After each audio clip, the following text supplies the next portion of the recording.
It's day number 3 here at the New Balance Indoor Nationals. Live from Boston here at the track at New Balance. I'm Trevor Fulkerson, joined by Kate Van Buskirk here on Runner Space with you all weekend long.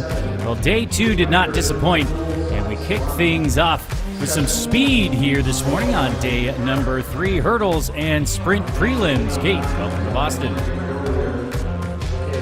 Great to be with you on, like you said, another dynamite day here at the track at Boston. And as you said, sprint action all day long. Speed endurance, and those crowds are going to fill in big time because we've got some sprint action, some hurdle action this morning, and then we've got some finals coming up this afternoon, Trevor, and they're going to be absolutely blazing. Ooh, well, we set the stage, or we set the table, if you will, yesterday with some of those prelims, the 400 meters, of course. Saw some great relay finals yesterday as well. Some drama. We talk about some of the, big programs and the favorites, but there were some upsets yesterday, and you probably enjoyed that 2-mile from Katie Zhang of Ohio, set the meet record, big celebration. So everything from distance to relays to sprints, and it just gets faster and faster. Sure does. That's why they call it the fastest party on the planet. It never disappoints. You mentioned already we're going to see some superstars coming up later today, just around 5 o'clock p.m. Eastern time. We're going to see one Mr. Quincy Wilson looking for the 4-peat. He has won the 400 final at this event the last 3 years. Holds the meet record, of course. The Olympic gold medalist is going to be in fine form. But before we get to any of that, Trevor, some exciting prelims here in the 60-meter hurdles. We'll kick things off here on day number 3 with the high hurdle prelims for the championship boys. We'll move, of course, to the girls and then go to the flat sprints, the middle schoolers, the freshmen, and the championship prelims. But as we begin here, this is heat number 1 of 22, and you can see already into the blocks. It's going to be Kelvin Opong Ajay, AJ York, Jackson Tuplin, Mason Dark, Michael Perry, Jaden Rutley, Kai Thornton, Jeremiah Mateo Mora. So there will be semifinals and finals in this event. So it is the top 24 times through each of these, the combined, I should say, sections, making it through to that semifinal.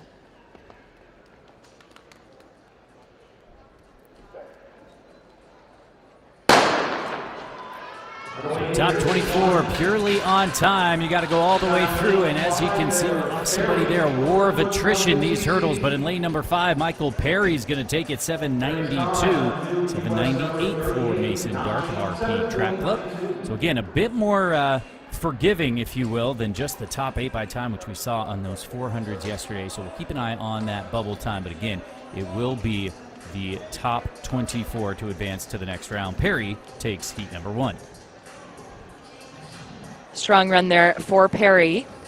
Again, it's a bit of a shaking off of the nerves if you're the first event of the day, especially in the middle of the track. You're really on display, and as you mentioned, unfortunately, an athlete goes down early, hoping he's all right. But the rest of the field holding on strong, and a nice battle right to the line there between Perry and Dark. As you mentioned, 7:92 for Perry from North Brunswick Township.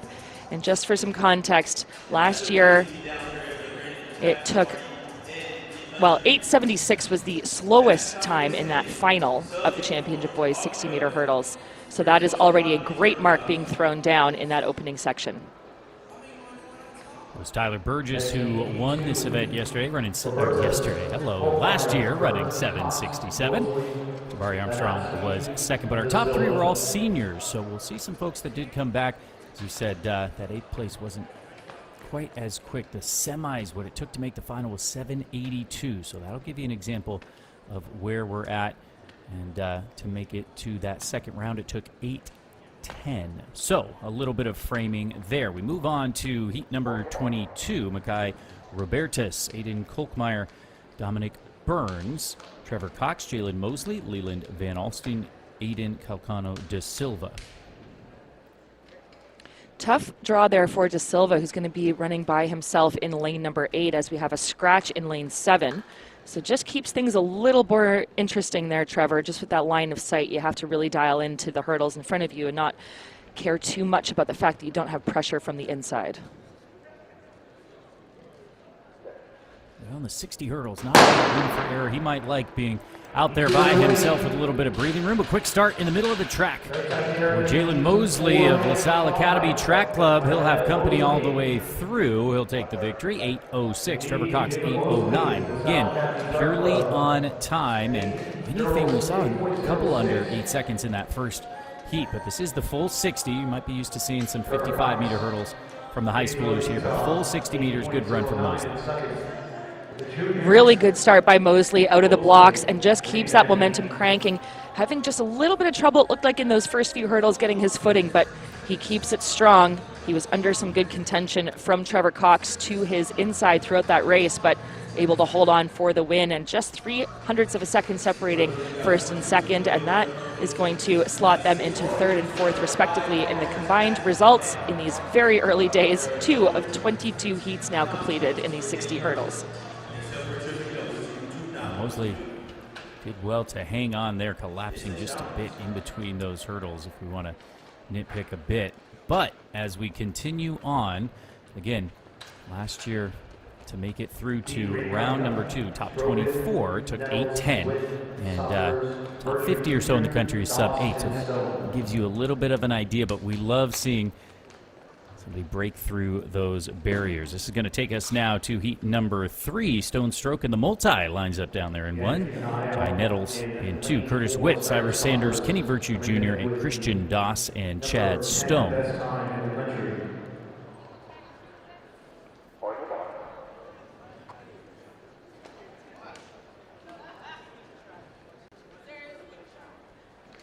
And we will have our national leader coming up later on. What'd you say, the fastest party on the planet? I like that.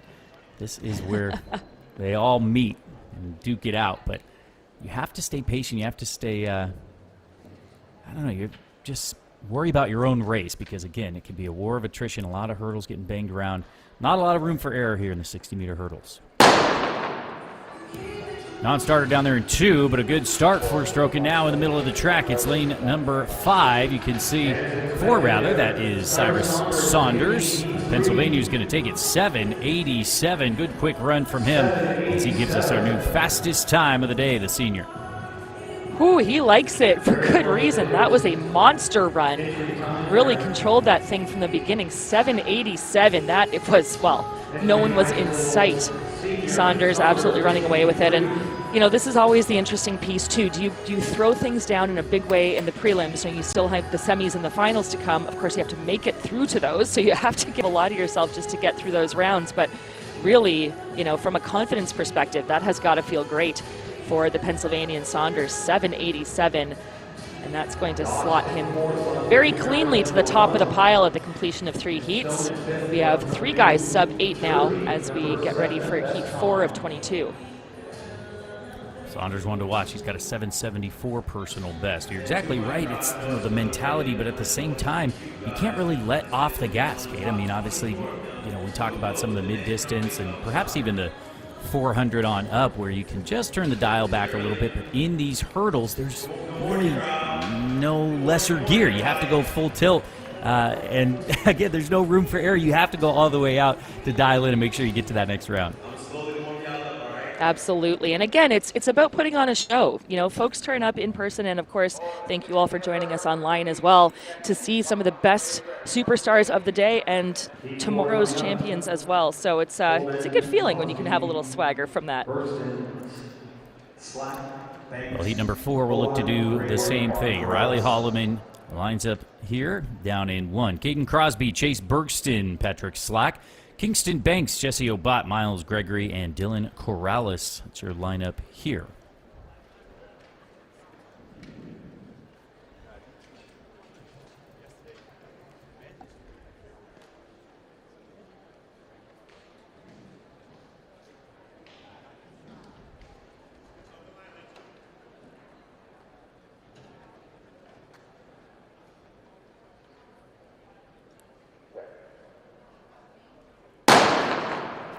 Full field in heat number 4, and a very even start now, ever so slightly pulling away in the middle of the track. This is Kingston Banks, who's going to take it 8:02. That's a personal best for him, improving by .01. He's knocking on that door. You gets another chance in the semis. He'd love to go sub-8, but ATL Zoom Athletics out of Georgia, Banks gets the win. When you're that close, 8:02, you, as you mentioned, you said it perfectly, you're knocking on the door, you're right there, and you can feel how close you are to that barrier. And these guys, again, so dialed in, they know their strides, they know how to get this done in fine fashion. And as you mentioned, it's a new PB, and I have a feeling that if he gets a chance to go through to that semi, he's going to run even faster. That was a great piece of work for the Zoom Athletics exponent Banks. Talk about that top end. Our national leader we'll see later on in these heats, but the depth is there too. We saw it over, 45 heats of the 400 yesterday, so we see that depth, and it's just so cutthroat. But at the same time, Kate, it's the most fair qualifying. There's no slow heat where you get an easy big Q. There's absolutely nothing given here. It is all earned, top 24 purely by time. Well, I was part of that era as a mid-distance runner where I got to go through at things like World Championships on time instead of just being one of the top performers. And it really makes a big difference. So, it's a different game for these guys, but knowing what's been thrown down behind them, also looking forward to who is coming up ahead of them. As we've mentioned, you have to give all of yourself in every single one of these rounds because nothing is guaranteed. Well, I think that's the best summary. Nothing is guaranteed in track and field. One race at a time, lining up here now in heat number 5. Mario Saunders, Aiden Williams, Jamari Rousseau, Xavier Williams, Gabe Harris, Elijah Deanley. Unfortunately, lane number 5 is vacant. A couple of non-starters here in heat 5. Wide open, all seniors. And away we go. Good start, but low hips now getting tall coming through here in lane number 4. Jamari Rousseau is going to take it, and another sub-8 clocking here. 7:93 for Jamari Rousseau taking heat number 5. Again, hard to read the body language sometimes. I couldn't tell if that was disappointment or excitement. Either way, it was a very strong performance, running not against as much competition as he might have liked, but shaking his head, I gotta say, 7:93, that is a very powerful time. It's a new Georgia number 1, and it's going to be enough as things stand right now to be third in the compiled results. Again, we've still got lots of running to go, but when 24 make it through to the semi, that's got to set him up pretty well, Trevor. That's a personal best by .01, so you may think, you were ready for an even faster time, but hey, if you run a personal best, that's the fastest you ever run. Can't be mad about that. And it's survive in advance. So if you're able to get to the next round, that's all that matters. That will take us now to again, sorry, I was just going to say, Trevor, sometimes these guys just have to get their legs under them as well. It's early in the morning. I think some of these athletes, as sprinters, would probably prefer to be a little warmed up. So this is a good sort of setting of the stage for what's yet to come. And what is yet to come is heat number 6 here. Jaden Lyons, Jackson Wickland, Zamir Jones, Shmar Gamble goes in lane number 4 for Archbishop Carroll Powerhouse out of D.C. Keep an eye on him. Chase Davis, Braylon Bennett, Navoon Baker, and Joseph Jefferson. Yeah, Gamble made his way through to that final last year. He was 8th, finished in last in the final, but a big performance for him to make it through. And now a year older, a year more experienced, certainly one to keep our eyes on.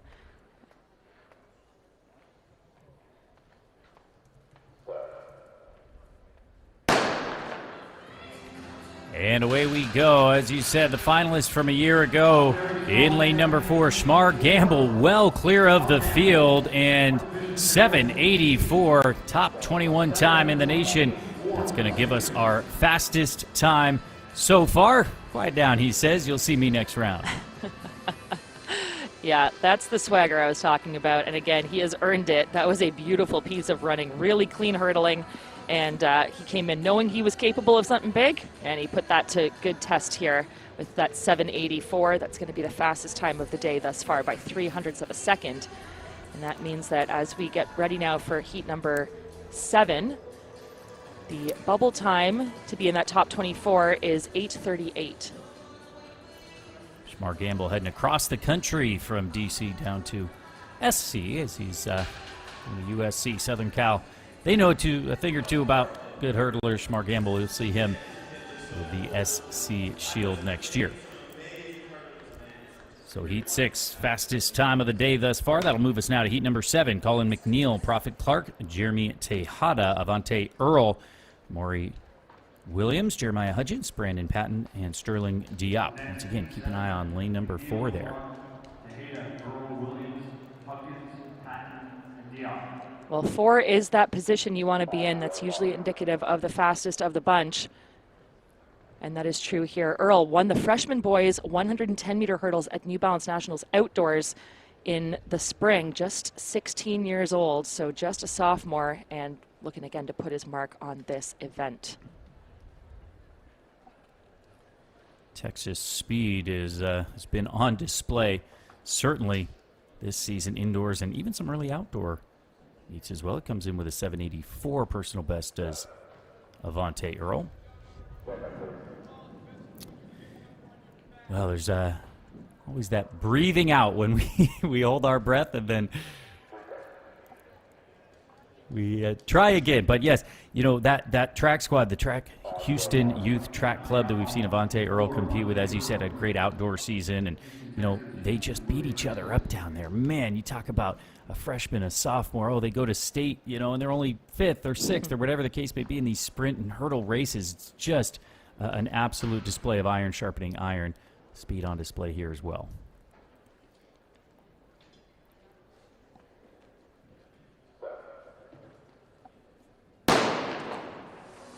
So heat number 7 away cleanly now, and it is Avante Earl very quickly out. The long strides, but keeping his feet underneath him, doing a great job. The Texas product here is going to take this one. 7:93 for Avante Earl, Track Houston Youth Track. Taking the win in heat number 7, putting his name in the top 24. And again, not even looking like he's breathing hard. He's such a tall athlete. You talked about his long legs. You know, he has to do some good work to just get his legs over those hurdles. It's almost like he's clipping his strides between them because he's so tall and powerful. But that's not a bad problem to have as long as you can harness all of that power, and that's exactly what he did, taking a big victory in that section. 7:93 for Earl is going to be enough to put him in 4th right now, tied with Jamari Rousseau from heat number 5. So again, we've got 6 guys sub-8 so far in these heats, and it's going to take sub-8 surely to get yourself through that final and possibly to the semi. How great would that be? Quick at the top end and quick with the depth as well. But you made a great point, Avante Earl. We talk about the stride length and I mean, I could talk about this all day, but the boys, the high hurdlers, you know, they have that height, but it's only 39 inches here. Of course, they'll move up to 42s, but when you have that height and the strength and the speed, it can be a challenge to keep your hips tall because you don't have to displace quite as much as you do over the 42s. So the 42s really expose that. If you're not running as tall as you should be, you know, you'll really get exposed on the sharp angle up and the sharp descent down, but you can kind of get away with it here, but it lets you run a little bit lower sometimes, which isn't ideal. So keep an eye on these high schoolers as we continue on now. Heat number 8, Braden Miller, Will Elick, Isaiah Tom, Shukuri McKetchie, Ryder Newland, Yannick Fall, and Evan Williams. Such great analysis there, Trevor. Again, keep your eye here on lane number 8. That's Williams. He's thrown down a 7:72 already this season.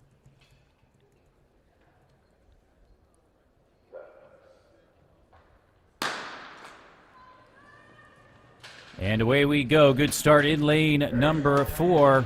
And on the near side as well, Williams, they're going to take it all the way to the line. Well, heat number 1 kicked us off with a couple of sub-8 times. How about heat number 8 here now? McKetchie does get the nod for KTC, and Evan Williams just right behind. So 7:91 for McKetchie, 7:92 for Evan Williams. Just about as close as it gets, and McKetchie likes it. Again, for good reason. Yes, sir, that was a fantastic performance for the junior. Like you said, just 100th of a second separating first and second in that race, and that means that they will slot into 3rd and 4th overall in those compiled results. Not far off his 7:85 best for McKetchie, and this is one of those races, or one of the events, I suppose, where, as you said, you have the rounds, you have the prelims. If you come in, yes, you have to perform, but there's just kind of a sense of I'm going to get faster every single time. So the the focus, if you will. You know, there was a battle there on the inside and the outside, but once you get to the semis and especially the finals, there's going to be somebody with you on every single side all the way across. So this is the time to stay relaxed, get into your running, do what you have to do, certainly, but sometimes when you're relaxed, hey, you can pop off a pretty good time. Well, that's exactly true. I was always my fastest when I was relaxed, feeling dialed in, and just really enjoying it. Again, I never had the speed or power of these high hurdlers, but it has got to feel good to, again, be able to control that power. That's what it really comes down to, and it's a fine balance being able to do that. Well, if it makes you feel better, I was a hurdler, but I didn't have that speed or power either, so that's what's so impressive about these young men. Heat number 9 now. R.E. Bell, Landon Williams, Cameron Willett, Andrew Chen of IMG Elite. He goes in 4. Joshua Watkins Johnson, Devin Woodard, Jensen Nagashima. Looks like we do have a scratch in lane 5, but otherwise a very capable field. And yes, for sure, keep your eye on IMG at all times, but particularly in this race in lane number 4, courtesy of Chen. This is heat number 9, and a stumble there in 3 for Willett, but good, tall, tight running from Andrew Chen of IMG Elite and cruising across. Well, that's a dangerous endeavor since we're going purely on time. At 7:99 for Chen, should likely get him through. He'll take the victory here, well clear of the field. Yeah, and again, an example of where, I think as we progress through these rounds and the competition just becomes a little tighter, there's going to be more pressure on each of these competitors through that semifinal and then certainly into the final. So sometimes, I said it yesterday, pressure makes diamonds. Sometimes that helps, knowing that you've got that sort of whisper of someone beside you, keeping you really honest. But 7:99 doesn't get much closer to 8 than that, but he is under it, and that's going to be a strong performance, likely fast enough to get him through to the semis. He owns a 7:89 PB, does Andrew Chen, so he could certainly contend for a spot in that final. A reminder, it took 7:82 to advance to the final a year ago with these 3 rounds. That was to the final from the semis, but in the prelims, for the top 24, it was 8:10, and the number of athletes right at 8:09, 8:08. So that's the thing. Top end, yes. Depth, yes, but also so many athletes will be so close together, okay, because there's so many great competitors. Absolutely. And a few of those competitors are going to be on good display here, Exactly, including lane number 4 here, Brock's our national leader. But in Heat 10, it's going to be Travis Skinner, Nathan Moeller, Christian Springett, Zacchaeus Brox, he's the one to watch. Lane number 4, Dakari Curtis, Heath Miller, and Alan McDowell. Yeah, so Brox comes in with an absolutely blazing fast time. He ran 7:56 earlier this season. He's headed to Ohio State in the fall. He's going to be a very helpful addition to that team. And again, just has to stay on his feet, keep his nerves controlled, and should make fairly easy work of this heat.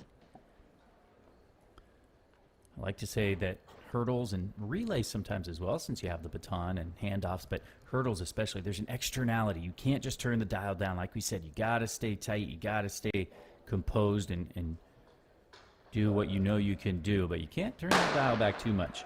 National leader goes in 4 here, Zacchaeus Brox in round number 1. Well, no problem for our national leader. There is that quality that took him to a national lead, 7:56. Well, Brox out of Michigan, 7:64 for our new leader. Walk in the park for this young man.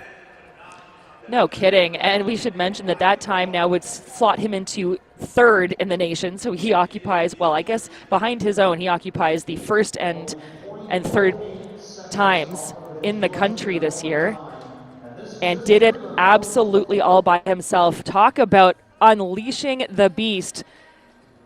He is so dominant between the hurdles, really fast strides, absolutely no contest. And again, the power. He gets nice and low over those barriers, drives the arms, completely dialed in and focused, though no wasted movement through the shoulders, and just puts together a beautiful performance to come away with the fastest time of the day by far. 7:64, that's 0.2 of a second faster than our second best time that is held by Shmar Gamble from heat number 6.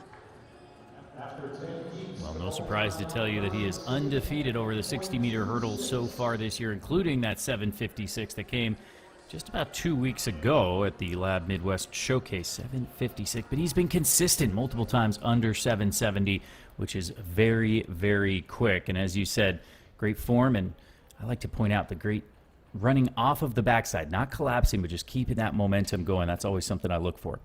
We move now to heat number 11. Bubble time currently 8:26. 11 of 22 total heats here in our boys' championship prelims for the 60-meter hurdles. It's going to be Will Nuzolek, Trevor Curry, Gage Markin, Steven Schwartz, Dalton Lingo, Tyler Starling, Antoine Maxwell. Well, there's got to be some magic that builds in this facility. In fact, I know there is. When you watch big performances like that, in some cases it can, I think, make you a little more nervous if you're following it. In other cases, it can really propel you to do your best as well, because you've seen what the standard has been set at, and you say, I just want to get as close to that as I possibly can.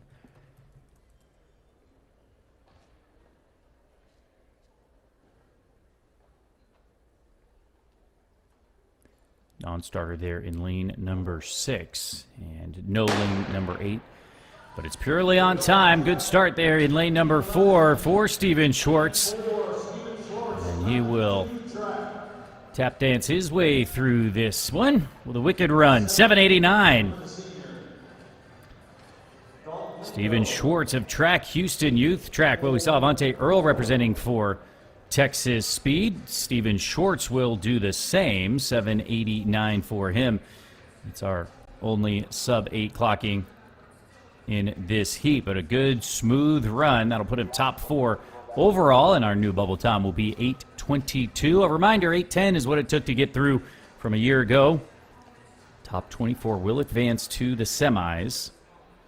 But Steven Schwartz getting the job done here. He's got a 7:77 PB, so what a training group they've got down there in Houston at Track Houston Youth Track. Well, we'll move on now to heat number 12. As you can see, we continue on to qualify again, our top 24. So in heat number 12 with the bubble time sitting at 8:22, it's Granderson Poindexter, Matt Fontaine, Kang Martin, Kobe Johnson, Joel Hester, Yitian Zhang, Kyle Lisowskis, and Adrian Cammey.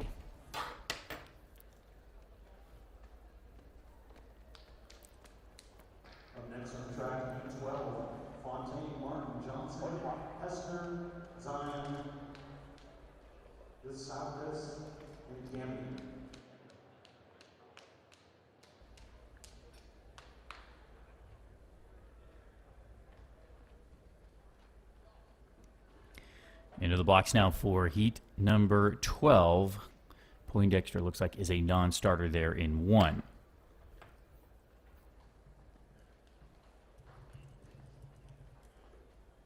So we've already seen our national leader give us one of the fastest times in the nation again.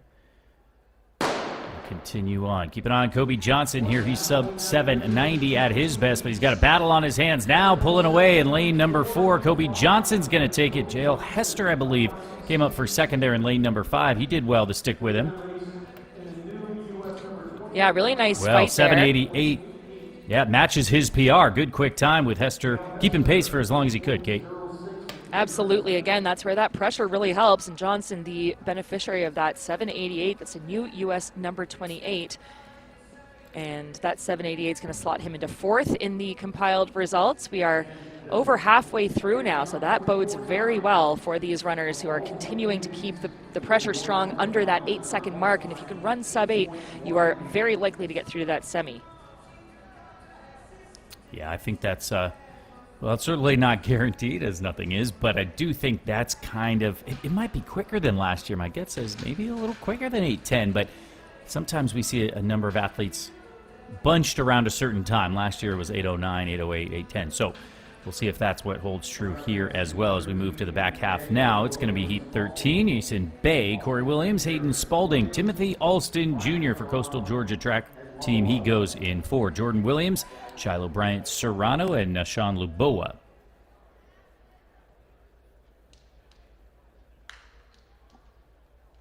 So as things stand right now, that bubble time is 8:18. As you mentioned, 8:10 that's what it took to get through last year. And, well, fastest party on the planet. It's just getting faster and faster.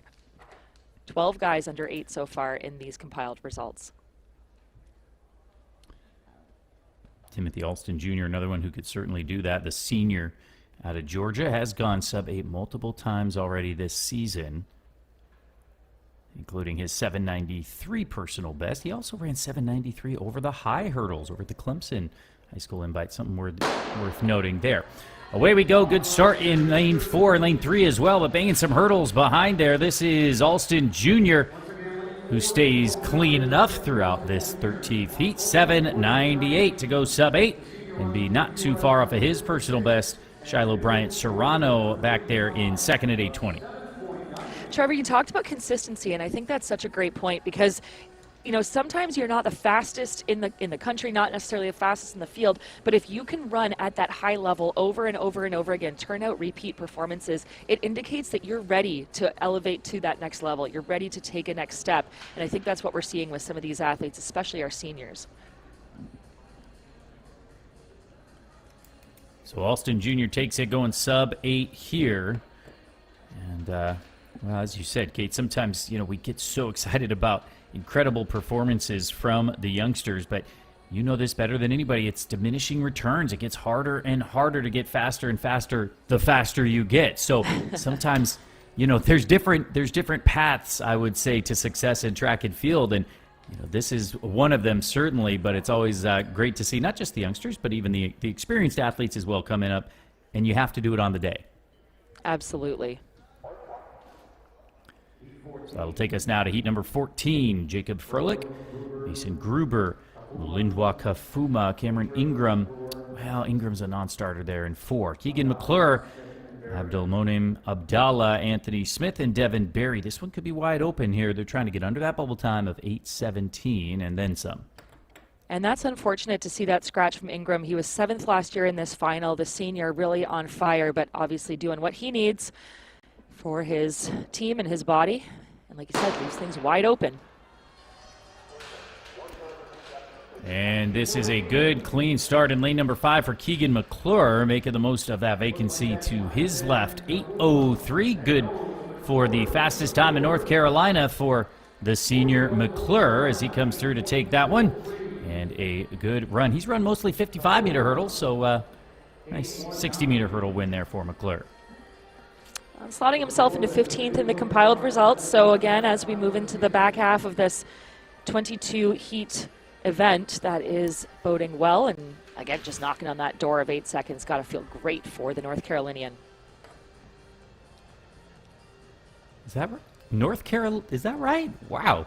We have 50 states down here, and I wouldn't know what to call someone from, you know, New Brunswick or Queensland or somewhere, so I guess that sounds right. Trevor, it helps that I went to school there. I did spend quite a bit of time in North Carolina. That's fair. That's fair. I'll defer to you on that one then.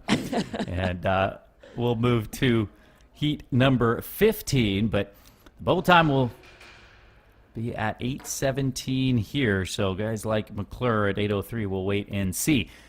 On the track, it's Schwan Grimes III, Peter Gubka, Jacob Anderson, Braylon Tisdale, Cameron McRoy, Anthony Lenza, Justin Clark, and Elijah Bowie of the house. That's another squad that we see represent very, very well in the sprints, but as always, eyes on the middle of the track. And another few empty lanes, it looks like. It appears that there is no no 6 or 7 in this competition, so on the outside there, that's going to be a tough lane draw for Bowie, trying to, again, just dial in and stay focused without any pressure to his inside or outside. Some guys love it, some guys hate it. Running all by her lonesome out there, but good low start and a quick one there in lane number 4 for Braylon Tisdale. And it will be Tisdale of the Stead Track Club. 8 flat, 8:10 for Cameron McRoy of Track Legend there in second. And the bubble time now, 8:14, but a good run from Tisdale. You could just sort of see the moment there where he was really checking the scoreboard for that time. I think he was like, really, 8? You sure? You sure it wasn't 7:99?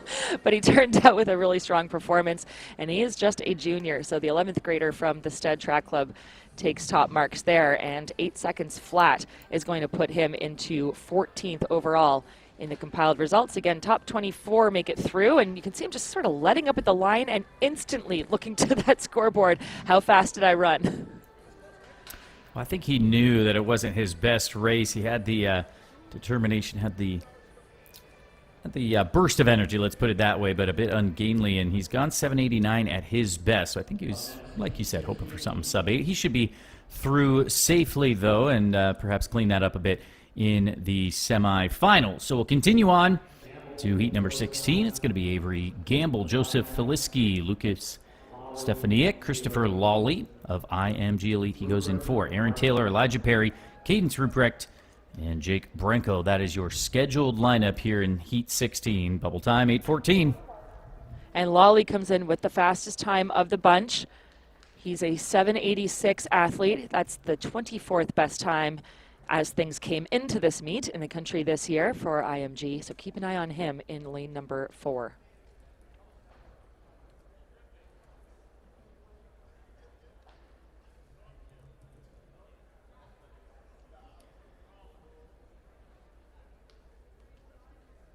As you said, IMG Elite. Well, they're always one to watch.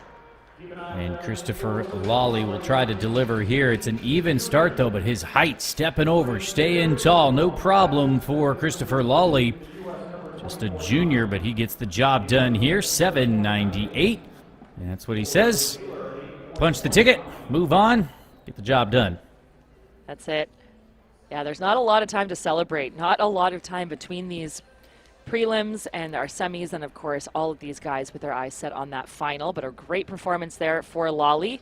Again, tall athlete, as you mentioned, only a junior, but running with the maturity of athletes far his senior, I should say, and that is in all likelihood going to get him through to that semifinal.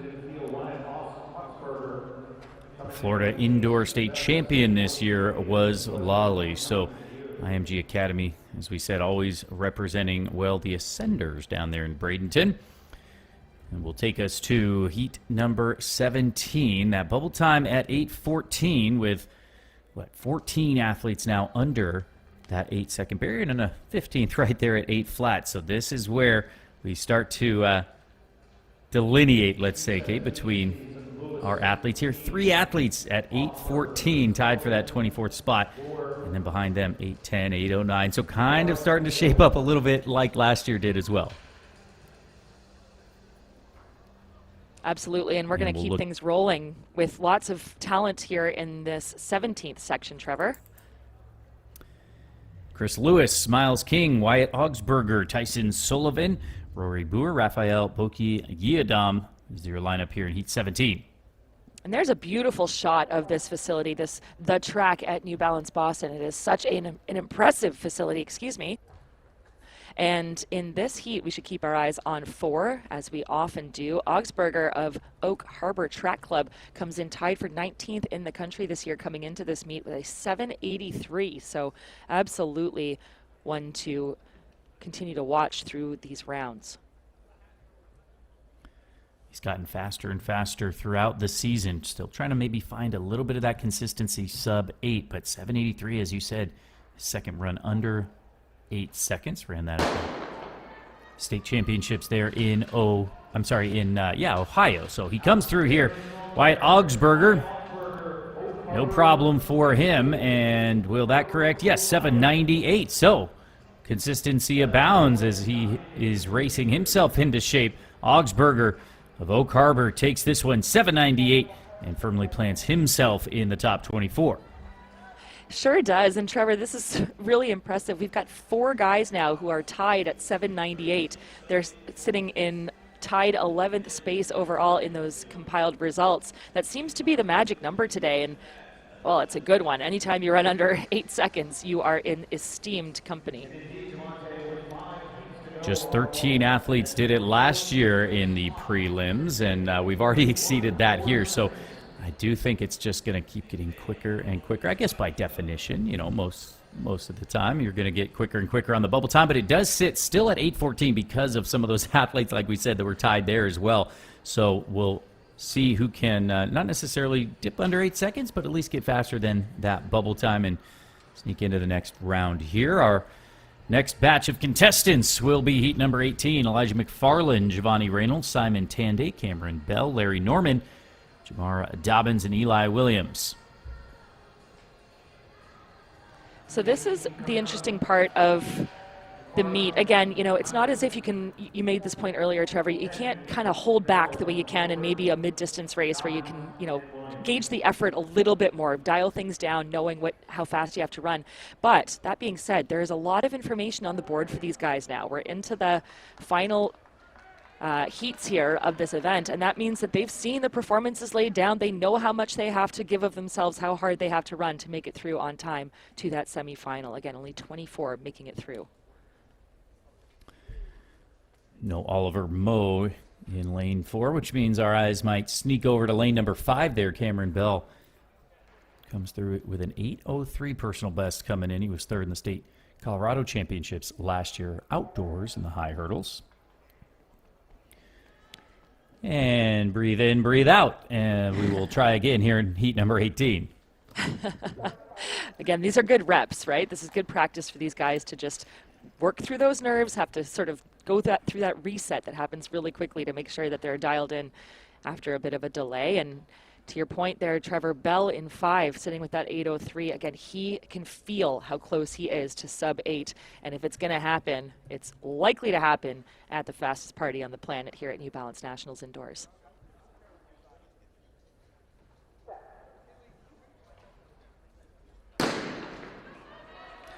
Good start in 5 for Cameron Bell. Now banging some hurdles down there in 3. Simon Tanday is going to take this one, and that's the nature of the hurdles. The cleaner athlete sometimes is the one that gets through. So we were talking about Cameron Bell there, but Simon Tanday, 8:16, just because he was able to stay clean. He'll be just outside the bubble time, though. Well, them's the breaks, as they say, and I really hope that I didn't jinx Bell there, saying that, he's likely to run one of his fastest times here. But you're right, sometimes it is just the cleanest, most solid race that's going to come away with the victory, and that's what we saw, like you said, outside the bubble time, but a really nice piece of running for Tanday, and likely to see some faster things from him in the future as well.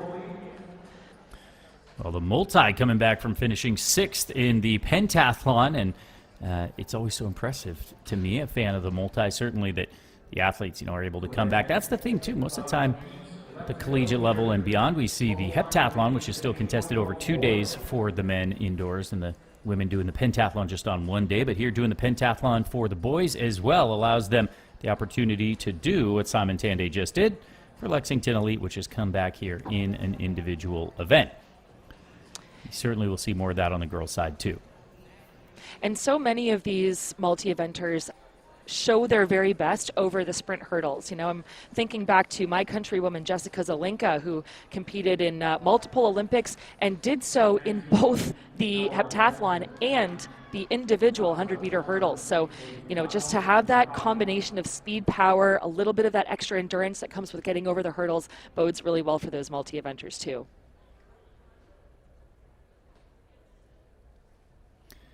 Yeah, Zelenko is a powerhouse, certainly. As we'll move now to Heat 19.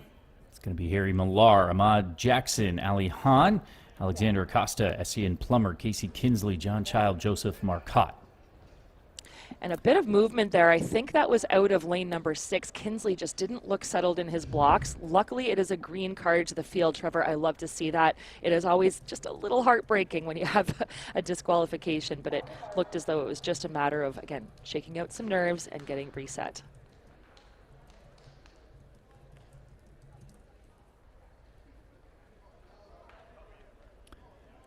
So again to the line as we look at our final few heats here. Bubble time sits at 8:14.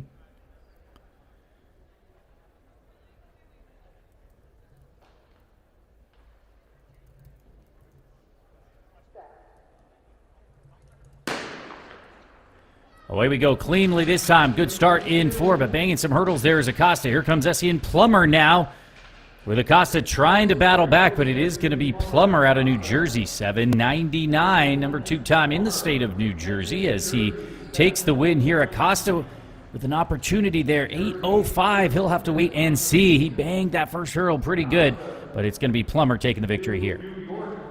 And Plummer making it look so easy. I love when these guys just keep running beyond the finish line. Just keep that momentum going. Shows that he's going to have a lot more yet to come as he makes his way surely towards that semifinal. 7:99, and that is going to tie him for 15th in the compiled results. That means 15 guys have gone under 8 seconds just in these prelims, and we have 3 sections yet to go.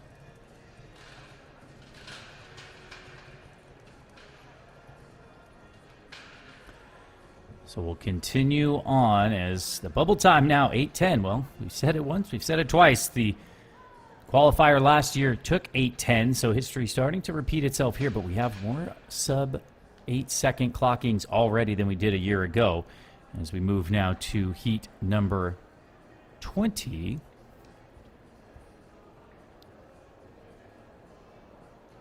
And Trevor, one of the athletes coming into this section, one to keep our eyes on, is Josh Hamblin. I believe he is set to take to this next section, just waiting on confirmation of that. Yes, he is in lane 4, and he came in tied as the 3rd fastest runner in the country this year with 7:65. Now that's going to bump him to 4th because, of course, we've already seen a 7:64 courtesy of Brock's out of one of our earlier sections.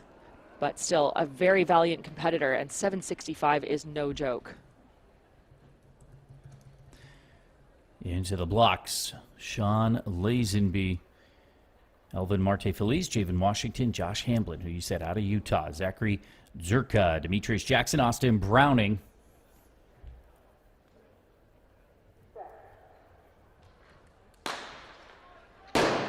Away cleanly, and, well, I was going to say a very quick start for Javen Washington. Was it perhaps too quick? We will go back and see. Listen, I kind of like it that at least if it was a false start, he kept going, but we'll have to go to the replay and see. Well, it was a bit of a delayed second gun there, Trevor. They had already cleared the first hurdle, and many of them on their way to the second, so just keep your eye there. Looking for that movement. You know, it was hard to tell. I could see a little bit of a flinch, but they reacted well, these runners. No disaster by way of having to knock through some of those hurdles. So just waiting for confirmation from our official about whether there was a red card administered. I don't see any athletes walking off, which is a good sign. And it looks as though they are going to reset with a full contingent.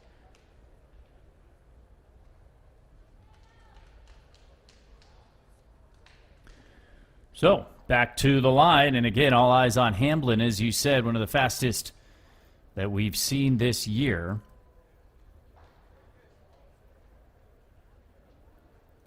Hamblin, that's 7:65. They ran at the Simplot Games. The Utah native will try to cruise through here in the prelim rounds. Our final 3. A really good start for Hamblin, no problem to take it back on this second time. There's a couple good runs behind him. A battle there for second and a fall from lane number 1, I believe. But Hamblin, 7:72. That's quick.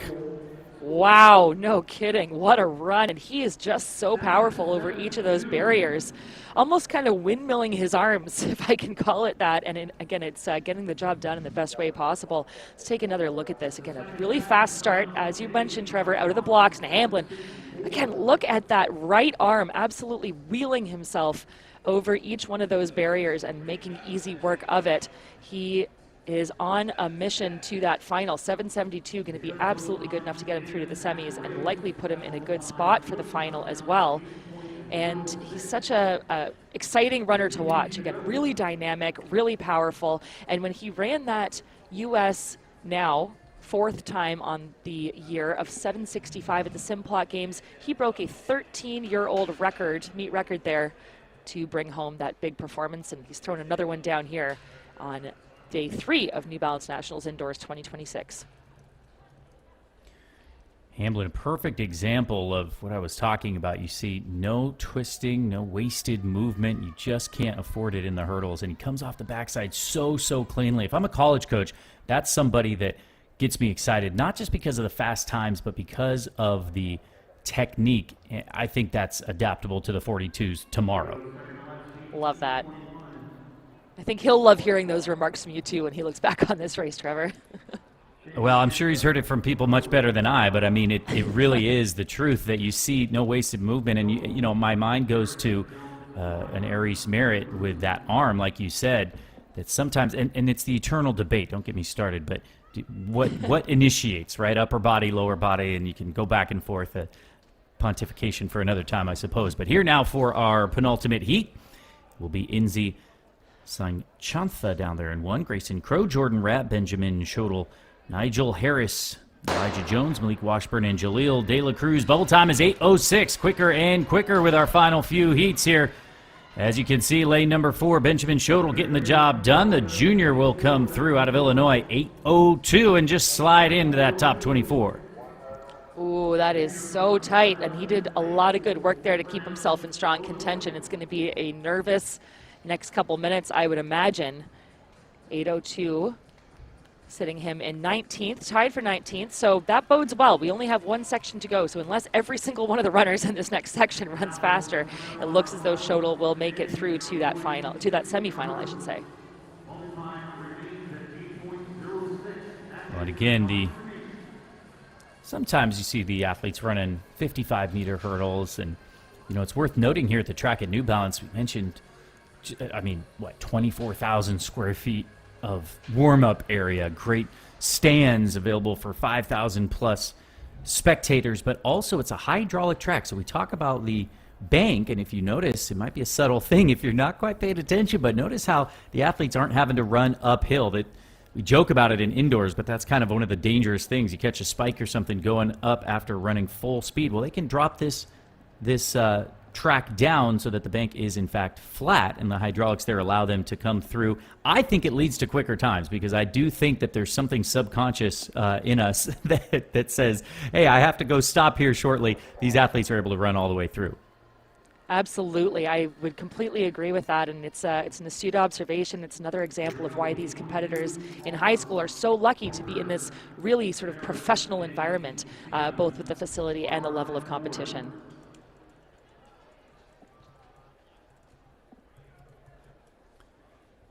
So as we move now to our final heat, you can see just one non-starter here, but we will have Jenon Palmer, Rodney Coker, Jake Charis there in 4, Brock James, Farid Oseni, Kaysen Barber, and Xavier Ford. Jake Charest there in the purple out of Canada, Laurel Creek, and he comes in having placed second at the Canadian U20 Championships this year. And he ran 7:95 for his personal best as well. Came on late. Ooh, that's going to be close between those two, and it will be Charis who takes the victory. Brock James there in second, 8:17 to Charis's 8:16, but neither will tickle that top 24 and will be on the outside looking in. This was quicker than last year. 8:06 is what it took to get through from these 22 heats to the next round of the high hurdles. Trevor, that sets us up for such great excitement leading into the semis. It's going to be cutthroat to get from the semis to that final. We're going to see lots more hurdle action courtesy of these championship boys later in the day. And we're going to move to our girls section next. But wow, what a huge run there by Brox. You see him leading the table at 7:64. He now holds the fastest and third fastest times in the country this year as things stand. And then just a whole host of sub-8-second clockings behind him. 16 of these guys cracked that 17 of them cracked that 8-second barrier in these prelims, and it is going to be a barn burner of a semi. Well, some words of wisdom certainly to come from their respective coaches, I'm sure, but talk about iron sharpening iron. Yeah, there might have been some big wins. Might have had a little bit of breathing room there in your prelim, but not so in the semis. That is a deep, deep field. We've seen some of the fastest in the country that are taking to the track there. So We will continue on now with more speed over the high hurdles for the girls now. Heat number 1 of 18, as you can see.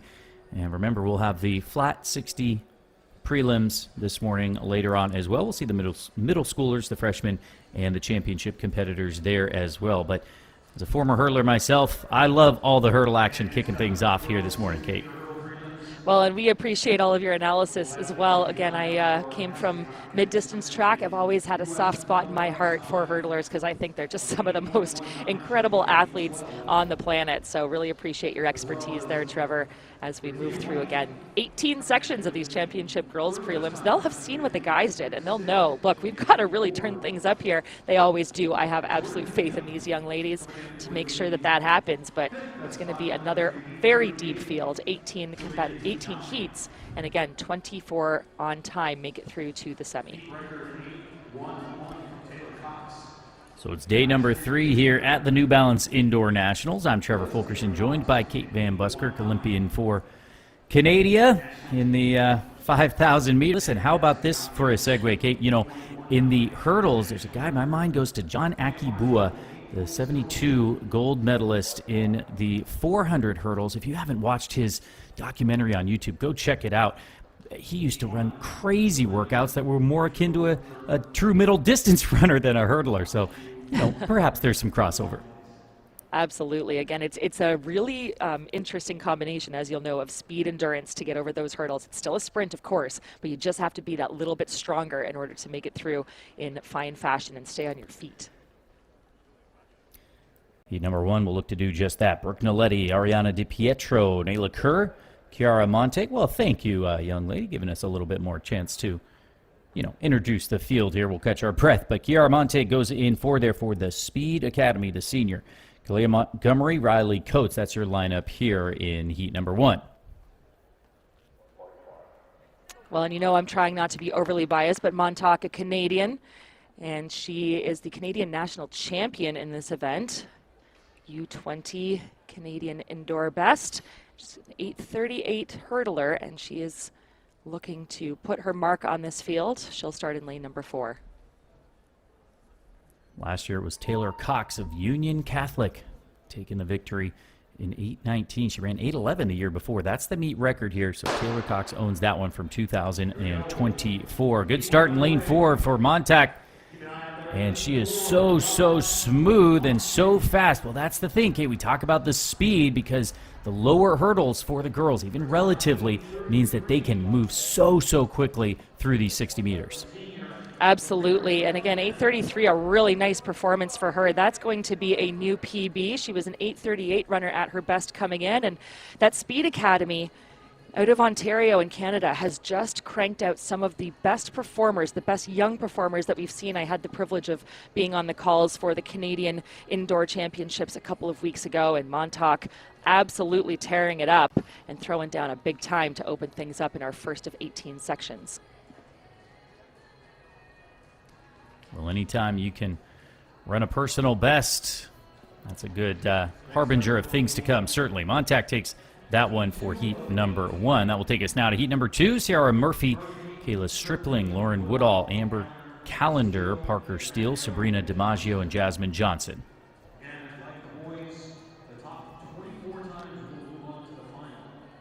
So it looks as though we might have a scratch there in lane 2. So again, tough when you're on either the inside or the outside. And, you know, Trevor, I think you can speak to this pretty well as well about how to just mentally prepare for that, knowing that you're not going to have that company to either your inside or your outside when there's a scratch. You should always be thinking about blinders anyway, I suppose. It's a little easier, as you said, to not have somebody on perhaps one side of you. It's not that rare if you're sometimes seated down in lane 1 or out in lane 8. But again, the women just hit less hurdles, so there's kind of less of a, I would say, a possibility of the arms swinging or the hurdles banging around. So again, at the end of the day, you should be focused on your own lane no matter what. Good start there in 4 for Lauren Woodall out of Marietta, Georgia. She's got company from Amber Callender, but it will not be Callender's time, as it is Lauren Woodall, 8:56, who takes the victory here in heat number 2. Woodall came in tied for 17th in the country this year with 8:52, so she's just outside of that, but not by much. And again, really nice piece of running. You, Georgia, number 2, to your point, and all smiles. Oh, I love to see that. She looks really pleased with it. And again, you have to be able to enjoy this experience. Here we are again at one of the fastest tracks in the nation, the fastest party on the planet, New Balance Nationals indoors. And yeah, you got to be dialed in and focused, Trevor, but if you can't have a little fun at the same time, what are you doing? 8:56 for Woodall. Well, we talked about qualifying. Again, top 24 will advance by time. And last year, as I said, Taylor Cox took the victory in the final, but Cassidy Hopkins of Bullis was second in that race, running 8:25. We'll see her later on. She's headed to UCLA, so she will certainly be our favorite here. Taylor Cox, again, was fastest in the final and one of the fastest in the prelims as well. But in the prelims, top 24 from a year ago, it took 8:77 to advance. 8:77 to advance to the next round. Just to frame things a bit, we saw the boys went even quicker than a year ago on the depth. As we move to heat number 3 now, Malahia Pritchett, Jaslyn Bangura, Simone Ellis, Layla Hawkins, Skylar Brittman, Zoe Johnson, Kiri Campbell, and Rain Veloza.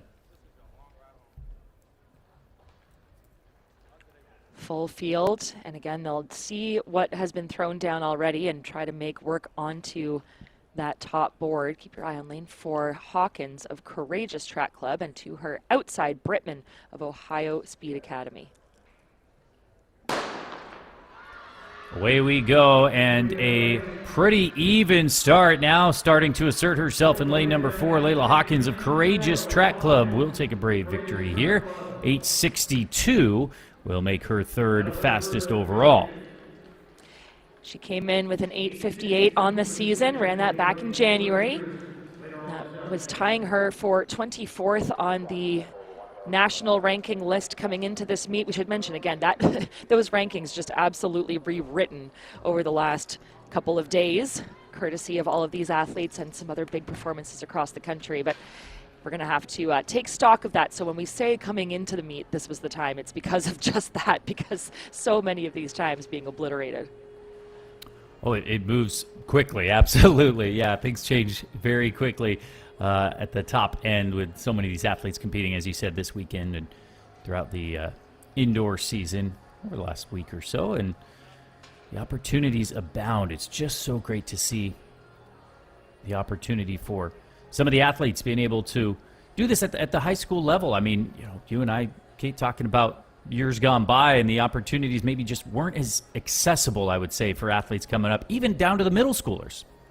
Absolutely, and we're going to see some of those middle schoolers, some of those freshmen in the 60 flats coming up in a little bit of time. But you're absolutely right. It sets the stage for what's to come for the rest of your career. It gives you these sort of quasi-professional opportunities while you're still a youngster. It's going to carry these athletes through to their collegiate experiences and beyond. Again, these are champions of tomorrow being made today. Put that on a t-shirt or a coffee mug. I like it. Courtesy of Kate Van Buskirk here. We'll move now to heat number 4. Chloe Saintable, Kaylee Shabazz, Kayla Ewing, Zenobia Witt of Angel Flight out of Colorado. She goes in 4. Vanessa Agamang and Rakeo White, but eyes will be on Zenobia Witt here, who's gone 8:42 this year. Yeah, that's the 9th best time in the country coming into this meet. Set that just a few weeks ago on February 20th. 8:42, and she is going to be the target, surely, for the rest of these runners. Third in the long jump the other day, and a personal best 20 feet, 1.5 inches as well. Bang, bang goes the gun as we will try once again. But Zenobia Witt, as I said, multi-talented, just a junior here for the Coloradan, as she will look to advance and perhaps place highly in yet another event. Glad to see that green card again to the field, so no charge. It's interesting, it looked just a little unsteady, and I can't, specifically articulate what that was, but I wasn't entirely surprised to hear that second gun. It was a bit late, like we saw with one of our recalls in the boys, but no one seeming to be too phased about it. And again, sometimes that can just unleash a bit of that nervous energy. You get the reset, and it's almost like that was a practice run, if I'm trying to be optimistic about it here, Trevor. It's the only way to be, I would say, and the Canadian in you, I think, having to be optimistic here. Appreciate that. That's right. That's right. Lane number 4. We the one to try and watch we're is Nobby sorry. Wood. Yeah, that's right. That's right. That's right. Well, it's fun. I mean, we talk about this across the country, but it's great to see, obviously, athletes from the Great White North as well. So, opportunities abound. A good start on the near side here for Gerkia White in lane number 7. And Witt now has some trouble on her hands. It's going to be lane number 3, Kayla Ewing, who perhaps heard us whisper in her ear that she was not the favorite, as Witt will end up 3rd. Kayla Ewing, though, comes through for New Jersey, 8:65 to Gerkia White's 8:67. Wow, that was a fantastic run there for Ewing. And again, this is why we run the race on the track, not on paper, because things are not always indicative by way of your personal best of what you can do on the day. And I love to see this. These athletes turning up and absolutely performing at their very best when it counts the most. Fantastic start. She's a really tall athlete. Again, almost kind of clipping the stride just a little bit to get that lead leg over, but powering through the upper body and nice determination across the line. It was really tight. Only 0.04 of a second separating first through third. So Ewing, 8:65, takes top marks. White, second in 8:67, and then 8:69 for Witt. And that should be enough. That sits them in 5th, 6th, and 7th on the compiled results right now. But again, we'll have to see how things continue chugging along here into the rest of these 18 heats of 60-meter hurdles. So heat number 5 on deck now. A couple of non-starters, but we'll have Michaela D'Andrade, Amarachi Chukwu, Julia Natitas, Emmy Wong Xing, and Lindsay Graves. Again, it is purely on time, so no advantage to having a thinner heat. No big cue to give out, and I think that's the case to be made, Kate, as we've talked about the different qualification systems, if you will. That's the case to be made for purely on time, especially in the first round. I guess we don't normally see it change in the later rounds, but regardless, I mean, hey, who gets to the line first? Top 24 advance. Simple as can be. That's it. Absolutely. And one of those athletes to keep your eye on is going to be Natitas. She comes in with an 8:44 best. That puts her 11th in the country coming into this weekend. Away we go, and an even start in the middle of the track. A good one for Chukwu, but Natitas right there as well. Chukwu is perhaps going to take it.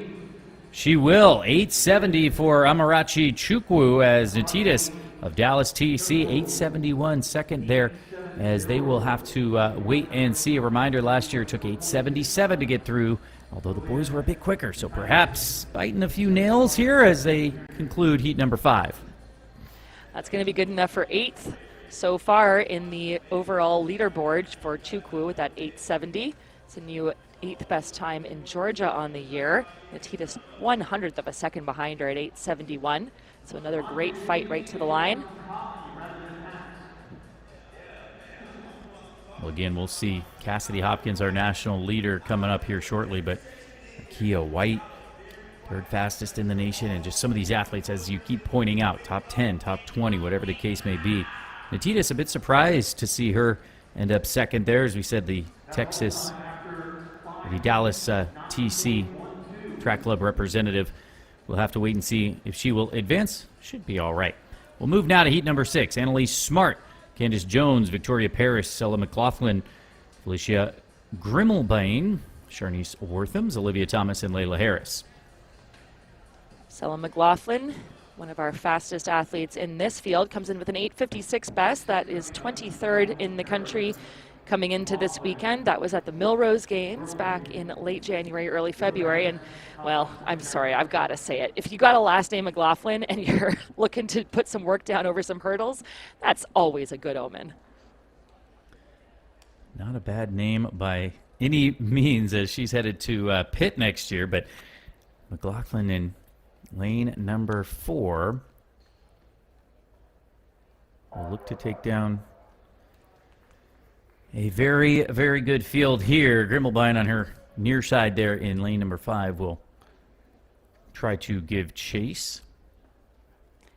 But as we've seen multiple times already, Kate, the favorite, you know, we look to lane 4, right? It's the easy cheat code here, if you will, if you know nothing else. But that's not always how it goes.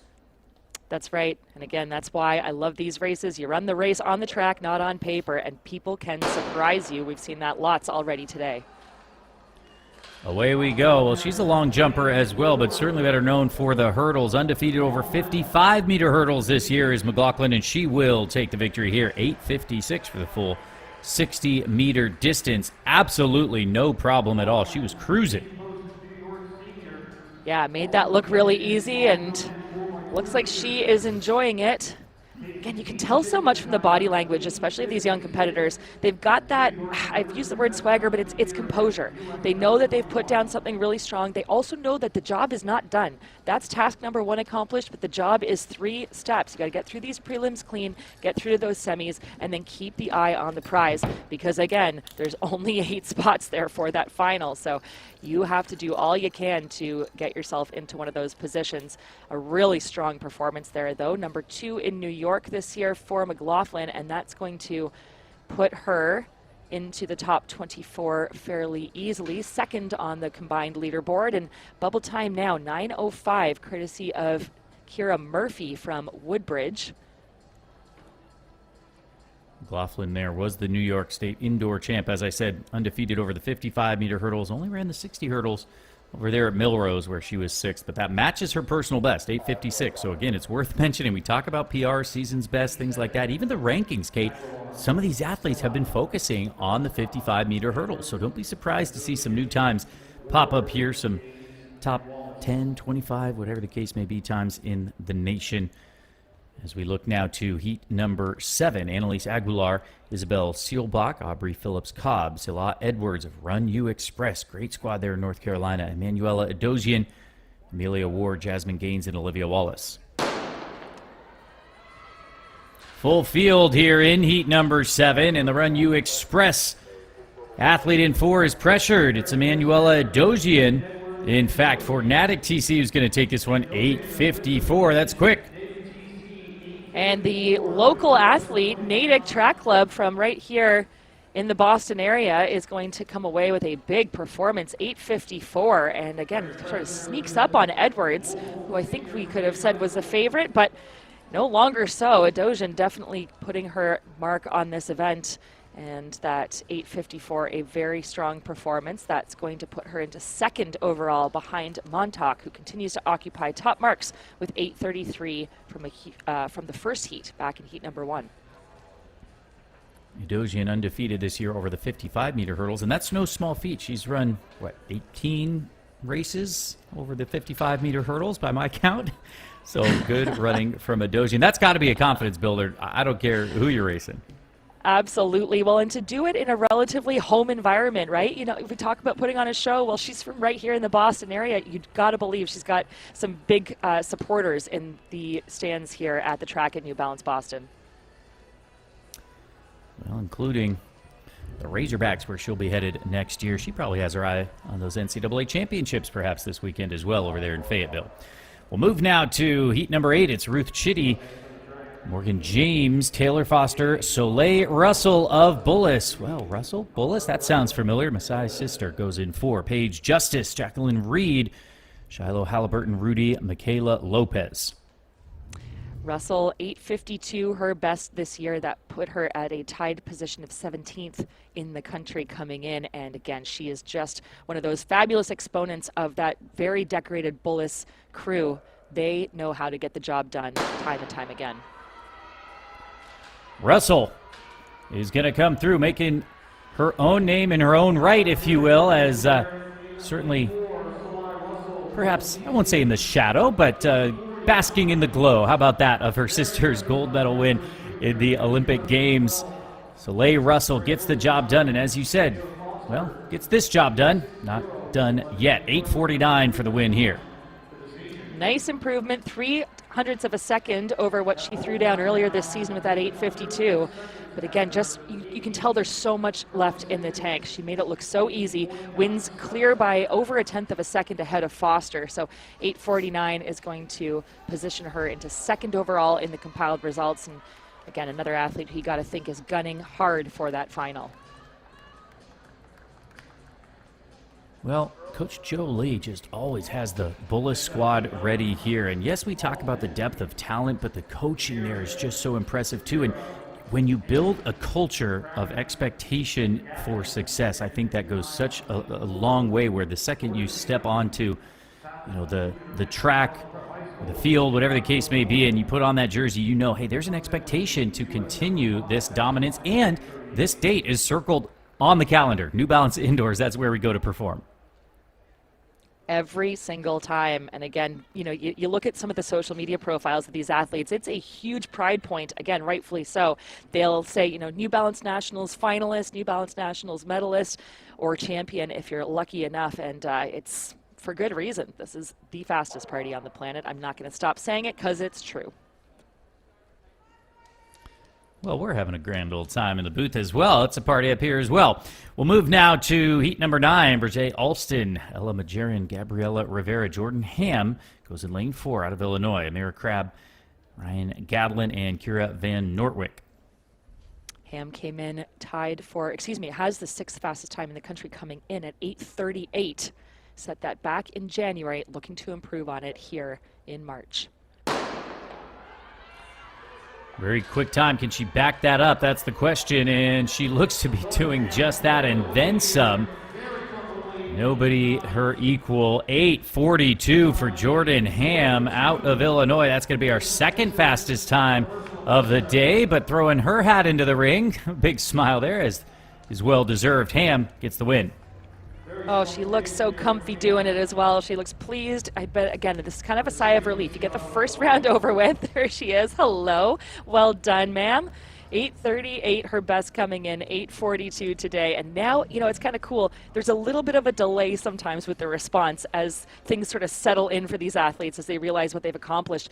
Again, she's so fast between the hurdles and then just glides over those barriers. No one in sight, absolutely clear of the field, but fights all the way across the line like the champion that she is. So, as you mentioned for the senior there, Trevor, 8:42, is going to be the 2nd fastest time of the day. And lots more to come. And that means that at the completion of 9 sections, the bubble time is going to be 8:92. So we knew it would take sub-9, and it's going to get faster and faster here as we still have about half of our heats left to go. Took 8:07 to advance a year ago, and then to the final, 8:42 was the qualifying mark, the qualifying cutoff, I should say. Top 8 to get into that final. One thing to watch that we just saw from Ham there, that lead leg, the foot coming down. Now, it's a little bit more of a challenge because they're coming down from a higher spot for the boys, as we've talked about with that hip displacement, but it's still a big, big thing for the girls as well. You don't want to collapse off the backside. So if you look at nothing else, especially in those slow-mo replays, watch that foot.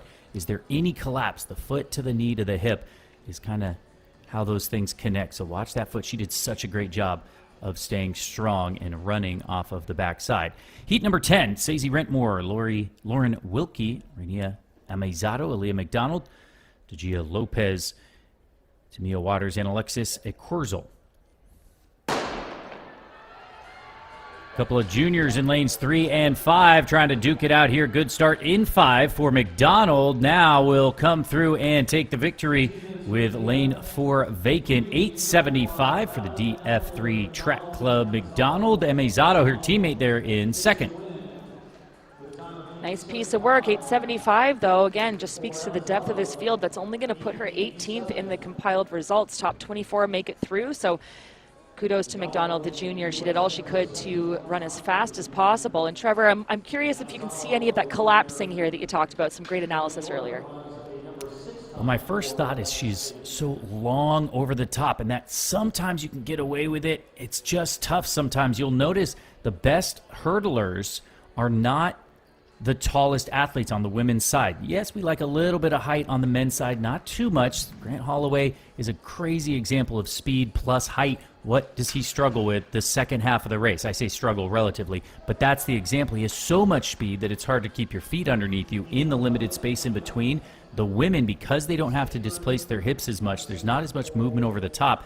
You got to stay tight and quick is the word. When you're long and you're tall, it might seem like an advantage early on, right? You're a coach in middle school, nobody else can three-step, and you say, hey, this girl's tall, great, right? She can three-step. But as we get to really elite speed, which is where these girls are kind of right on the cusp, especially because the hurdles don't get any higher, a college coach can look at this and say, okay, what can I do with the pieces here? It can be tough, like I said, when you're so long over the top and just, I don't know, quick is the word. Let's put it that way. Heat Great 11 here, analysis again. Full field minus lane 8. It's going to be, well, once again, it'll give us a breather here to introduce the field. Isis Stanford, Kayla Tyson, Amelia Cole, Anna Weil, Nyla Boyd, Robin Tajin, and Chloe Debuson. So anybody is free to disagree with me, I suppose, Kate, but there's my thoughts. Well, here's what I'm hearing from you is the only reason I was not a strong sprint hurdler is because I'm 5'10". Surely that was the only limiting factor for me. Let's go with that. Let's go with that. Absolutely. Well, hey, and like you said, you know, with some of the great Canadian hurdlers over the years as well, you would have had some stiff competition. Oh, absolutely, I would have. Competition's going to be great here as well. Got some very fast performers, especially Anna Weil in 4. Look to her. She's 12th in the nation coming in with 8:45 to her name. Away cleanly now, second time of asking, and watch that quick lead leg getting down underneath Anna Weil, but she had company in lane 3 from Amelia Cole of Lake Braddock TC. 8:66 there for Anna Weil. Amelia Cole 8:72. For second, bubble time 8:83. We continue marching on now on the back half of these preliminary rounds. So again, Weil an 8:44 performer at her best, at 8:66, a little off of what her capability is. But again, Trevor, tell us what you're seeing here because she is so quick over the barriers. She's headed to Indiana and again had a little bit of company there, but quick is the right word. Watch how that lead leg doesn't extend fully. It can be a little counterintuitive. And again, feel free to argue with me or write your local congressman, but if you noticed on some previous ones that the straight leg, you just don't have the time because you're not going as high as the boys are or the men from the higher hurdles. There's more time to get your foot back underneath you. When the girls are not displacing, Gail Devers is the perfect example. 100-meter gold medal in the flat 100. Of course, she had, you know, some misfortune on the hurdle side of things, but world champion there as well. The pure speed translates better here, and the quicker, the less time you spend in the air, the quicker you can get back down to running, right? And so that lead leg gets back underneath you quicker, and that's what we saw there from Weil.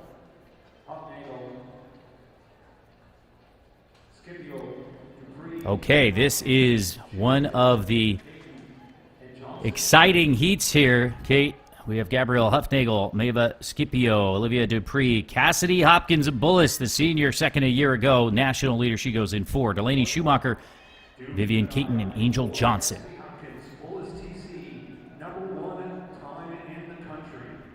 So some very strong contenders in this field, but of course all eyes are going to be on Cassidy Hopkins of Bullis. Second last year, she is the only returner from the 2025 final. And she is definitely looking not only to get to that final, but atop the podium here at New Balance Nationals indoors. National lead with 8:19. That's what it took to win this race last year. Class of the field is Cassidy Hopkins out there in lane number 4. No problem for the UCLA commit. She is going to take victory here. Well, 8:35 as, again, she says light work, slight smile. Step 1 down, 2 more to go. Excuse me, 8:35 all by yourself and making it look absolutely easy. That would tie her for third in the nation coming into this weekend. And talk about lots left in the tank. We are going to see some fireworks courtesy of all of our Bullis athletes, but especially this young woman. Look how quick she is out of the blocks and then just leaves the field behind, Trevor. And she, again, has figured something out. Coach Joe Lee knows how to work with those hurdlers and sprinters. Such a great job. Like I said, headed to UCLA. I was talking to Don Harper, who is one of those UCLA gold medal, one of, as I say, those Olympic hurdle gold medalists from UCLA. So she said, oh, yeah, we're excited. Coach Joanna Hayes, another one of those Olympic gold medalists, now back in Westwood there, taking on the UCLA squad. But Hopkins, well, it's not over yet. She's got her senior year still to put an exclamation point on this high school career.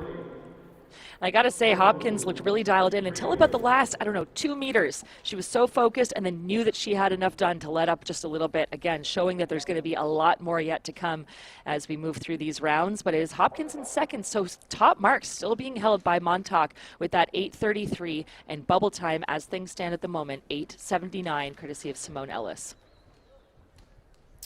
Yeah, Hopkins will certainly get quicker as the rounds progress, the Maryland State record holder there. We'll continue on now. Heat 13, Leah Ryder, Ava Gonzalez, Morgan Hawley, Jasmine Jackson, Serenity Early, Lisa Kormolu, and Akira Greenwood. Lanes 4 and 5 occupied by sophomores. What a start from Jasmine Jackson here of Winslow Township, TC. Well, talking about Cassidy Hopkins, how about this young lady? 8:34 for Jasmine Jackson. That is a very swift piece of work. 8:34, just outside of the top mark of the day. That's going to put her second by 1/100th of a second. It's a new U.S. number 3, and she's, again, just a sophomore. So think about the development yet to come. And I hesitate. I never want to get too far ahead of ourselves when it comes to these real youngsters. But real excitement as we take a quick peek in now, Trevor, to that weight throw, and in fact not. We're going to take another look at this hurdle. Lots of action going on here at the track. Well, anytime you run fast, you did something right. Now, coaches, athletes, we always want to do something better, certainly. But Jackson absolutely cooking there through the final. And you can tell sometimes, too, this is a time qualifier. As you say, you peek up at the board there, but you have to be dialed in. And, you mentioned Hopkins. Okay, fine. Off the last hurdle, you might let up just a little bit. When you know you're that far ahead and relatively even time-wise, you're safe. But dialed in, you have to be. Great run there. Boy, this is heating up to be a pretty good semi. It sure is, and Jackson knows how to get stuff done at New Balance Nationals. She was second in the freshman girls 100-meter hurdles championship race. Excuse me, freshman girls. I need to correct that. It's not a championship race, but the freshman girls 100-meter hurdles at New Balance Nationals outdoors last year. So again, just a sophomore and entering that championship arena in fine form. Starts off her day with that personal best. As we will move now to heat number 14. Mariah Montauk and Alana Parks, Madison Foy, Brooklyn Randolph, Jordan Scott, Amber Williams, Nyla Jackman-Smith, Cameron DeMorat.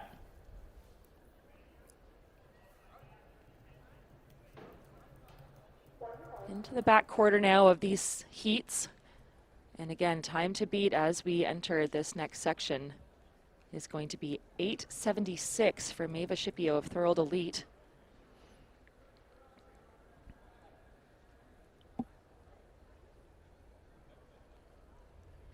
Brooklyn Randolph there in 4, the junior for ATL Zoom Athletics.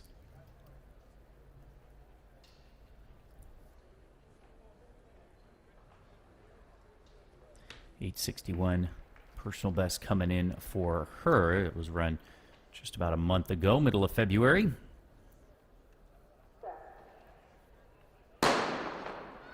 And away we go here in heat number 14, the bubble time, 8:76. It's an even battle. Lane 4, Brooklyn Randolph now starting to pull away, and she will just slide into the top 24. You can see, again, sometimes it's a bit of relief, Kate, on the face there as well, going, man, I was in a dogfight, but got it done. Absolutely, and Randolph with the smile now, again, knows that she's probably done enough to get herself into good contention here. She's going to sit in 9th right now on those compiled results. Really good run there, too, for Jordan Scott, again, the Speed Academy. She's such a tall athlete, and to your point, sometimes that height can be to your disadvantage, just being sort of outpowered to the line, but a really strong run by both of these top 2 runners. Jordan Scott, a senior, but if I'm looking at her, I'm thinking, hey, that's a multi. She got that lead leg down so quick, and that's what I was saying. It can be a challenge. It doesn't mean it's impossible. It doesn't mean it's impossible by any means, but she got that lead leg down so quick and was so comfortable over those hurdles. Hey, maybe put a shot in her hand. I don't know. I'm just saying. Could be a great multi, but certainly a fine hurdler as well. Well, I'll put a word into her coach, and Jordan Scott and her twin sister Journey Scott have been tearing things up on the junior side in the hurdles and flat sprints in Canada over the last couple of years. Good to see her with a strong throw down there, but again, it was a big win by our leader Randolph at 8:58 to take top marks. Jordan Scott headed to UPenn. We move now to heat number 15. Caitlin Gorzenkowicz, Cody Mallet, Reese McKinney, Adrian Bowden, Kai Wood, Funmi Ayoku, Clara Slattery, and Jaden McCarrans. Another full field of very capable athletes. Bowden of Demon Running Club comes in with the fastest time of the group, but look to Wood to her outside as well. We'll talk about multis. Bowden taking the victory in that pentathlon that happened just a day ago. And we continue now as we see lane number 4, Bowden of the Demon Running Club. Screaming Demon indeed, 8:52, a quick time for her to put her name into contention as she is just .01 off her personal best a day after winning the pent.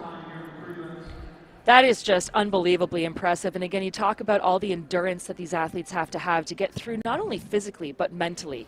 Every single one of those 5 events in that pent, you had to be dialed in and focused because there was strong competition.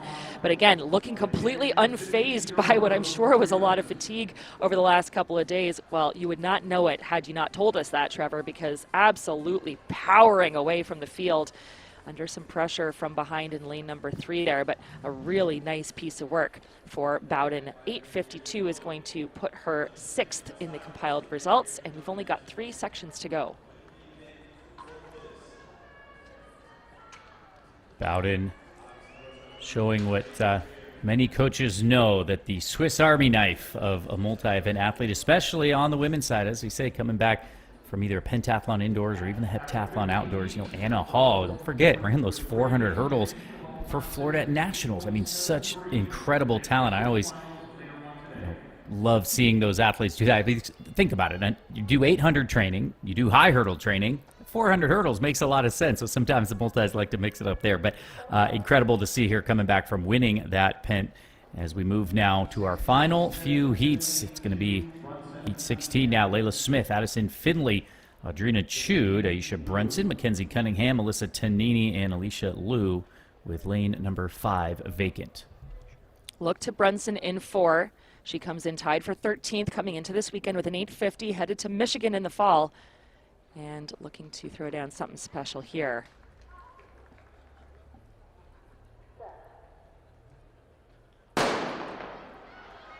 Away cleanly, first time of asking, as Brunson is going to move way past this field here. You saw her working hard all the way through to the line. The senior, 8:51 out of Illinois, is going to take it.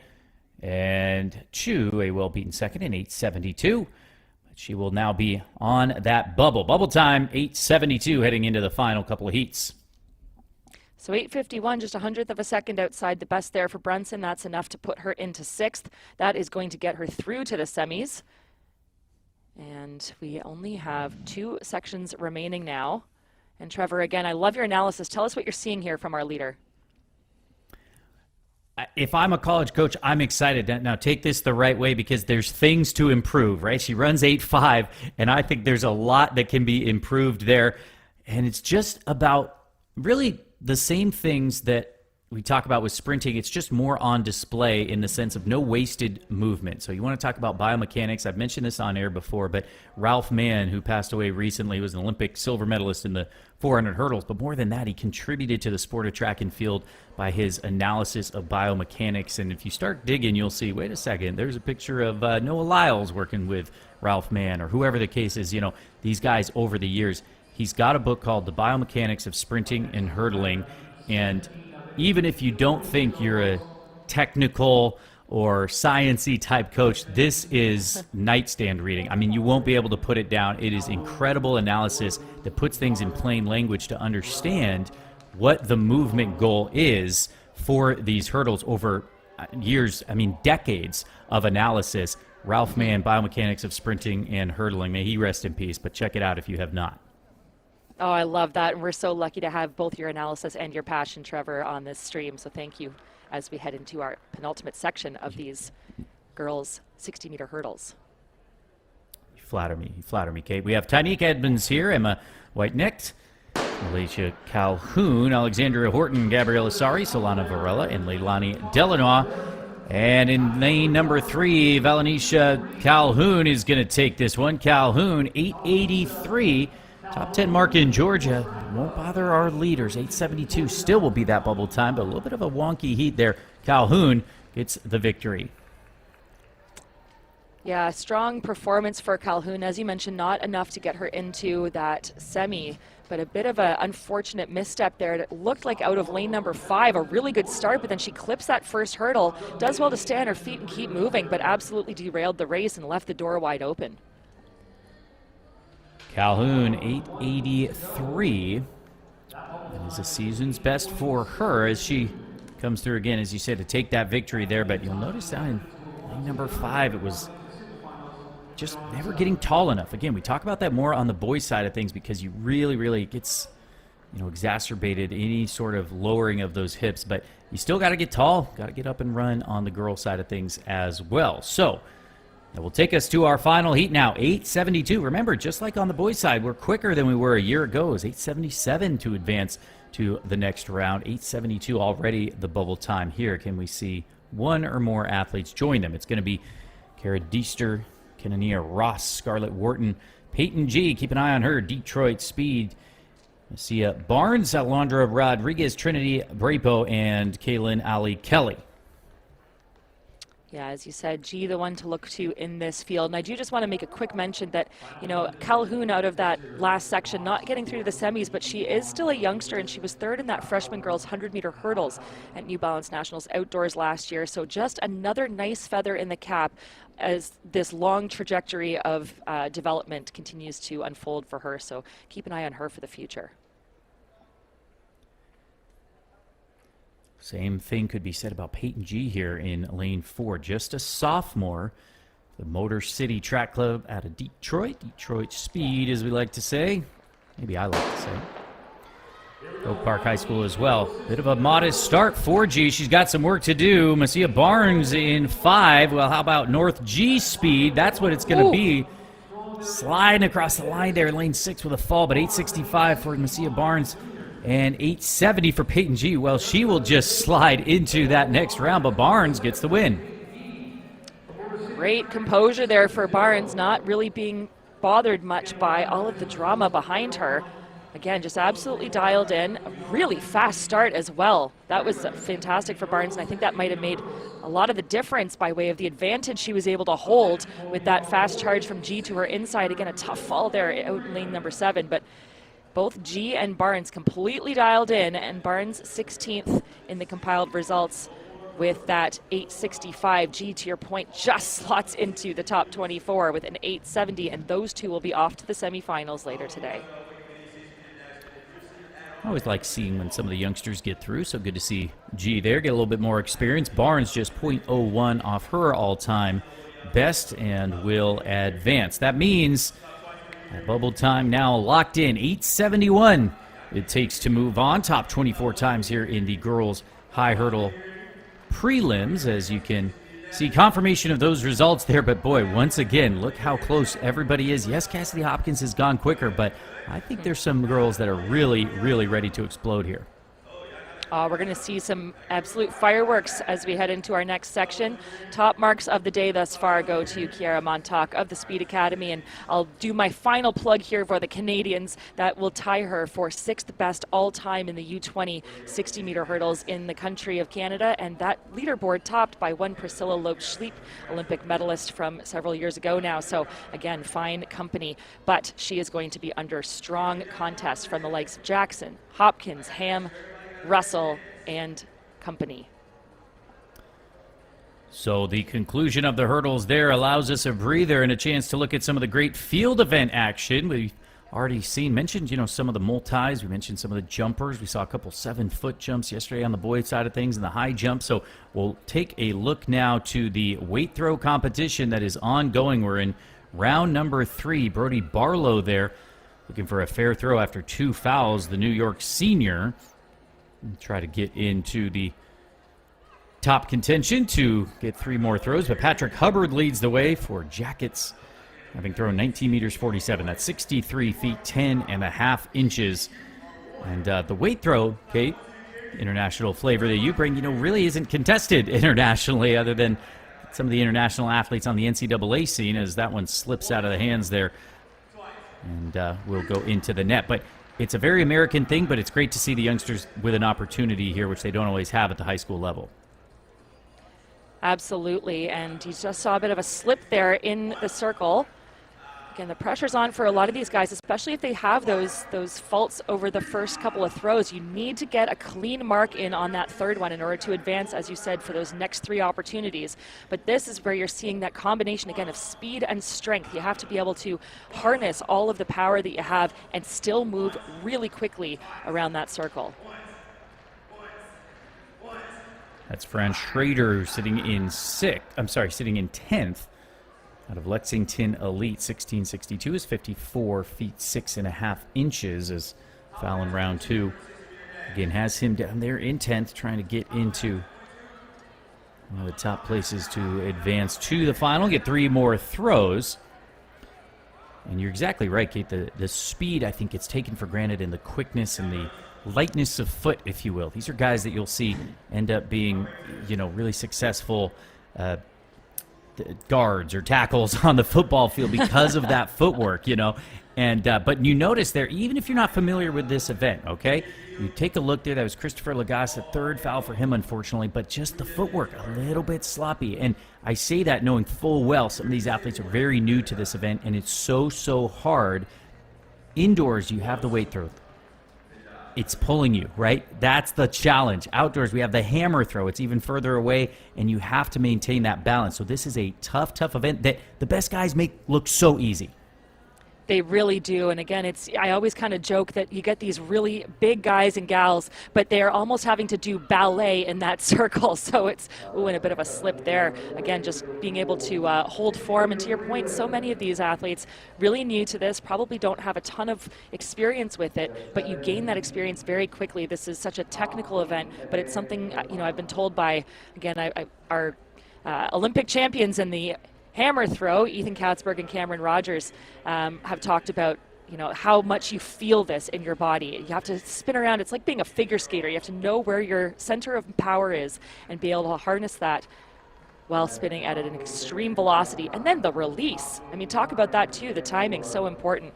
But we'll check back in with that weight throw in a little bit after some more hurdle action. 60 flats. Getting ahead of myself. Yeah, all about the footwork there. Really, really impressive. And again, even if you know nothing else, you go watch these guys and gals as you can just see that tight footwork. And we saw a couple of the examples there. It's kind of a broader breadth, if you will, on the high school level. Some athletes maybe have done it for a long time. Some are still getting to it. And you can't fake it with the hammer. You can't fake it with the weight throw like you kind of can with the shot put, right? You can just be big and strong, just do a little half-turn throw, and you get out there. But no, it is all about the footwork there in the weight throw.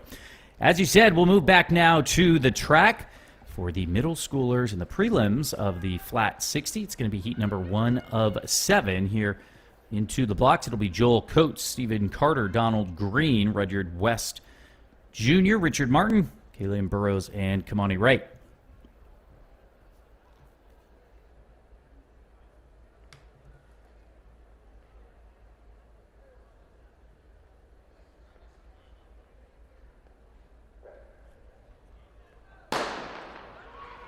Little bit of a movement there. Oh no, I think they got him.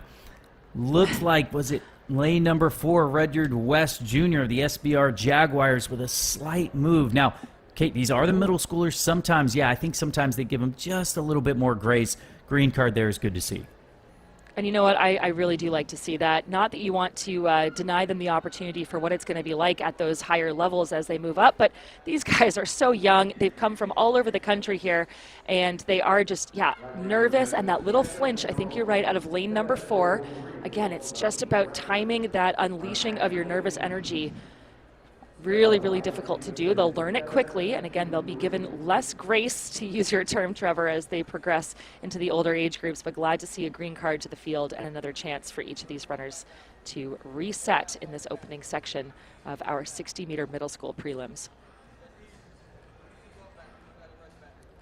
Well, we saw a meet record in this event a year ago, 7:03 to take the victory. Taking down that 7:08 meet record from 2023. So Stefan Lyon of the Southern Sprinters Elite, the 8th grader last year, cruised through the rounds and into that final as we will prepare once again. It's Coates, Carter, Green, West Jr., Richard Martin, Burrows, and Wright rounding out the field here in heat number 1 of 7. And we'll go straight to the final, Kate. Top 8 will advance by time. Obviously a smaller field here, but still pretty cutthroat. No big cues. Absolutely. Pressure's on from the beginning, and that's why you see a little bit of that flinching on the start line. Hopefully we'll get away cleanly now as each of these guys given a second opportunity to make their way to that top 8 and the final. And away we go, not cleanly once again. Boy, Richard West Jr., hey, he has run quick. 6:87, his personal best that came just a couple of days ago. And he might be just a little bit antsy here.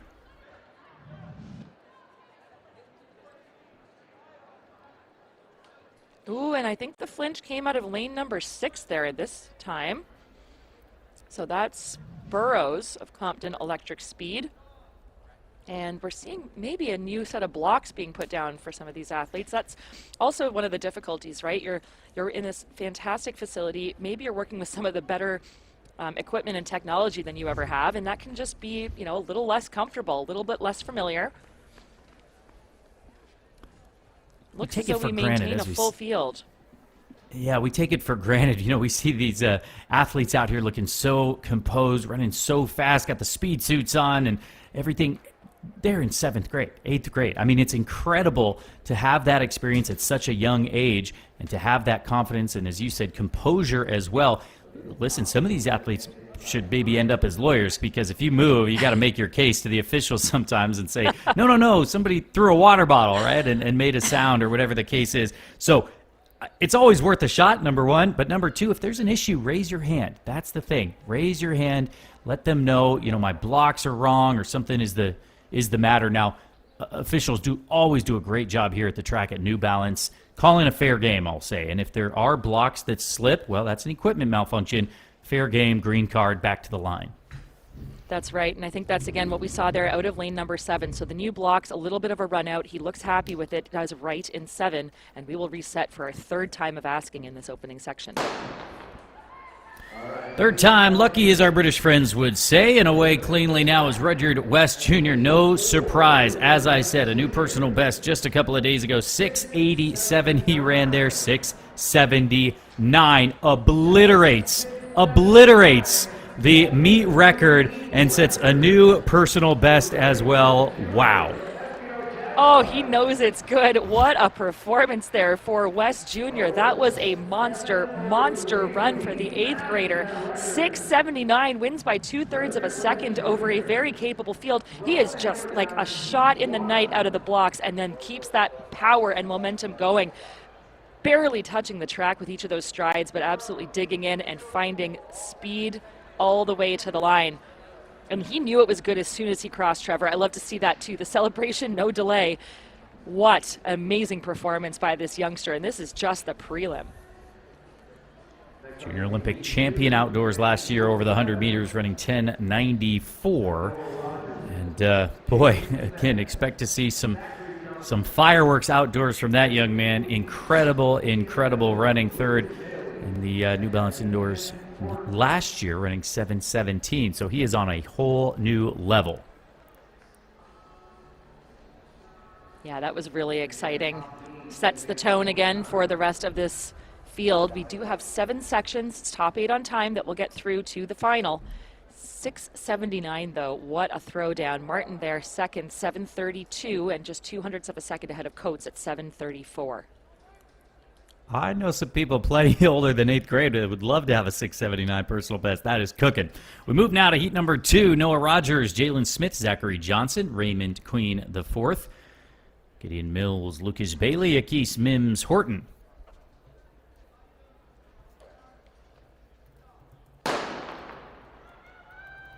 Off we go now, having just seen an electric heat number 1, and in the middle of the track here, lane number 4 is going to take it. Raymond Queen, the 4th, 7:22. Well, don't let that fast time skew everything else here. That is still a pretty quick time here for a middle schooler, as Raymond Queen, the 4th, will take it for Falcon Elite. And he shakes his head. Again, these guys, these athletes put so much pressure on themselves, and hopefully they're able to enjoy the process as well. If you're a middle schooler and you're turning up to an event like this, it is definitely important to make sure that you're actually having some fun at the same time. But good piece of work there. Again, looking like he was just tying up a little bit towards the line. Comes away, as you said, with that 7:22, which in any other context would be absolutely blazing. But because we've seen a 6:79, to your point, Trevor, it just contextualizes things a bit. And we saw a shake of the head, but he should be quite happy. And after 2 heats, that will slot him into 2nd overall in those compiled results. I think we can safely say that our first position will be relatively stationary. Let's put it that way. Rudyard West Jr. with that incredible meet record. We'll move now to heat number 3 of 7. It's going to be Jaden Mason, Chase Washington, Mason Chadwick, Maxwell Thomas, Nathaniel Clark, Canandis Ingram, and Clarkson Johnson. And quick shout out there to Clark, who is representing my former track club, the Mississauga Track and Field Club from Southern Ontario. Love to see that. He will start in lane number 5. But Thomas, one to keep your eyes on there in lane number 4 as well. Thomas of Germantown, the 8th grader.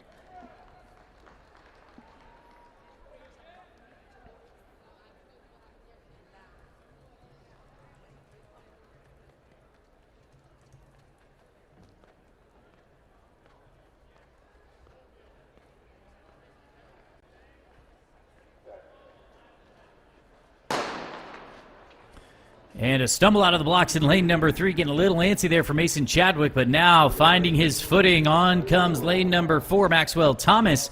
But it won't be enough to take down Mason Chadwick. 7:19 to Thomas's 7:21. He should be safely through, I would think. Puts the bubble time now at 7:37, but Chadwick gets the win here, and with a cleaner start, he could go quicker. Oh, absolutely. That was a great piece of running. And again, the body language so interesting for these youngsters especially. Throws his hands up, says, all right, I got done what I needed to get done. Again, one of the taller athletes in the field, and really finds his form quickly. He gets up tall from the beginning. He felt the pressure to his inside. And that was a nice piece of running by Thomas to make sure that things were honest all the way through. And again, Thomas not with a great start, Chadwick with a better start. He's rewarded with the win, but only 200ths of a second separating those guys as they are 2nd and 3rd overall with 4 sections remaining. 3 sections remaining, pardon me.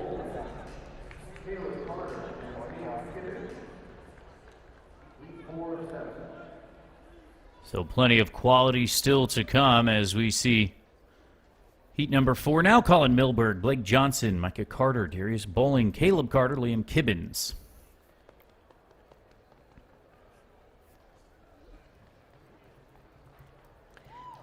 Bowling has put down lots of nice performances over the season thus far, and I love this.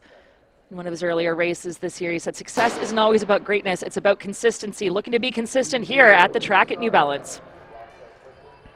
Lane number 5, Darius Bowling, Prospect Park Youth Running is going to take care of business here. 7:16 for Bowling. Well, consistency, absolutely true here. 7:16, that's going to be our 2nd fastest time so far. Again, no one coming close to touching that monster 6:79 thrown down in section number 1. But Bowling, nice piece of work to put himself in strong contention. Again, really quick out of the blocks. I saw what I thought was maybe just a little bit of a flinch. Obviously not enough to trigger anything from a reset position from our starter, but Again, ran away with this, ever increasing his lead over the field in the closing meters of that race.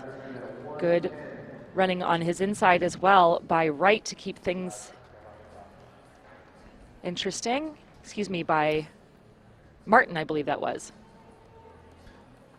Darius Bowling will take the victory there. 7:16 coming off of, well, he's done it all, I suppose. Back to the 400 at Melrose last year, broke that record as a youngster and continues on here on the short sprints now as well. We'll move to heat number 5. Thatcher Eldridge, James Wright, Caden Miller, Mark Clayton, Isaiah Grant, Bershawn Jackson Jr. Well, that's a familiar name. He goes in 6th for Run U Express, that squad in North Carolina founded by Bershawn Jackson, former Olympic medalist. In the 400 hurdles, Land Cohen Mobley goes in 7th.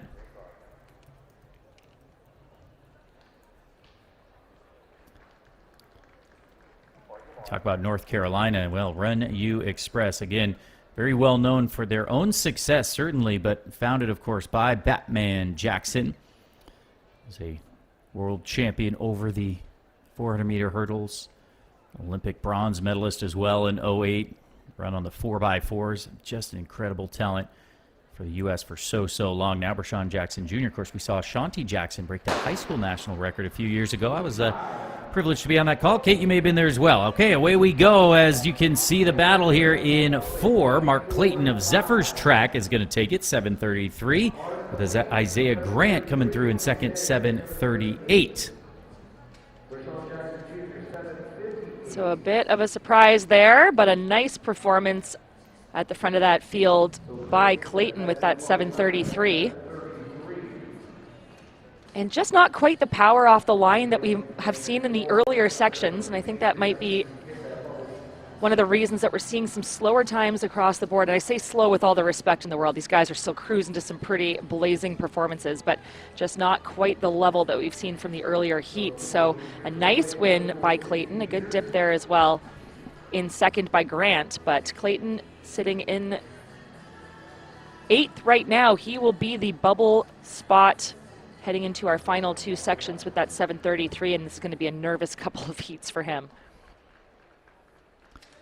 Worth mentioning, again, a lot of these middle schoolers running multiple events throughout this weekend. Bershawn Jackson Jr., a good example of that. 52.9 in the 400 just a day ago for, well, right near his personal best. So we continue on as the lead still safely in the hands of young Rudyard West Jr. 6:79, a meet record. No surprise after he ran 10:52 on an outdoor meet recently. But we look now to heat number 6 here. Saeed Madison, Shizawa, Coverson, Love, Fitzgibbon, and Dixon. And in lane 4 it is Coverson of West Georgia Elite. The 8th grader will take this one, 7:28. And move into the top 8 with Pierre Love there in second, just on the outside, looking in at 7:35. Coverson, another athlete that comes in with lots of range. He's also a hurdler over the 100 meters and the 300 hurdles. Has a best of 13:49 in the 100 hurdles. But showing his speed side of his talent toolkit here today. Again, really powerful, completely focused on that finish line, making friends with it, running right through. You love to see that. Again, you have to picture that the finish line is about 10 meters past where it is if you're going to take full advantage of form and speed all the way to the end of that 60. So Coverson is going to move his way into 6th overall with that 7:28 and 1 section left to go. So things are looking good for Coverson. Bubble time right now, 7:32. That is held jointly by Johnson and Martin.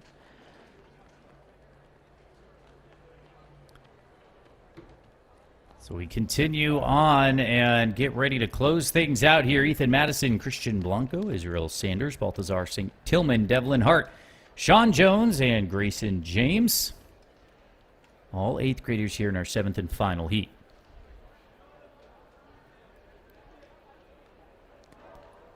And Tillman, another multi-eventer. Tillman is a quick sprinter, but also a long jumper, has been part of a few really strong relay teams as well. Also plays football at a fairly high level for his school. Well, in lane number 5, though, it is going to be Devlin Hart, the track Houston Youth Track. And youth indeed, we've seen some speed there. He likes it. 7:21 for Devlin Hart.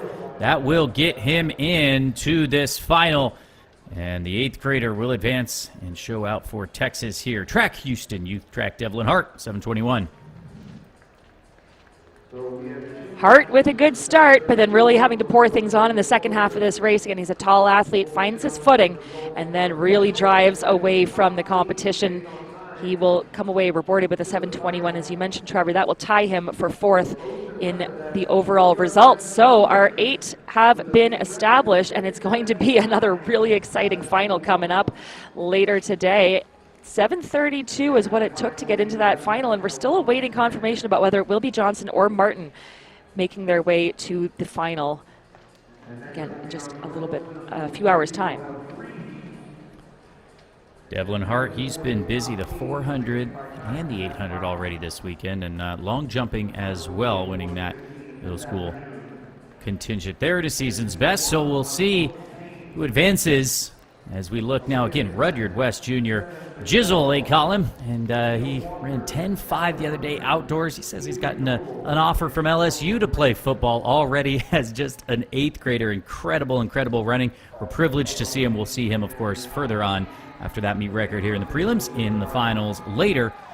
But for now, we will advance to the girls' side of things. Once again, it will be the middle schoolers, the prelims here, and we'll take the top 8 by time. Just 3 heats here. It's Cortland Payne in heat number 1, Alea Smith, 7, Michelle Newsom, Anaya Walker, Skylar Hunter, Avery Noble, and Sloan Francis.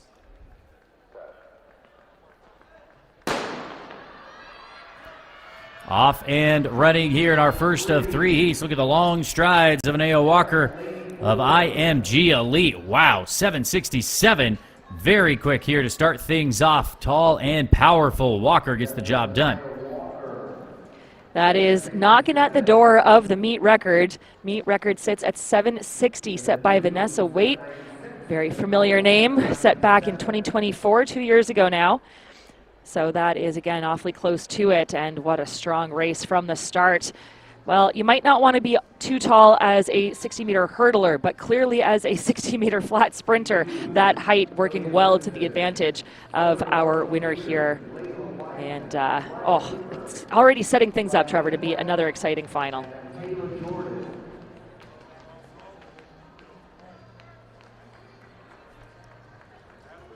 So confirmation of those results there with Walker. Well, maybe should be called runner, I suppose. But the meet record, as you said, coming in was 7:60. That was set in 2024. It was broken last year by Cameron Daly. You want to talk about some young talent. Cameron Daly is that's a name to remember. Certainly ran 7:40, absolutely obliterating the field. She's an incredible talent from the 60 all the way up through the 400. So that meet record 7:40 now as we continue on here to heat number 2. Ilya Simpson, Sarah Barrows Deer, Layla Weissman, Raya Cooper, Rylan White, Taylor Jordan. That's your lineup in our second of 3 heats.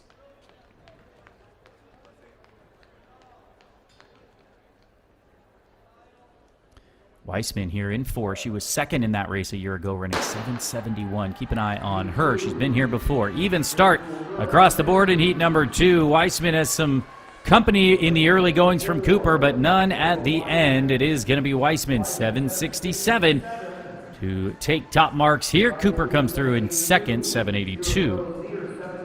That's 7:67, exactly matching the winning time of our opening section, courtesy of Walker. So Walker and Weissman tied there for top marks, 7:67. A 7th grader and an 8th grader. Fabulous performance there by Weissman. As you mentioned, under some pressure towards the end, but holds good form. You can see how upright she is, such a tall, powerful runner, and really drives those arms, holding her chest high, and coming away with the fastest time of this second section. Only 3 heats total. So makes things a little bit, I don't want to say easier, just maybe a little bit less nervous as you look at those compiled results. And right now, heading into that final section, the bubble time belongs to White at 8:02. We saw her sister in the championship hurdles, 60-meter hurdle prelims earlier today.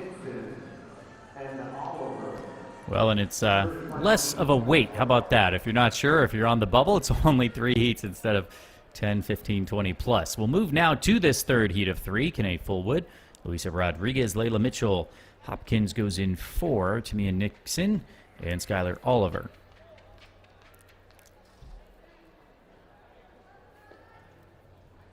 This is what we talk about when we say athletes from all across the country. You see Hopkins in 4 from Arizona. We've got North Carolina represented here, Maryland, and others. Good start in 4 for Elle Hopkins.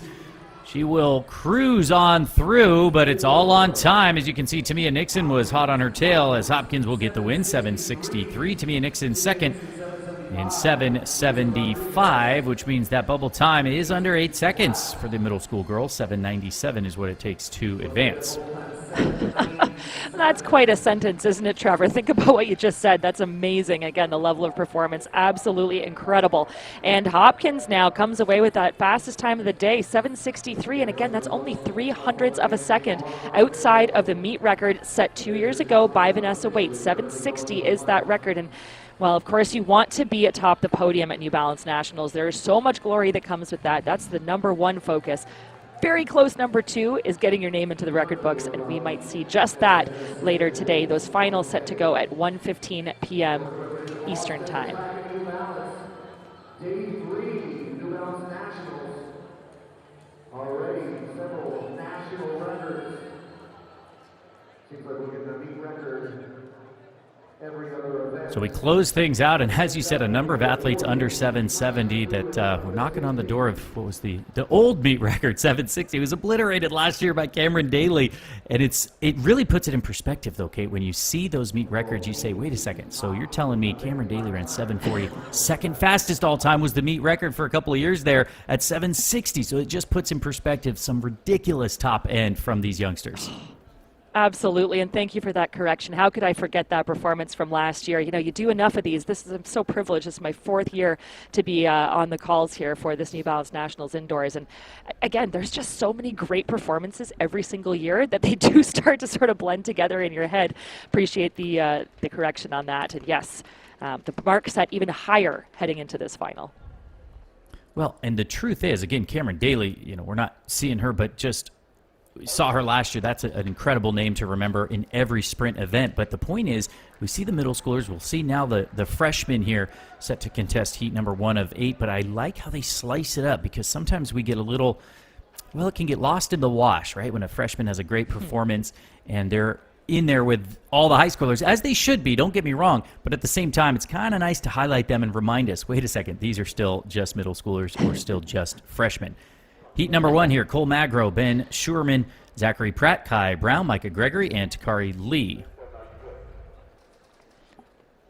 So a bigger field, I should say, for these boys prelims. 8 sections, again, only top 8 on time, making it through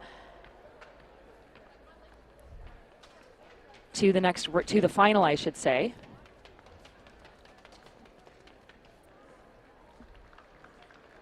Meet record was also broken here last year. It was 685 coming in from Terrence Mahomes of Bullis from 2023, but Javon Legister, the Marauders, set that meet record of 680 a year ago. Kenneth Ward was second in 688. But a new champion will be crowned, as it always will be, since it's just the freshmen here. I don't know if they get held back. Can you compete again? But here we go in heat #1. Kai Brown takes it 7:02.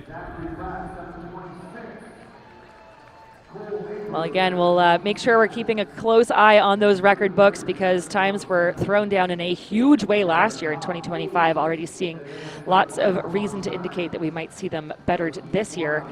Excellent start there. You see that bit of a head bob, just working hard to get fully upright is Brown. But once he finds his stride, it is game over. The rest of the field will throw a blanket across them, but absolute dominance there for the left coast track athlete. 7:02 to set the opening mark. Early days here in our first of 8 prelims of this freshman 60-meter. He's got a 683 best, does Kai Brown, so he certainly could knock on the door of that 680 meet record. That will remain to be seen. Top 8 will advance by time. And in the prelims a year ago to advance, well, Javon Legister, as we said, ended up taking the victory. He actually set the meet record in the prelims, running 681 before bettering it in the finals. So it took 7:19 to advance, and could be something very similar here. As we move now to Heat 2, Justice Shabazz Charles, Kalen Ali, Timothy Robertson, Lorenzo Pruitt, Gabriel Solomon, Braden Geisler, and Ethan Mendez. That's your lineup in Heat number 2.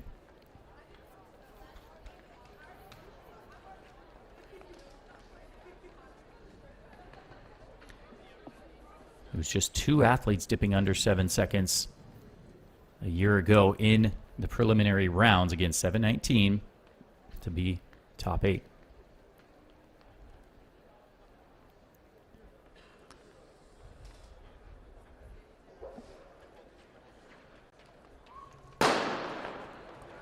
Away we go in heat number 2. It's Lorenzo Pruitt looking good in lane number 4. He is going to pull away here and take this heat. 7:13 will have him cleanly in the top 8. Second overall now for the Motor City Track Club runner.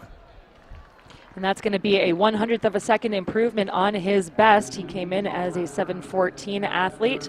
Set that on February 14th, Valentine's Day. How do you like that?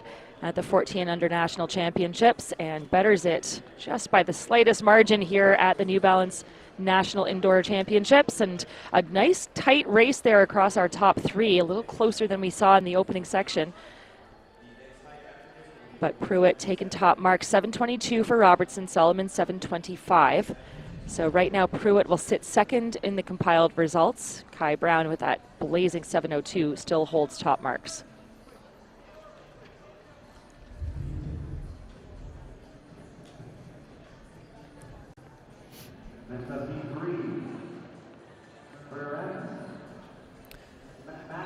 So day number 3 continues here at the New Balance Indoor Nationals. A rare chance to kind of catch our breath here, Kate. Kate Van Buskirk joining me, Trevor Fulkerson here on Runner Space. And we have our hockey line changes, I suppose, on the announcer side of things. But we're having a blast as we continue marching through all of this action here in Boston.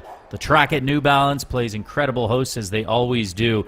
And the athletes absolutely showing up and showing out. And that continues with heat number 3 here. A couple non-starters, but we will take to the line with Bryce Vernice, Mackay McIntyre, Graham Highland, Jalen Foster, and Matthew McFarland.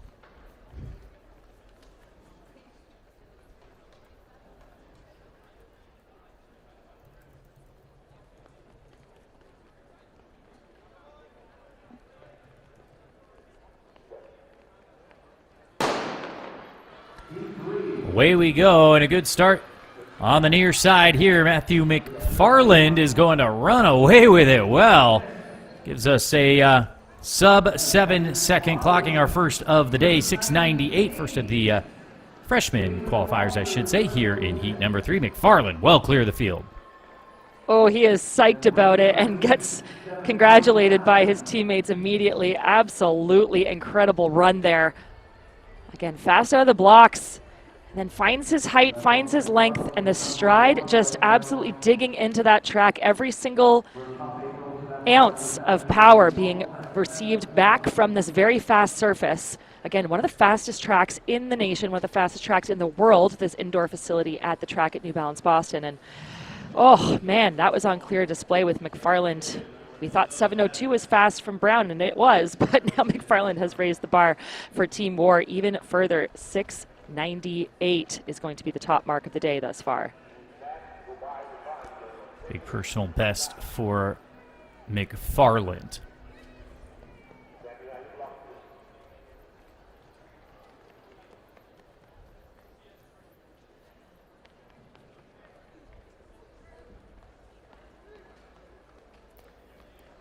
continue on with the freshmen here, having seen some quick middle schoolers. Well, quick might be an understatement. Rudyard Jizzle West he ran a time. Let's put it in perspective. Still, just kind of reeling from that, Kate, because that would have been faster than the freshman record here, just by a hair. But still sets that middle school record, and really kind of sets the stage. The freshmen say, "Hey, we got to keep up." I like that. I like when there's that little bit of pressure from the younger guys to keep these freshmen honest. Into the blocks now for heat number 4, a full field. Malachi Jackson, Jaden Jenkins, Grayson Cook, Keon Ali in 4. Kari Hampton, Cyrus Gant, Brendan Nipola, and Braylon Fullerton.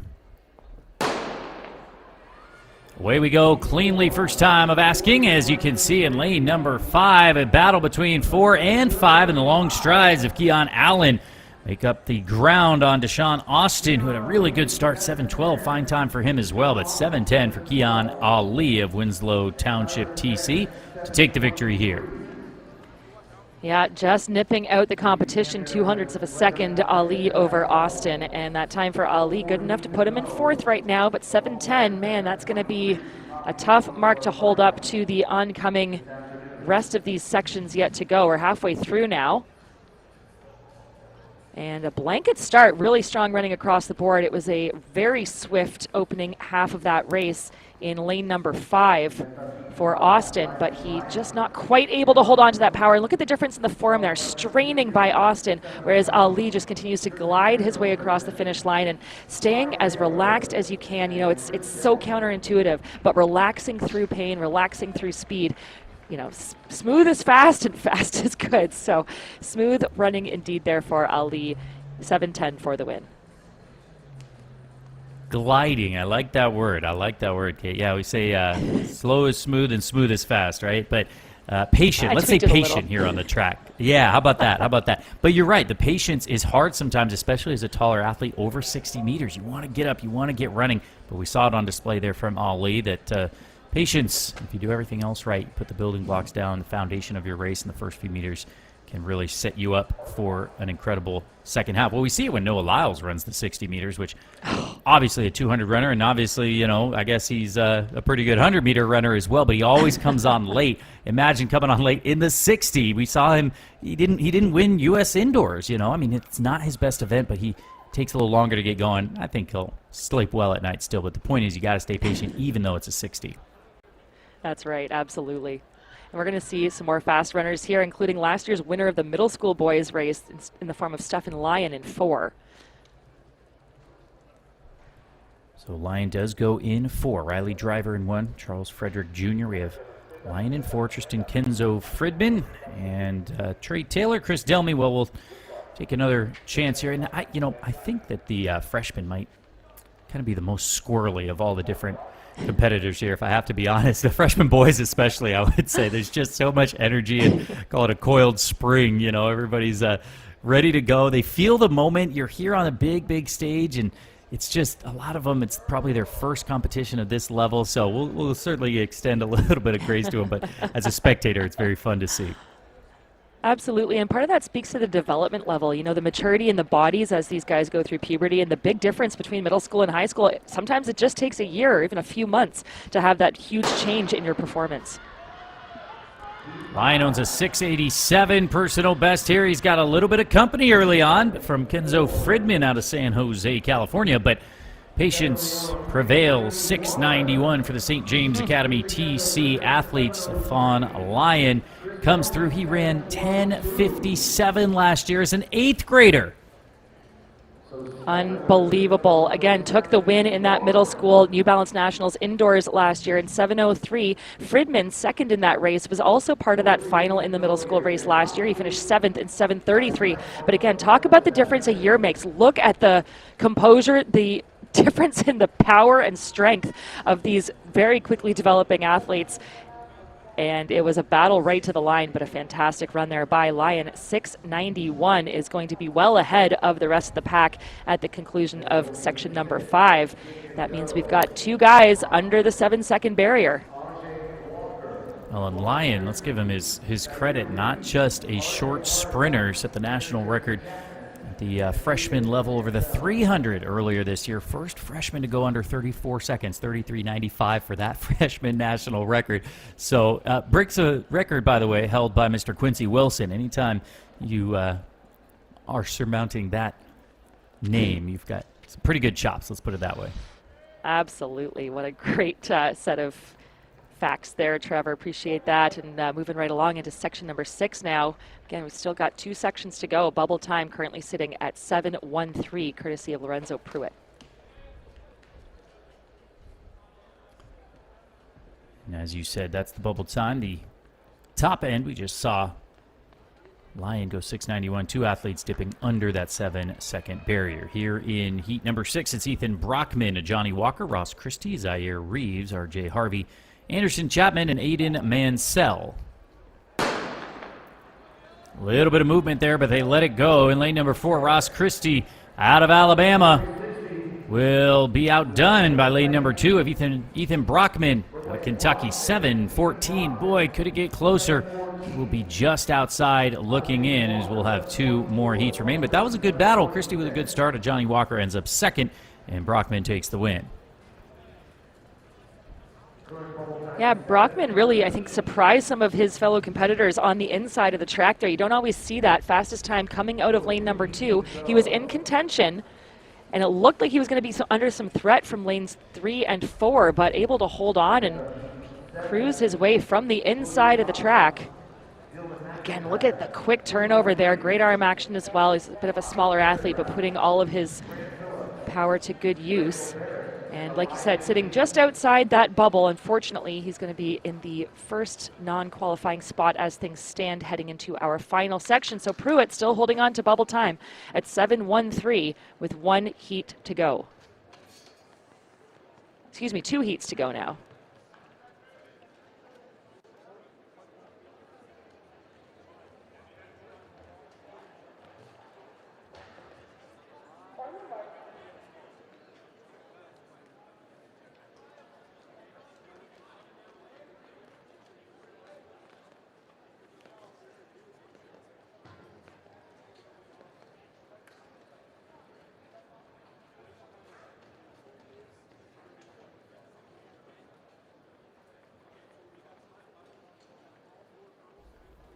This is heat number 7 now. William Rodland, Dylan McIntyre, Cooper Dupree, Fox Pendergraft, Grant Phillips, Reniel Barrett, and Elijah Davis.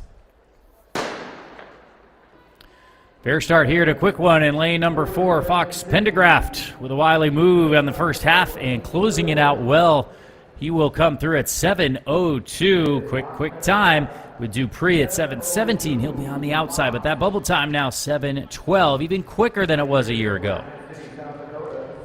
Pendergraft making it look easy. 7:02 is going to tie him for 3rd overall in those compiled results, along with Kai Brown. And again, looking for confirmation on that scoreboard, and he likes it. Going to come back surely for the final, again, with only 1 section remaining now. Look how quick he is out of the blocks and just on a mission from start to finish. Really nice piece of solid sprinting. Love that one-leg tight action as well. But fairly clear of the field there. He had some company towards the line, but holds on for the win. Dupree crossing in second in 7:17, and that is not going to be enough to get him through to the final. Well, Fox Pendergraft, as you can see, out of Rapid City, South Dakota, and, well, ran a pretty rapid race right there, did Fox Pendergraft. Competes for the Rapid City Central Cobbler, so he's got great shoes as well. We'll move now to the 8th and final heat. Jalen Clark, Saya Hardy there in 2, Elijah Jones, Nalo Gandy, and, well, let's confirm that. Yes, it is, in fact. Just wanted to make sure we didn't have a double entry there, but it's Elijah Jones in lane number 5 as well. Pax Montano in 6, Jeremiah Pelt in 7, and David Anarua in 8. I love that you bring, again, the passion and the humor. Way to throw in the cobbler comment there, Trevor. Don't think I didn't catch that one. And we have another finalist from last year's middle school 60-meter in the form of Hardy. Very even run here, and on the near side up into his running was Pelt, I believe, but it's actually Elijah Jones, the Elijah Jones from Drive Phase Track Club. 7:20 That will be on the outside looking in. Jeremiah Pelt does come through for second, as Jones will take the victory here. The Georgia native 7-2-0 will be outside that bubble time of 7:12, but again, even quicker than it was a year ago to advance to the final. Love to see it. Again, tight battle right from the start. Throw a blanket over these guys. It was the advantage on the inside early on there, but a nice final push will grant Jones the victory. Again, just really, really maintaining composure. He looked a lot more comfortable than his competitors and held that form all the way to the line, as you mentioned, but not enough to get him through to the final. So after some, I think, very anxious waiting, it is going to be Austin occupying our final qualifying spot of 7:12, heading into that final. So, man, cranking things along for some excellent performances coming up later today.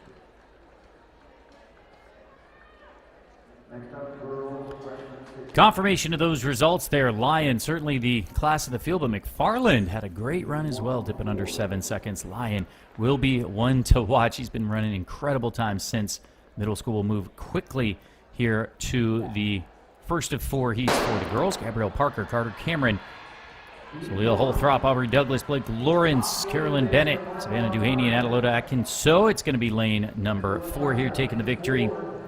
Aubrey Douglas of Motor City Track. They're always well represented out of Detroit, Michigan. 7:63 to kick things off here in the freshman girls. And I think I'm okay to say this. Again, I say it with all the respect in the world. Those folks out of Detroit come with some grit. They come with some absolute strength and determination. And as you mentioned, Motor City well represented always at these New Balance Nationals, and certainly on the straightaway here today. Really lovely piece of running. She's a really exciting athlete to watch. She's dynamic, but she's also smooth. And again, putting those two things together, not always something that runners are able to do, especially at these younger age categories, but making it look easy. And so, again, Douglas with the top mark early on, 7:63. Bullis second there for Bennett in 7:77. Last year's champion set a new meet record. Haven Smith out of St. Louis ran 7:44 in that final to take down the meet record from Skylar Cunningham that was set in 2023. Another familiar name if you've paid attention over the last couple of years. You know who was second there was Parker Coes out of Bullis last year, running 7:57. Interesting athlete. She's down training in Texas now. An incredible long jumper as well. I guess I'll go on that tangent another time, but she jumped 21 feet, 3/4 of an inch. That's 6:42 for all you track fans out there. And it's pretty quick on the track as well. But point is, meet record 7:44 from Haven Smith, set a year ago. A full field now. These 8 athletes here in heat number 2. Natalia Cunningham, Kinley Jones, Carrington Harris, Amani Moore, Brooklyn Smith, Jamaica Sumter, Terry Kwarteng, and Maya Yorgulescu.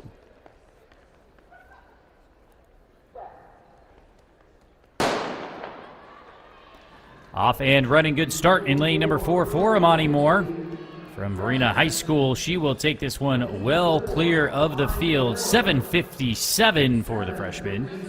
As the top times and the bubble time continue to get quicker. Just 4 heats here, Kate. Again, just making it look so easy. I know it's not, but what a pleasure to watch is Moore. And again, all down to business. She knows that she just needs to get right into that recovery mode. Out quick, but it's over the second half of this race that she absolutely shines. Again, one of the taller competitors, and leaving the field behind her, fighting all the way to the line nonetheless, knowing that the time counts more than the advantage over the rest of the field. And a really nice piece of work thrown down there by Amani Moore. She is going to have the fastest time of the day so far after the completion of 2 sections, 7:57, 7:63 for Douglas, 7:77 for Bennett. So that means that right now the bubble time is 7:86 as we move into the back half of these freshman girls 60 prelims.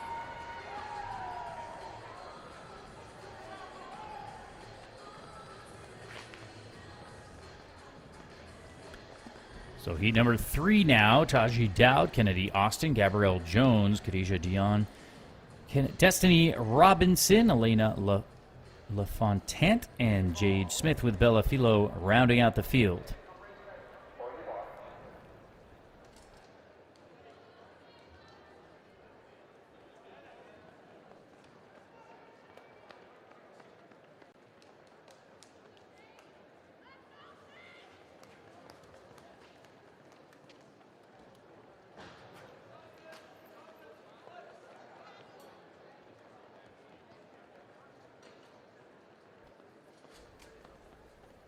Into the blocks here, another full field. You love to see it, 1 through 8 filled. Well, there was a movement from Gabrielle Jones out of Illinois in lane number 3. I don't know, Kate, are they going to give that grace, or is that a little bit too blatant?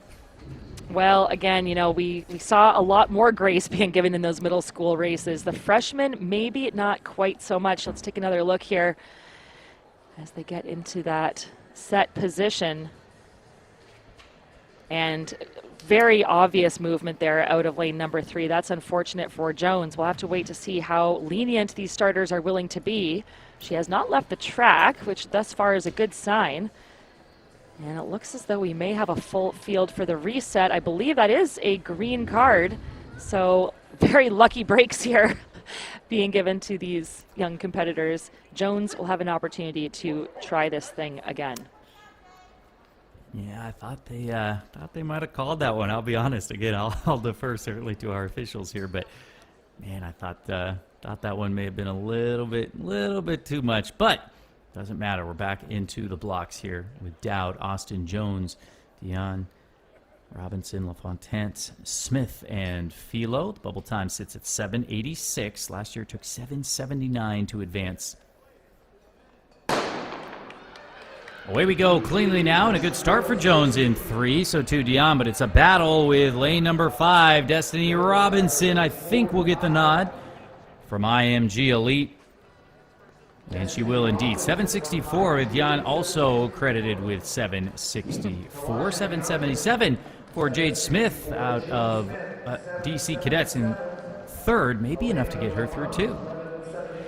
Well, nice call there on Robinson taking the win. Again, it doesn't get much closer than that, going to the 1,000th of a second to separate them. This is where you want to just, again, maintain that composure as much as possible. You can see the difference in the forms between Robinson and Diane, and both of them at 764. That's going to tie them evenly right now for 3rd in the compiled results. Again, only top 8 making it through to that final. So it is cutthroat, but we only have one section to go. So looks as though Robinson likely to be safe there. Bubble time 7:84, tied by Harris and Kwarteng. Yeah, Deanne, as you said, perhaps a bit, I don't know if we can say perhaps ungainly, but just some wasted motion there, but it's so powerful. I mean, again, if I'm coach, I say, hey, we can work on that. I've talked to some really high-level coaches, especially at the college level, that will, when they're recruiting, will say, there's certain things I think are really tough to, fix or to coach, and other things I love to see because it hinders the athlete in the short term right now, but I know that we can fix that as we continue to get stronger, work on technique, and I think Dion there's an athlete that can certainly hone that speed in more and more. She'll have another chance most likely in the finals. 4th and final heat now. Ayers, McCarthy, Sanders, Bumgarner, McMillan, Damiano, Dwyer, and McCarrans. And in the middle of the track here, you can see lane number 4 is going to take it. Cameron Bumgarner, 7:67 for Drive Phase Track Club. Great race for Bumgarner. Again, makes it look pretty simple, pretty easy. She was 3rd last year in the middle school girls 60-meter final. She ran 7:77 there. Improves on that by 1/10 of a second this year to run 7:67. That's going to keep her in contention, 5th overall in the combined results. And again, that tall athlete, really lovely to watch across the line, really smooth. Again, when you have those longer limbs, to your earlier point, Trevor, sometimes you can find yourself wasting motion, a little bit of twisting and turning, or just trying to make sure that you're harnessing the power under you, but she does a really beautiful job of that. So Bumgarner takes the win in 7:67, 7:74 there for Sanders, also going to be enough to put her into the top 8. Great 200 runner as well, and pretty solid long jumper is Bumgarner. She was 3rd in that long jump just a couple of days ago. So we look to our qualifiers here. Monty Moore, 7:57 will be our fastest contestant in the final. 7:77, just a couple of ticks faster than it took to make this final a year ago at 7:79.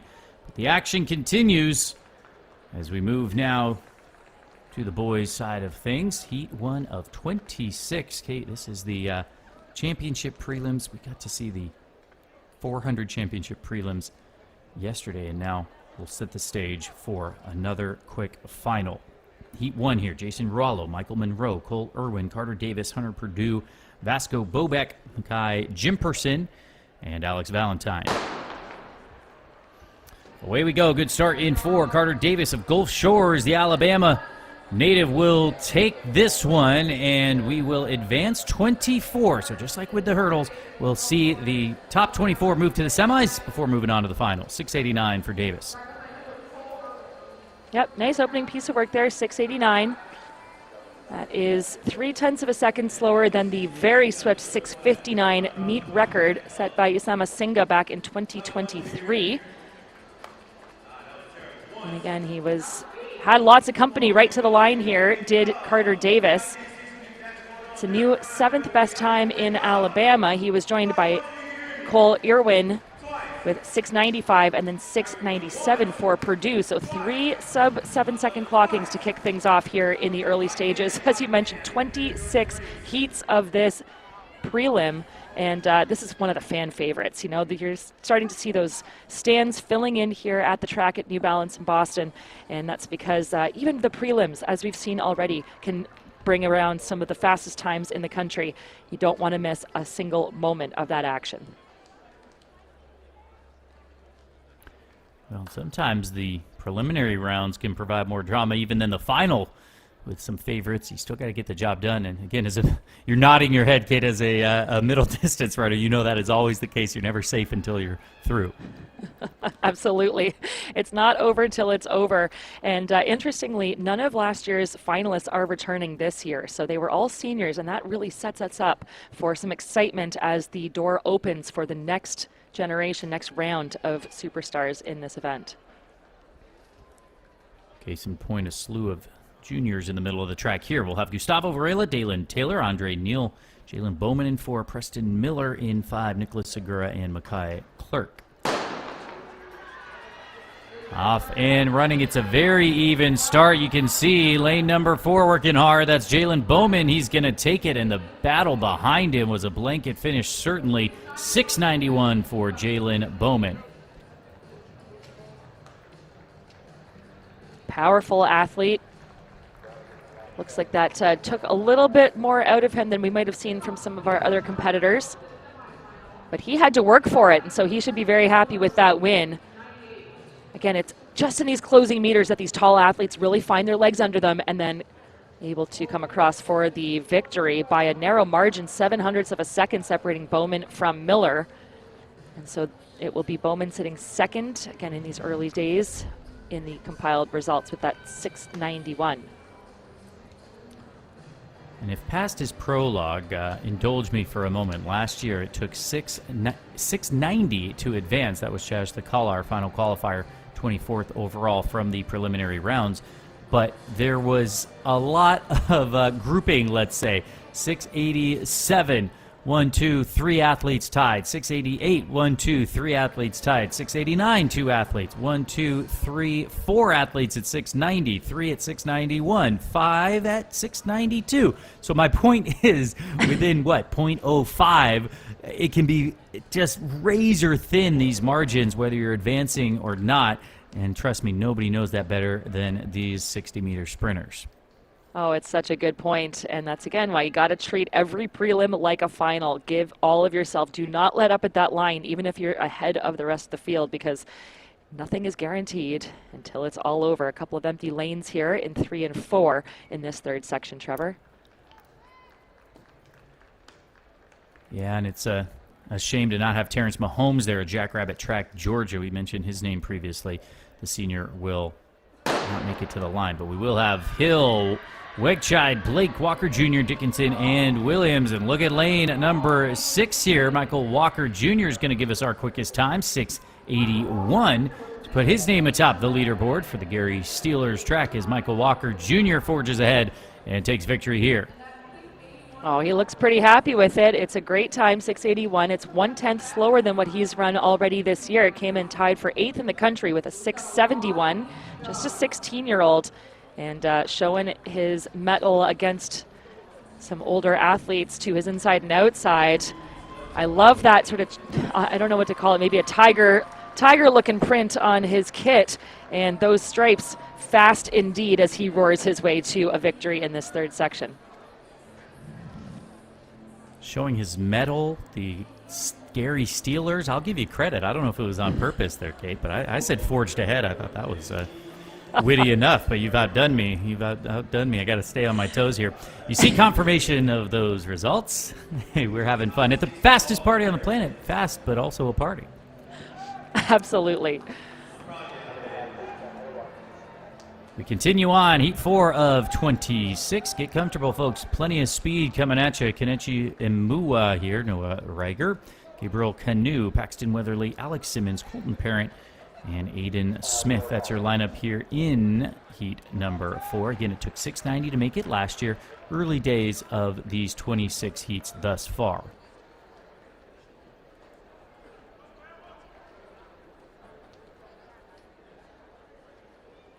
Talk about the bottom end. How about the top end? Ryan Dierenfeld.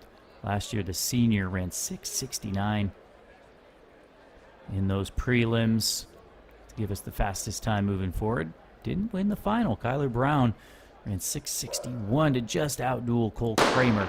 As you said, all of mostly seniors there in that final a year ago. Well, this one's tight. In heat number 4, it's going to be lane number 4. Paxton Weatherly of Hoover Elite. 695. Gabriel Canoe also under 7 seconds. 697 to take second. Weatherly very businesslike about this. Gets himself into the sub 7 second club there. Again, 24 moving on to the semis. Weatherly's going to tie for 5th right now with Cole Irwin with that 695. And again, one of those athletes that, you know, some of these athletes look really smooth. Some of these runners are just smooth, controlled all the way. Others are what I call really dynamic, and this is a dynamic runner. You see the muscle straining under him. Makes it fun to watch. Also makes it look like every second the battle that it is. 200ths of a second between Weatherly and Canoe. And right now they are both through to that semi as things stand. But again, early days.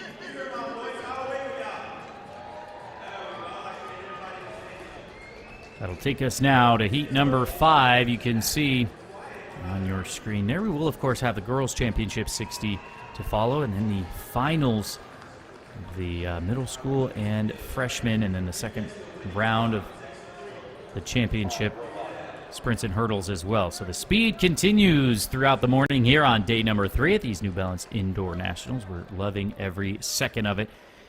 8 athletes on the line here in heat number 5. Lamar Thomas, Camden Flenner, L.J. Gallahue, Anthony Boykin, Jaden Kennedy, Dylan Nemirovsky, Blake Walker, and Aiden Gasmundo.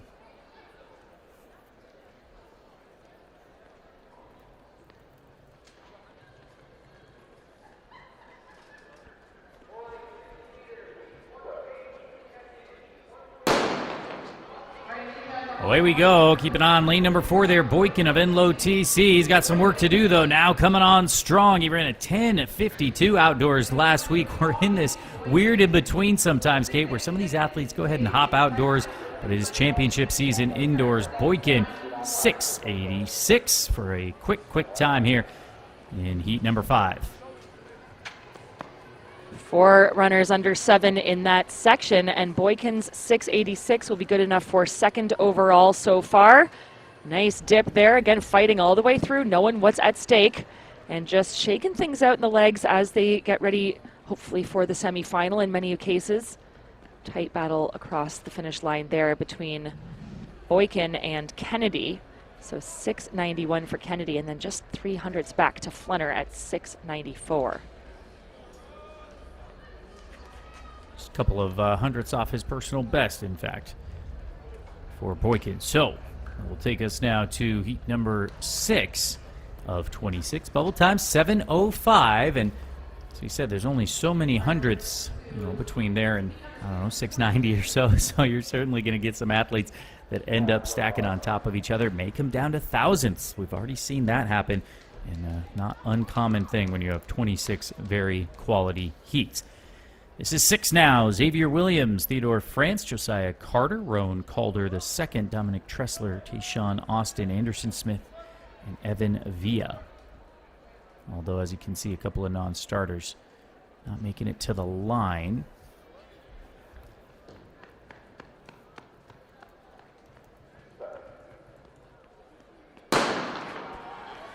Good start for Calder there in 4 out of IMG Elite, and Elite indeed. He will come through to give us our fastest time of the day, 6:76, and he likes it. Florida bringing the speed quickly back to business. And just keeps things rolling here, does Calder the second. Love that. Right into the cool down. Why not? Keep it moving after a really strong performance. Took advantage of the middle of the track and just blows the field away. Really nice high stepping there through the back half of the race. Calder for IMG. Again, what a storied program that is. And 6:76 is absolutely no joke. That is going to be the fastest. 6:76, the fastest time of the day by about half a second. By about 0.05 of a second. He's a fine long jumper as well, coming down there from New York last year. Contested the outdoor nationals, 100 meters, and has been in fine form this season as well. As we move now to heat number 7, Corbin Nicolaides, Hudson Rowett, John Morrison, Joshua Johnson, Kemsuyochi Ulasi, Elijah Stratford, Ty Darting, and Orelua Akinro out in 8.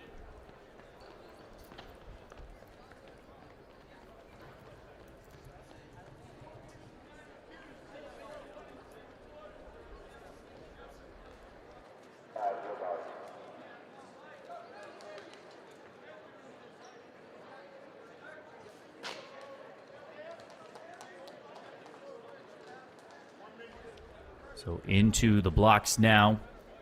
Again, scheduled. Yeah, see, we don't see Joshua Johnson there, unfortunately. Always going to be a bit of attrition here. And it is day number 3, Kate. I mean, a lot of these athletes who have called it out have done the long jump, the 400, whatever the case may be, coming back from other events. So always going to lose a few folks, unfortunately. But regardless, quality and the depth are both there. And so is the anxiety, the nerves, unfortunately, come out sometimes. Ulasi will likely get bounced here from Hoover Elite, and he knows it.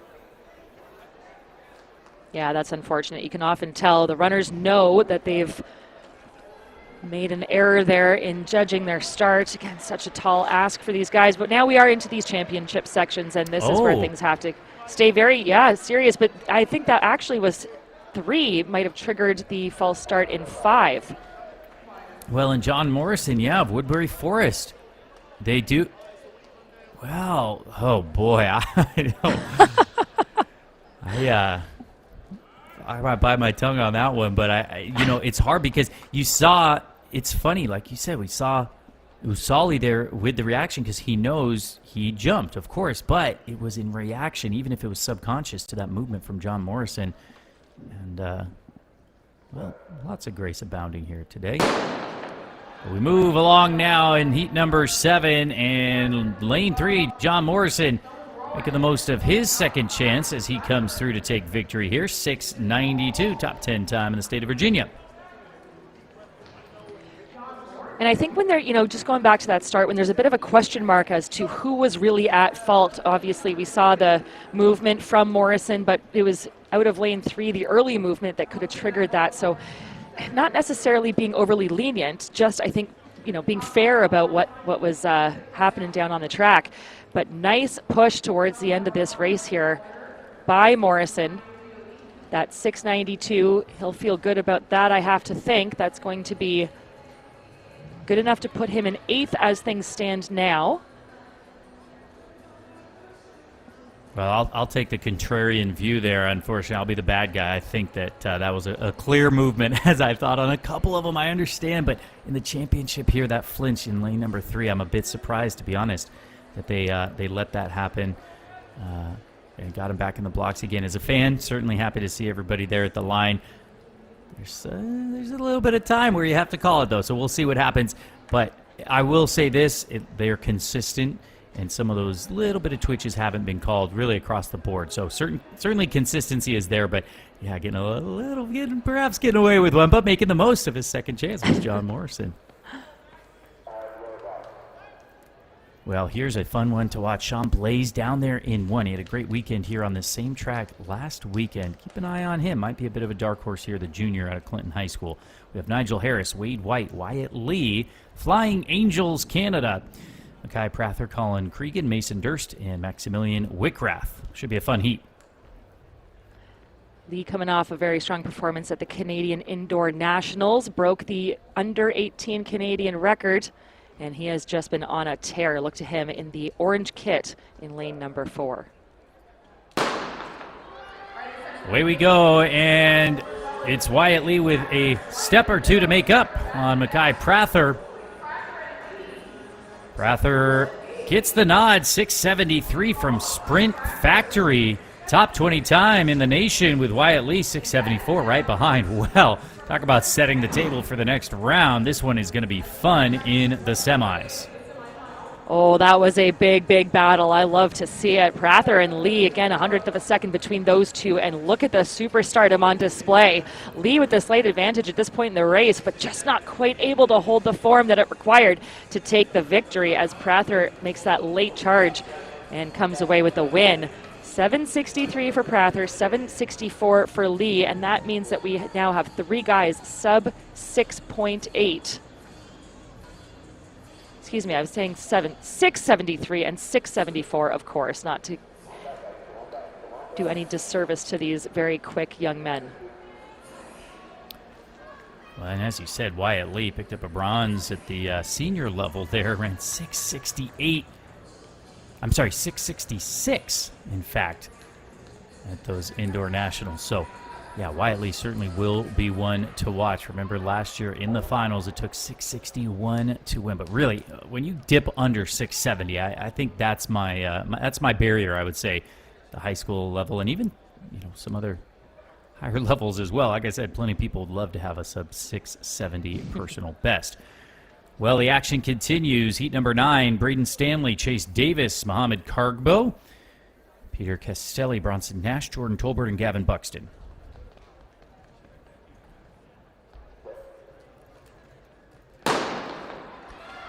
Away we go. No lane 4, but lane 5 with a quick start.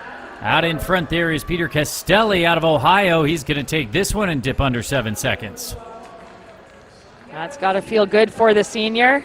Again, looking maybe a little disappointed. I think he probably thinks he had something a bit quicker in him, but comes away with a dominant win, 6:95 ahead of Nash, who will cross in 7:07. 6:95 is going to be tied for 13th as things stand right now. Didn't have the fastest start of the group, but really powered down that straightaway through the back half of the race. And then a decisive victory at the end. So again, we are going to advance 24 to that semi, and 6:95 sitting sort of squarely in that top group right now. But lots and lots of heats left to go. We're not even halfway through here as we head into section number 10 of 26. Castelli, 6:95, not far off his 6:87 personal best that came at the Ohio State Indoor Championships. We'll move now to heat number 10, and as you said, moving through to almost to halfway. It's Patrick Traynor, Connor Coons, Daniel Stevenson, Will Jacobs, Abdulaziz Guri, Noah Sosan, Leroy Barrett, Caleb McGee, Rivero. That's your lineup here.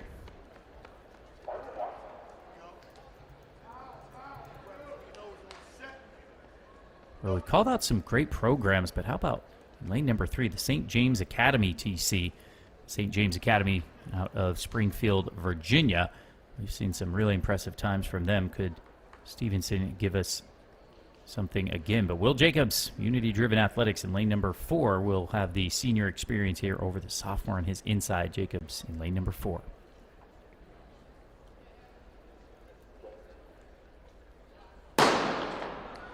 Good start down there in 2 from Connor Coons, as it will in fact be Will Jacobs of Unity-driven athletics, and another quick time. The senior, 6:81. Connor Coons does come through under 6:90, 6:86 with a quick run.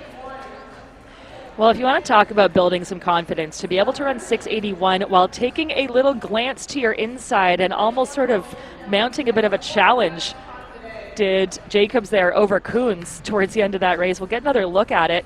Again, really good start by Coons on the inside, and now comes Jacobs. But you're going to see a little glance there, just trying to take stock, I think, either of where the competition is or say, come on, boys, let's get this rolling. He came in tied for 4th best time in the nation this year, coming into this weekend with a 666. He'll walk away after the prelims with a 681, and that is a very swift time for him. That'll tie him for 4th right now, and Coons sits in 6th at 686. Connor Coons is certainly one that could contend. 672 earlier this season, top mark in Iowa. Don't get confused. He runs for Nevada, Iowa.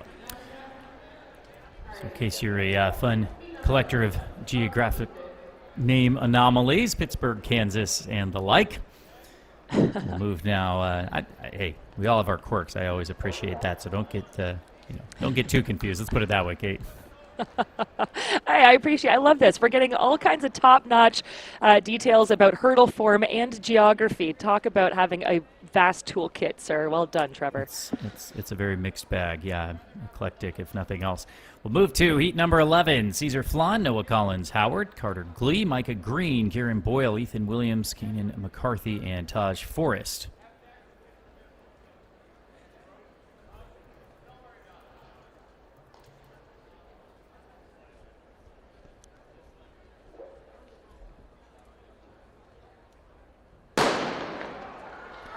Off and running, no lane number 4, but it is close, and you can see lane number 2 is going to get it. Noah Collins, Howard, 696. Boy, that was too close to call throughout most of that race. Top 5 time in New York for Noah Collins, Howard dipping under 7 seconds.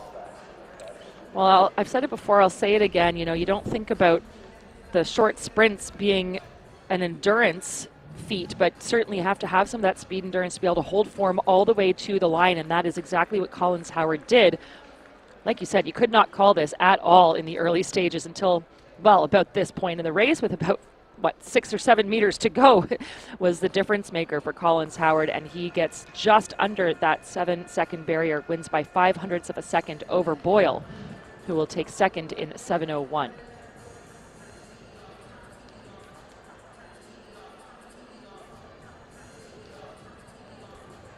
Plenty more speed forthcoming here as we continue on.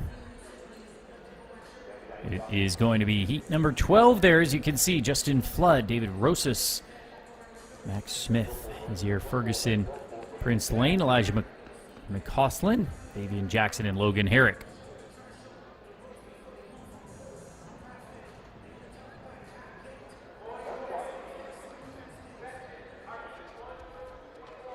And yeah, it looks like 5 and 6 will be empty there, but keep an eye, as always, on lane number 4, Azier Ferguson.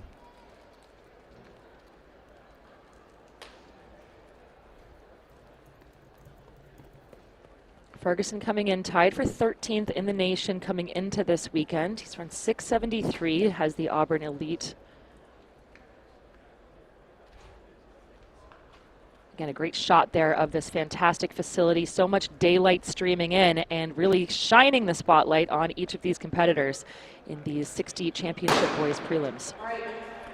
Away we go, and it's a solid start for Ferguson, but Max Smith giving him all he can handle. But it is going to be Azier Ferguson of Auburn Elite, 693. That's Auburn, Washington, mind you.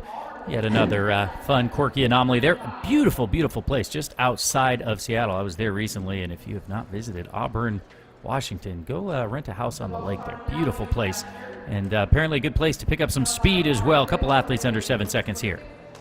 Well, if you want a tour guide of the country, look no further than Trevor here. And he has been our tour guide through the entirety of this opening sprint action on day 3 of New Balance Nationals. Again, a tight battle right to the line there between Ferguson, Smith, and Flood. 2 of them dipping under 7 seconds by way of Ferguson and Smith. So at the completion of 11 sections, that is going to be enough to keep them in contention for the semis. Keep your arms and legs inside the vehicle at all time as we continue our tour here. It's going to be heat 13, lucky 13. Well, it's Friday the 13th. Yesterday, today's Pi Day. What a weekend for fans of the calendar, I suppose. I don't know. Casey Wasilewski goes here in 1. Caleb Peterson, Anthony Honor, Evan Williams, Samalu Cooper, Mikey Frost. Evan Williams out of Indianapolis. That one is in Indiana. The senior goes in 4.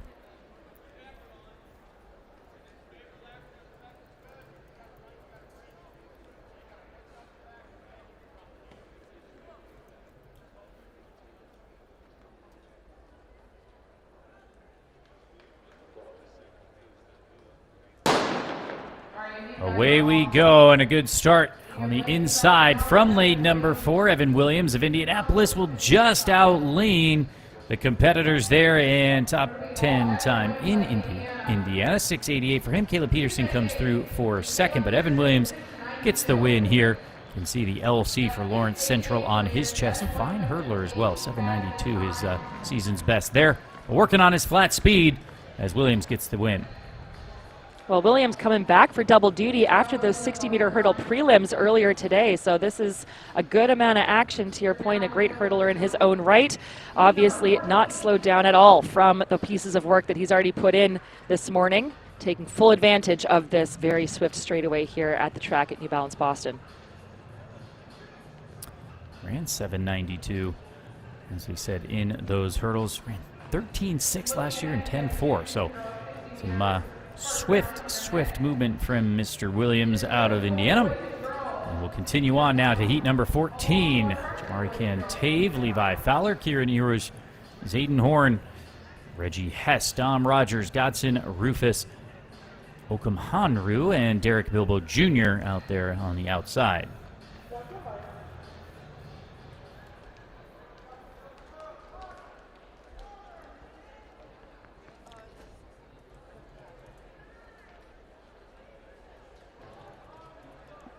So the bubble time sits at 6:97. A reminder, it took 6:90 to advance a year ago.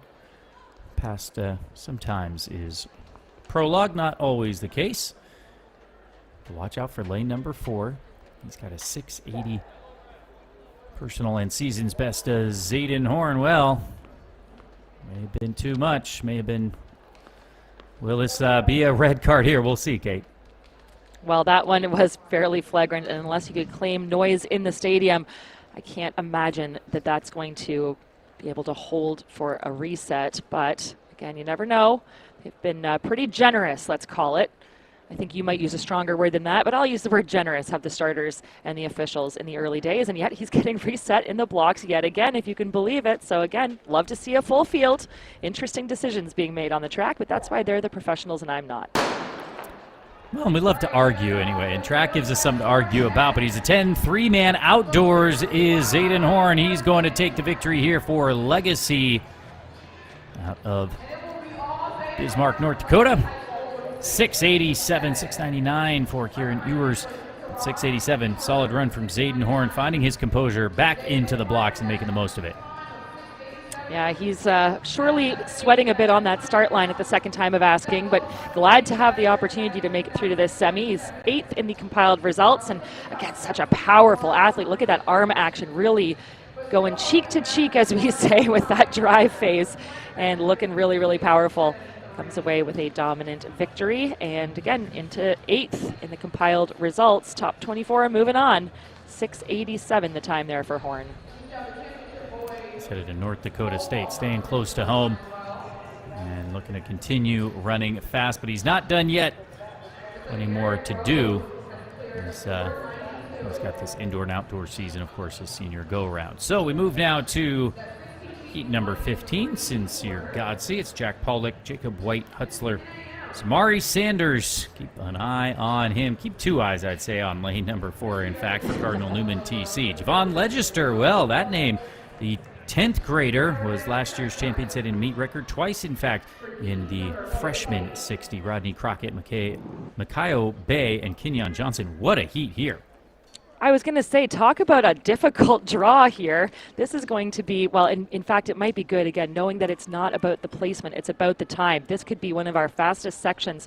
Again, you mentioned we have Legister in lane 5 and then Sanders in 4. Well, he claimed victory at the outdoor New Balance Nationals in the Championship Boys 100 meter back in the spring.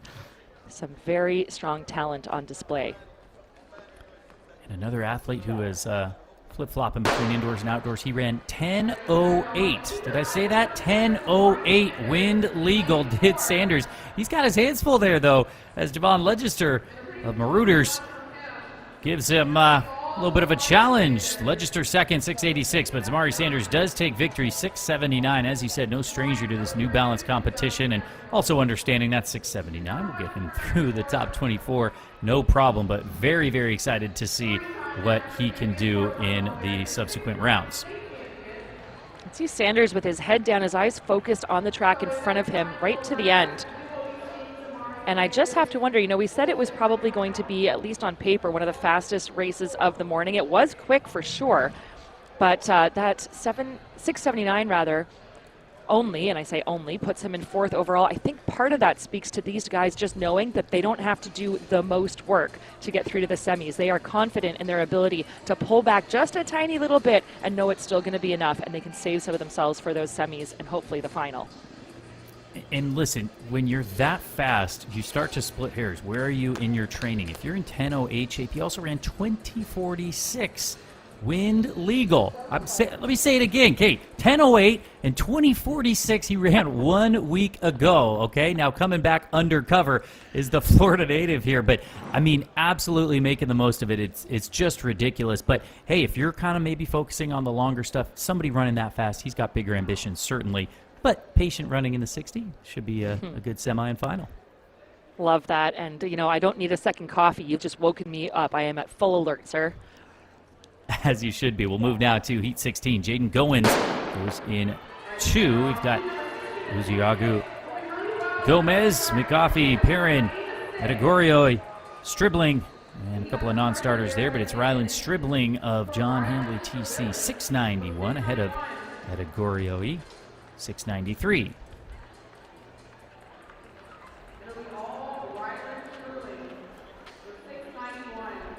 Keeping the pressure strong now with these sub-7 clockings.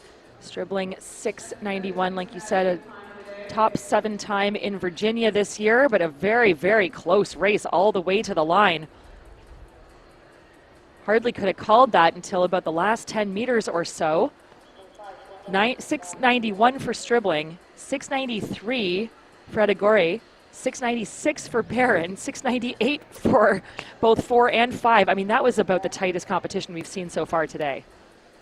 Yeah, 5 athletes under 7 seconds with Goins just outside at 7:05. So talk about the top end, but the depth there as well. Again, bubble time sits at 6:95.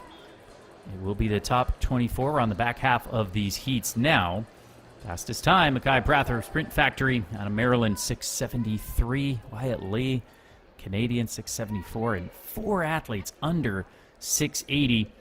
Boy, this one is really, really shaping up well.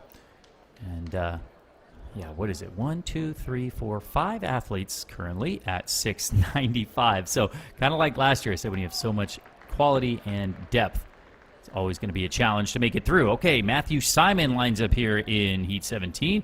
Kavion Korenstra, Jonathan Wirt, Chance Trotter, William Holbrook, PJ Poole, Kane Morris. That's her lineup here. And it is a battle, but in lane number 3, I think is going to take it. Korenstra, he does indeed. 6:89 as Chance Trotter canters his way to second for North Las Vegas. Holbrook under 7 seconds as well. Open the gates and let them run. Fantastic performance there by Korenstra. 6:89. That is one of the fastest times we've seen as well. Again, keeping that sub-7 train rolling now. So he will take top marks in that field. Another really tight fight. And that dip matters a lot because he was under some strong contention from his competitors. 0.05 of a second between Korenstra and Trotter. Holbrook rounds out the top 3 sub-7.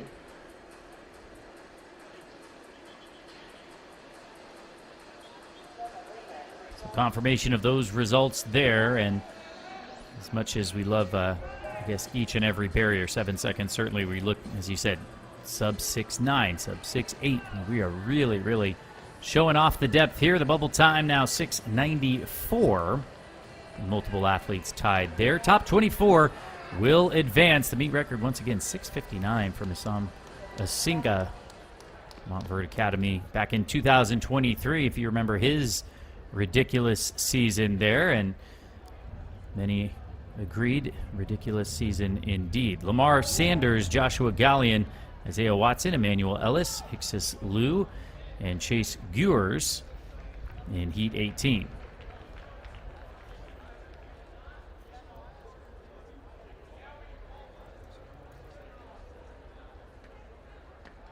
Watson has run 6:78 this year. He's tied for 34th, if you can believe it. 6:78 coming into this meet. And again, those rankings being absolutely destroyed here at the track at New Balance Boston.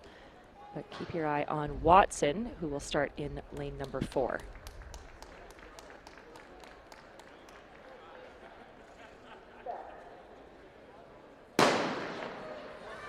Off and running, and you can see lane number 4 with a little bit of work to do in 6. It's Ellis who's going to take this one, Emmanuel Ellis. Yeah, and I just wonder, sorry about that. I was going to say, I just wonder if there was a little bit of a hamstring issue there from our early leader, Watson, who looked really good through the first half, but then Ellis poured it on through the back half of that race. And again, Watson starting by himself in the middle of the track, no one to his inside or outside, and then as he feels the pressure, you can see his face tensing up, and I just wonder if a bit of a grab there of his leg, hoping he's all right, but not able to hold on for a top spot as Ellis takes advantage of that open door and crosses in 6:92.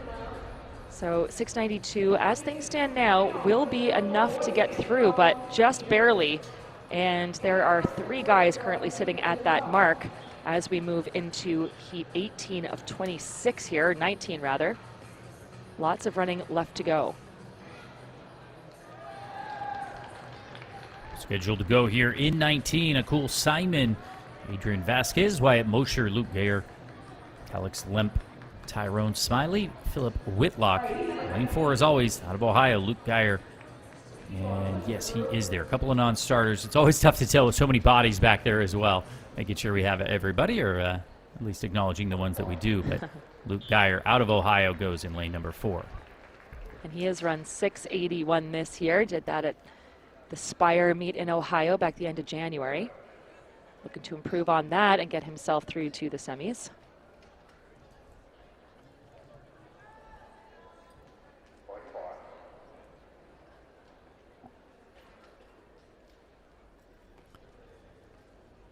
Yeah, as you said, taking that Ohio State Championship indoors at the Spire Institute. That's a fun facility up there in Geneva. Little ways out there. Was it 300 flat, if I recall? It was kind of on the front end of some of these redos of the various indoor tracks. Again, we're spoiled with so many great tracks across the country, but that opened back in 2010 or so there in Ohio. But Ohio representing here in lane number 4 from Luke Geyer, and he will open up that stride and bring it home. 6:86 will be the confirmed time. 6:86 for Luke Geyer. Vasquez 7:01 in second. Looks like that was a big effort for Geyer, and perhaps just a little bit disappointed. Again, he's run 0.05 of a second faster in the early part of this season. But a good piece of work there in the middle of the track. Another really, really powerful athlete. One of those runners you can see is just forcing those strides into the track with tremendous effort and is rewarded with a victory here. So that's 6:86. Well, we've got a whole handful of guys sitting at 6:86. 1, 2, 3, 4, 5 of them tied for 7th right now as we head into our final 7 sections.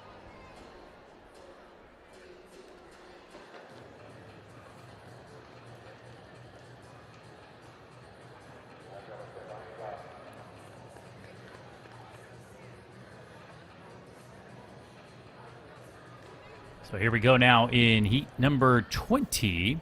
You can see your lineup, and it looks like all 8 athletes are here and going into the blocks. Dmitry Tarasov, Colson Kubler, Eli Warner, Manny Martin, Shahid Stevens, Cortez Williams, Devin Bailey, and Luis Falu. Cortez Williams, we saw him in those 400 prelims. He was DQ'd. Now, we talked about that with some of the running on the line. No such challenges here in the straightaway races.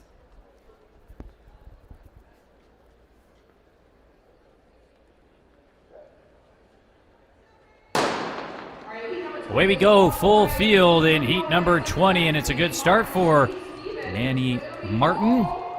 And a good finish as well, 6:78. Number 3 time rather in North Carolina. Manny Martin gets the job done. Well, he's got to be happy with that. That is a great, great time there for Martin. 6:78. It's going to place him 4th as things stand right now in the compiled results.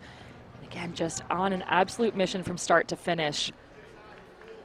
Fabulous speed, great power, and developing a good amount of daylight between himself and the rest of the field in the closing portion of that race.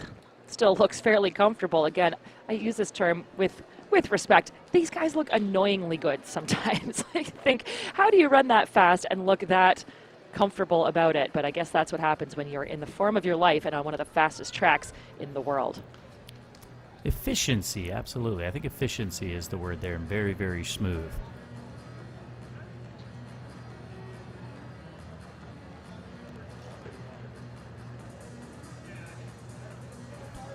So that'll take us now to heat 21 of 26. John Gibson, Miguel Zarate, Tyreek Spigner, Miles Outerbridge of Montverde Academy. Keep an eye on him. The senior has been here before. Austin Langland, Derek Bradley, Daniel Tobiah, and Cade McCann.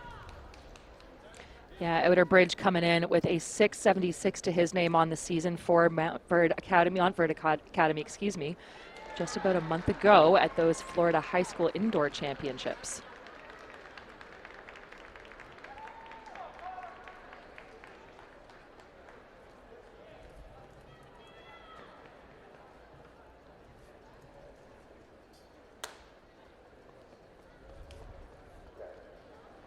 Heat 21 of 26. Well, again, a little bit of a little too antsy there on the near side here. What are they going to do? That was Bradley, it looked like, in 6, I believe, with the movement. Slow to get into that set position. And then, but it was actually a twitch to his outside by Tobiah. Generous, as my Canadian compatriot would say, permissive perhaps. Regardless, again to the blocks here, and Outerbridge, as you said, second in that state final down there in Florida, running 6:76, is one to watch. He was a finalist in the 100 last year's outdoors at these New Balance championships as well, 8th in the 200 also, so he's got the chops all the way around. Didn't make the final in this event a year ago as a junior. Could he do so here as a senior? What a start, though, on the near side from lane number 7, Daniel Tobiah. Well, let me clarify there. 6:88 for Tobiah. Outerbridge actually gets the victory, 6:84. So Outerbridge delivers as Tobiah comes through with a strong second. Outerbridge will slot himself into 8th overall, making a strong campaign towards that semifinal. And it was interesting, again, lanes 4 and 7, really the battle between the two of them on the middle and outside of the track. But just with the edge there is Outerbridge. Tobiah with 6:88 as things stand at the moment. That puts him in 15th in the compiled results. And we've only got a few sections left to go here, Trevor, so that is going to bode very well for what is yet to come as we move our way into, again, the later stages of these prelims for the championship boys 60 meter. We are coming up on section 22 of 26. And there you see our list of competitors. Avery James Lewis will go in 1, Mason Howell in 2. Quincy Gilmer of Team War will start in 3, Zane Catlin in 4. Daniels Ogunlele of Mississauga Track and Field Club will start in number 5. John Gibson in 6. In 7, it is Darius Pemberton and Christopher Cole will round out your field in lane number 8. A full contingent here on the track for this 22nd of 26 sections of heats for the Championship Boys 60.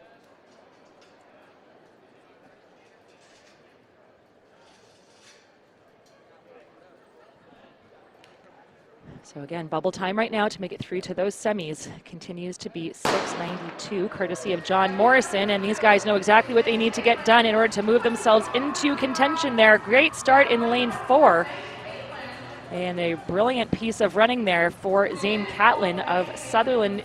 He's going to come across in 6:87, taking about 0.06 of a second advantage over Mason Howell, who will cross for second. Only those two under the 7-second barrier in this heat. So Catlin, strong right from start to finish. Again, a really powerful athlete. You can see he's tensing just a little bit, able to stay relaxed enough to come home for the victory there. 6:87 for the senior, Howell second in 6:94. And that means that Howell, unfortunately, is going to sit outside of the top 24 as things stand with a few heats left to go. Catlin inside that company as we sit with 3 heats remaining. Comes down to the razor's edge, as we said from last year. Even it was 3/1000ths, just to be very accurate. 3/1000ths decided whether you made it to the semis or not, having run 690 a year ago for the top 24. And here we sit at 692 with our bubble time, with a number of heats still remaining. You can see Heat 23 now, as we're on the back end of these preliminary heats for the boys 60-meter championship. Prelims: Peyton Taylor, Cameron Murray, Deshaun Wilson, Ty Malone, Dax Driscoll, Michael Armendinger, Kodai Furushima, and Charlie Booth. That is the lineup here. Deshaun Wilson could be one to watch for the house down there in 3. Ty Malone in 4 as well.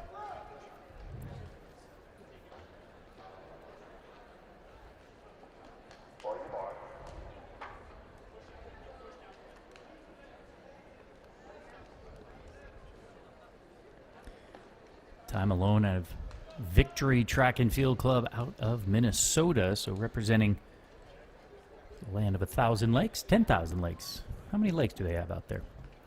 A lot of lakes. A lot of lakes. 683, his personal best. Could be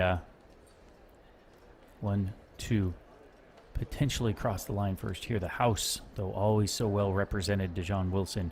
Clear that flag in lane 3. Quick start from Wilson, so too in 5. Dax Driscoll of Wichita Elite, but here come the long strides in lane number 4 of Ty Malone, who will in fact come through to take the victory. 6:87 Victory Track and Field Club victory here in Heat 23. That's got to be a pretty comfy position to be for Malone. That 6:87 going to keep him well in the mix, tied for 14th with only a couple of heats left to go, and strong starts across the board. Again, Malone, a taller athlete, takes him a little bit longer to get going, but once he does, watch out. Eaten up that track with every single stride and rewarded with the win. And a very tight battle behind him. 694 for Driscoll, 695 for Wilson, 696 for Booth, 697 for Taylor. So look at that, just 100th of a second stepping down each of those competitors. But Malone, the only one as things stand right now who has a shot at moving on to those semis. Bubble time, 691 with 3 athletes there. So if you notice us saying the same bubble time multiple times, even though others have run faster and bumped it down, that is why. We had a number of athletes at 692, a number of them here at 691 as well. 3, in fact. So with just a few heats remaining, could we see it coming down to the thousandths as it did a year ago? Well, very likely the case, with a couple athletes at 689 there as well. Emmanuel Rosado lines up here in Heat 24. Jamal Calhoun, Radner Rollins, Cooper Nelson in 4 out of Helena, Montana. Brandon Veasley in 5, and Marquise Wise out in 6. Keep your eye on the tall man, Nelson, in the middle of the track. He comes in tied for 8th in the country coming into this weekend with a blazing 6:71. And away we go as it's got some work to do, but in lane 3, it's going to be lane 3, Radnor Rollins with perhaps a bit of an upset. 6:87, Veasley Jr. second there. Cooper Nelson, a well-beaten third. Surprising to see just a 6:98 to his name, but give credit to Radnor Rollins taking down a great field there in Heat 24, 6:87. Rollins, the Trojan, coming away with, again, a bit of a surprise, a bit of an upset, if we will. But again, that's why you run the race on the track, and he was dialed in right from the gun. Holds really strong form. He's clearly in the best shape of his season. And he took down some big names behind him, so that has got to feel good for Rollins. He's just a junior, and he has asserted himself in the top 24 very comfortably, sitting in 14th right now as we head in with just 2 sections remaining. Personal best for Rollins, and what a time to do it, as Junior will very likely get another shot. That'll take us to our penultimate heat now. Yes, we have just about arrived and just about filled the field for our next round. This will be Jaden Carpenter, Javon Alexander, Gavin Small, Creed Wisenhunt, Pharrell Crystalline, Elijah Burke, and Tyrese Gatling. Flying Angels Canada, is Gavin Small the favorite here?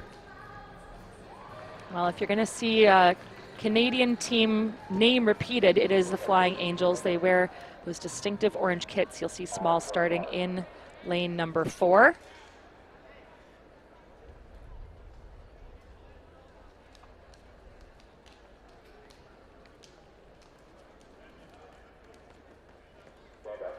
He's run 680, has Gavin Small, the senior.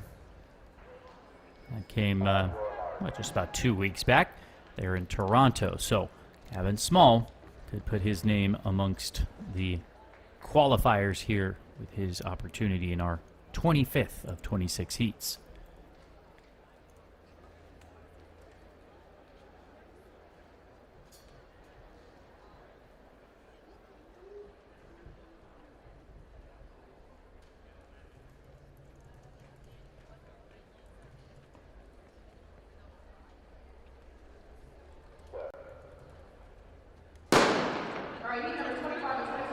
And away we go. It's a battle there. Small with a good start, but Creed Wisenhunt out of Texas is going to cruise away and take this one. 680. Good time for Wisenhunt out of Yantis, Texas, taking the win and taking down Gavin Small, 694 for second. That felt like 2 races in one, Trevor. It was sort of, get things rolling, and then it's like he woke up and decided, I'm going to throw in a burst of speed now. And when he made that move, it was decisive. Wisenhunt totally blowing away the field in the second part of that race. Again, good starts across the board. Small with an excellent start, but Wisenhunt right there. You see him turn on the afterburners and cruising across to a big performance, 680, Texas number 5. And that 680 is going to be our 6th fastest time of the day with just 1 section remaining. So he is comfortably through to those semifinals. And Small outside of the top group at 34th with that 694. Yeah, I was going to say Wisenhunt maybe one we should have given a bit more of a nod to. He ran 687 down there at the West Kitley Classic at Texas Tech in Lubbock. And improves his personal best here. It's only 13th at the Texas High School Indoor Championships, running 695, but clearly he has figured some things out and is moving even quicker. Bubble time sits at 690. We have our final heat now. Can anybody slide into the top 24? It'll be McEwen Taylor, Enoch Johnson.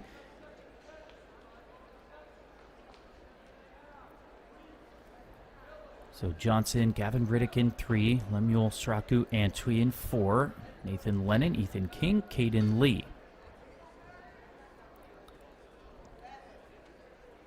Nervous moments for the competitors in our previous sections if they're sitting close to that bubble time, which again right now is 690. Good start in 5 for Nathan Lennon out of Ohio, but now on his inside, Sraku Antwi is going to take this one. Ooh, this is quick. We might get a couple qualifiers here, and it looks like we will. as the Canadian takes victory in 680, but Nathan Lennon second in 686. He likes it, and for good reason. Love to see that. The thorough delete athlete, all smiles with a big, big time there. Looks like he's just waiting for some confirmation, and he's quite happy about that. As you mentioned, 686 for Lennon to cross in second. That is a huge performance for him as well. That's going to be enough to get him through to that semi. And those two, again, this is where having a bit of competition, a bit of company in the closing stages of a race can make sure that you are as sharp as possible, and coming away with some very swift times there. Big performance by Sraku Antwi of thorough delete to take the win, and that will mean that we have a bit of a question mark around Carter Davis and Kavayan Korenstra to see which of those two will make their way to the semifinals, but it's going to be a really, really quick set of racing later today. Yeah, it looks like it will come down to the 1,000. Last year it was 690. This year it will be 689. They don't show us initially, but I don't know if it's in order or not. But regardless, we'll get that sorted out. And you can see the top qualifiers there. It will be Mackay Prather of Sprint Factory who leads the way. Wyatt Lee had a good run as well. But down there in fifth, Zamari Sanders, the Tennessee commit. Boy, the rich get richer in Knoxville. Ain't that the truth? Old Rocky Top, he'll be wearing some orange with the great sprint squad to train with Coach Dwayne Ross there, Will Sanders. But he's got work to do here on the high school scene still. But those are our top qualifiers to advance to the next round in the 60 for the boys. Here on the girls' side of things, we kick it off quickly with heat 1 of 28. It'll be Samantha Amawa, Lee Peters, Regan Torgerson, Dana Scott, and Olivia Bonetti Diacogianis.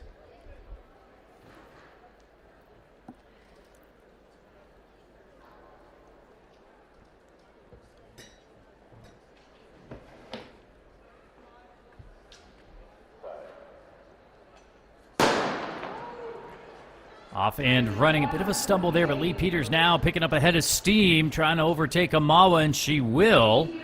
Lee Peters for Foundation Academy Lions sets the stage here in the early going, 7:44, as she's a bit off her 7:33 personal best that she set while winning the Florida State Indoor Championships, but still a fine run from Lee Peters. Great speed endurance for Peters. Working well down the closing 40 meters or 30 meters or so of this race. It was a fabulous start on the inside there by Amawa, and it looked like she might have had this thing wrapped up, but Peters finds an extra burst, pours it on, comes away with the top time, 7:44 to kick things off. 28 sections of these 60-meter championship girls prelims. We thought we saw a lot in the boys. Well, the girls are going to have something to say about that. Well, that's old hat, Kate. 45 400s yesterday. We had a blast through those and enjoying the quick runners here as well, as we have Alyssa Tonini here down in 1 in heat number 2. But, meet management does a great job as well, keeping everything moving. And it's just the nature of the beast sometimes in track and field with so many bodies. But, again, it's a fair qualification system. And even with a little bit of ups and downs or backs and forths, I suppose, with some false starts, whatever the case may be, like I said, the track at New Balance always well equipped with great officials and meet management. So heat 2 here, Kiri Campbell, alongside Alyssa Tonini, Lillian Durr, Ella Petrosky, Atley Janisek, Malia Miller, Janae Peoples, and Corin Tucker.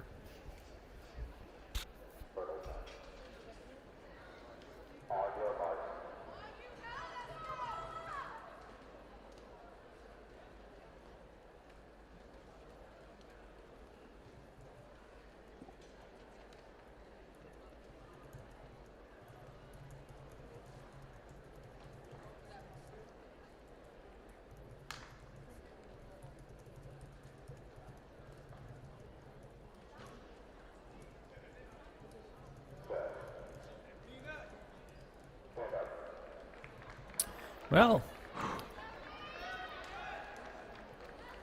what's going on, Kate?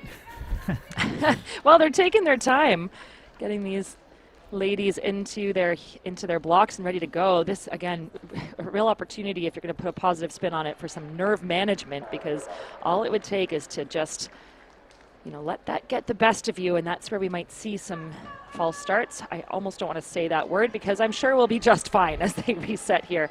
But it does really require some incredible focus from each of these young athletes.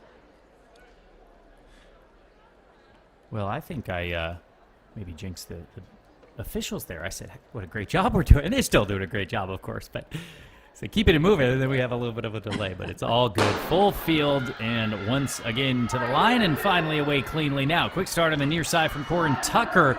But lane 4 challenging. It is going to be Corin Tucker of North Carolina, 767 for the North Carolina athlete. J.M. Robinson, she'll take heat number 2. Not sure if that's a look somewhat of surprise, but surely happy with that performance must be Tucker. She really kept the pressure on the outside of the track, and I think that made all the difference. Not certain that Petrosky or Miller was quite aware of the threat from the outside. You can see in the middle of the track there almost a bit of a let up in those closing meters compared to that forward-leaning body language of our eventual winner, Tucker. So Tucker coming away with a well-earned victory there, 767, like you said, and new number 5 in Virginia. And that's going to move her into 3rd at the completion of 2 heats.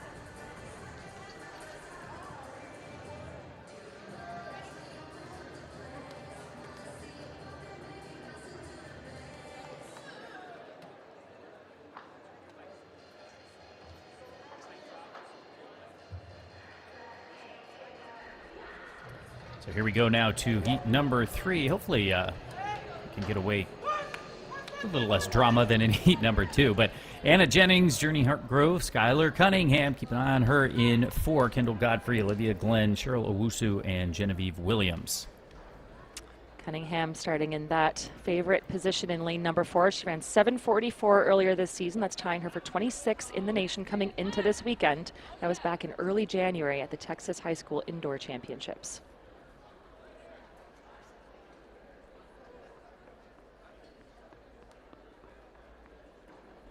Cunningham for ATL Zoom Athletics Club out of Georgia.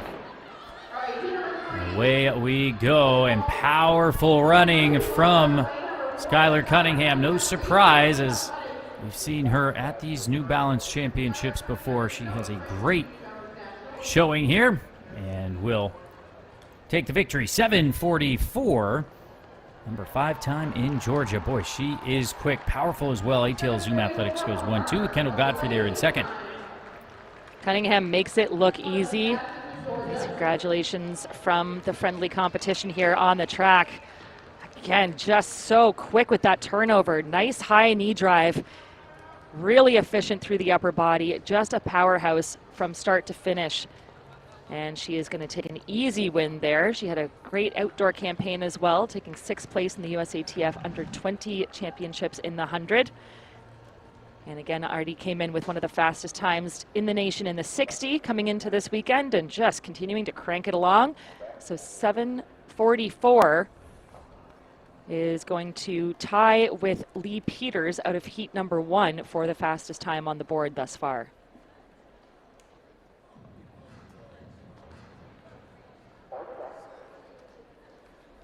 Cunningham won that freshman 60 a couple of years back, and as you said, compete at the junior level, and she owns an 11:32 PB outdoors. So Cunningham, just a junior, one to keep an eye on. So as we continue on now, it will be heat number 4 into the block. Sydney Davis, Dariana Gary, Savannah Williams, Ada Joseph, Reagan Lovell, Leah Campbell, Constanza Castillo, and Jada Murray. And a lot of excitement in the field house, and that was a good call by our starter. I'm sure we'll get a read on what that was in a moment, but something exciting happening, I think, in the field action. That means that we'll give these competitors another chance to get composed here and reset. Lavelle, an athlete to keep your eye on there. Yeah, as a fan, kind of, hey, that's a bit annoying, I suppose, but it's the right call. If there's cheering and clapping and things like that, now, we got to have some awareness, situational awareness in every aspect of the track, I suppose, but that's the right call. Stand them up, put them back in the box. Absolutely. And again, Joseph in 4, Lavelle in 5, two of the athletes to watch in this section. Off and running, Ada Joseph with a great start here. Now being put under some pressure on her outside. 771 for the Bullis product as she takes victory here in heat number 4. Part of the 4x2 that ran the other day as well, finishing 5th. That was a little bit of drama in there, Kate, yesterday, but big part of that Bullis program. Great run for Joseph. Look how fast. Yeah, and look how fast she gets out of the blocks. I mean, she was away from the field. I got to give big kudos there to Lavelle in second because she did not have a good start at all and found a way to power through for a second place finish. But absolutely perfect from beginning to end there was Joseph for Bullis. She came into the weekend with a 7:49 best to her name from the circuit Philly, going back about 3 weeks now, and, well, puts down another fast time of 7:71, Lavelle 7:76. She won the outdoor freshman 100 a couple of years ago at these New Balance Nationals, did Joseph, so no stranger to championship competition as we continue on. The Bullis Bulldogs always well represented.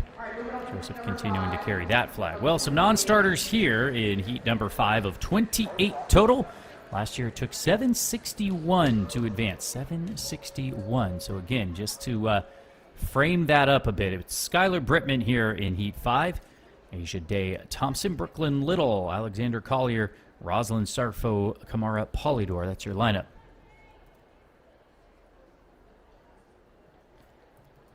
Sarfo in action in that 4x2 as well yesterday in the prelims. Coming back for double duty in the short sprint.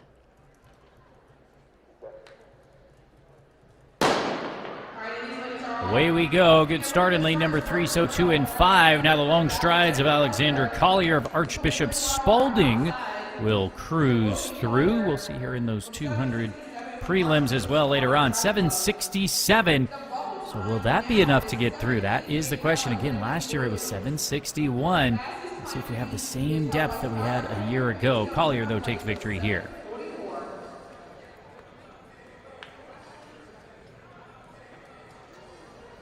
Again, just completely businesslike.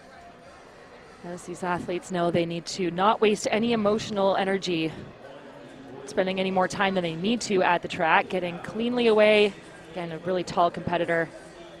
Hard fight right to the line, but it is going to be interesting, as you mentioned, keep an eye on her time as we continue to progress through these heats, but had no company either by way of competitors to her inside or outside or much to speak of across the line. She wins by a decisive margin there, does the Archbishop Spalding athlete, 767 to 784 for Brooklyn Little.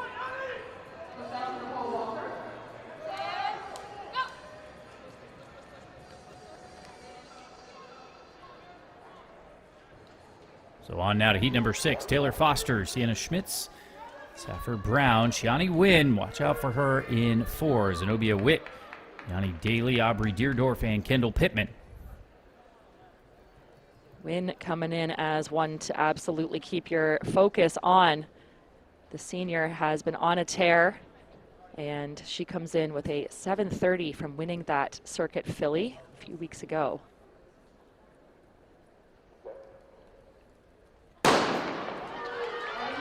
Off and running. It's a good start from Wynn for Pennsauken TC. Well, she is the class of the field here.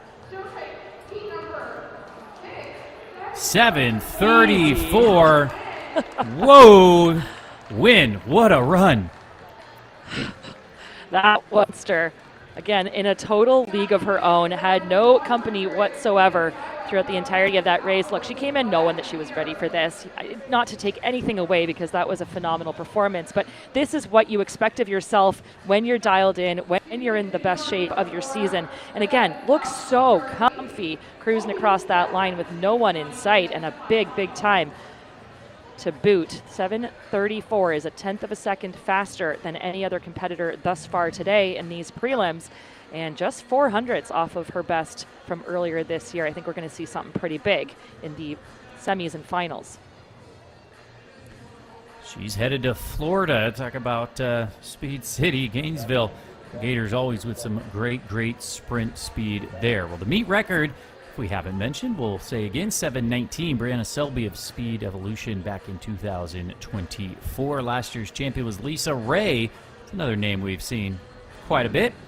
7:30 the winning time a year ago with 4 athletes under 7:40 and a fifth right at 6, in fact.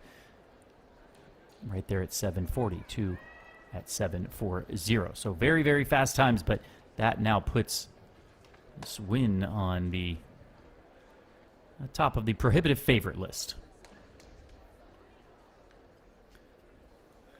Heat 7 now. 8 athletes. Madeline Picards, Casey Hodges, Caitlin Lee, Ella McCuskey-Hay, Sienna Adkins, Madison Veal, Kaylee Cloutier, and Yasani Thompson. Away cleanly, some long strides there in lane 4, but now they catch up with Ellie McCuskey-Hay out of San Rafael, California, but it's going to be Adkins who premier, 7:63, the 10th grader who takes this one. McCuskey-Hay second.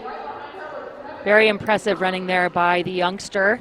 Adkins, 7:63, 600ths ahead of McCuskey-Hay, who kept that pressure turning throughout the race. It was a much closer heat than we've seen, especially in the opening stages compared to the other heats thus far. Again, great starts across the board. But again, just holding that really nice, efficient form up front is Adkins, and she'll come away with a nice big win there, and that will put her into 5th in the compiled results. She's got to feel awfully good about her chances getting through to that semi, but again, lots of racing yet to go. You can see the strain by comparison in lane number 4 from McCuskey-Hay, just not quite as comfortable, not quite as efficient as our eventual winner rather. We continue on. Heat number 8, Tanya Turner are in Malo. Tristan Payne, Elizabeth Tanis, Savannah Beeler, and Rose Barabanov. It's Canadian invasion here in heat number 8, Kate. Oh, you know I love to see that. Again, if you're going to get familiar with a Canadian team name, get familiar with the Speed Academy. They have just turned out so many fantastic athletes over the last several years. They wear those red kits, easy to spot, and representing the Maple Leaf down here in Boston. Plenty of great Canadian sprinters over the years. International level, of course, as well, going back to Donovan Bailey, Olympic gold in 96, and Andre DeGrasse, many others. Good start in lane 4 for Tanis. Wow, up and running. The Speed Academy indeed, as the senior is bringing the speed here in heat number 8. She takes the victory, 7:44. Very quick time for Tanis. She's got to like it. I got to say, she's run faster this year. She's run 7:36. She ran 7:37 to take the title at the Canadian U20 Indoor Championships in Toronto earlier this season. But another really tall, powerful athlete, nice and smooth all the way to the line. She's no stranger to high-level international competition and throws down a big one here. 7:44. Well, that makes it our 3rd 7:44 clocking on the day. That's a nice familiar time by many of these competitors, and I think Tanis has got more in her. I mean, she didn't have to, fight all the way to the line to take the win and come away still with a really quick time. So bodes well for her semifinal.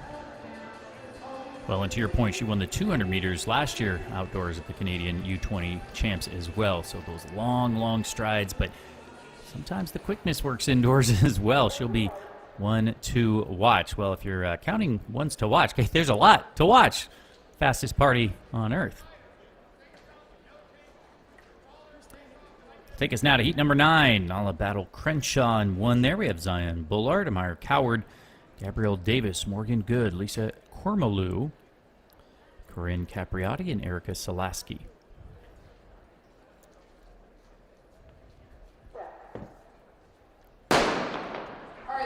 Off and running in heat number 9 of 28 here in the championship girls 60-meter prelims. Lane number 5, Morgan Good is going to take it. The Mustang TC athlete gallops her way to a win in heat number 9, 7:68 for Good. Good indeed. That was a tight battle all the way through, but smiles, and now she can take a little bit of a breather. 7:68, nice fought victory there. And 7:68 is going to move Morgan Good into 10th overall for the Mustang athlete. Strong starts across the field. Really difficult to separate any of these athletes at this stage in the race, but that fast charge to the back half in that pink kit. Again, those nice high knee drive, nice high steps made the difference. Great shot there, that head-on view. Again, harder to tell the separation between the athletes head-on, but nice to see that view of their form as they come across the line. She definitely looked the most dialed in. She was running all the way through that line, and look at the momentum carrying her well beyond it. Nice performance there. So that will take us now to heat number 10, and some familiar names here. We'll have Tamari Purnell, Savannah Reed. Vanessa Waite goes in 4. Watch out for her. Powerhouse athletics track, just a sophomore still. Jalen Johnson, Jaleisha Judd, Trinity Miles, Ava Geddes. Waite set that middle school record at New Balance Nationals indoors 2 years ago with a 7:60. And away we go. Vanessa will not make us wait long as she comes through to take victory here. 7:46. Quick time. And asserts herself as a potential favorite moving into the next round. Love to see it. And again, just looks so relaxed. Another day at the office, another day at the Oval Office, let's say, for Waite. And if you can be that relaxed, that comfortable, and that composed if you are just a sophomore, it is boding very well for things to come in the future. Again, a really quick start, and then just no one able to come anywhere close to the speed endurance of this young lady. Wow. Excellent piece of running there. 7:46 is going to put her into 5th in the compiled results, and surely will advance her through to that semi. She's a 55-1 performer, over 400 as well. Won the New Balance Outdoor Nationals 200 meters freshman contingent last year, and a new meet record. So she's got records piling up left and right, does Vanessa Waite. We'll keep an eye on her. That'll take us now to heat number 11. Abby Burgess, Sydney Trone, Rima Turner, Elise Brediger goes in for Oberlin Spikes, Evangeline Ensa, and Peyton Richardson.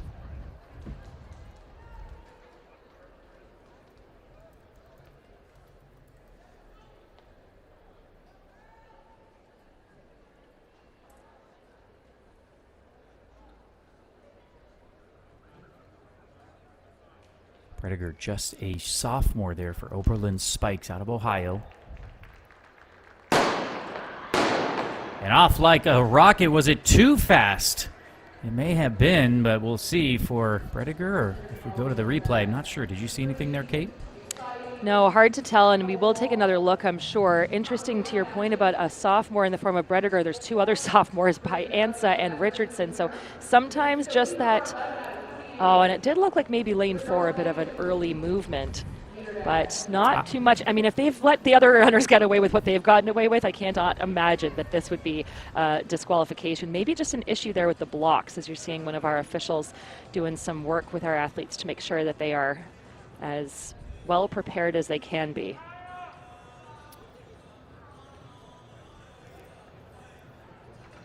Well, you can like my opinions or not, but they give us a mic, so we get to share them, and I think that was clean. I think we'll be okay there. Green card, all right.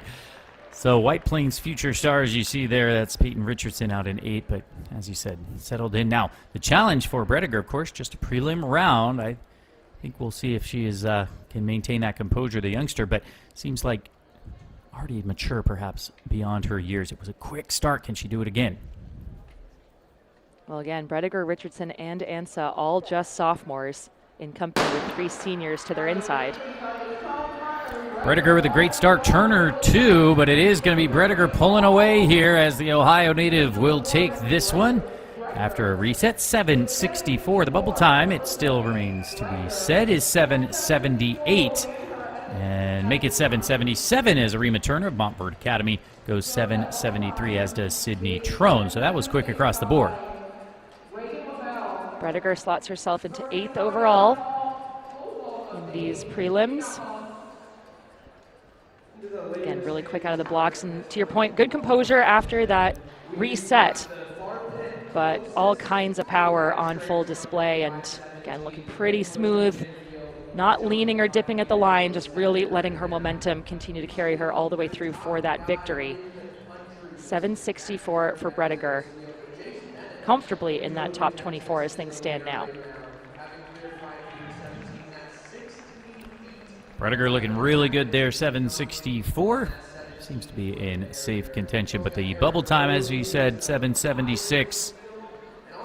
And last year, the top 24, I'll remind you, took 761. So we're in that ballpark here, although with plenty of heats remaining, I think we will get quicker and quicker. We move now to heat number 12. Abia Simpson, Ella Barber, Sanaya Dupree, Felicia Grimmelbein, Alana Messick, Simone Dennis, Jordan Hairston, and Maddie Devendorf.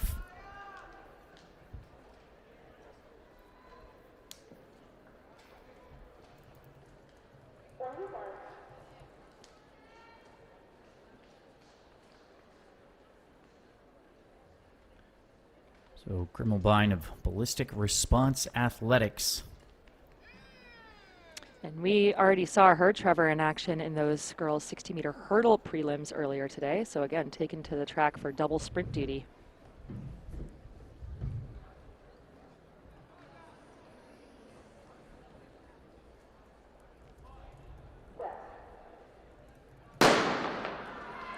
And away we go. It's a modest start for Grimmelbein. On her outside, it's Alana Messick of KC Novus who's going to hang on. Grimmelbein did claw her way back, but Messick hangs on 766 as she gets the victory here. Grimmelbein had some work to do, wasn't quite able to reel her in. She will likely get through, but we'll have to wait and see. Messick gets the win, 766. Looking pretty pleased with that performance, as she should be. Thumbs up to the crowd, and just 100th of a second separating her from Grimmelbein, who closed things out in second in 767.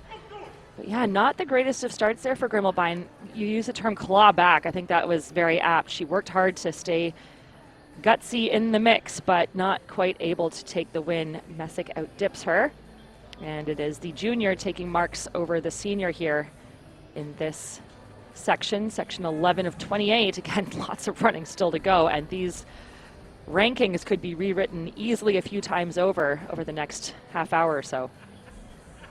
Well, and Grimmelbein, just one final thought there, comes in with a 753 personal best that came about a month ago, so she may be, if she ends up on the outside looking in, she'll be certainly disappointed with that.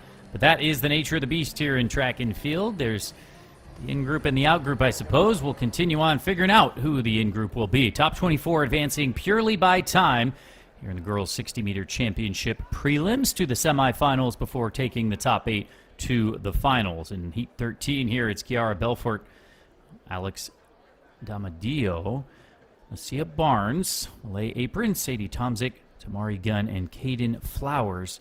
Barnes, another one coming back from those hurdles where she qualified through to the semis. And Apron was in strong form last evening in the 4x200 meter relay prelims, helped her team to top marks there with a 136.97 for that 4x2. Off and running, Barnes seems to be in a class of her own, perhaps. She's going to cruise through, but now on the near side, Caden Flowers, a Panther TC in Maryland here, the sophomore, giving some chase, but Masia Barnes takes the win, 762, with Caden Flowers just on the outside of that bubble time at 774. Barnes, though, of North G Speed, the junior, 762 for second. I'm sorry, for first, ahead of Caden Flowers.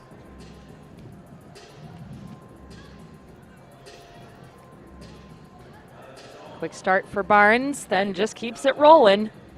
Bit of an unconventional form there at the beginning, but obviously works for her. Keeping that daylight between herself and the rest of the field, and as you mentioned, coming back from hurdle action earlier today. So Barnes will put herself comfortably in the top 10 right now with that 7.62. That'll slot her into 7th overall. She was 17th in the prelims in the 60-meter hurdles, just about an hour and a half ago, let's call it.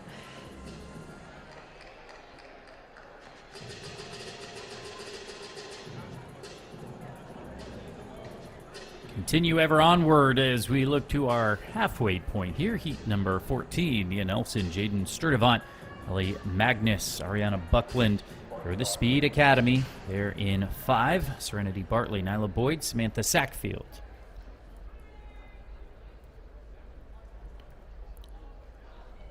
Buckland with strong results in the 200 as well as the 60. She's run 7:66 this season. She was the bronze medalist in the 60 meter at the Canadian Under-18 Indoor Championships. Also has a 25:67 200 to her name indoors this year.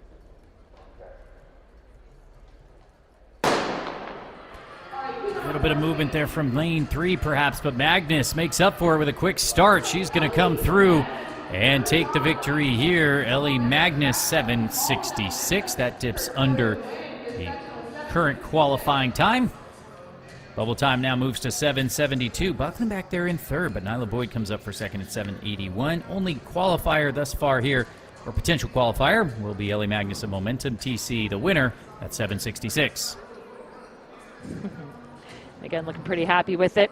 This is the only event she's contesting of the weekend, and that doesn't make it any less small task. It just, is she'll be a little fresher coming in, and hopefully through the next couple of rounds as well. But through the middle of that race, really created some enormous separation over the rest of the field, and then able to hold that advantage all the way across the line.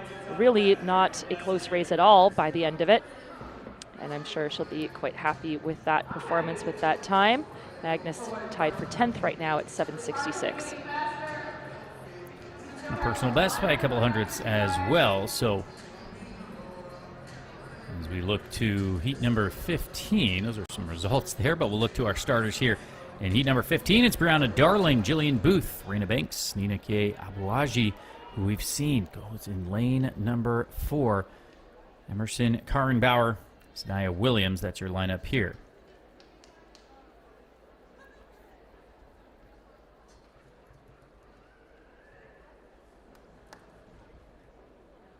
Nikia Abuaji, another one that's headed to Tennessee. Been so good over the years, especially the last few years. Coach Ross coming over from North Carolina A&T, bringing his sprint knowledge. As away we go, the tall athlete there, Kie Abuaji of Metro Cobras. Look at that stride, no problem for her. That's going to be one of the quicker times we've seen. And call it, well, let's await the final time here. I believe they're giving it 7:49, Trevor, which would be a very strong performance for her, and she looks thrilled. Maybe some relief there. Not sure she thought she would run quite that fast, but that's going to make her 6th on the compiled results list right now. And again, not one of the fastest starters, but gets her legs under her really quickly, and then just powers away from the rest of the field. No contest at all.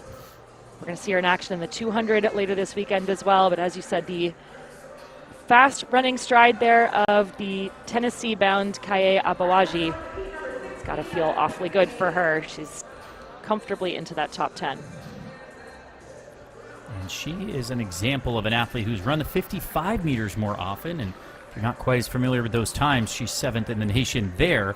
And then comes over, runs the 60 meters, obliterates her personal best. But the point is, we don't have her, if you just were looking at the 60-meter times, top 10, top 20, whatever the case may be, may have missed somebody like Kie Abuaji, but you won't miss her as we progress through these rounds.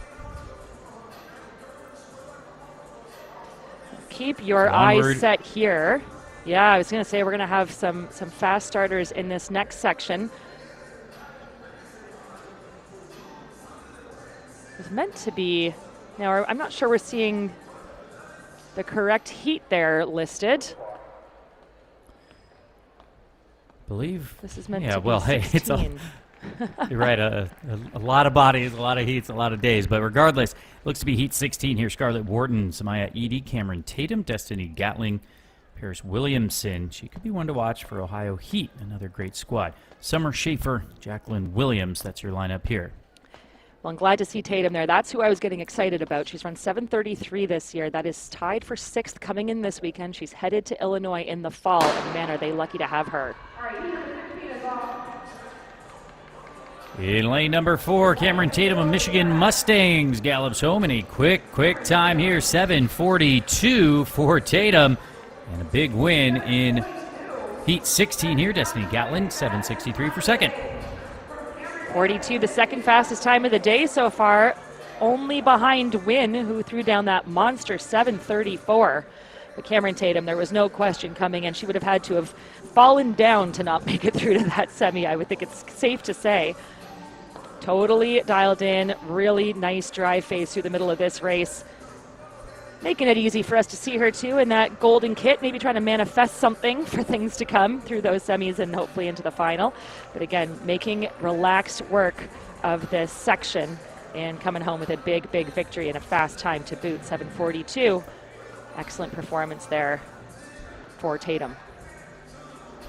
Cameron Tatum headed to Champaign, Illinois next year. The Fighting Illini currently in the lead over at the NCAA Championships, usually known as Coach Petros Kyprianou, more of a field event squad the last few years, but they're, like I said, in the lead, the NCAA Championships. We'll see if that holds, but we've had some great sprinters over the years as well. Tatum will add to that legacy, no doubt. We'll continue to Heat 17 now. Emily Dunn, Kamara Lane, London Atkinson, Savannah Stevenson, Regan Clutter, Priscilla Hilton. Atkinson in 4. Came in tied for 29th in the country this year, 7:46 she ran at the Virginia Showcase. Again, back a couple months now in January. What can she throw down here in March at the track at New Balance Boston? London Atkinson, one of those athletes that's just been competing so long, going back to 10 plus years ago. It sounds crazy to say for the high schoolers, but so many youth opportunities now. Atkinson has certainly made the most of those, and it shows here. What great form. She's got a battle on her hands with Kamara Lane, but she will emerge victorious. Will London Atkinson for Clayton TC, 7:52. Fine run from Lane in her lane as she goes 7:59 for second. So again, just getting the job done. Not the fastest time we've seen today, not the fastest time she's run, but she didn't need to. 7:52, comfortably across. We'll put her in 9th right now. She had good company to her inside throughout the entirety of this race. Lane working hard to stay with her, but Atkinson just pulling away, edging ever so slightly ahead of her competitor towards the line, and 0.07 of a second will separate those two, and likely to see both of them advance to the semifinals later today. Atkinson, the senior, headed to Iowa. The Hawkeye, as we'll move now to heat number 18 onto the track of 28 total. Remember, we'll have our 60-meter subsequent rounds, the middle school finals, the freshman finals, and the championship semis still yet to come on another great day of action here. The New Balance Indoor Nationals. We're having a blast. Continue on with the prelims here in the girls' championship 60 now. It's going to be heat 18, as you can see. Sawyer Shirali, Olivia Bourgeois, Kirstel Accarelli, Janiyah Brown, Ajaya Jordan, Sasha Cotton, Olivia Rosano, and Leah Ryder. Look to Brown there. She's run 7:37 this season. That ties her for 8th coming in. She did that at the Circuit Philly. So many fast times out of that meet, courtesy of Trials of Miles. And time to give a quick shout out to Trials of Miles. Those guys putting on fantastic meet here at New Balance Nationals yet again.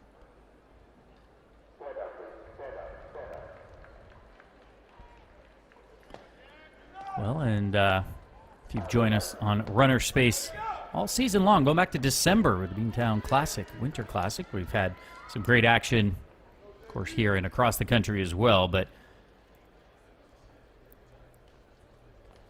always a great host is this facility and meet management, as we said. So Janiyah Brown back into the blocks for the house. Another athlete with some great speed endurance. She has a 23:52 200 to her name. That was from taking the bronze medal at that Circuit Philly a few weeks ago. Good start for her. So 2 in lane 3 from Kirstel Accarelli. But it is going to be lane number 4 as Janiyah Brown for the house takes victory here. The junior 7:52. Sasha Cotton second, 7:68. That's the new bubble time now. Number 7 time in Virginia, but Janiyah Brown safely through. I would say it's 7:52. Yep. Matching the time by the winner of our last section, London Atkinson, at 7:52, tying them for 9th in the compiled results right now. And there was a stand-up, a bit of a flinch there on the outside, and then a stand-up in lane number 7, so not sure what happened there, but again, not affecting the rest of the field as Brown, unsurprisingly, cruises her way again, just looking so relaxed about it. She knows she's got lots more work to do over the course of this weekend and conserving what she can heading into those semifinals later today.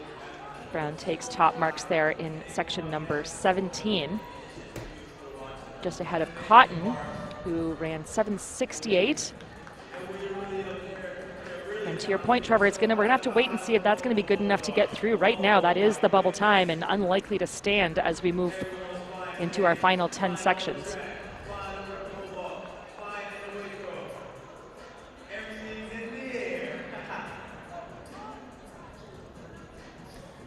Heat number 19 now as we continue on the bubble time. 7:68. Fastest time came from Shiani Wynn. 7:34. She looked so good. Did win. Cameron Tatum, though, looked pretty good, too. In heat number 16, running 7:42. So on the track, heat 19, Leanne Ortiz Blanco, Addison Timmuck, Corbin Raston, Devonna Hawkins, Ari Easley, Serena Milne, and Leah Daniels. Speaking of 7:42, that is the best time belonging to Hawkins, just a sophomore, ties her for 18th in the country coming in, did that at the indoor state meet just about a week ago. So that always feels good when you're coming off of a PB, off of a big performance into another championship event. She's been busy this indoor season, racing all the way back into December, but a good start there in lane number 3 for Raston, but the tall strides of Hawkins aren't going to be enough here. The quickness of Corbin Raston, 7:67. Well, will that hold up? The bubble time coming in was 7:68, but top time in New Jersey for Corbin Raston of West Orange TC. And as you said, perhaps a bit of a surprise to see Hawkins down there in 3rd. Yeah, she just never really looked like she got her legs under her. It is a bit surprising, just didn't have the bounce on the day. But our eventual winner there really likes it. Raston, 7:67.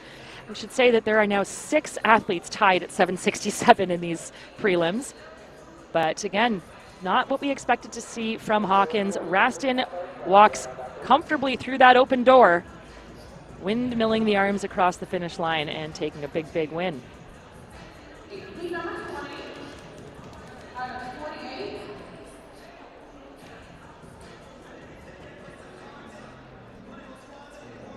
So this will take us to heat number 20 now of 28.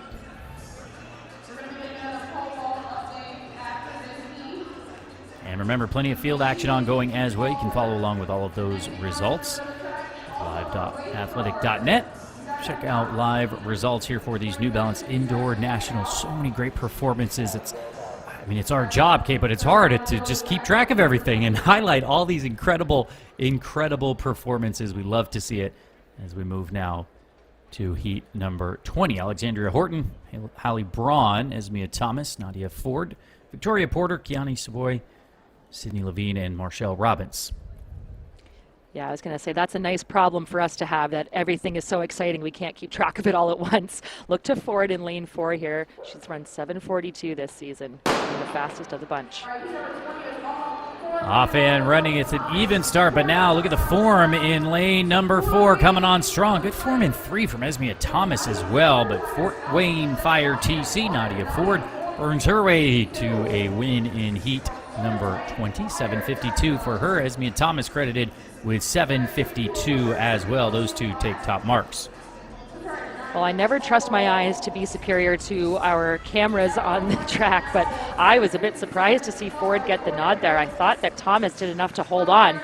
Again, it's by the slightest of margins, going down to the thousandths, I should say, to separate them.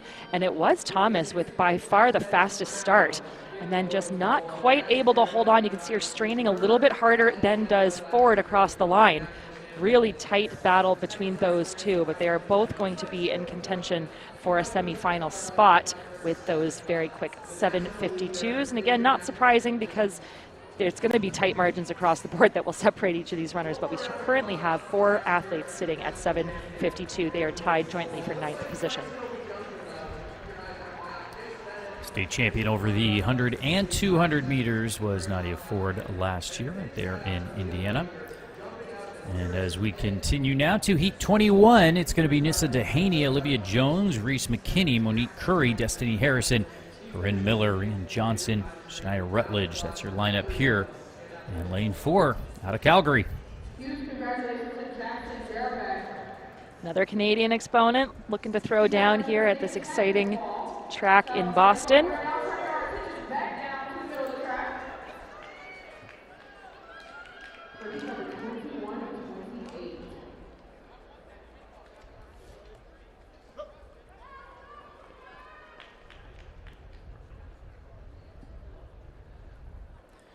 Well, this is Monique Curry in lane number 4, who we'll be keeping an eye on. As we said, that's always well, the favorite, but none of that matters once we line it up. Although, here's a connection for you. Monique Curry is a basketball Hall of Famer there at Duke for back in the day. That's so right. Here's your Duke connection. As we have a full field here and a fair start. Monique Curry for Calgary stampeding her way through, and she will take that one out of lane number 4. 7:64, just sliding under that bubble time of 7:67 as Reese McKinney matches it in second.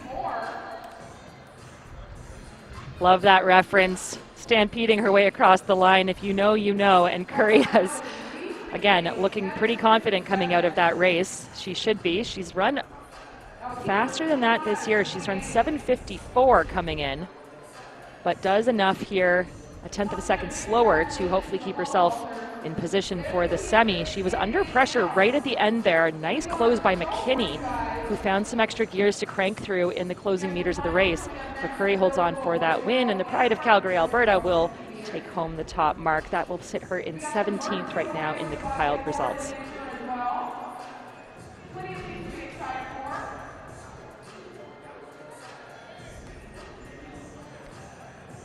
March ever onward in the preliminary rounds of this girls 60-meter championship prelim. The bubble time sits at 7:67. Well, we're watching it closely. Certainly the rest of the field is as well.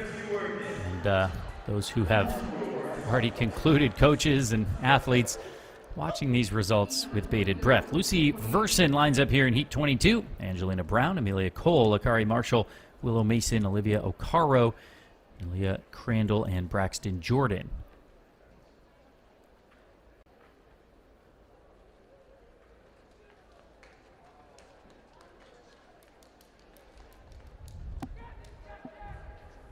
Cole was in hurdle action earlier today. She starts in lane 3. Didn't quite do enough to get through to the semis for her, but looking to have another strong performance here on the flat version of that race.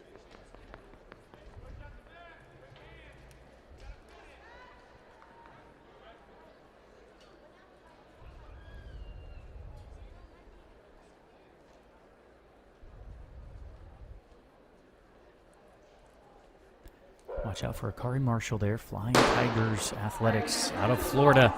Powerful start. Strong arms as well for Akari Marshall. And she will come on through it. Willow Mason, the Michigan Saginaw Striders. Powerful stride in her own right as she comes through for second. 7:62, but Flying Tiger Athletic, 7:54. And that 7:54 for Marshall is just 1/100th of a second outside her best. She ran 7:53 back in early February. Also a strong 200-meter competitor.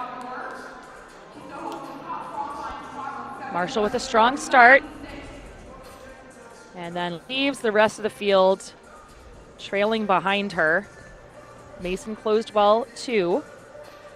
8/100ths of a second back for her, 7:62. So 7:54 will be enough right now to move Marshall on. So too for Mason at the moment, as that bubble spot still sits. Well, my goodness. 1, 2, 3, 4, 5, 6, 7, 8 athletes at 767, all with little question marks beside their names in the compiled results right now. That is the bubble time. So it could come down to the 1,000th once again. I really like that start there, kind of the juxtaposition between those two athletes with Mason, the taller athlete, kind of higher on the backside there into the blocks, whereas a little bit lower from our winner there in lane number 4. So it was interesting to see. I'll let the sprint gurus amongst you debate and argue that. It'll take us now to heat number 23. Skylar Carpenter, Brooke Juliet, Danielle Boateng, Zoe Holt goes in 4, Lauren Robertson in 5, Demilade Onakanmi and Jocelyn Bangora round out the field. Zoe Holt, a 747 athlete at her best this year. She did that at the Millrose Games back in late January, early February. She'll start in lane number 4, and I believe that's an open lane in 6.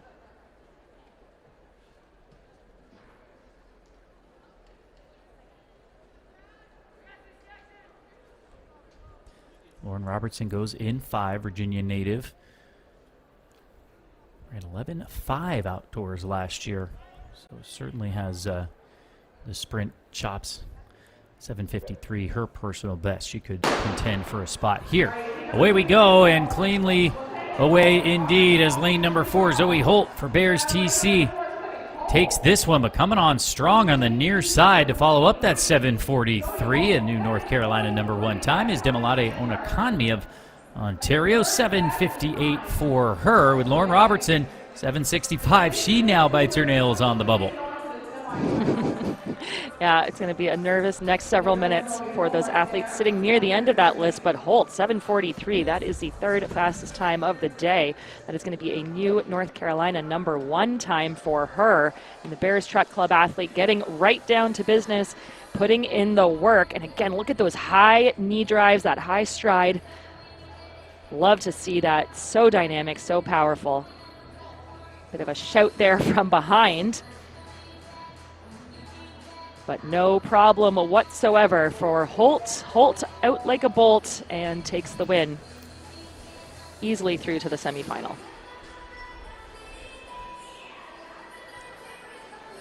So the bubble time, 7:65, and you know, it just shows you not just the quality, not just the depth, but the consistency of this meet as well, and why so many athletes have it circled in big, bold highlighter, let's say, on the calendar. 7:61 last year is what it took to advance. 7:65 the bubble time now. This is always a great meet year in and year out.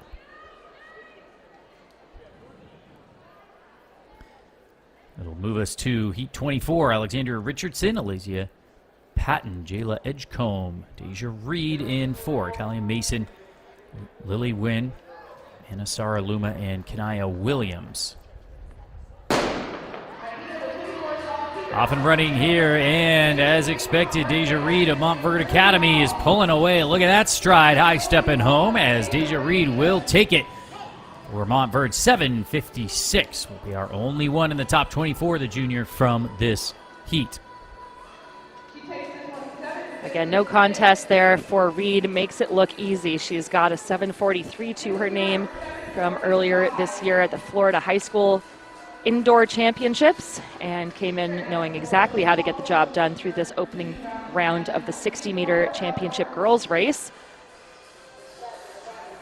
Cruising along the second half of this 60-meter straightaway and not letting up at all until she's well past that line. If you are watching and you are new to sprinting or looking to eventually be in this type of form that these athletes are, look to that as one of your cues, running all the way through that line, pretending it's not there, and being rewarded with a 7:56.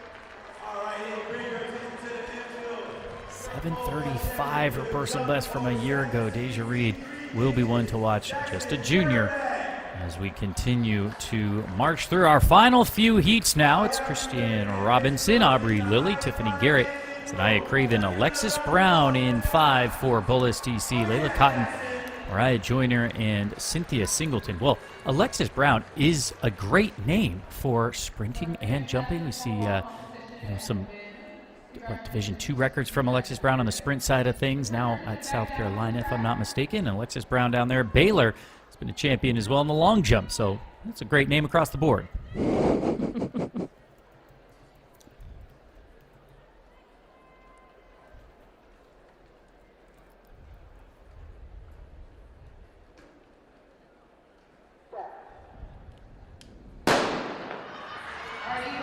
Away we go. Good first step and then some for Craven in 4. Oklahoma Cheetah Track Club. She will absolutely roar in this 25th heat. Do cheetahs roar? I don't know. They're fast.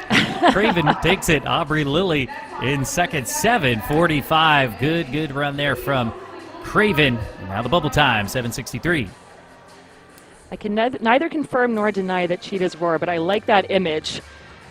And 7:45, that is something to roar about. That is going to be a 1/100th of a second improvement on her best coming in. She ran that 7:46 back in early January. But, well, roaring with her performance, certainly, but totally the picture of composure throughout the entirety of that 60-meter straightaway. She had dual pink to her inside, trying to keep things interesting. And again, no shade to Lily, Garrett, or Brown, who crossed in second, third, and fourth, respectively. But 7:45 for Craven is going to be enough to slot her into the top 10 with just 3 sections remaining. Just confirmed that cheetahs do not roar, just so you know. But there's also no cheetahs in Oklahoma, so I suppose it all comes out in the wash.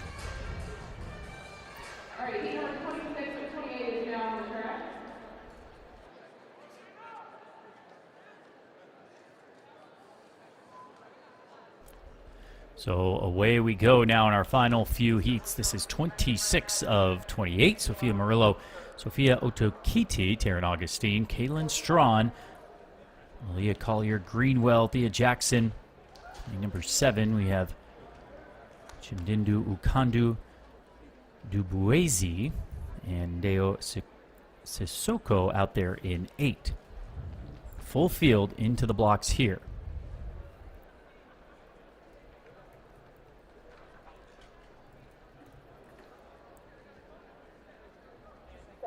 As always, we'll keep an eye on lane number 4. Kaylin Strawn of Stockbridge, Georgia, with a low start, but powerful strides coming through. She will take it out of lane number 4. And 7:62 for her. Boy, with just a few heats remaining, the bubble time is 7:63. With multiple athletes there, just 2 athletes, in fact, tied at 7:63. So Strawn will be one of a slew of athletes tied at 7:62. So with a couple more heats remaining, 7:63 the current bubble, but expect a couple more athletes to make it through. You can see that stumble there from Strawn out of the blocks as, well, if she ends up on the outside looking in, she will replay that over and over because she definitely gave away some time here. But once she got up and into her running, she really pulled away from the rest of this field. Strawn takes victory in heat 26. That'll take us to our final 2 heats here. Bubble time at 7:63. Confirmation you can see of those results there. Shiani Wynn still leading the way. 7:34, our only athlete under 7:40. Cameron Tatum, 7:42, second fastest thus far. But plenty of other athletes have the chops to contest for a final spot. Certainly 9 athletes, in fact, under 7:50. So there's plenty of numbers for you. You can see all those results, of course, on the live results as well. Heat 27 now of 28. Olivia Rosano, Alexi Valle, Moriel Seeberger goes in 3 for Motor City Track. We saw her in that 400 as well. Diamond Bryant in 4. Samaya Butler Batista, Victoria Minot. Lauren Burgess, Molly McJury.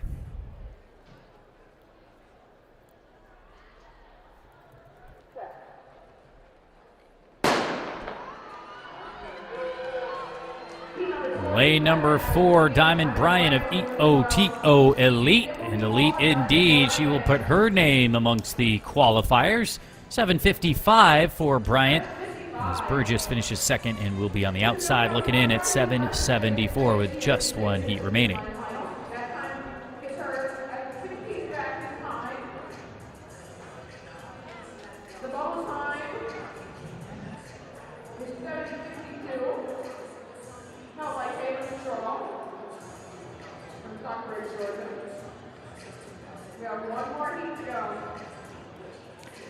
So getting into the final stages now of these heats. Again, it is 24 on time, making it through to the semi. Bryant with a 7:55. And for Bryant, that 7:55, as things stand right now, will be good enough to advance. And again, only one section remaining here. 28 of 28 coming up on deck. We made it. We made it, Kate, and bubble time, 7:62. Well, we've talked about it this whole time, but this is going to be an interesting one because if we get any qualifiers out of this final heat, it's 4 athletes that are tied at 7:62, so it'll come down to the thousandths once again. Can anybody here run faster than 7:62? Well, certainly a possibility. It's going to be Brooke Diallo. London Cromartie Patterson goes in 3. Well, we've seen Sproles at this meet. Daughter of Darren Sproles has had a couple daughters, in fact, roll through the track and field world. London Cromartie, Antonio Cromartie's daughter. I grew up in San Diego, so this is the heyday of the Chargers back in the day. So anyway, I had to shout that out. But Kyla Finley, Aaliyah Perry, Brinley Gilfillan, Vanessa Graciano, and Gianna Bowman as we are very tightly bunched through the first half here. Now pulling away ever so slightly is Findlay. 7:65 for the Winnipeg Optimist Athletics Club, so they will be just outside it. She knows it. 7:62 the bubble time, devastatingly close for Findlay. That is really a shame, and it's just a little bit slower than her best on the season. She is a 7:63 gal at her best, but did as much work as she could there to try to get something fast enough to get through to the semifinal. That definitely will be disappointing, but a good piece of running here. She was under contest from her outside, finds extra gears, works well through them, and dips to that line. Again, I'm not sure she could have done anything more there. Really put together a great set of running there, but just not enough to qualify for that semi.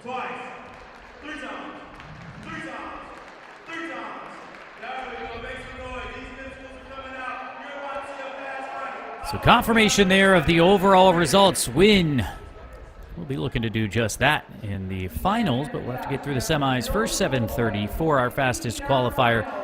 As again, we will take the top 24, and that bubble time ends up being 7:62 here in the championship prelims for the girls 60.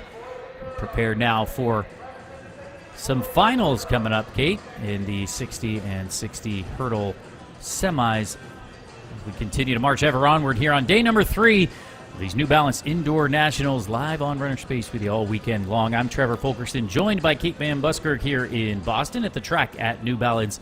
And what fun over these 4 days as we get to see the prelims, the finals, and we continue to move on with the youngsters now here.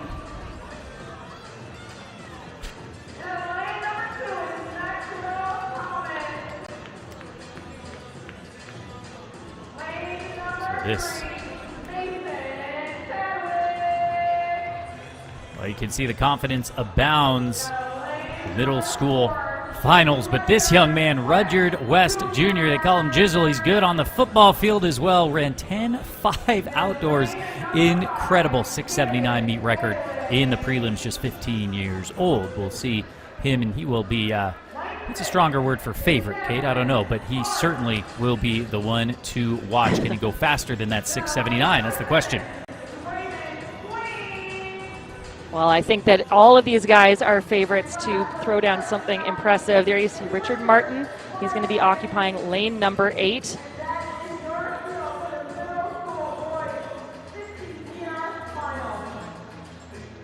And Martin was unfortunately disqualified in the 400-meter middle school earlier this weekend, so this is a nice opportunity for redemption for him here in the 60.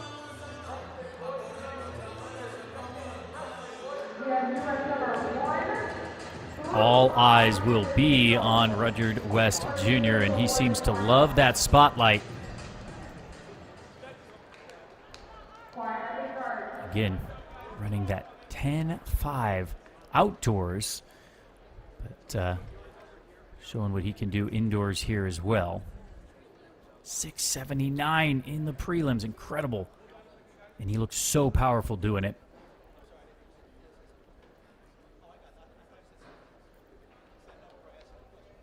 Watch lane number 4, Rudyard West Jr.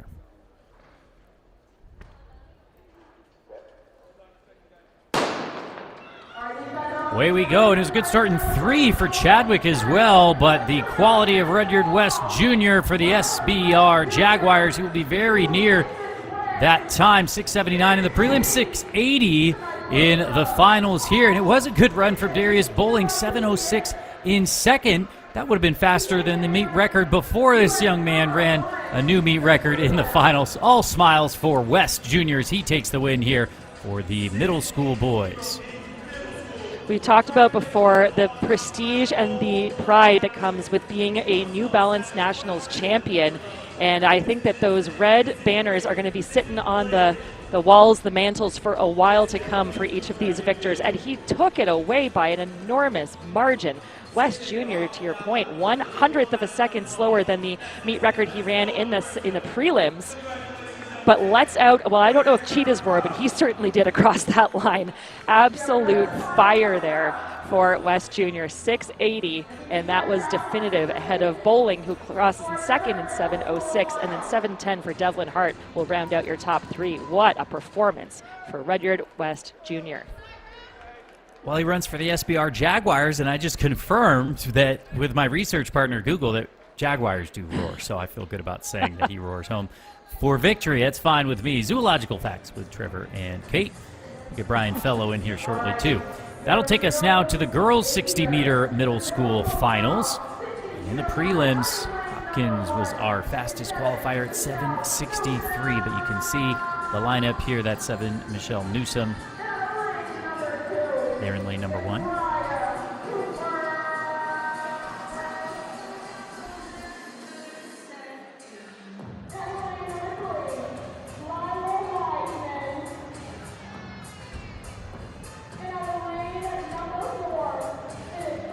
Here was our fastest qualifier. Well, the age is not 8, but she is in 8th grade. So we'll see what these girls can do here. Again, Hopkins there in 4. The Truth Track Tribe. Nia Walker looked good in the prelims there too, didn't she, Kate? 7th grader will go in 5 for IMG Elite. Sure did. Walker ran the second fastest time in qualifying, 7:67 to 7:63 for Hopkins. So keep an eye on that record.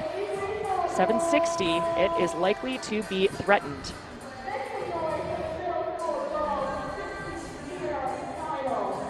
And I have to correct that. I've made that mistake a couple times now, Trevor. I apologize. Of course, these records just falling down by the bucketful every year. So that mark has been raised.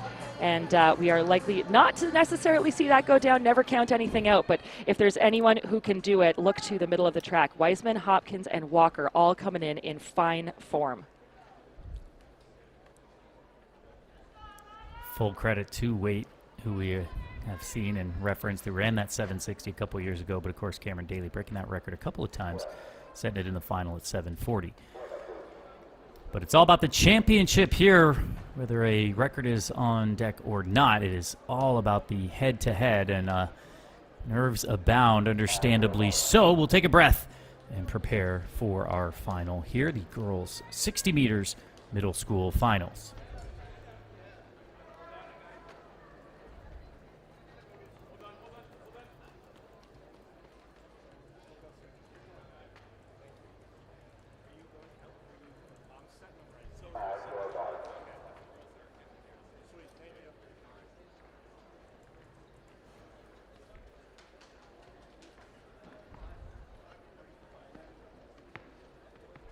Again, Hopkins, our fastest qualifier in 7:63. Walker and Wiseman were equal second at 7:67.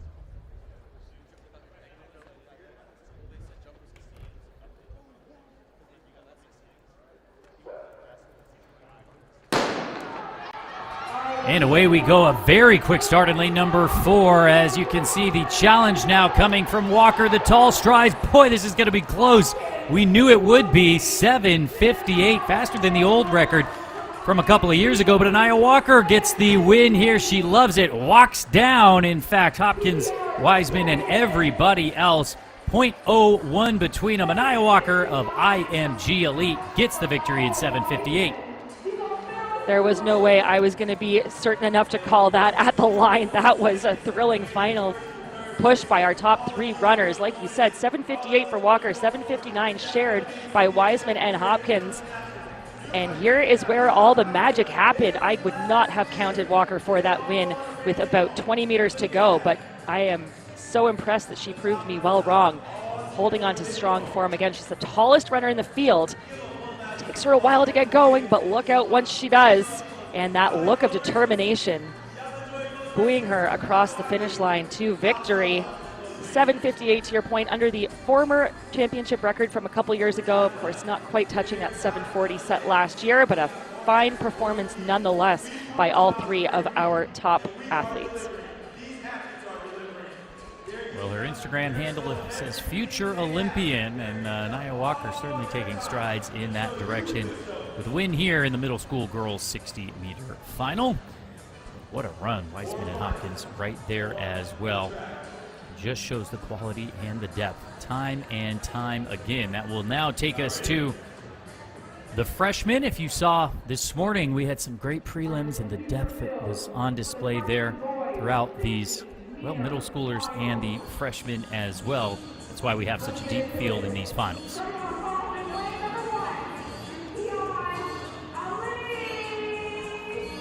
Here you see Kian Ali came in with a 7:10 in qualifying, and to his inside, this is going to be Tristan Kenzo Fridman. We saw him in action in the middle school boys final last year.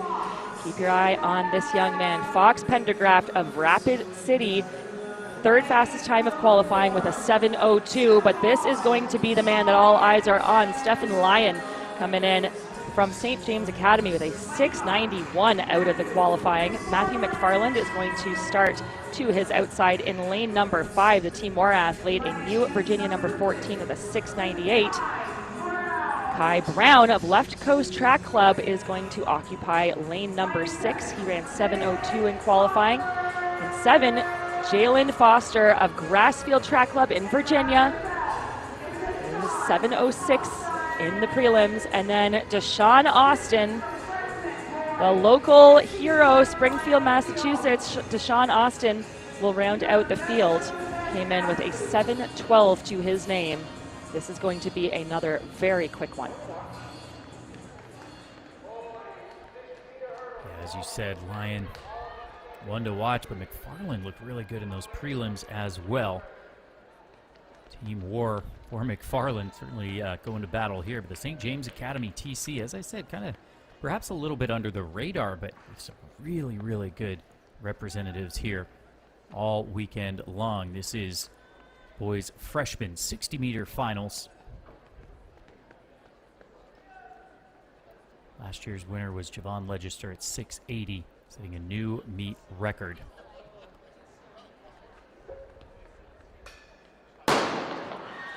Away we go. It's a good start in lanes 3 and 5 for Pendergraft and McFarland, but here comes Stefan Lyon now for the St. James Academy. He will take it, arm raised high, 6:83, just outside that meet record set twice a year ago, but he doesn't care. Stefan Lyon will take the tape, get the banner, and be crowned freshman champion here in the 60 meters. Like I said, there is a lot of pride that comes with helping to rewrite record books, but sometimes you have to let that go in favor of the finish line celebration. That is going to make for a really great finish line photo, I'm sure, for Lyon. Comes away with another big run. Again, 300th of a second slower than the championship record, but made easy work through the second half of this race. He was advantaged by a few athletes at the start, but looks totally in control into the final 20 or so. The big, powerful striding action, good enough for a win.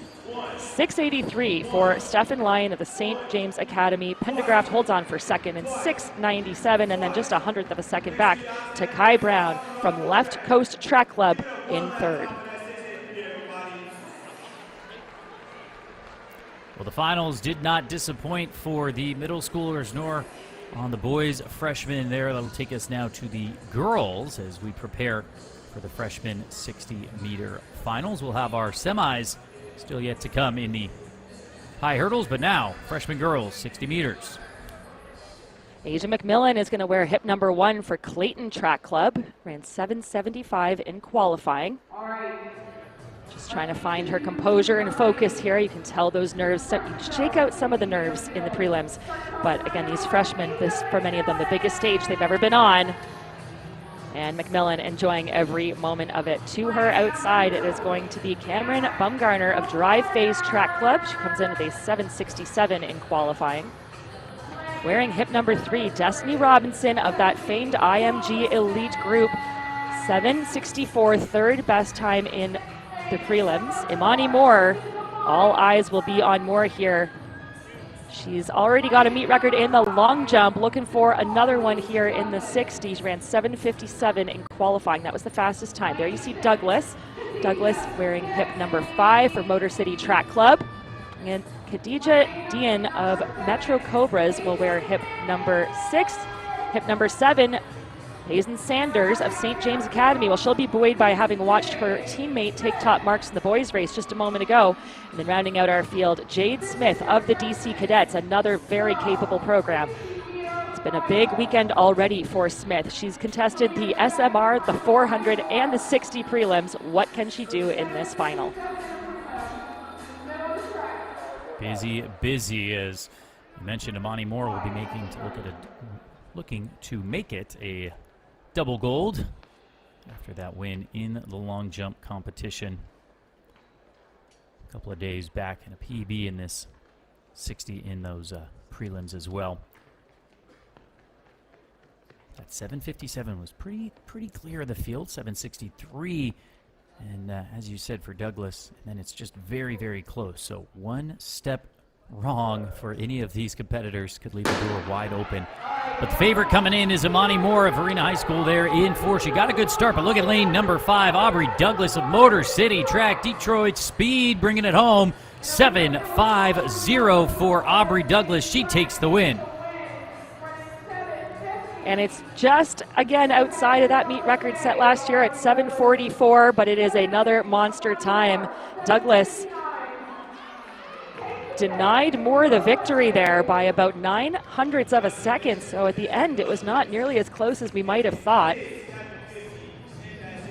Douglas of Motor City Track motoring her way down. Again, not quite as fast to start, but just absolutely pouring on the speed over the second half of this race. And again, another decisive win, taking it in a new U.S. number 50 and awfully close to that meet record, but the 7.44 set last year will live to see another day. Douglas to Moore, and then Khadija Dian of Metro Cobras will complete the top 3. Aubrey Douglas picks up a big win for the Detroit crew, Motor City Track. The freshman girls 60, confirmation of those results. And an exciting semis for the hurdles coming up here. Boys will start over their high hurdle. 3 heats here. We will take the top 2 in each heat plus the next 2 best times. So kind of the best of both worlds here, and this can happen when you take the first round purely by time, Kate, and then move to the top 2, because there's no easy heat.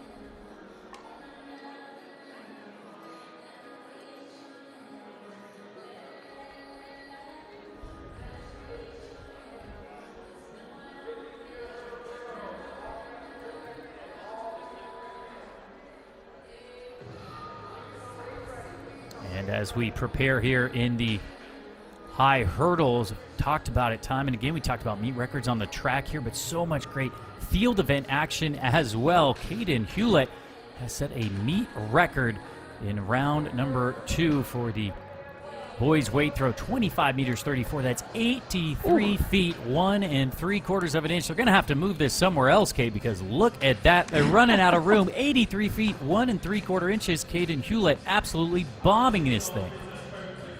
25.34 is no joke, and yes, if anyone could put a hole in that wall, I think it might be our new meet record holder. What a great check-in there on the field. But back to the track now with that hurdle semifinal action for our championship boys. Like you said, Trevor, top 2 from each heat, plus from each section, plus the next 2 fastest times will advance to the final.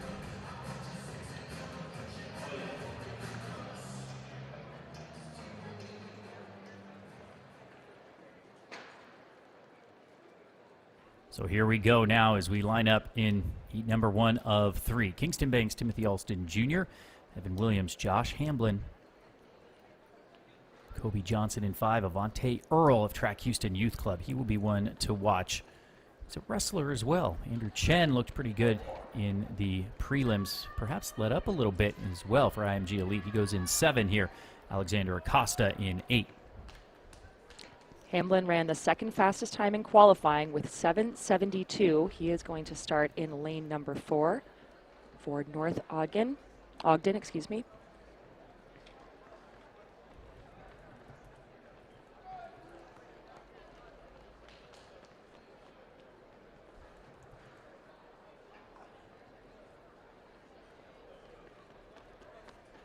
So again, top 2 from each heat, plus the next 2 fastest time. So there are some big cues, and, well, hands to the head. Ooh. Not a great sign. No, that was pretty clearly a misstep there, and he knows it. That's Acosta on the outside. I just wonder if there was a tiny bit of movement by Chen to his inside. I'll have to wait to see what that looked like here. Just, yeah, a movement there in the blue, courtesy of Andrew Chen for IMG, and I think that might have just triggered the early start by Acosta. This will be an interesting one for our starter to sort out.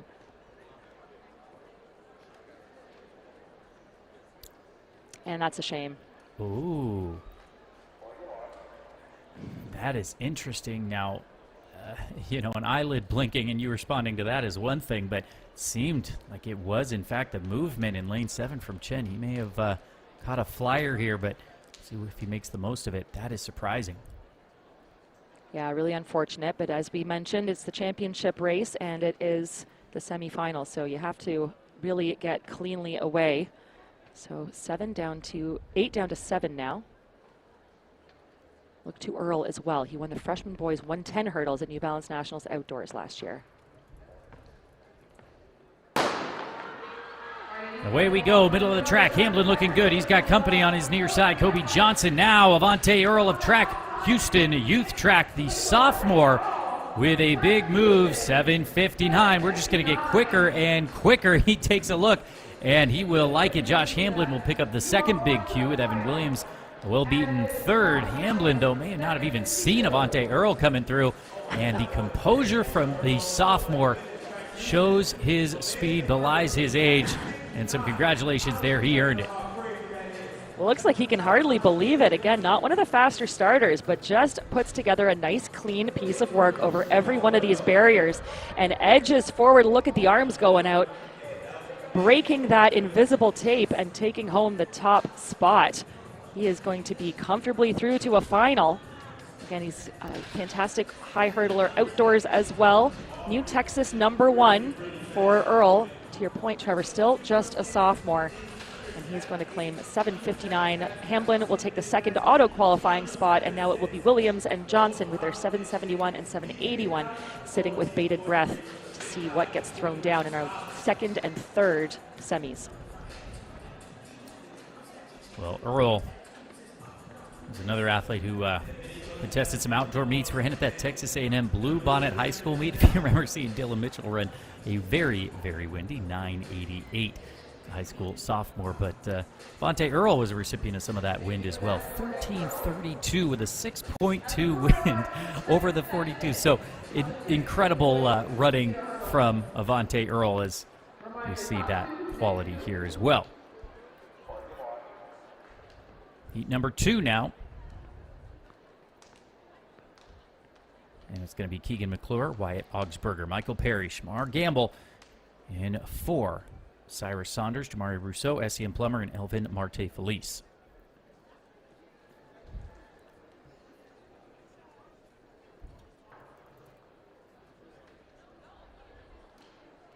As you said, Shamar Gamble was in that final a year ago. Watch him in 4 for Archbishop Carroll, the senior now. Well, once again, little antsy.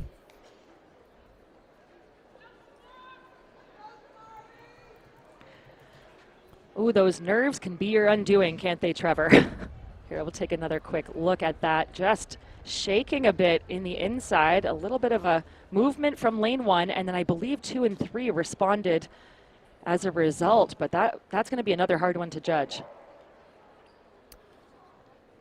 Shamar Gamble, as we said, headed to USC. Many great hurdlers have come through there as well. We shouted out UCLA on the women's side. I guess the men's side there as well, but USC has produced their fair share, certainly, as well. Shamar Gamble could be next in that line, but he'll finish out his high school career here first for Archbishop Carroll, and we'll look to advance. Bubble time, as you said, from heat number 1, 781, with Evan Williams at 771. But so much quality here. Shamar Gamble had his hands full, certainly. Quick start for Gamble and others as Gamble comes through. And the Archbishop Carroll athlete Shamar Gamble is a sure bet as he takes the win. 774 for victory, 779 for Saunders, which means both athletes from heat number 1 still the fastest non-automatic qualifiers, and we don't shake up those 2 spots with 1 heat remaining. Well, no disqualifications in that heat. Glad to see that after that little twitch at the beginning, but away cleanly at the second time of asking. And Gamble just really folds his body over those hurdles, doesn't he, Trevor? He gets nice and low. And a bit of a fall there at the end out of lane number 2. Glad to see him get back up and finish the race. But the arms go up. Yes, sir. Mr. Gamble has, well, there's no gambling on him in this moment. He has made it clear that he is the best of this group and will be advancing to the final to try to make his mark.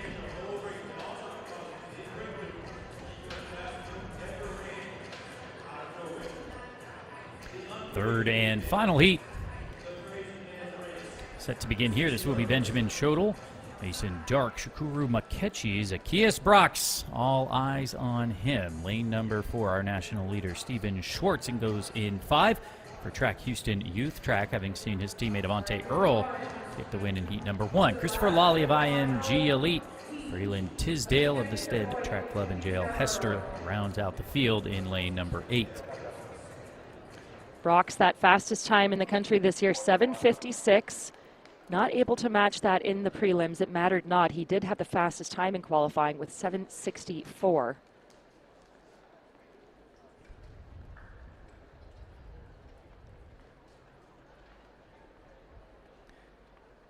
And Brox looked so composed as well. He should, understandably so, as he is the national leader, as you said, and certainly the class of the field here.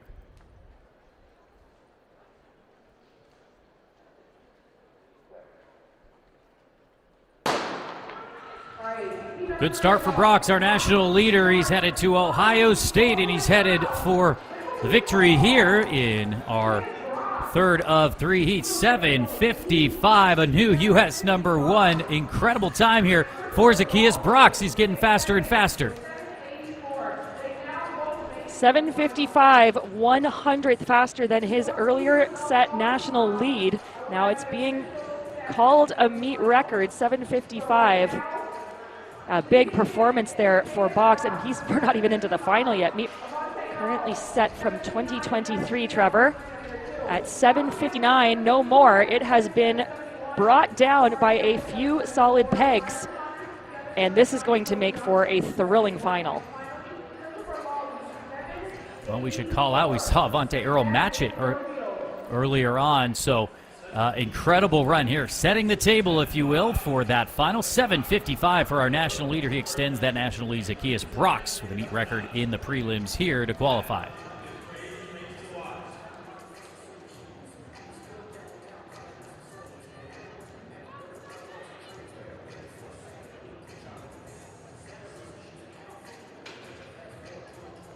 Well, meet record, U.S. number 1, and it's just the prelims. Kate catching our breath here, but really no opportunity to do so. That's how we like it, I suppose. In track and field, always something happening as we conclude those boys high hurdle championship semis. It'll take us now to the girls. Yeah, I've seen already some excellent action, but we're going to see even faster times, I'm sure, than we did in those prelims here in the semis for the championship girls 60-meter hurdles. And keep your eye here on Jasmine Jackson of Winslow Township. She ran the second fastest time in qualifying, 8:34, and she has been on a tear. Russell to her outside, also looking very strong. This is a tough semi. Zenobia Witt, Layla Hawkins, Emmanuel Edojian, who we saw run a really, really fine time as well in those preliminary rounds. She goes in 3. Jasmine Jackson, as you said, in 4. Soleil Russell, Brooklyn Randolph, Sia Barnes, who we saw on the flat as well, and Jordan Scott out there in 8. Same components. Top 2 will advance by right, followed by the next 2 fastest here in our 3 heats. Jasmine Jackson still just a sophomore, but we've seen it time and again that when you turn up at New Balance Nationals, it does not matter your age, it matters how you race, and she is racing like an athlete. Far her senior so far at this meet. Jasmine Jackson goes in 4, just a sophomore. Clean start across the board. Good run to hurdle number 1 for Russell. But here comes Jackson in lane number 4. She will take it 8:21. That is quick for Jasmine Jackson. Messia Barnes comes through for second, 8:43. Edojian in 3rd. Russell will have to wait alongside Edojian. But Jasmine Jackson, no question about that one. She takes the win. Does it by a big margin as well. Again, gets right into that set position very quickly. Gets herself comfortably over the first few hurdles and then just continues opening up the distance across the rest of the competition. Big time there, 8:21. Again, she's still such a youngster. And we did see her win that freshman girls 100-meter hurdles outdoors last year, turning things up another notch in 2026. She likes it. You can see what it means to her to have thrown down a time like that. And again, we are only in the semis. Last year took 8:42 rather. Those were our 2 non-automatic qualifiers to advance to the final. That was won by Taylor Cox, and 8:21 was the fastest time for the Union Catholic TC athlete to advance in those semis to the final, which Taylor Cox went on to win. Cassidy Hopkins was second as a junior last year. We'll see her here shortly. Now, heat number 2, Rakia White, Salah Edwards, Adrian Bowden, a multi coming back here. Can she make it to a final? Incredible if Bowden would be able to make it to the final in an individual event after winning that pentathlon. Kira Montac goes in 4, Aisha Brunson, Taylor Foster, Anna Weil, and Julia Natidas. Montauk, the one to look to here. She had the fastest time in qualifying with 8:33. That has already been obliterated to 8:21 in our previous semi. And away we go. Fairly even start over 1, but now in lane number 5, you can see Brunson, and coming back perhaps, Montauk will take the victory. 8:36, 8:37 for Brunson. Edwards in 3rd, Bowden in 4th, 45 and 47, which means, yes, Edwards will occupy that second fastest non-automatic qualifier spot, pushing Soleil Russell out. Bowden will be just on the outside looking in with 1 heat remaining, but Montauk, no question there on top. Yeah, Montauk is such a gamer.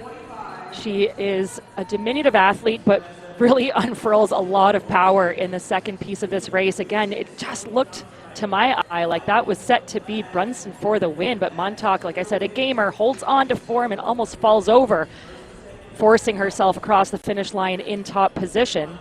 So just 0.03 of a second slower than what she ran in the heats, and only a 100th of a second, between her and Brunson. And again, as you mentioned, Trevor Edwards is going to, I believe, have a pretty nervous next few moments here as we head into our 3rd and final of these semis.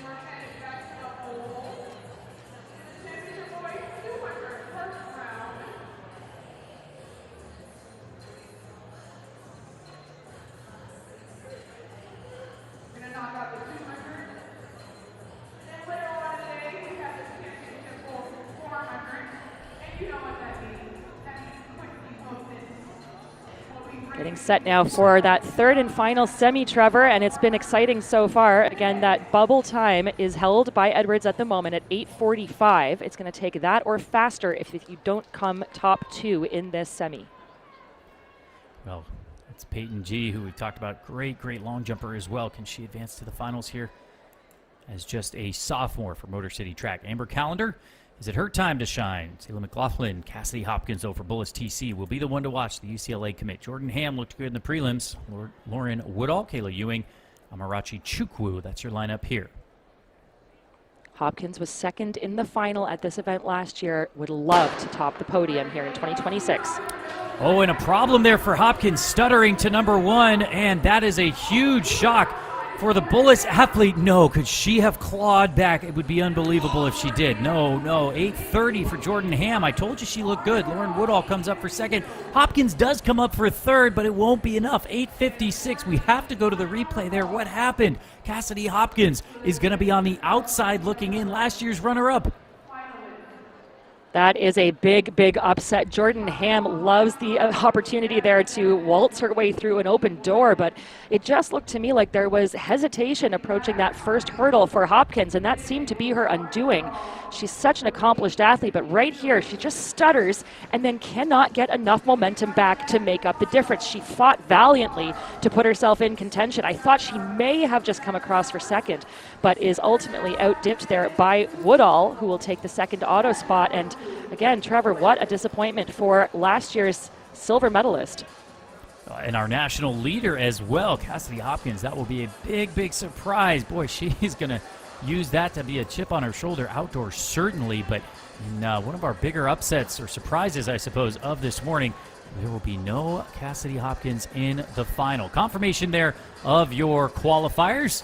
Here in the championship girls 60-meter hurdles, the semifinals set the stage now for the finals. Well, it's been a great morning of action. Kate Van Buskirk along with Trevor Fulkerson here on Runner Space with the sprints and the hurdles. We've had a great time. We're going to hand it off now for continuing action to Mark Davis and Dave Milner as we continue on day number 3 here at the New Balance Indoor Nationals.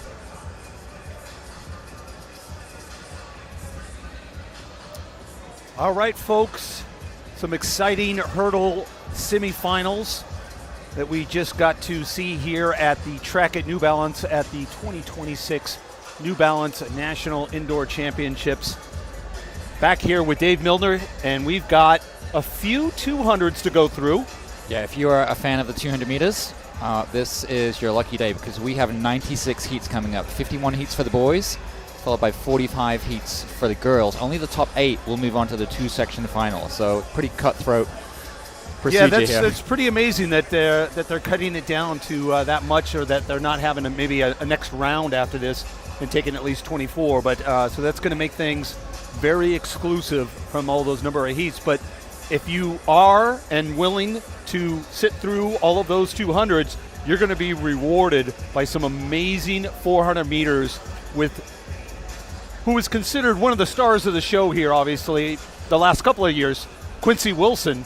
So we expect to see him in that 400 final, and then several 800s after that as well. Yeah, and just for some context, just to show how hard it is to make these finals in the 200 meters. Last year, for the boys, it took 21:24 to move on to the final, and for the girls, it took 24:07. So that's pretty fast. It's pretty much most of the PRs of the top girls that are coming in. So you see the fans starting to pile in here. So we've got a packed crowd here at New Balance, and we're going to take a look at the shot put. Weight throw here. Last 8 throwers here in the weight throw. So this looks like Noah Midaraj from London, Ontario. That's Kenneth Ramdale from New York. He's currently in 3rd place with 80 feet and 1/4 of an inch in the first round. Let's see if he improves here. I've walked by the facility there, which is just down below us, and the crowd is raucous in there, especially for those big throws. It's amazing. It's an intimate atmosphere in there, and the sound really reverberates. I don't think that was an improvement. That looked like it was right around 79 feet. Let's see. You You see the technology that they have here to measure now. They're not using tapes or anything like that. It's all digital. It's quite impressive. So we're still waiting for Ken's mark to pop up. We're in the 6th round of our last 3 throwers. Shamrock Thune entering the circle right now. He's currently in the 2nd place. So there was no improvement for Ramdale. He was 78, 4 1/4. Yep. But this is Shamrock Thune from Rhode Island. Through 80 feet and 8 1/4 inches. That's 24.59 in the 1st round. And the next up will be our final thrower there. Caden Hullett, current leader. And meet record holder too. So he threw a meet record 83 1 3/4, 25.34 in the 1st round. So he has a whopping lead right now, over 2 meters. Almost 2 meters, I should say.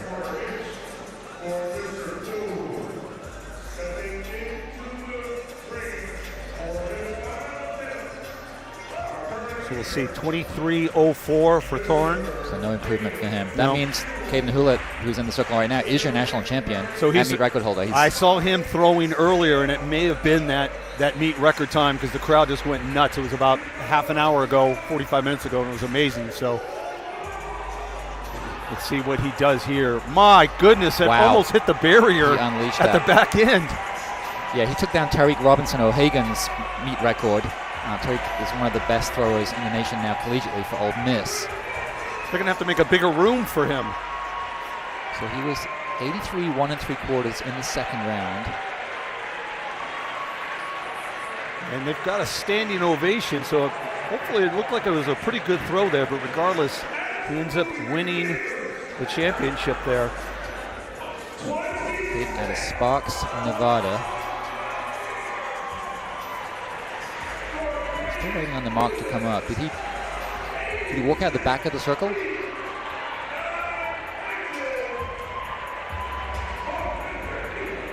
23-34. Yeah, he must have just walked out. That was his 2nd round throw. So the senior ends up winning from what looked like what it was his 2nd throw there in the 1st round. Yeah, winning by almost 3 feet. Yeah, it must have been that throw that I saw earlier. So that's quite impressive. So there you see the confirmation of the results. Caden Hullett from Nevada, 25.34, 83 1 3/4, a new meet record. Shamrock Thune from Rhode Island, 2nd, and then Kenneth Ramdale from New York, placing 3rd. So Hullett almost wins by a full foot, which may not sound a lot, but I mean, all of these throwers that are here are all very, very good.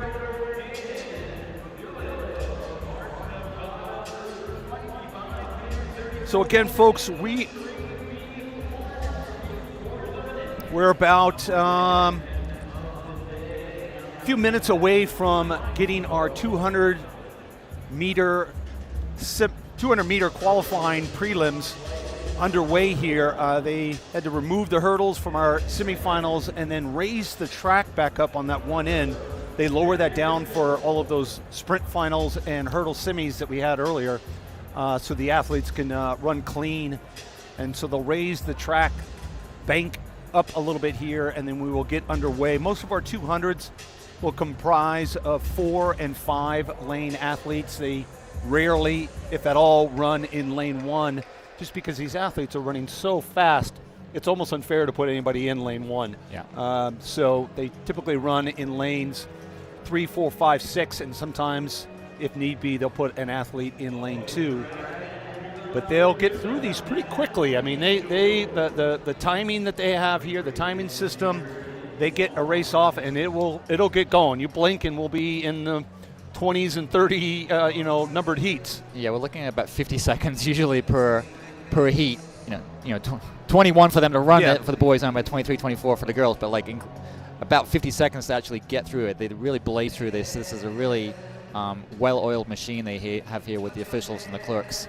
Some of the athletes we want to keep an eye out for in the boys 200, Brady Pinio coming in with the U.S. number 2 mark of 20.79. He's the only athlete in the field that has broken 21 seconds so far this season. He'll be in heat 13. And then we also want to keep an eye on Javon Legester. He's coming in with the U.S. number 9 time of 21:10, so he's the closest time to Pinio. And then Bowser will be in heat 35. Leicester will be in 37. And right before that, Cameron Bowser coming in with the U.S. 18 with a time of 21:26. So those are some of the athletes that we expect to put on a good show here in our prelims. Generally speaking, you'll see most of our best athletes in lane 5 as the preferred lane as we get through these heats. So more often than not, our winner will come out of either lane 5 or 6. That's the way these heats have been seated. Yeah, it's similar to our infield sprints. About 90 to 95% of the winning athletes come out of lane 4 in our hurdles and sprints on the infield. And similar here, they try to put the most ideal lane is that sweet spot, I guess you would say, would be that lane 5. So they usually give that to the highest seeded athlete in that particular heat. Absolutely. And as well, once they get to the finals as well, they'll also put that top athlete in that seed, in that lane. All right, the track at New Balance giving off Fenway Park vibes right now with Neil Diamond belting out Sweet Caroline. Yeah, well, we'll see if the crowd, there's not too many folks here probably from Boston. Most people are visiting from afar, so we don't know how much they enjoy the Red Sox. There's a lot of animosity from all the big teams down in New York and across the rest of the country. So, but it's still a great song to sing to. Everybody loves the song. Oh, yeah. They sing it globally, and it's just one of those great songs, Sweet Caroline. I don't know how well it resonates with these 16 to 18-year-old kids, though. I tell you what, these kids, every once in a while, the genre goes nostalgic, and you'll be surprised how many of them will quote a Led Zeppelin song and just kind of throw you off here. So again, we're just waiting to get the athletes. Looks like we can see the first round or two of 200-meter runners here getting ready to get walked out onto the track. They'll bring them out in groups of typically 3 or 4 heats at a time, rather than bringing all 51 heats, which is approximately about 200 to 225 athletes entered in this 200. We expect some scratches possibly throughout the afternoon. Some of these athletes have been competing in other events over the first couple of days, and perhaps either by injury or just fatigue might decide that they don't want to continue in this event.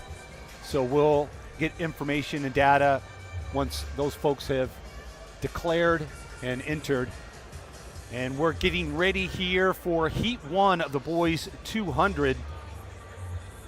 And to your point, Mark, it looks like in this very first heat, lane 3 is empty.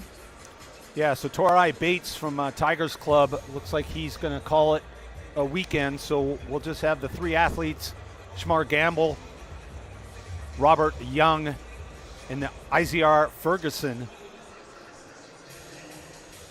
So Gamble out of Archbishop Carroll. That's the program that actually holds the national record for the boys 4x2. All 4 of those guys have graduated, so they're not going to be quite the powerhouse they were last year, but they were an incredible force to be reckoned with the last couple of years in that event.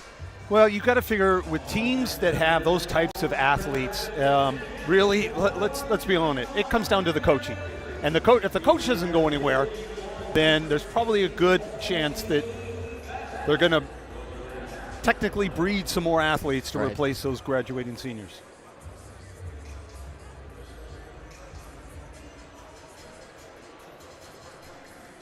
So they're just, looks like they're double checking everything with all the railings.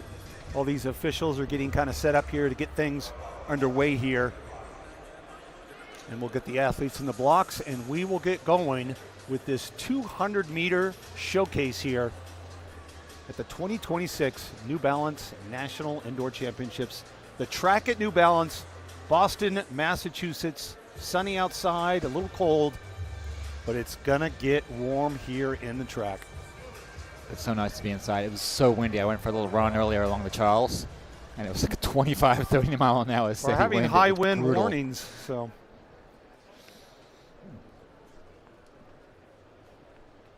Oh, it's actually Shmar Gamble that actually scratched. So it's Bates, Young, and Ferguson. Oh, so they moved Bates up a lane. Yeah, so they'll move the athletes out once an athlete scratches, so they use these outside lanes. Guys in this first heat actually a little fortunate. They got a bit of a run out, which subsequent heats may not get. Looks like they're going to call him back, Mark.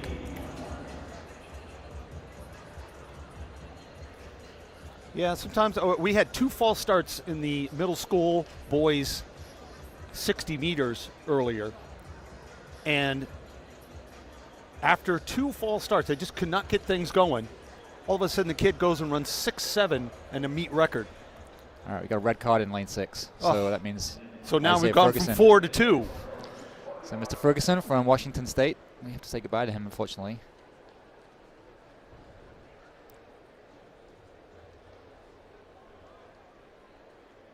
You think sometimes they would give these kids a break, but it's not about that. It's about them learning how this sport works. All right, so we're underway here. Bates and Young, 1 lap.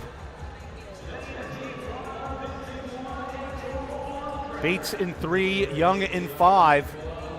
Sorry, Bates in 3, Young in 4, it looks like possibly. So on the outside there, looks like Robert Young, 2186, first time out the blocks.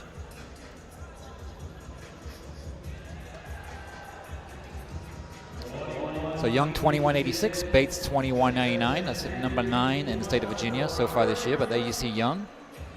Not bad. That's a season best for Young. He came in with a 2187, just set about 2 or 3 weeks ago. So good way to start the day for him. Get a season best out of the way.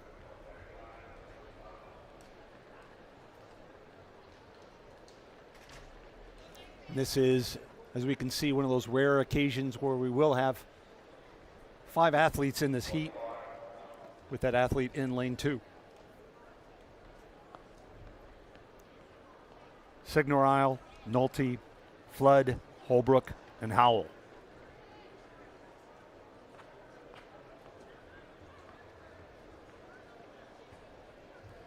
So Holbrook comes in with the fastest personal best in this section. He's got a PB of 21:43. So keep an eye on lane 5.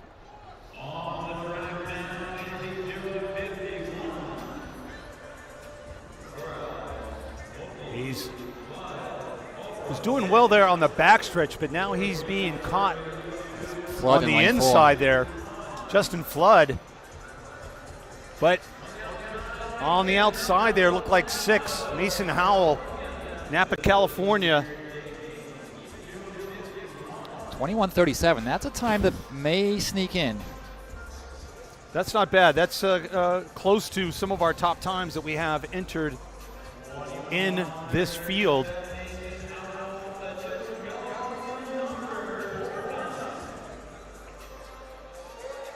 So his PB outdoors is 22:89. So that's a very solid time there for Howell, for the vintage high school senior out of Napa, California.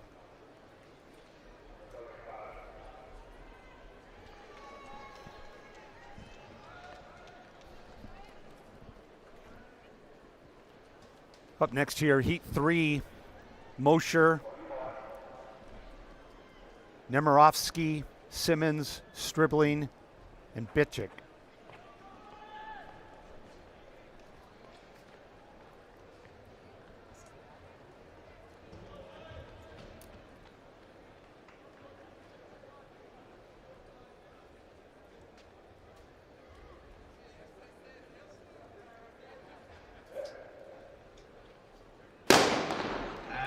And we're off and away here, Heat 3 of 51. Want to keep an eye on Stribling and Bijic. Stribling already making up the stagger on lane 6. Rylan Stribling, John Hanley TC, just holding on there for the win. 21:71.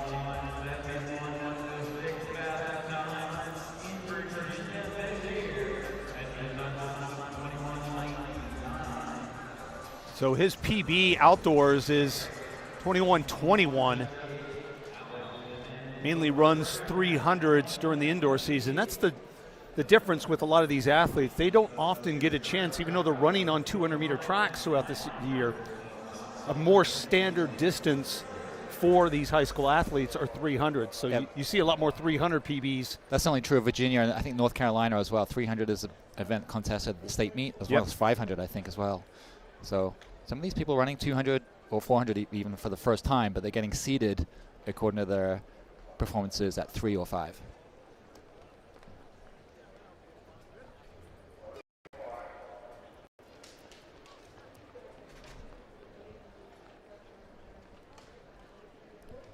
So this is Gibson, Bauman, Miller, and Logan.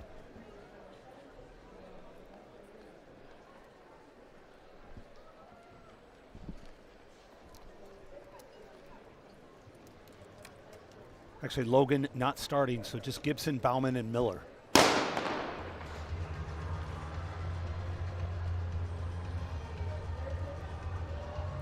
So it looks like Bauman in the lead there. As you can see him on the turn, now getting ahead of Miller. Jalen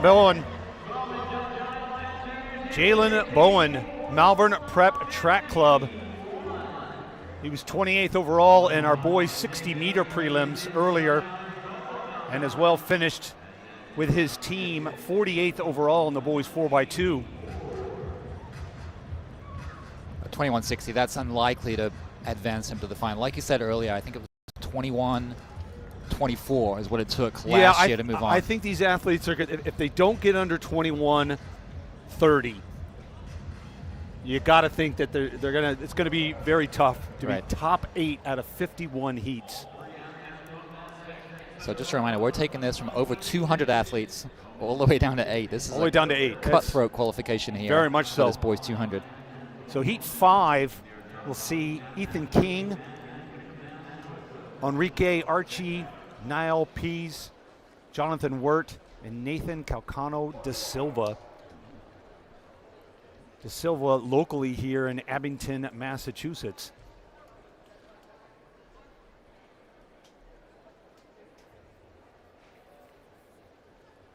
Some of these team names are fantastic. Ballistic Response Athletic Club. Jonathan Wirt in lane 5.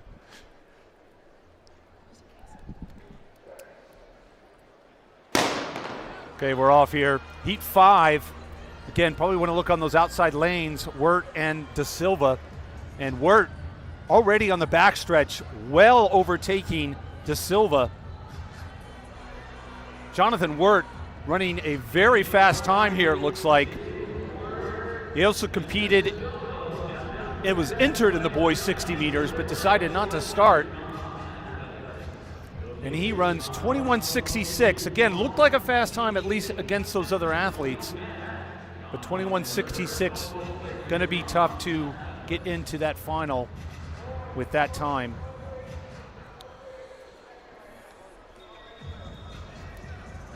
Yeah, I mean, you mentioned some of the unique track club names. As some folks may not know, these athletes aren't technically here representing their high school due to high school restrictions. This is not a sanctioned high school meet, even though it is only high school athletes.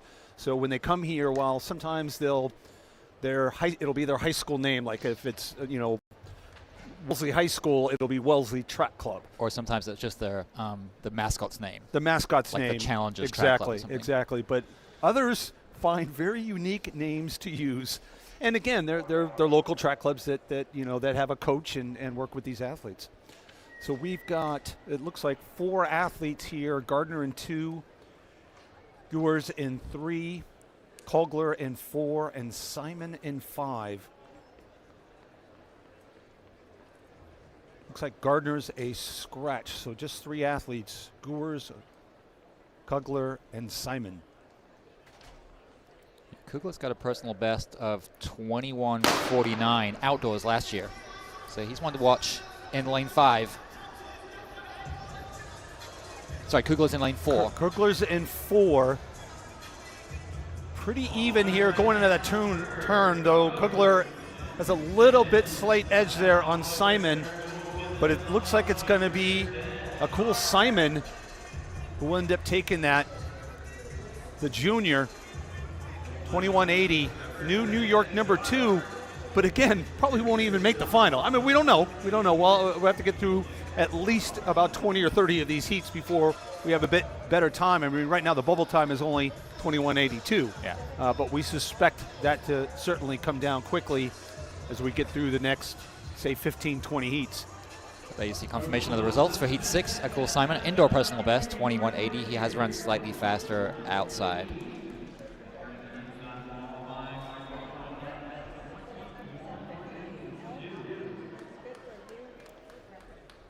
So 5 athletes in this next Heat 7.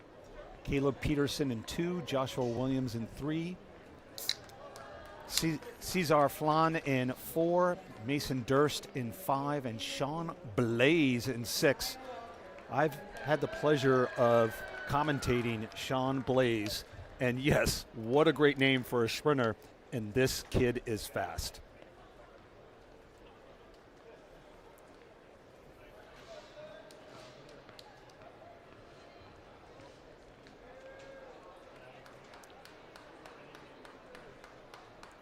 .34.74 personal best that he ran at the Massachusetts Meet of Champions about a month ago for 300 meters.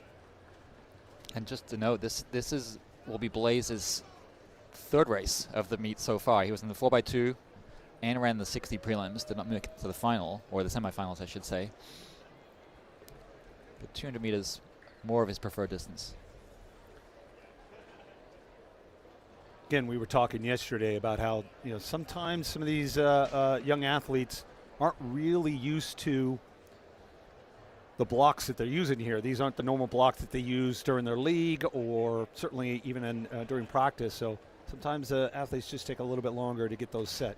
Yeah, there you see Joshua Williams from New Jersey resetting his blocks. Again, keep an eye out there for Mason Durst and as well Sean Blaze there, lanes 5 and 6. Yeah, Durst ran 21:38 just last weekend out in Texas. So that sets him up good. Yeah, definitely a shot at making that final.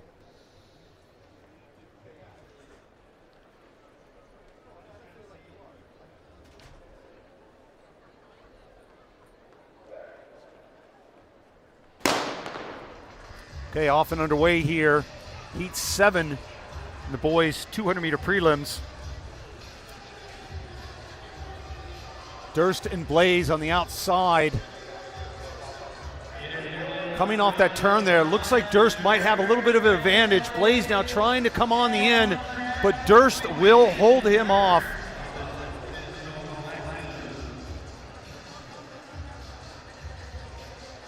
So Durst gets a win, but very unlikely to move on to the final with that 21:79, despite it being below the bubble time currently. And just below the bubble. And again, we know that that's going to change dramatically throughout the day in the later heats. It just must be tough when you realize you come into an event and 51 heats and you're in the first like 10 or 15 heats. You just feel kind of helpless. Yeah. You can go out there and all you can do, as we say, run your own race and go out there and do your best. But then you've got to sit around and you almost kind of like, I guess probably in a way, like if you're not going to make it, then knock me out in the next couple of heats. Yeah. Don't make me wait till heat 45, 46. Give me hope or anything like that. I think 21:79, he's probably going to find out that he's out of it within 3 or 4 heats here at the most. Yes. But certainly tough if you're, you got to wait for an hour and a half to find out if you've made it to the final or not. So heat 8, 5 athletes here. Robert LaBarber, Caden Chambers, Eternam Agbonyitor, Garrett Joe Pazula, and Evan Frazier. Glad you took this heat. Yes, those always some tough names. As they say, it's okay to mispronounce a person's name, just don't mispronounce a town's name. And we have some whoppers around here in Massachusetts. Yeah, the locals will let you know if you mispronounce a local name an here. entire town's name. So here we go here, heat 8. Pretty even there in the backstretch, though. It looks like Agbonyitor running very strong there in lane 4. This is going to be close there. Lane 5 maybe. Pazula? Yep, Garrett Giroux Pazula, LaSalle Academy Track Club, 21:79. That establishes the bubble time of 21:79. Frazier runs a new New York number 3. So the senior from LaSalle Academy Track Club wins heat 8. And that's a new personal best for him. Yeah. Hey, and sometimes that's a great way to finish the season, regardless of what happens. You know, win a heat, set a personal best, making the final or doing well in the final, icing on the cake after that. Yeah. Good run by Garrett Giroux Pazzulo as we get set for our next heat here just in a moment. Heat 9 will be up next of 51. 2 athletes scratched, so we're down to 3. Jaden Thompson, Cameron Tucker, and Andrew Desir.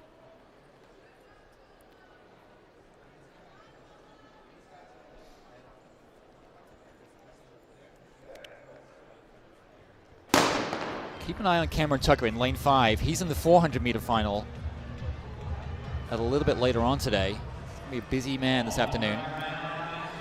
Yeah, he'll have a bit of time in between these, but he'll be going up against the best there. He was 8th in the prelims, and he's definitely rolling in this 200 to get himself set up for the 2-lapper. Jaden Thompson, 21:35. Now that is going to be one of those times we suspect that might just sneak in that top 8. He actually got corrected to 21:37. It looks like, regardless, that's probably going to get him in. So it'll be close. We It'll be wouldn't have close. expected that out of him. He's around 20.92 outdoors, so definitely one of the better one-lappers here in the field. So that means our new bubble time is 21:79. Andrew Desir, who you just saw get second in that heat, is now just under that mark. But Cameron Tucker is going to have to watch on nervously for 42 more heats to see if he advances in the 200 final. He has a 400 final no matter what. And again, I mean, we're still far away from some of those other names that we mentioned. Legister, Bowser, Woodward, all of these athletes with low 21s, 21:10, 21:31 for DeLeon and Woodward, as well as Pinio in heat 13. So here we go. Evelard, Grabowski, Mack, Calder II, and Herbert.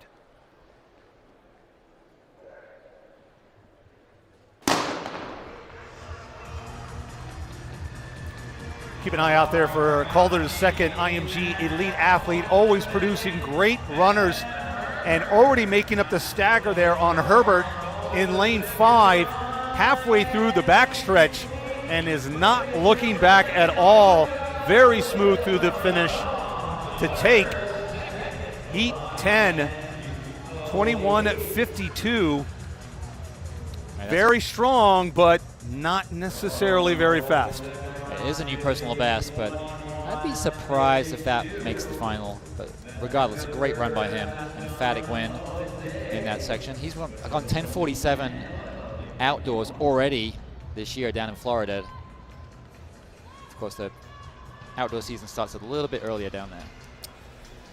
Yes, looking through some of the statistics, you see already 2026 outdoor times for meets that started at the end of February. Yeah. So definitely a much earlier outdoor season here in the Northeast, typically not starting for another week or two officially.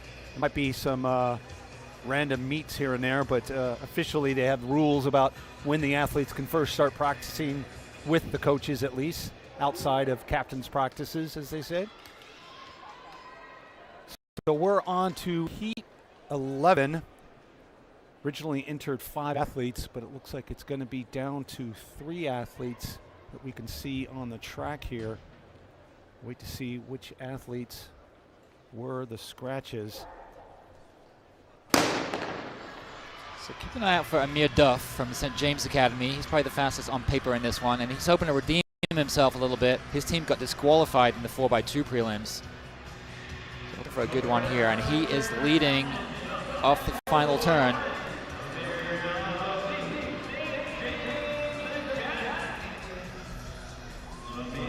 And Duff does get the win, 21.65. 21, corrected to 21.64.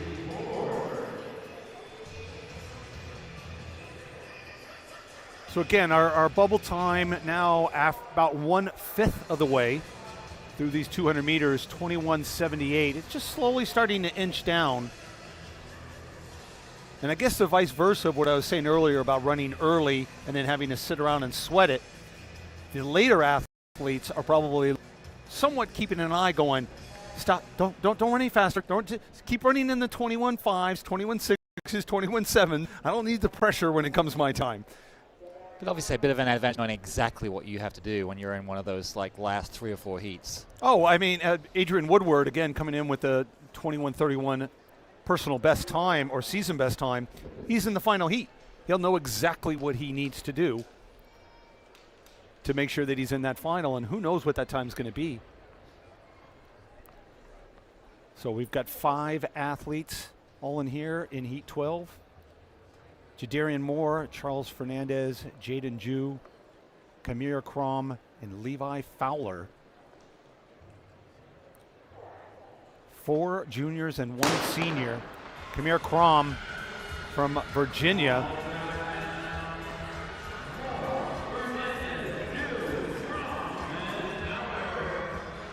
Crom in the red, almost made up the stagger to the man on his outside.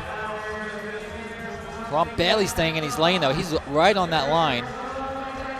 Holds on. I tell you what, it almost looked like he was kind of losing a little bit of control there on that second turn. Yeah. Just trying to hold it in, like you said, stay in the lane. But Crom gets the win, 21.89 to Levi Fowler's 21.97. A little battle of the South there, Virginia against Alabama. But we will not be seeing him in the final. Our bubble time remains 21.78.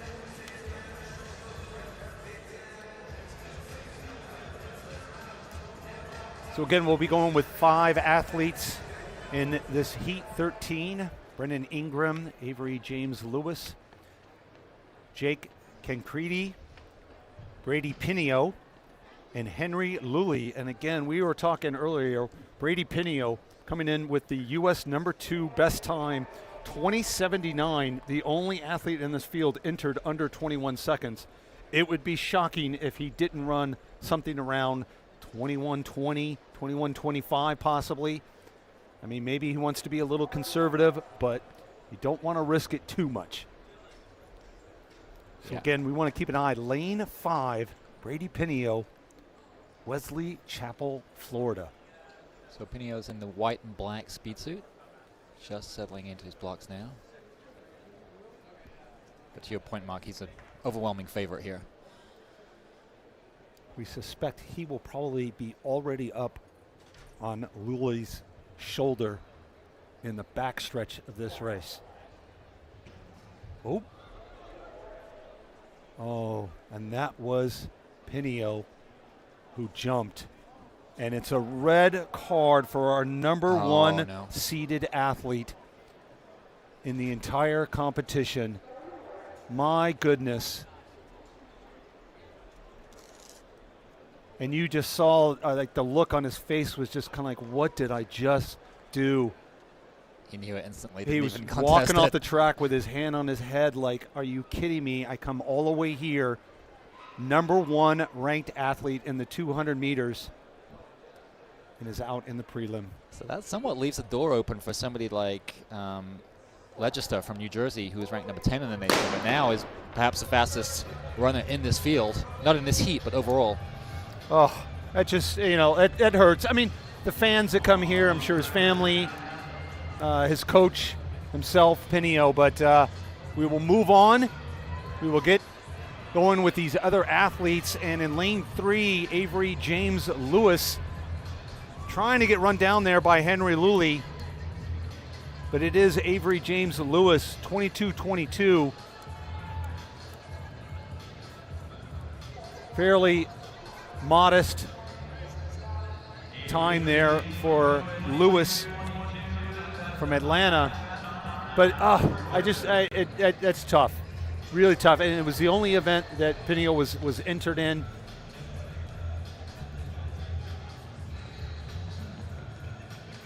And so we're going to take a look here again at that false, and nobody else moved. They held the gun.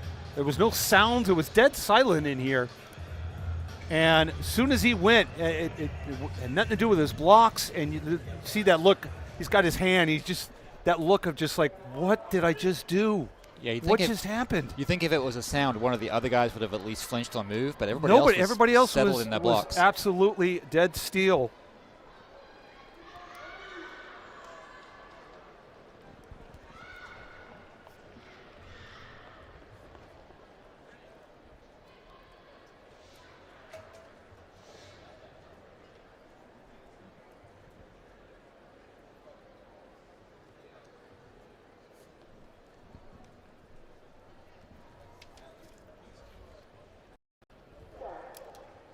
So we got Heat 14 here. Abula, Dawson, Hoffaker, Leon, and Anthony.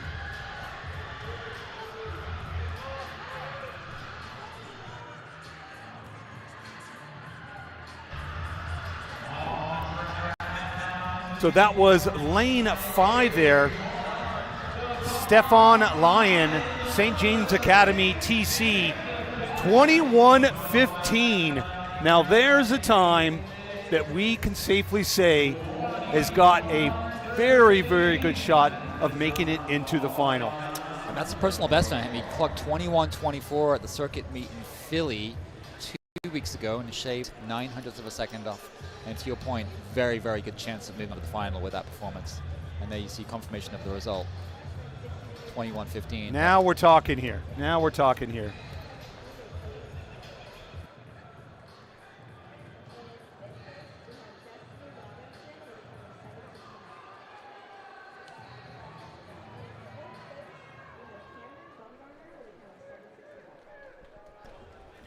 So we are heading into Heat 15. So a little over a fourth of the way through now. Looks like we've got 4 athletes that'll be starting here. Jaden Jones, Braden Beasley Jr., Miles Outerbridge, and Noah Sosin. I'll keep an eye on Outerbridge from Montverde Academy, a strength powerhouse. He's ran 20.83 outdoors, and he's already gone 21:34 this season indoors. So definitely the favorite in this heat. So that's lane 5. And he's out very well there again. Coming out of the first turn, had already passed Sosin. Oh, he's shocked if Outerbridge doesn't move on to this final. He's having a great run here. Well, again, it'll come down to the time. It looks sometimes off when it's such a big win, but 21:14. That's now the fastest time. So you called that perfect, Dave. Again, what I was saying is sometimes you'll have that really fast athlete and 3 other slower athletes, and it looks like, my gosh, look how fast he's running compared to the other 3 athletes, but then you see a 21:7, 21:8. But that is not the case in that race. 21:14, and already that bubble time starting to collapse down to 21:66. So many of those athletes in the first 10 heats are already either going on to another event or calling it a weekend and go enjoy St. Patrick's weekend here in Boston. So Outerbridge falls to number 12 in the nation with that run, and top of the heap here after 15 heats. So it looks like a scratch from Nelson. So we got Corey Morgan in 2, Bose DeTantuco in 3, Aiden Feliciano in 4, and Ethan Roche in 5.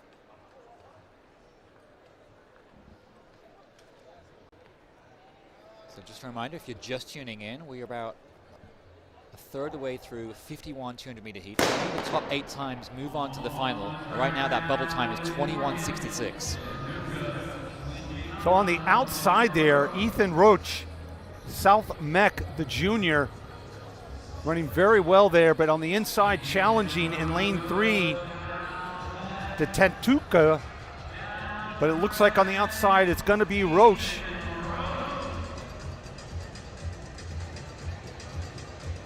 $21.82, again, already out of the bubble. So I guess there's that third side of that story is you run, you already know you're out. You know, I mean, you could be happy with the time, winning the heat, what have you, but now you don't have to worry about it. You already know the numbers are there, they don't lie, the data's there. For a lot of these guys, just making it to this meet is a bit of a badge of honor, and you know, for most of them, the objective is just to come in, hopefully get a personal best, or in some cases even a state record. But you know, to make an 8-person final out of 200 is a pretty big ask for the vast majority of these athletes here. And you get the sophomores and juniors and maybe even sometimes a random freshman that'll be in there, and this is just a great first experience for them on this kind of stage. So we've got Heat 17, Etienne, Ewers, Allaire, and Barrett. Matthew McCall, a scratch from AOC Track and Field. So Michael Allaire from Quebec comes in with the fastest seed time. He has run 21:29 outdoors. Actually 21:09 last year at the Canadian Championships. See how he fares there. He's not quite getting out. Very close there between Ewers, Allaire, and Barrett. This is going to be very tight here to call this. And it may have been Kyria Ewers, and it is 21:85. Virgin Catholic Track Club senior Leroy Barrett from Roosevelt, New York, 21:85 and 21:97 respectively.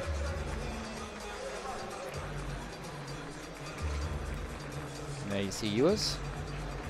Allaire was in there for a little while, then Ewers and Barrett just pulling away in the last 10, 15 meters there. But again, regardless, none of those 3 times won't be making the final. All right, heat number 17, that was. Heat number 18 is next on the track. So we're just past a third of the way through these 51 heats. Just getting warmed up.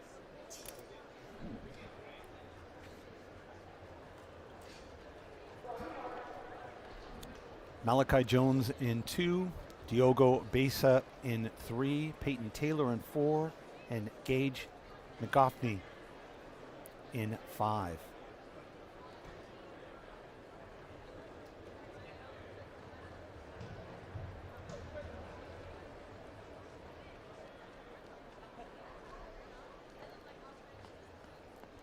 Taylor in lane 4 has a personal best of 21:5. The junior from Wake Forest, North Carolina.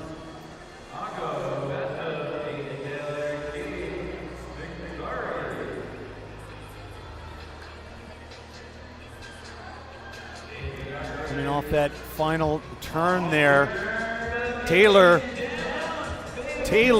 running down McGoffey to run 21:69, the new North Carolina number 3 time, but just out of the current bubble of 21:66. But a really good run there from Taylor, coming from behind, which he was for the majority of the race, but the last 30 meters, very strong. And I think that's also a good way to finish that season. Not only do you win a heat, maybe run a decent fast time or a personal best, the way that you win it, to come from back and really challenge, not just kind of give up. And that really shows a lot of character in some of these young athletes. That was an indoor personal best for Taylor, but the close was remarkable. Yes. I mean, I wonder if that's an athlete that should maybe invest more in the 400 meters, the way he closed that one. True.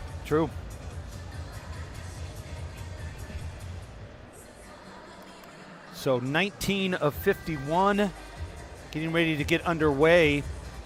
And in fact, we do have our first freshman entry here in the field. Zachary Pratt, St. James Academy TC, in lane 3. So a freshman making these championship prelims, hoping to make the finals.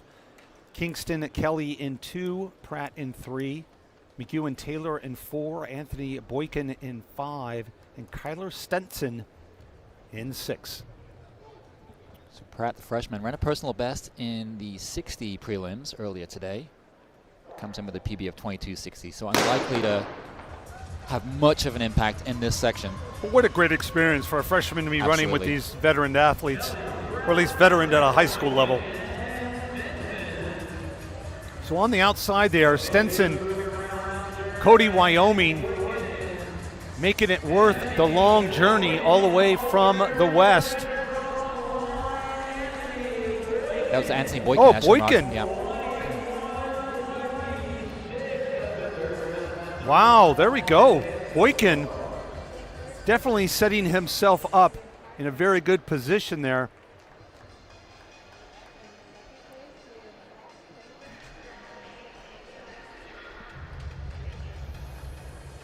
So there you see confirmation of Heat 19 results. Anthony Boykin's 21.26, sitting pretty right now. And I would think that would make the final. McEwen Taylor second in 21.89 outside the bubble time, which is now 21.64. Yeah, so we started off around 21.9. We've gone down about 0.3 seconds over roughly 20 heats.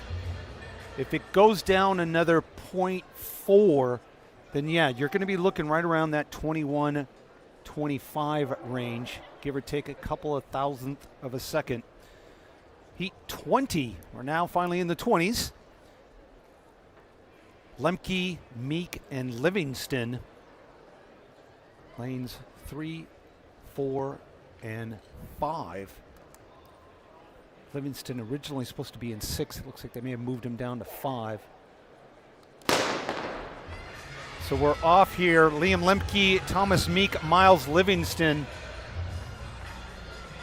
And Thomas Meek running very well there in lane 4. Coming on strong though, Liam Lemke. But it looks like Thomas Meek is going to hold off Lemke and Livingston. Thomas Meek, 22.04.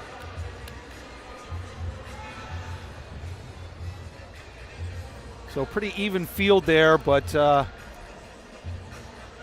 those three athletes, we will not be seeing them later, at least in this event. But for Meek, that's a new personal best, shaves a 10th off his previous best mark, and then you see confirmation of the results on your screen, 22.04. Our bubble time still 21.64 as we get ready now for heat number 20. Again, as we keep saying, like, yeah, won't see them again. Again, a lot of these athletes are walking away, regardless of whether we see them again or regardless of whether they make the final. They're walking away with some good accolades, personal bests, possibly season bests.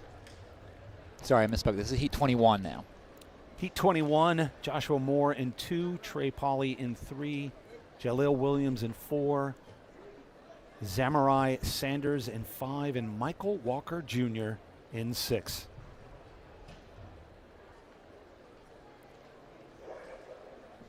Keep an eye out for Sanders, the Floridian. That was a flinch in lane 2 there. Joshua Moore. I don't know if Moore's going to be continuing. Definitely saw a little bit of a flinch. He didn't quite jump out the blocks like Penio earlier, but he definitely flinched. We'll wait to see if we've got a replay of that. But I was looking just almost right at him right before the gun went off. So hopefully, is that green? Green. Looks like it'll be a green. Yeah. Okay, all right. So as I was saying earlier, keep an eye on lane 5. Zamarai Sanders is the New Balance Nationals outdoor champion from last June at this distance. He ran 20.61, by far the fastest runner in this particular heat, and also probably one of the favorites. He hasn't set the world alight this season so far indoors. So again, that's lane 5. All eyes. All right, clean start here this time. Sanders running very well there, as expected in lane 5. Walker Jr. not quite letting him go. And Walker trying to come on there to Sanders, but not enough. 21:07. See, now when we start getting to those kinds of times, that bubble time is going to start diving quickly.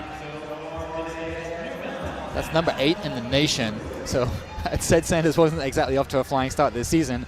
I'm eating my words now. And Michael Walker Jr., 21-22, he's even got a shot. So you would think Walker might be wanting to thank Sanders for coming up on his shoulder and kind of stringing him along there.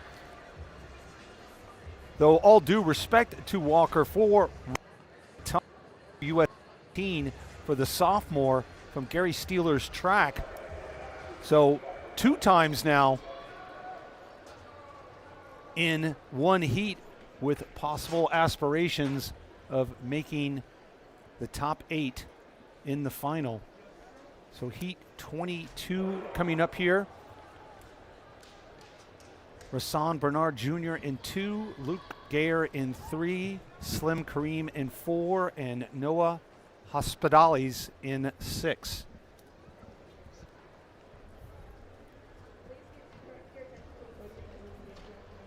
Oh, so I see what's happened there. So Hospitales has moved down to lane 5, preferred lane. So we've seen that before when they've missed a 5. If lane 5 scratches, they'll take 6 and move it down to 5. Yep. So Hospitales now in 5. Out strong there in 3, Luke Geyer from Aurora, Ohio.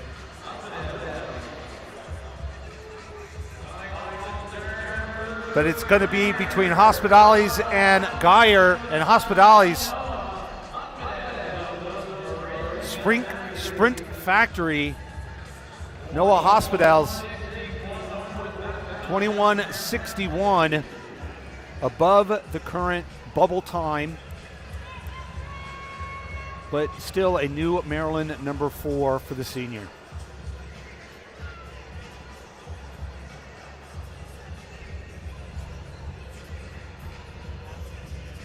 So they see confirmation of Heat 22 results. Noah Hospitales of Maryland taking the win, 21:61, but not quite good enough to move on to that final. Our bubble time remains 21:52 as we get set momentarily for heat number 23.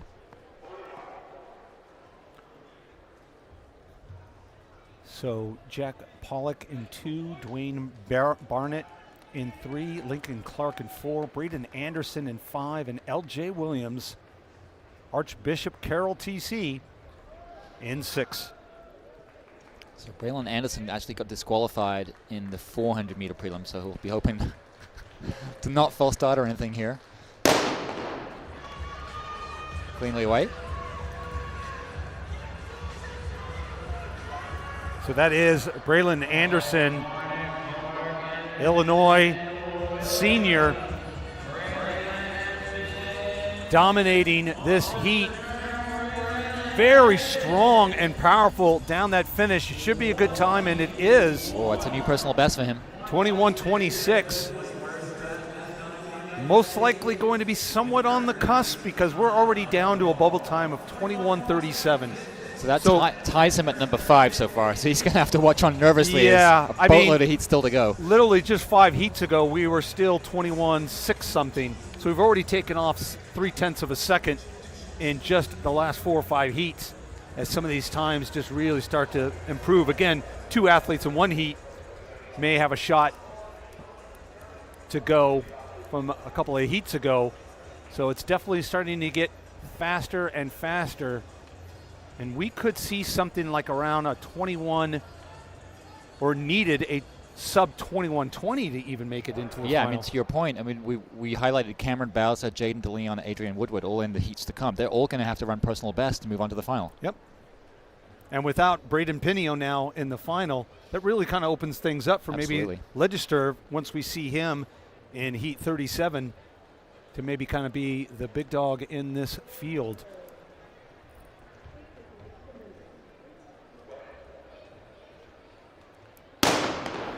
So we've got Stratford in 2, Lewis in 3, Uphouse in 4, and Kane in 6. Oh, somebody pulled up on a hamstring. That was in lane 5. That was. And lane 6, Hunter Kane pulls up. So all we're left with is Elijah Stratford and Chris Lewis. So that was James Uphouse who pulled up on the backstretch. And then Hunter Kane pulls up in the second turn. You don't often see two athletes pulling up like that. Definitely it looks like a hamstring there with Kane. I'm not quite sure why Uphouse pulled up. He's not grabbing his hamstring the way Hunter Kane is. So it just came down to Stratford, Elijah Stratford and Chris Lewis. Stratford taking that in 22:35.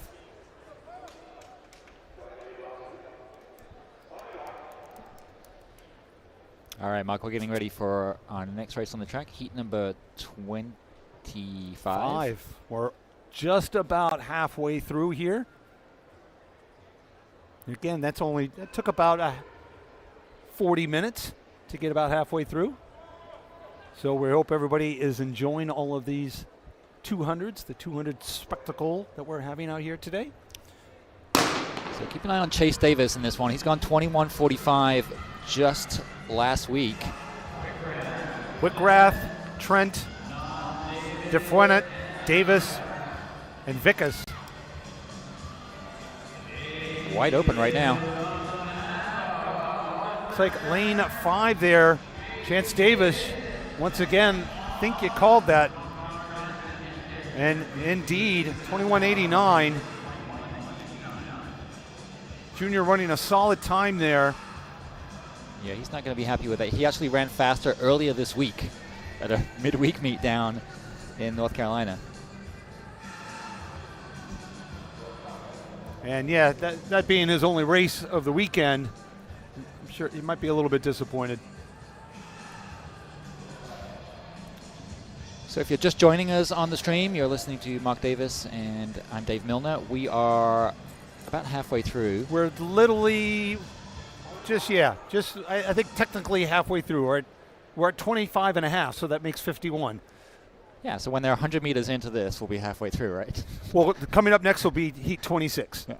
But anyway, only the top 8 move on to the final. Currently that bubble time is 21:37. So it's a very tall order to move on to the 2-section final, which will take place tomorrow. So 26, Calcano de Silva, Smith in 5, and Thompson in 6. Out very well there, Aiden Smith, Mavericks Run Club, the senior. But coming back on, Nicholas Thompson. Nicholas Thompson trying to run down Smith. Oh, that was very close there. And Aiden Smith comes up with the win, 21:68. Nicholas Thompson diving to the track.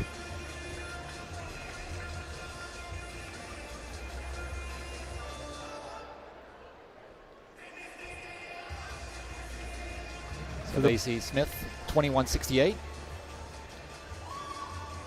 Smith holding on top. He was trying to come on them. Just couldn't quite run down Smith. Smith comes through very casually there with the win. And heat 27 coming up here. Ali Carter in 3, Godson Rufus Okam Hanru in 4, and Jude Schmidt in 5.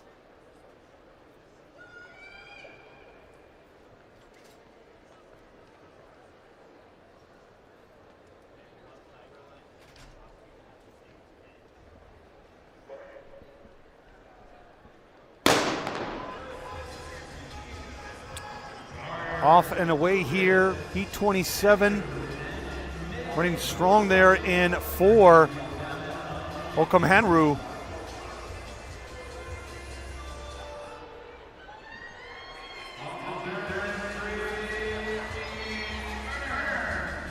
Godson Rufus Okam Hanru taking the win there, 21:89. I think that's about the 5th 2189 I've seen.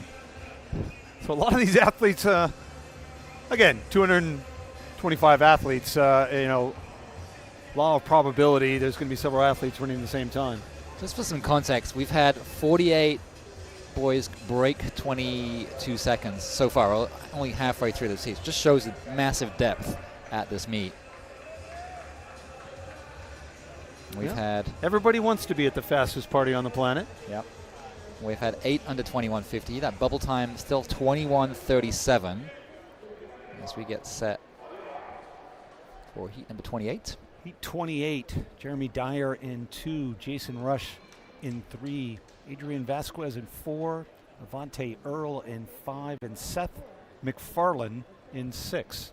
Not that Seth MacFarlane. Not that Seth MacFarlane. As I was reading that, no, not that Seth MacFarlane.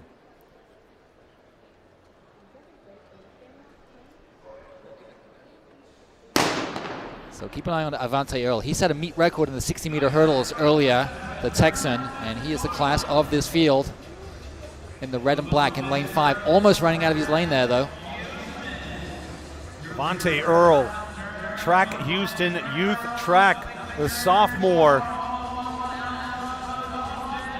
Manhandling these juniors and seniors. Wow. Well, he's not going to make the 200-meter final with that time, but he is a remarkable hurdler.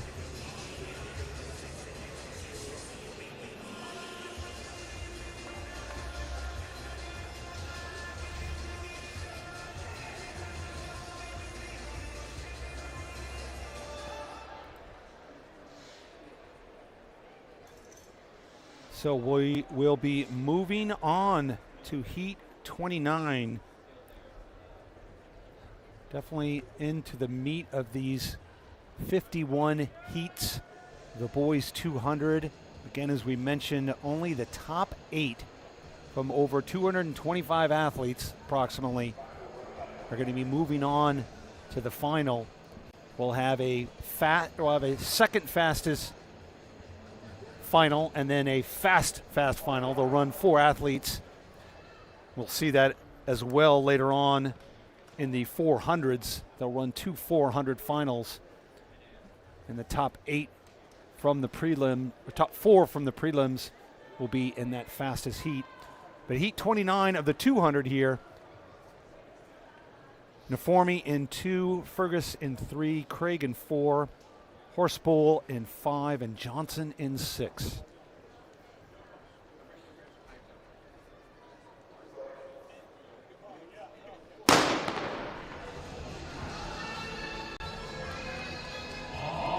And they're off here. Horspool, Noah Horspool, Flying Angels from the north in Canada. Yeah, Horspool was 5th in the Canadian indoor champs just a week or 2 ago. Power, just absolute muscle. You see him running. 21:59, looked really good, not necessarily as fast as needed, but looked very, very strong there, winning that heat. That's an indoor personal best for Horspool, I believe. He's run faster outdoors. He's gone 21:29 outdoors, but 21:59. New indoor PB for him. Not quite good enough to move on to our final, though. Sometimes we see these sprinters with really good outdoor times. They get in those meets where there's just enough tailwind where it's legal and can run some pretty incredible times. But then you get them on the indoor tracks and you get just the right bank, the right angle, and they can also run some very fast times on a very fast track, which this is. Heat 30, Parsley, Johnson, Witzenhunt, Nambuko, and Jackson. Nambuko in 5, the St. James Academy Track Club, out strong there, but he's also being followed by Witzenhunt.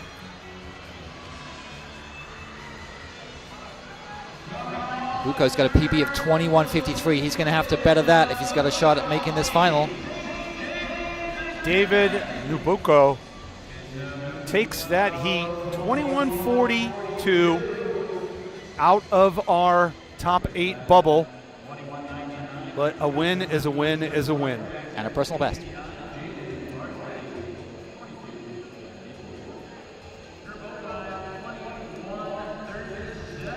So there you see confirmation of the results of Heat 30, a new PB for David Nabucco, 21:42. But unfortunately, it puts him 9th in the overall standings, so on the outside looking in as far as the final is concerned.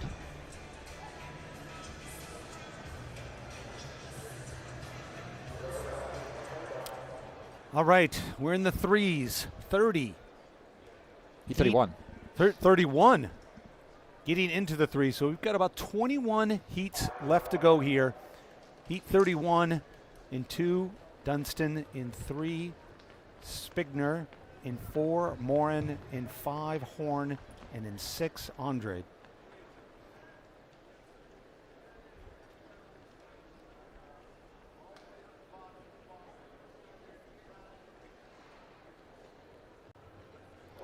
So keep an eye out Zayden Horn. He's run 21:35 this season.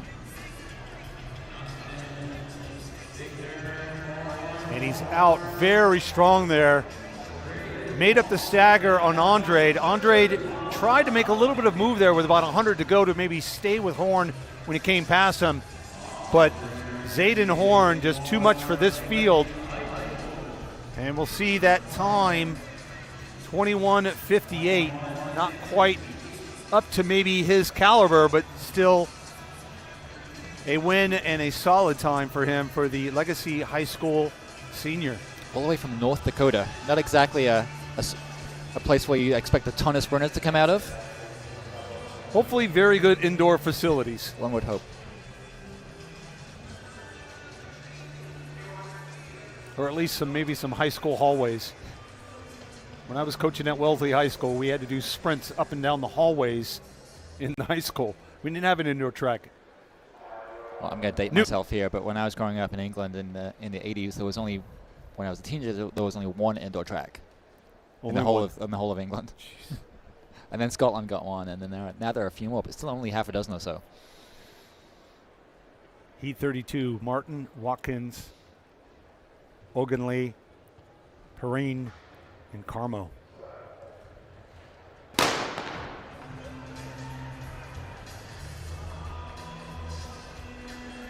Off and underway there. Very close there between Ogunleye and Perrine. Also in there, Jadrian Carmo. Jadrian Carmo trying to hold off Perrine. Perrine got it, don't you, Mark? Perrine, 21:63. Nice finish there for Perrine.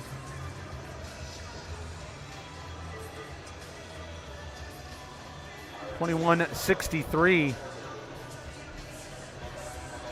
So just a 1/10 of a second off his personal best.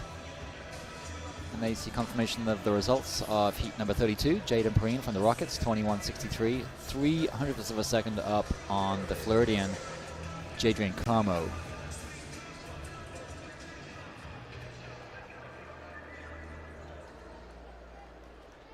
So that bubble drop has kind of slowed a little bit, or at least leveled off. We're still sitting at 21:37.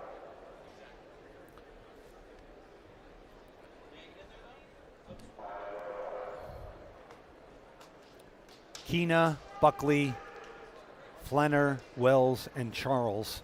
That's your field in lanes 2 through 6.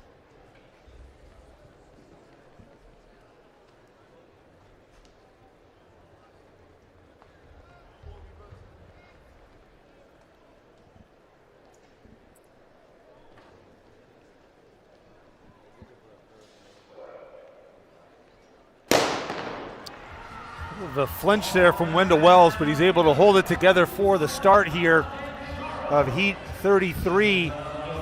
And in fact, he ends up getting out very well there in lane 5. Wendell Wells, Moore United Track Club, but coming on strong on his inside, Camden Flanner. Camden Flanner challenging, but not quite enough, ran out of room. I was going to say Kendall Flanner was running right on the line for 3 or 4 steps there. But I think it's a moot point since Wells won that heat anyway. You know, I find it fascinating when we're watching this and we're seeing them in the blocks, and then a long jumper is coming down and jumping and just spraying sand out all over the place, not more than just meters away from where these athletes are tensed in the blocks. But again, you hope that, they've run enough track meets, especially, once they've made a national championship, they're able to hold it together. But always interesting that they don't hold the jumpers right when they're getting ready to start. Yeah, another good reason not to be using lane 1 and 2. True. So heat 34, Patterson in 2, Roner in 3, Mills in 4, Straku, Antwi in 5, Henriquez in 6. Straku Antwi, one of quite a few Canadians in this event. He's from Ontario. Went 21:33 outdoors last year, so keep an eye on him.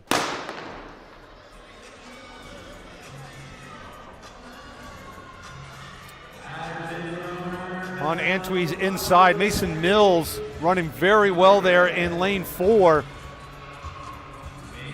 Stracco Antwi trying to respond. This is going to be close. But now on the outside, that looked like that might have been Phoenix Henriquez. And it is.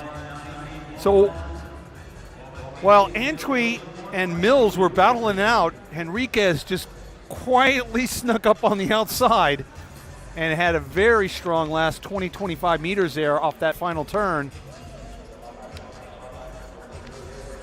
So there you see confirmation of the results on your screen. Heat 34, Phoenix Henriquez from Delaware, 21.99 for the win. Not good enough to move on to our final. Our bubble time remains 21:37 as we get set for heat number 35. So heat 35 of 51.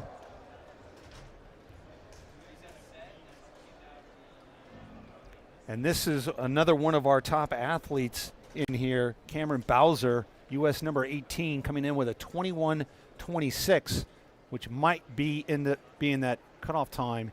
He's in lane 5. Lines Jr. in 2, Sola in 3, Martin in 4, Bowser in 5, and Chikwendu in 6. We're off here. So again, keep an eye on lane 5 there. Cameron Bowser, O'Connell Track Club, the senior, running very strong there. Going with him, though, Manny Martin on his inside.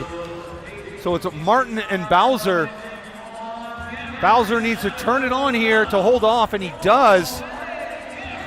Cameron Bowser taking heat 35, 21:33.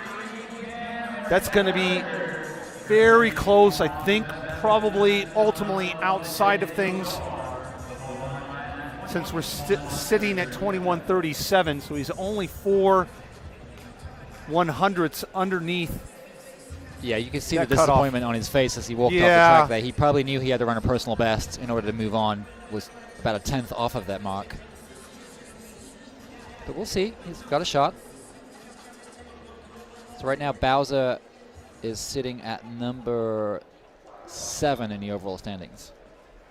So not only just under the bubble, but that 7th, that's tough. I guess, only be worse would be sitting in 8th. So 36 of 51, Hudson Talley in 2, Elijah Thompson in 3, Paxton Weatherly in 4, Carter Davis in 5, and Eli Klein in 6.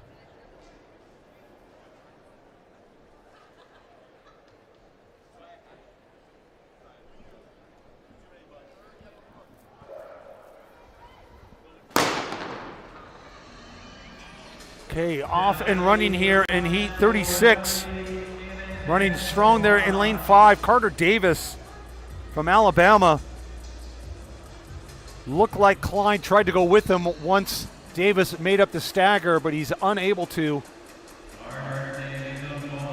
Carter Davis powers through to the win.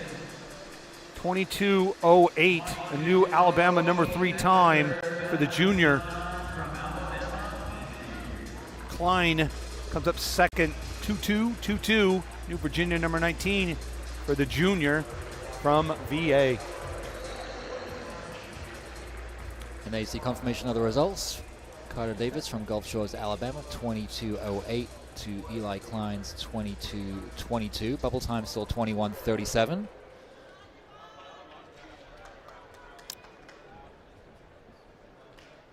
As we get ready for heat number 37, Mark.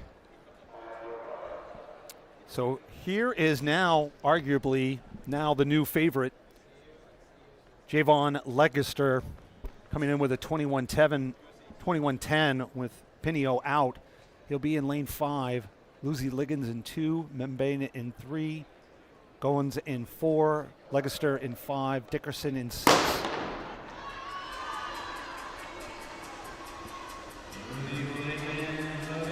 So this is where Legister wants to put on a show here and secure his place, because now he arguably the favorite with Pinio out of this field. And let's see what that time is. Officially 21:22. So that puts him number 4 overall. He should be pretty good with that. Should be pretty good. It's probably conservative for his ability, coming in with that 21:10, US number 9. And that bumps out Cameron Tucker, who did have the bubble time at 21:37. However, we will see Cameron Tucker in the 400-meter final a couple of hours from now. So there you see confirmation of heat 37. Legister getting the win, 21:22. 4th overall. You would think that that would be okay to move on. Yeah, if you're, with 13, 14 heats to go, you're still sitting in 4th or 5th position. You got to feel fairly comfortable. It's those guys that are in 6, 7, and 8 that are definitely looking over their shoulders. And we'll see if there's anybody in this heat 38 that can overtake that 21:33 bubble time. Mann in 2, Obat in 3, Rowat in 4, McNeil in 5, and Ryan in 6.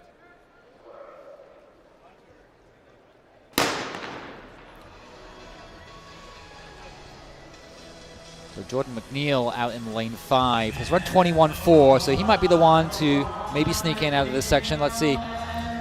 Rowat was going really well there with McNeil until they went into the turn, and McNeil just powering away here at the end. It looked like that might have been a decent time there, and it is 21:22, same time as Legister from the previous heat. And that's a personal best, a new North Carolina state number 1. And more importantly, that puts him tied with Legister at number 4 so far. So we got 3 athletes there with 21:22 times. Walker Jr., McNeil, and Legister.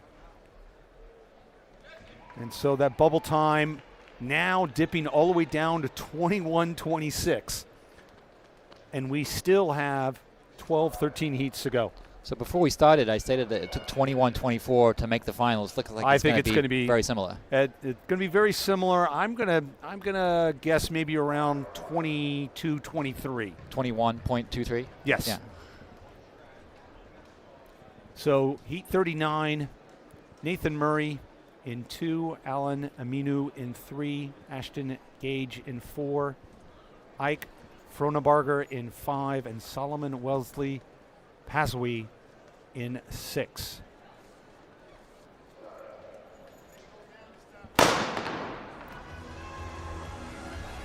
Looks like that was a scratch for Wesley Panaswi, so we've just got the 4 runners, Murray, Aminu, Gage, and Fraunenberger.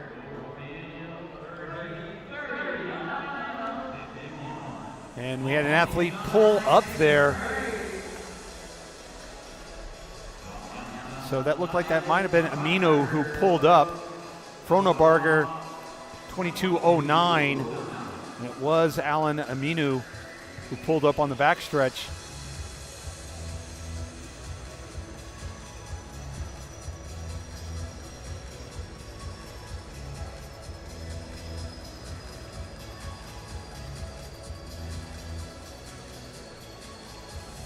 So they see confirmation of the results of Heat 39. Ike Froneberger from Missouri, 22:09 for the win.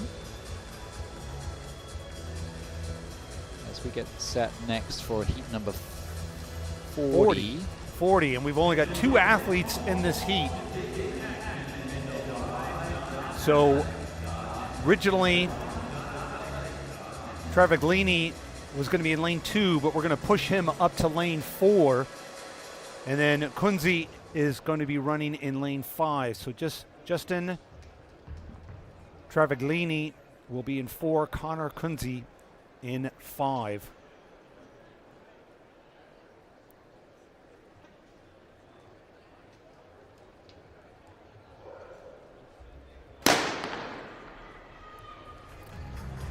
So just a dual race here. Travaglini and Kunze. It looks like Kunze on the outside, Connor Kunze.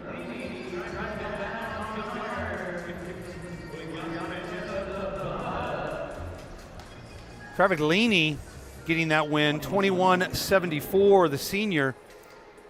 Or sorry, no, Kunze did win. They first had Travaglini up top. I was like, that was Kunze. That was out on the outside. Connor Kunze, 21.74 for the senior. That's an indoor PB for him. A fine run. And they see confirmation of the results on your screen. Heat 40.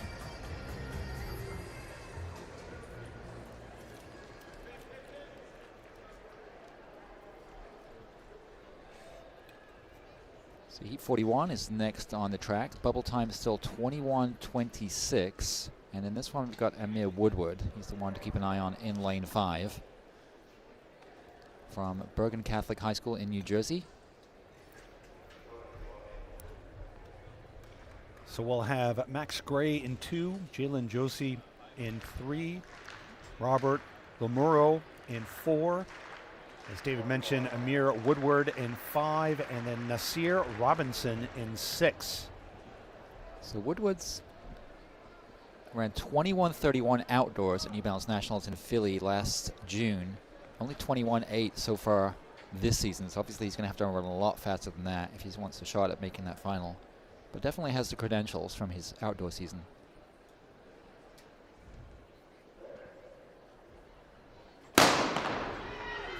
So we're off here, heat 41 of 51. Woodward out strong there in lane 5. As he passes Robinson, who's on his outside. Woodward coming off the turn here and down the home stretch to take heat 41. Not quite enough there for Woodward. 21.51, a new U.S. number 57 for the sophomore. So it's an indoor season's best, but well off his outdoor personal best, which is what he would have had to eclipse to make on the final. Woodward had a really interesting form. You notice, Mark, a very little knee lift. He almost shuffled. It was just real low to the ground there. Sort of a little reminiscent of Michael Johnson back in the day. Very much so. I was thinking about that when you said that.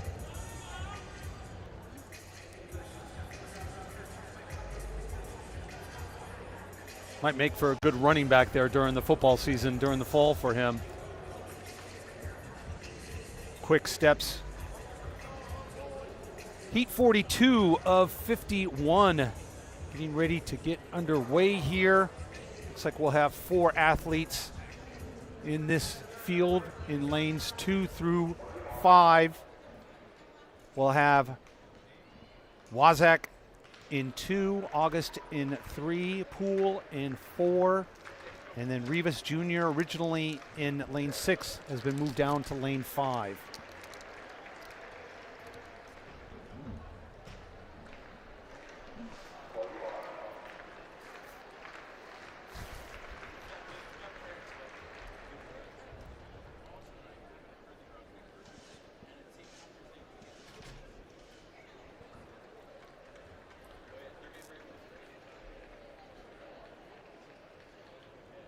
So runners in the blocks now, heat 42.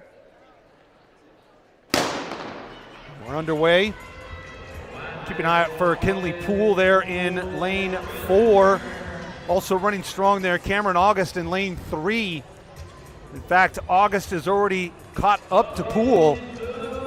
So it's August and Poole Augustin Poole, and it looks like it's going to be Poole in lane 4. Kinley Poole, 21.97. And that's his first time ever going under 22. New personal best for him. He's pretty pleased. Hold your head up high there into the season, run a personal best.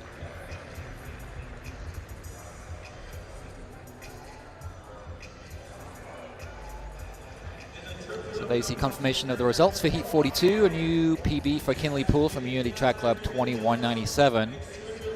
Our bubble time still 21.26. If you're just joining us, we're about to run Heat 44 of 50. Only the top 8 will make our 2-section final tomorrow. So it looks like we're not going to run a Heat 43. We just got confirmation.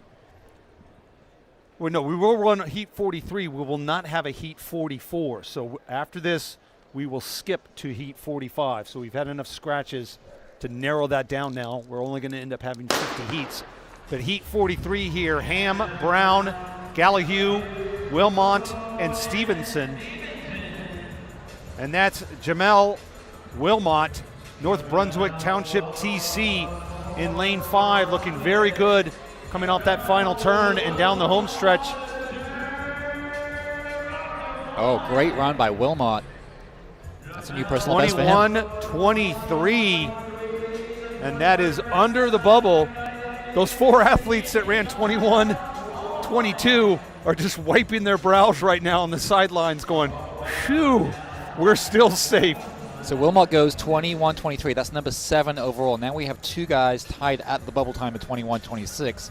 So the timers may have to look at that and break it down to the thousands. They'll break it down to the thousands. So right now they both have question marks after their cues for both those athletes. So again, no Heat 44. So we're going straight to Heat 45. And we'll have Reddick in 3, Posey in 4, and then Hadley in 5.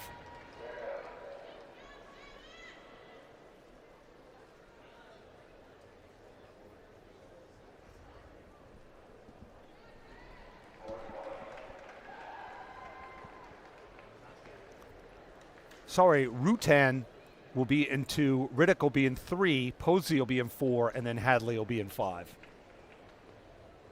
So I think Posey is the only boy to have broken 22 in this section. So keep an eye on him. He's in lane 4. Lane 4. Yep.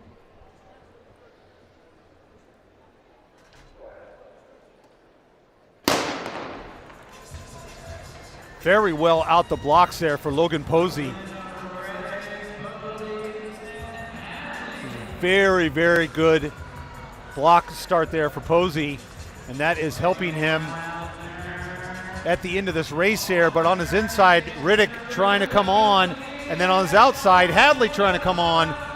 But Logan Posey, 22.01. He doesn't break 22, but a good race holding off Riddick and Hadley, who were both coming on very strong there at the end. Yeah, just about a 1/10 of a second off his personal best. He's got to be happy with that. And they see confirmation of the results. So Heat 45, Logan Posey, 22.01.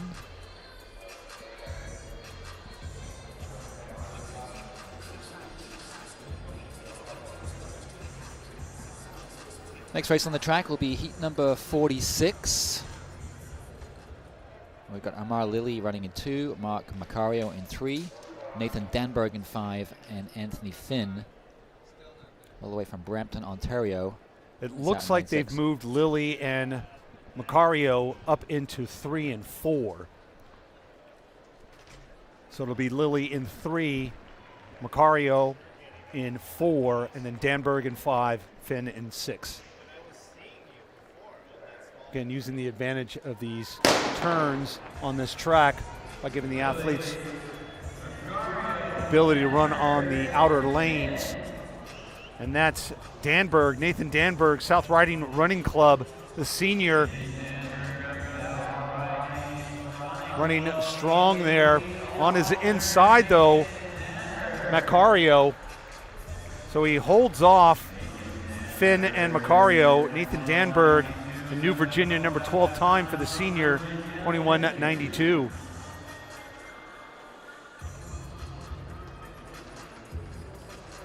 So that was 46. And again, we will only have 50 heats. So only 4 more heats. That makes 68 runners under 22 seconds so far. Remarkable depth here at this meet. Absolutely.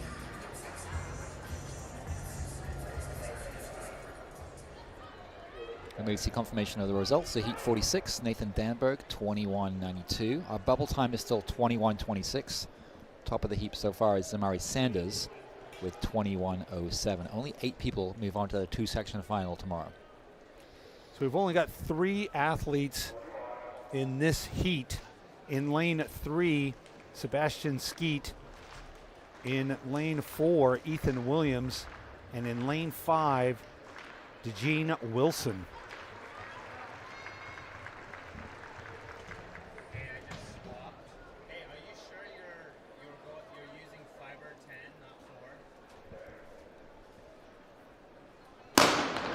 So Skeet, Williams, and Wilson, heat 47. Williams looking good in 4, but holding him off there on the outside. DeGene Wilson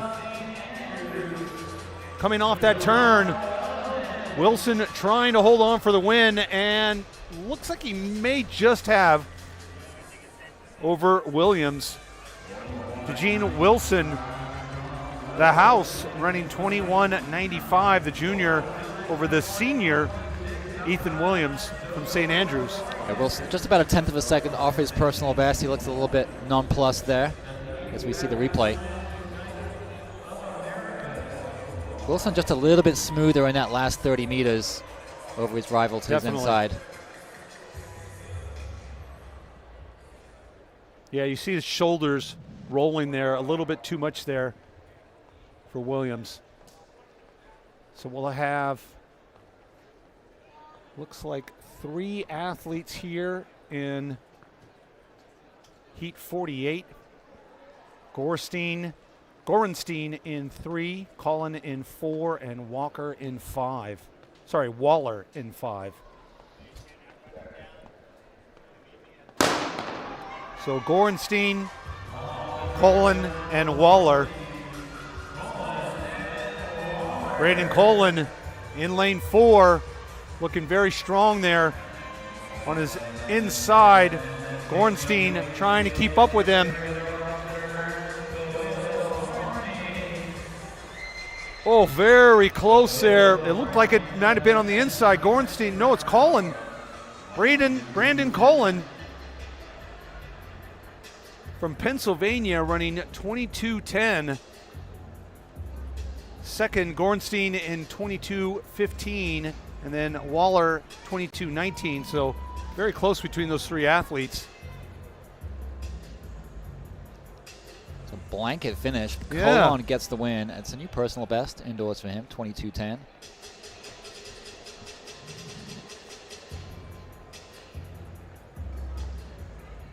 And there you see confirmation of those results. Just 900ths of a second separating the 3 runners. Okay, 2 heats to go. We'll have 4 athletes in this heat. That'll be Casey Kinsley in 3, Carter Glee in 4, Keenan Davis in 5, and Bryce Gatlin in 6. Gatlin we saw for the Carolina Cavaliers on the DMR. He ran the 400-meter leg on the DMR last night. That placed 11th overall.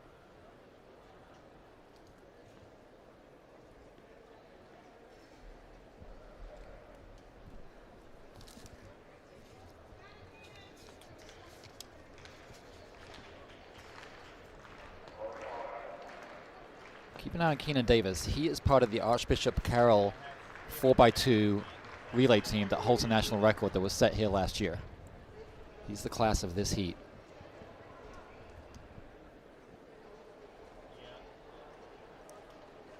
Again, 21-26, still that bubble time. 2 athletes at that time. We do not know what the 1,000th of a second is for those two athletes, so they'll have to be sweating it out. But meanwhile, we got heat 49 of 50. Keenan Davis, lane 5, running very well, as Dave mentioned that he would. But he's got to power home something very fast here. He needs a PB. 21. Not quite good enough. 47. North Carolina new number 4 for the year, for the season. Keenan Davis, Archbishop Carroll. So Davis ran 21:28 earlier this year. Ignore what's on your screen right now. That's the wrong graphic. Keenan Davis was winner of that section in 21:47. Just about 2/10 off his personal best.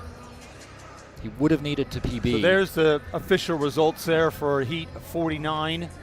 Still says 49 of 51, but we will only have 50 heats since we skipped that one heat due to a number of scratches and they moved some athletes around. So here we go, final heat, final shot to make the final. So these guys know exactly what they have to do. So the bubble time is 21:26. Jaden Kennedy is really the only person that has a shot at running that fast from this section, you would think. Harubin in 3, Gallion in 4, Kennedy in 5, and Prosner in 6. Kennedy's number 4 in the nation. He's run 20.95 earlier this season at the Texas State Indoor Meet. So you would think he'd move on here. Well, if he does, it would settle that argument with the two athletes at 21:26 very quickly. So those two athletes at 21:26, Anthony Boykin and Braylon Anderson, are the ones going to be watching on very nervously from the stands. So we just saw a false start from Joshua Galian, another false start here. So now we're just down to 3 athletes.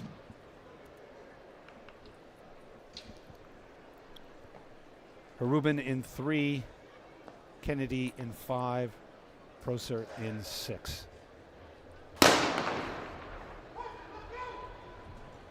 So keep an eye on lane 5, Kennedy. So Kennedy, Express Track.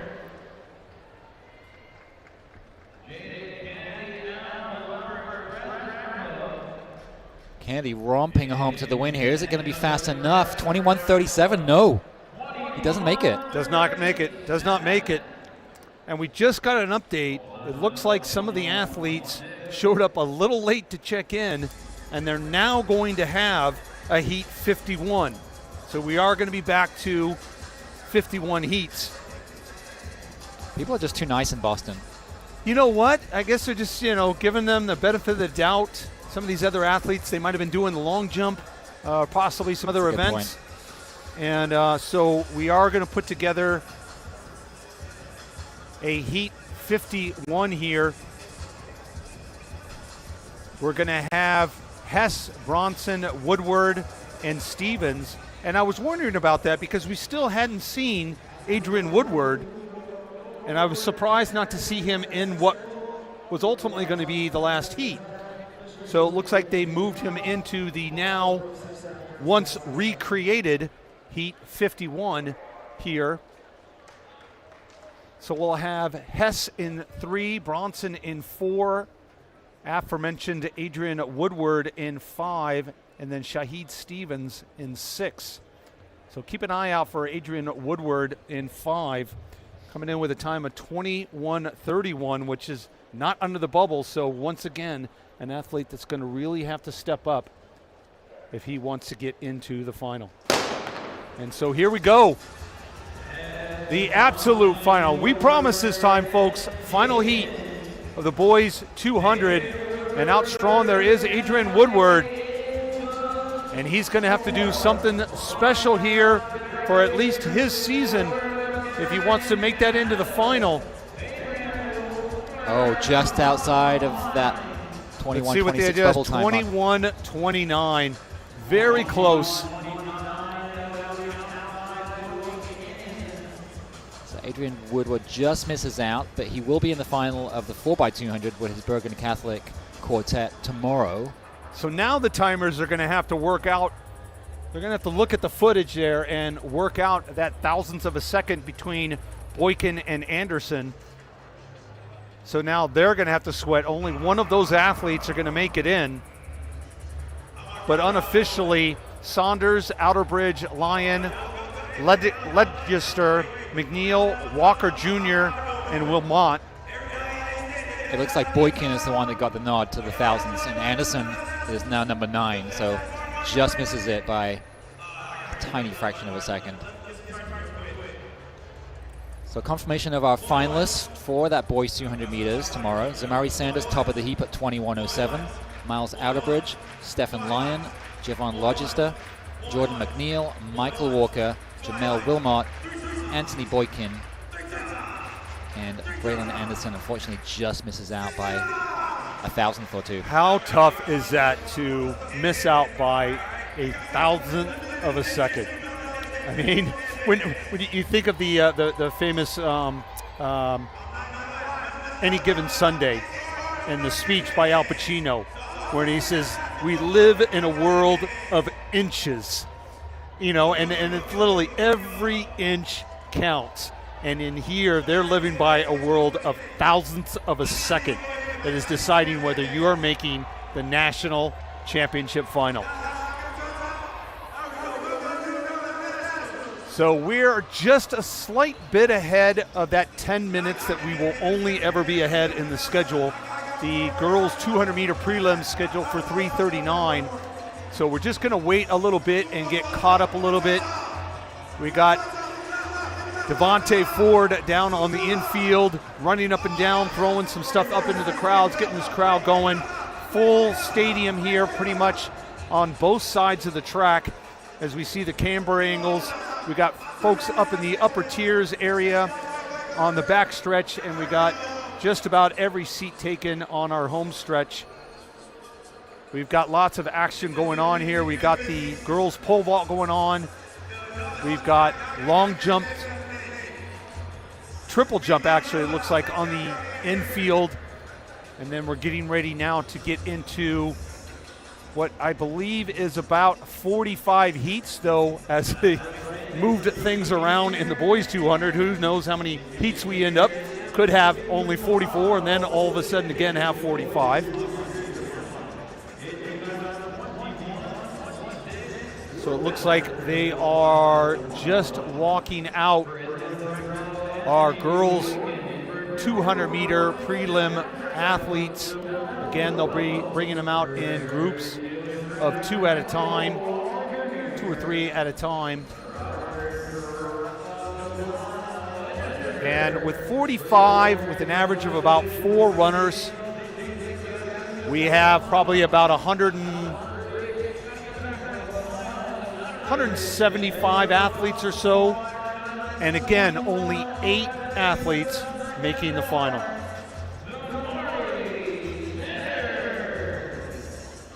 So last year, it took 24:07 to make the girls 200-meter championship final here at New Balance Nationals.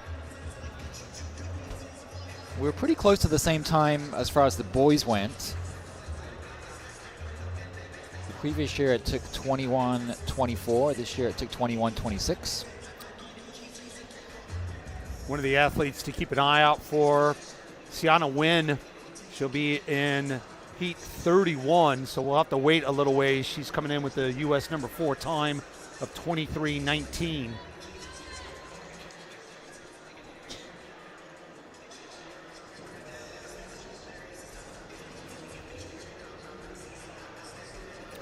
So we're getting our first heat all situated here for our girls 200-meter championship prelims.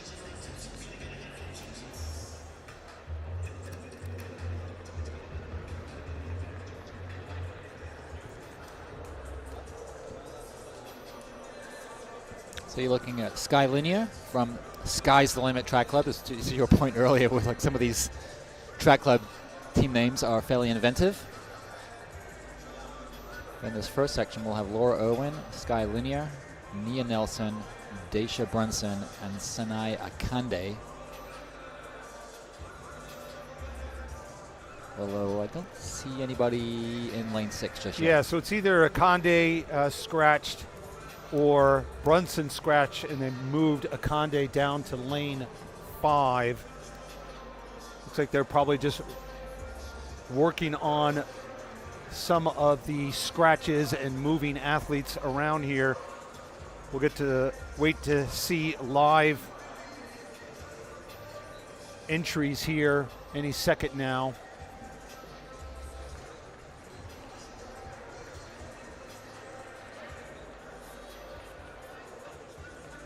But that is Laura Irwin in 2, so they haven't shifted. They've more possibly shifted down. Again, it's either Akande or Brunson.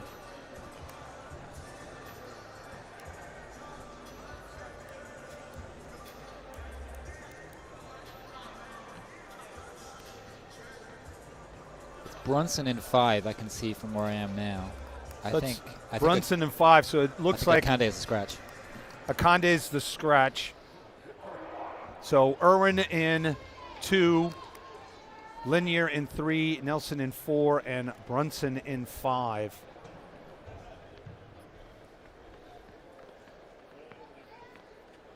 So Daisha Brunson's had a good day already. She ran 8:37 in the 60-meter hurdle semis, number 7 in the nation.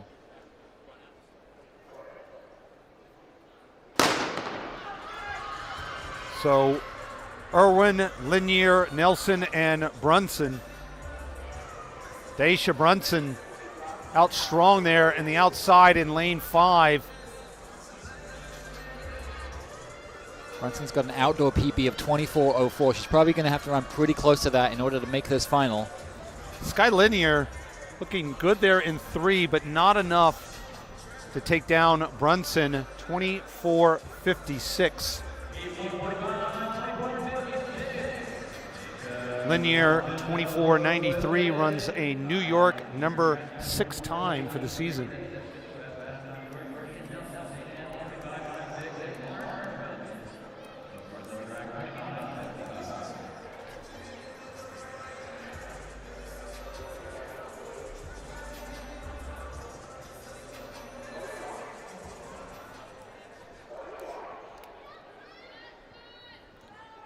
So only 3 athletes in this heat.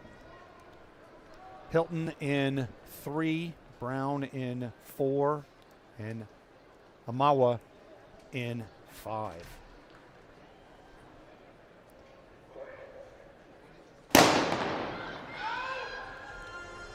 So Hilton, Brown, Amawa looking strong.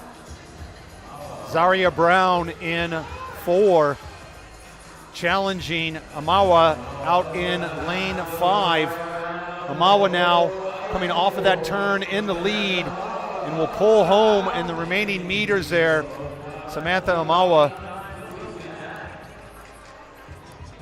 representing the house, running 24:87, the junior.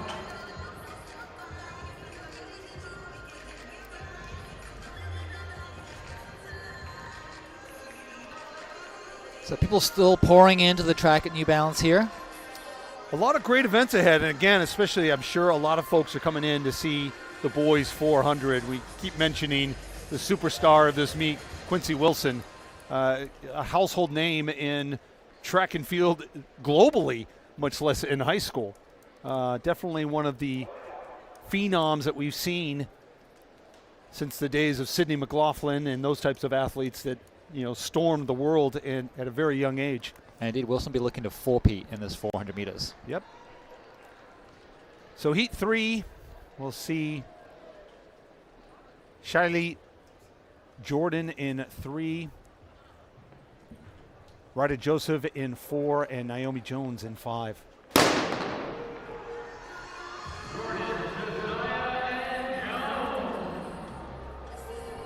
So we're off here, heat 3 of 45.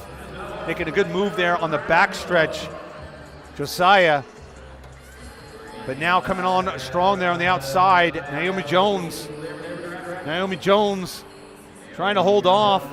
Good surge there also from Jordan in the remaining meters, but not quite enough. Naomi Jones, DeSoto Nitro Track Club, 24.64.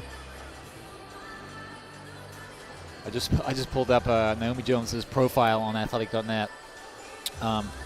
Her last race last weekend, she ran a 23.93 with a 7.0 meters per second tailwind. That might be one of the highest tailwinds I've ever seen.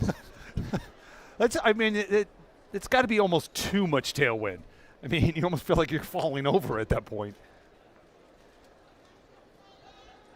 Okay, here we go. Heat 4. Gardner in 3, Gibson in 4, and Howell in 5.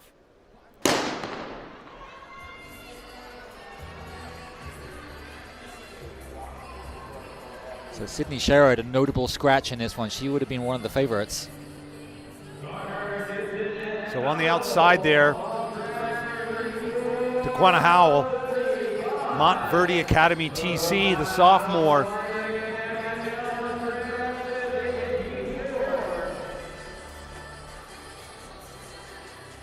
And it is Howell, 24.33. Very solid time there for the sophomore. So for Howell, that's a new season's best. Actually, indeed, a new indoor personal best.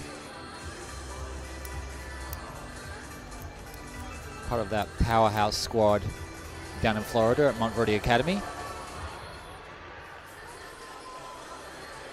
So early days yet, but our bubble time is 25.12 currently.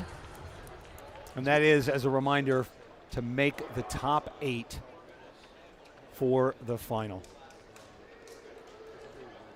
Out of roughly 150 to 175 athletes. Cream of the crop only in the final.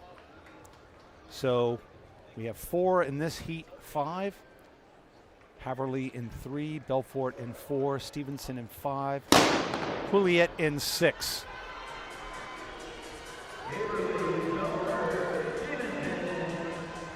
So out both strong, Belfort and Stevenson. Belfort on the inside with a slight lead over Stevenson. But now on the outside, coming up strong, Juliet. Brooke Juliet, 24.36, a new U.S. number 66 time for the senior from Mount Academy.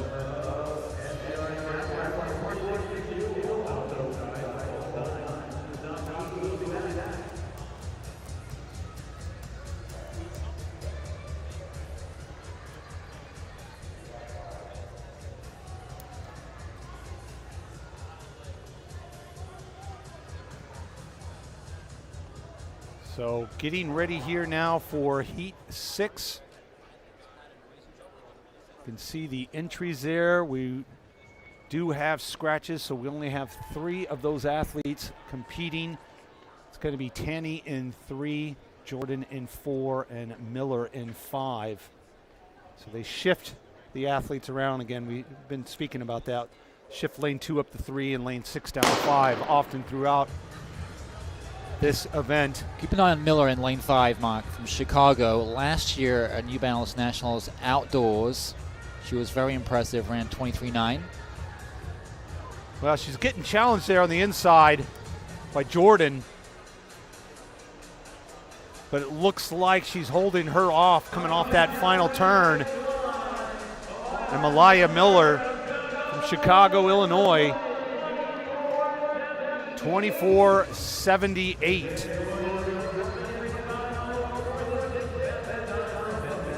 About 0.25 underneath the current bubble.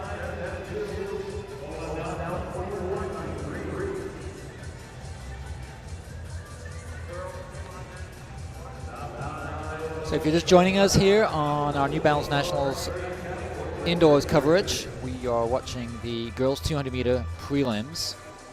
There are 45 heats. You're about to see heat number 7. Only the top 8 will move on to the final, which will take place tomorrow. Right now the bubble time is 24.93, but we expect that to come closer to 24 flat, 24.1 range. Heat 7 sees Troney, Braun, Owusu, Randolph, and Payne.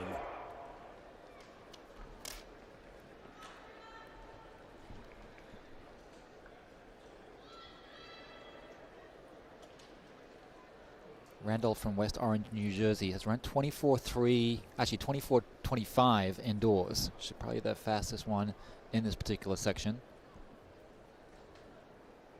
She'll be in lane 5. A little slow out of the blocks there for Troney in 2, and that's costing her here early, while on the outside, Randolph running very strong there in 5, as well as Braun in 3.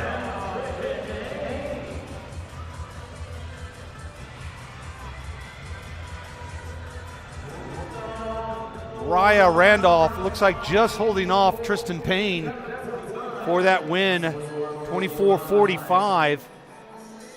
And Tristan Payne, for her effort, comes up with a new Virginia number 3 time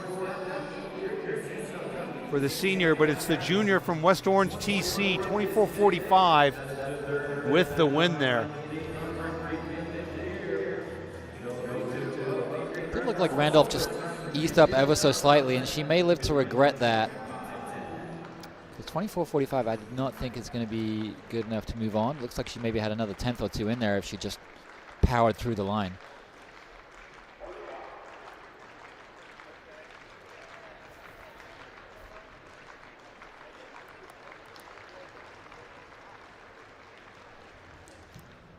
All right, Mark, Heat 8 is on the track.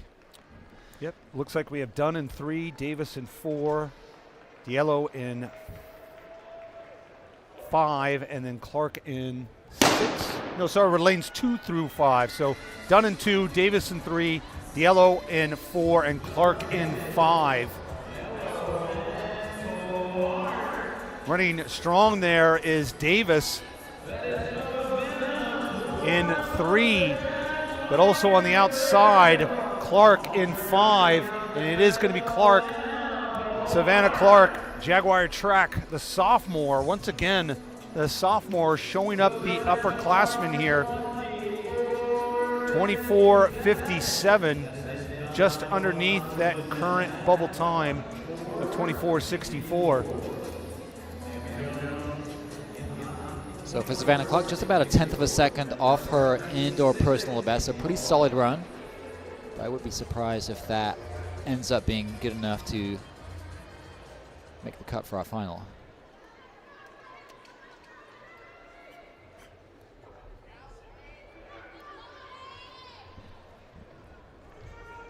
All right, Heat 9 is on the track.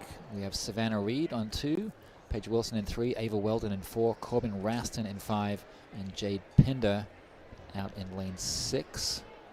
Everybody's here for this one.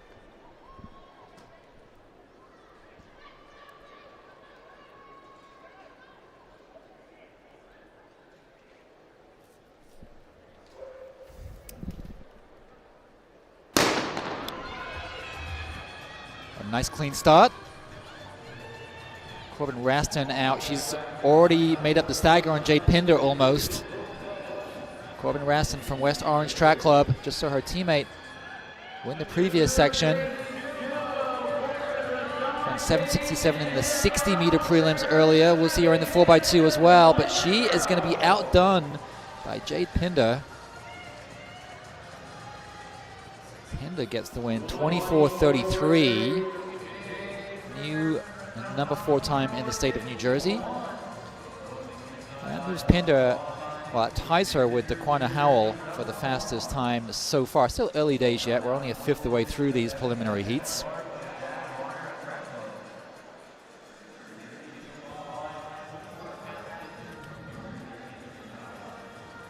A really impressive run there by Pinder to take section 9. As you see, the stand is starting to fill up. A lot of people here to see the undisputed star of the meet, at least today, Quincy Wilson, He'll be in the 400 meters a little bit later on today.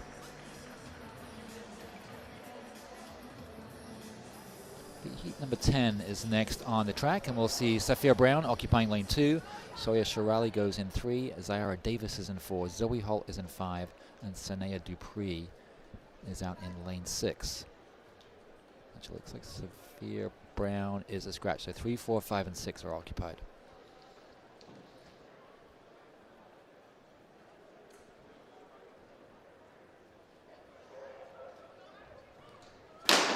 So keep an eye out for Zoe Holt from North Carolina in lane 5. She ran 24-1 just a couple of weeks ago, and she's out fast.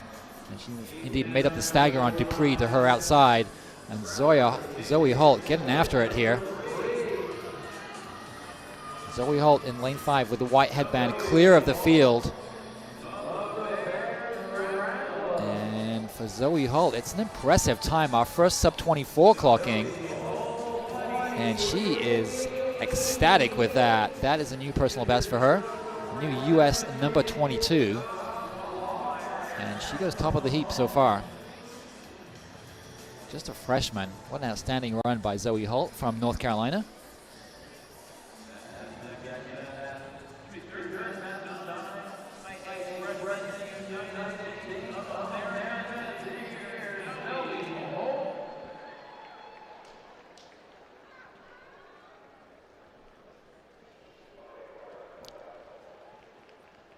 So Zoe Holt, top of the heap so far, 23.88, number 22 in the nation, number 3 in the nation among freshmen.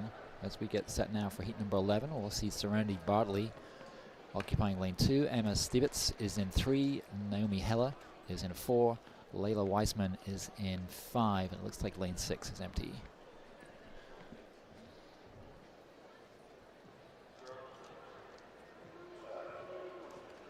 So keep an eye on Wiseman, just an 8th grader in lane 5.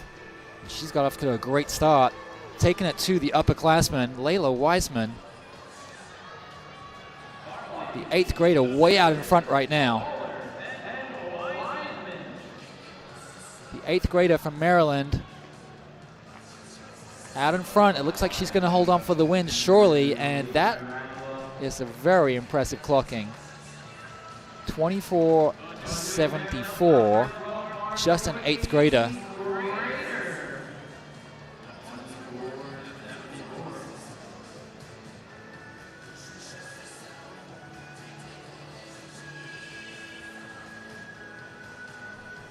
It's a little bit off her personal best. She actually ran 24.27 just last week. And it bears repeating, she's just an 8th grader.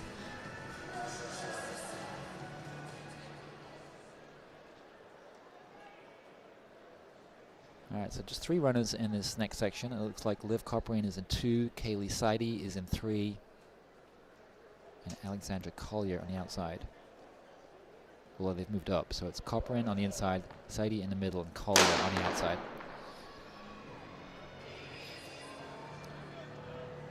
So Alexandra Collier in 5 in the blue, out a little bit in front here after halfway. But it's Collier and Sadie in lanes 5 and 3 respectively. But here comes Collier romping home to the win, 24.59. That's not going to be in the top 8 thus far. But she takes that section.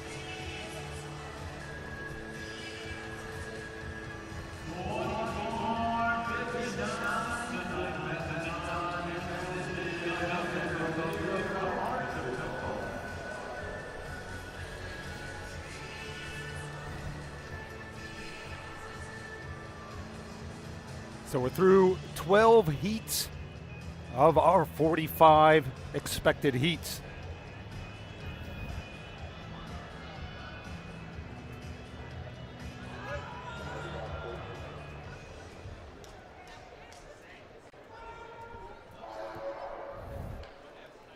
Heat 13 of 45, getting ready to get underway here.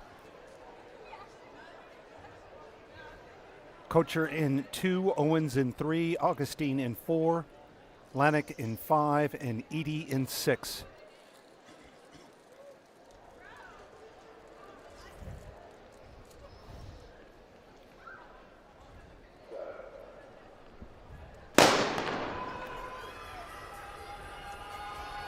All right, underway here, heat 13. Fairly even there, though, in lane 3. Owens looking somewhat strong there, but also on the outside, Lanik and Edie. And it looks like Edie on the outside. Samaya Edie, Red Hawk Track Club.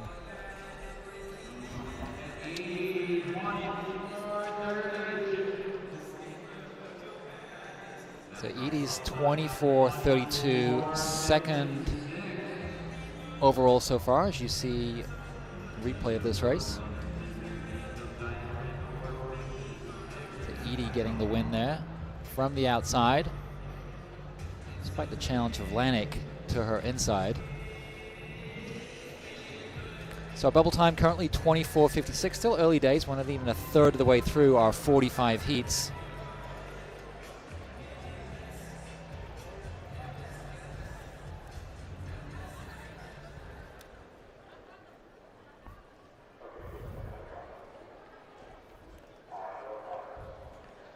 So another field of 5 here in heat 14.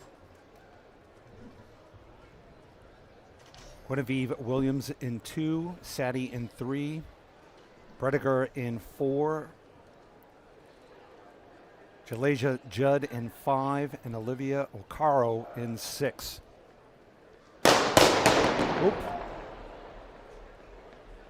We'll see what comes of that. Maybe lane 2? Oh, lane 4. Red card, I think. Red card it is for Elise Brediger. Oberlin Spikes, the sophomore, maybe still learning how to keep those nerves in the blocks. So we'll now start this field with just 4 athletes.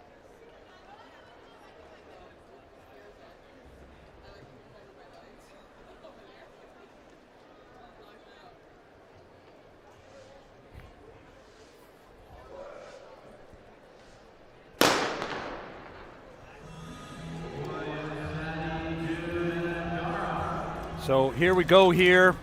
Heat 14 underway now, and look on the outside there.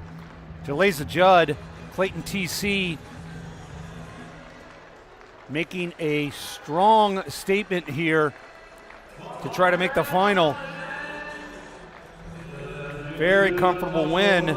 See what that time is. 24:34, a new U.S. number 68. And a new North Carolina number 3 for the junior for Jalasia Judd. So that puts her number 5 in the overall standings. Unlikely to move on, you would think, since we are a little less than a third the way through these heats. So you see confirmation of the results of Heat 14. Jalasia Judd from North Carolina, 24:34, with Olivia Caro placing second in 24:45. As we get set now for heat number 15.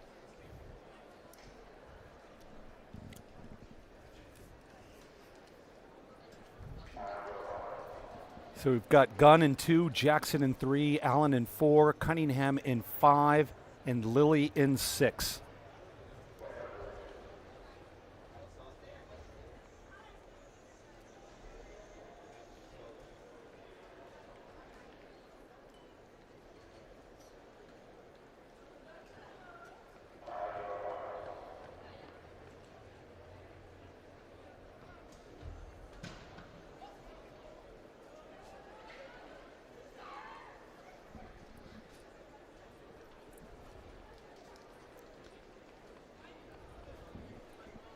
So keep an eye out for Skylar Cunningham. She's got a season's best of 23:71. You would think that she's a good bet to make this final. She's also around 23:57 outdoors. So definitely the class of this particular section.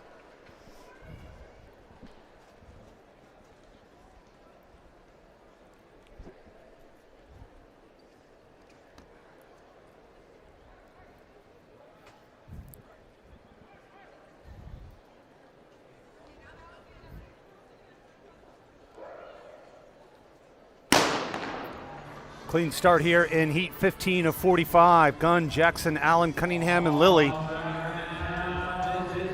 Lane 3, Sherry Jackson out strong, but it's all on the outside in lane 5. Skylar Cunningham, ATL Zoom Athletics, her teammate Amari Allen on her inside, but nowhere near Skylar Cunningham, the junior. 23:80. Very, very good solid time there for the junior from ATL Zoom Athletics. So she actually ties her season's best, but she looked very composed, like she had a little more left in the tank should she need it. 23:80. That puts her top of the heap so far, just ahead of Zoe Holt. Aubrey Lilly's 24:34 ranks her number 6 so far. Yep, that bubble time now dropped down to 24:36 after 16 heats. We're just about a third of the way through. A little over a third. So we'll have 5 athletes in this heat. Reese McKinney in 2, Yasani Thompson in 3, Skylar Carpenter in 4, Elise Brown in 5, and Anaya Walker from IMG Elite in 6.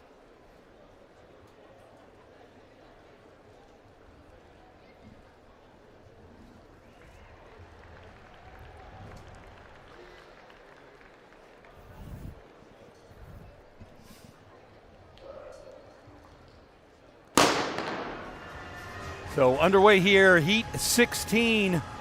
Keep an eye for Elise Brown there in lane 5, Courageous Track Club. Running strong, trying to come up on the shoulder there of Anaya Walker. Can Walker hold her off? Walker trying to hold her off. Very close. It looks like it's going to be just very close. I think it was Walker, and it was Walker IMG Elite 23:99. So another sub 24-second race. Yeah, Walker's in great form. Ran 23:88 just 2 weeks ago, starting her outdoor season. Long, rangy stride, just about outleans Brown to her inside. But good chance both of those two runners will advance. So Walker 23:99 puts her 3rd overall. Melise Brown's 24:01 ranks her 4th in the overall standings after 16 heats. Again, as you mentioned last year, that cutoff time was 24:07. So any time under 24 seconds, you've got a pretty good shot of being one of the Elite 8. That'll be going on to the final. So you're looking at Donia Staley from Tabor City Track Club out of North Carolina right now.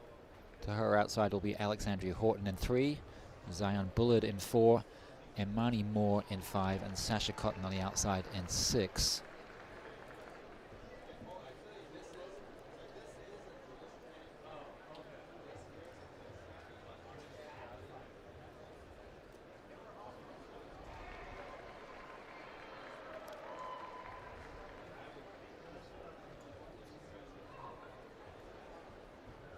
Keep an eye out on Imani Moore. She won the girls' freshman long jump, set a meet record in that event. Just a 9th grader. 9th grader out in lane 5 indeed is running very strong. It's going to be between Moore and Cotton. Moore now just ahead of Cotton. Cotton coming on here on the end, at the end. Oh my gosh, that was very close, but it might have been just Moore. Yeah, the 2 Virginia runners in the outside lane slugging it out there. Imani Moore, the freshman, does just beat Cotton by 1/100th of a second. So they run respectively New Virginia number 2 and New Virginia number 3 times. New US 55 and US 56, the 2 Virginia athletes.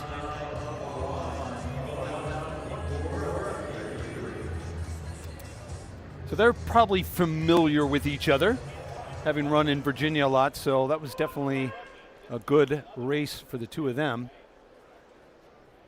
And now we're on to heat 18, 5 athletes. Scarlett Wharton in 2, Alona Messick in 3, Madison Veal in 4, Janaya Brown in 5, and Evangeline Ansa in 6.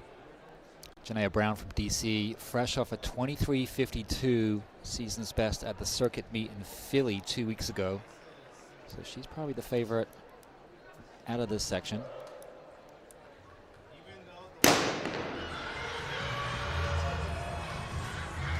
Good first 30, 40 meters there for Brown as she came out of the blocks. And she is showing that going into the final turn with a very strong lead there. Janaya Brown powering home here to take heat 18. 23:79.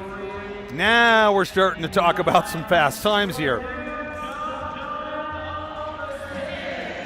So that's our fastest time so far, and Brown, she's going to have a busy weekend. So she's already in the 60s. She just made the semifinals in that event earlier today, and now that looks like a pretty good bet to move on to the 200-meter final. I would say so. I'm sure she's doing a relay or two as well. So that means our bubble time now is 24:32 after 18 of our 45 heats.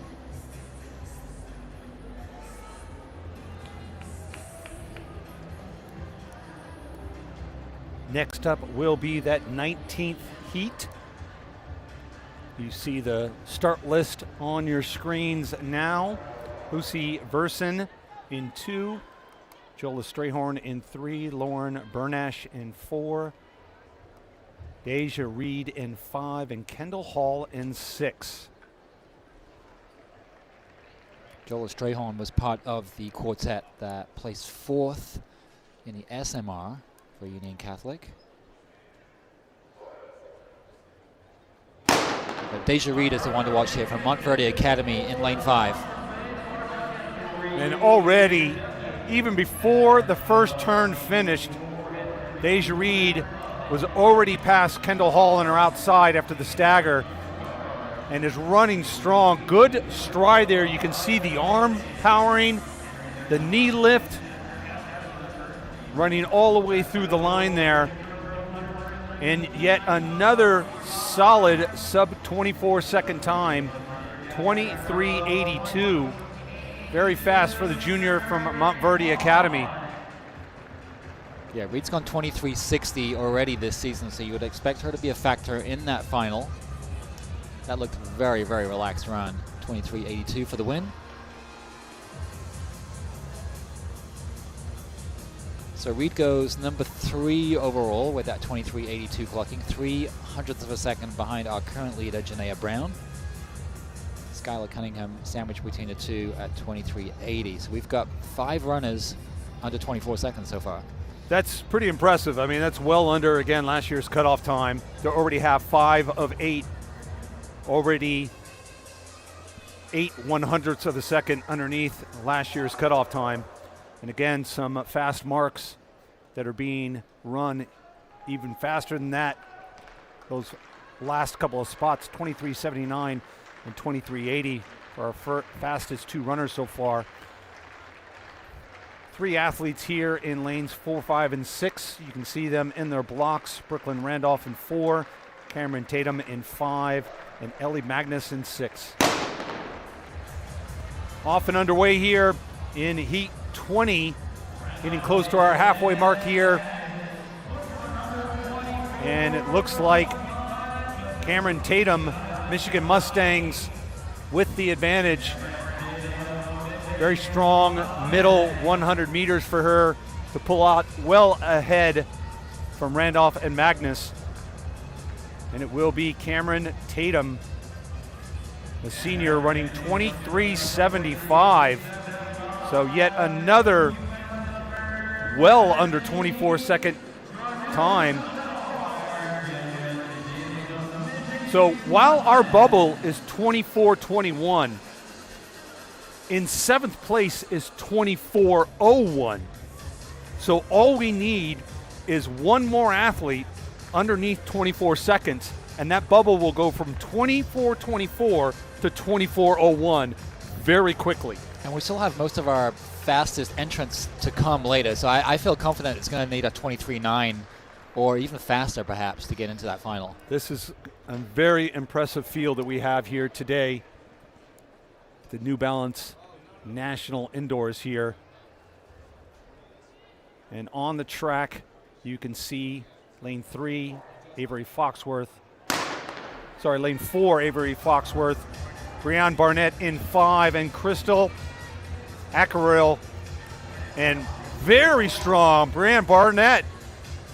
Yeah, she's a sub 24 exponent, 23.74 last month at the circuit meet in New York City. I'm predicting another sub 24 seconds here, as fast as it looks like she is running, and indeed 23.93.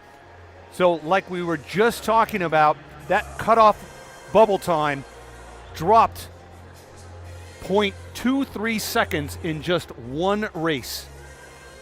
So we're not even halfway through these preliminary heats. Our bubble time is now 24:01. Compare that with last year, where 24:07 made the final. Just shows the depth of this field compared to last year's meet here. And all it's going to take is a couple of more sub-24s, and our entire field will have to be under 24 seconds.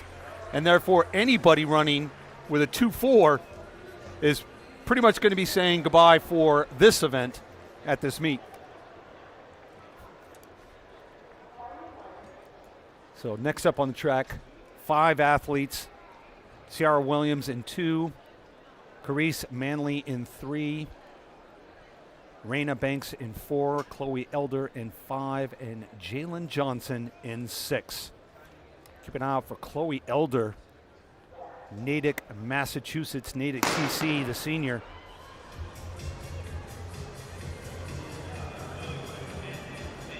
And Elder running very strong there in lane 5.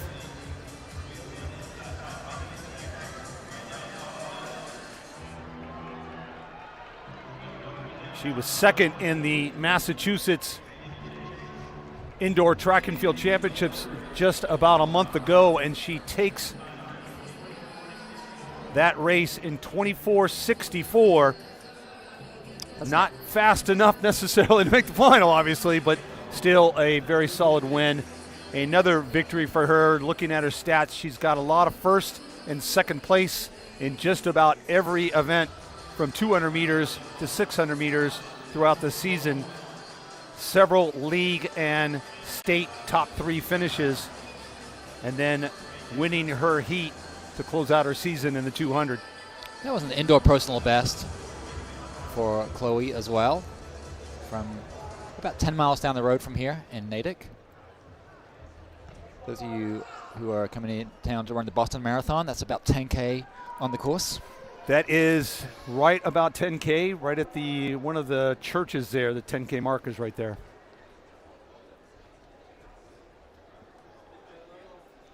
All right, Heat 23 is on the track. We've got Angelina Schmook in 2, Hope Edwards in 3. Looks like we've moved people around a little bit here. Yeah, so they've shifted up, so it looks like Smock in 3, Hope Edwards in 4, Waite in 5, and Justin in 6. And wow, Vanessa Waite, Powerhouse Athletics Track, is powerhousing away from this field.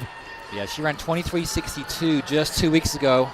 The sophomore from Powerhouse runs 23:64.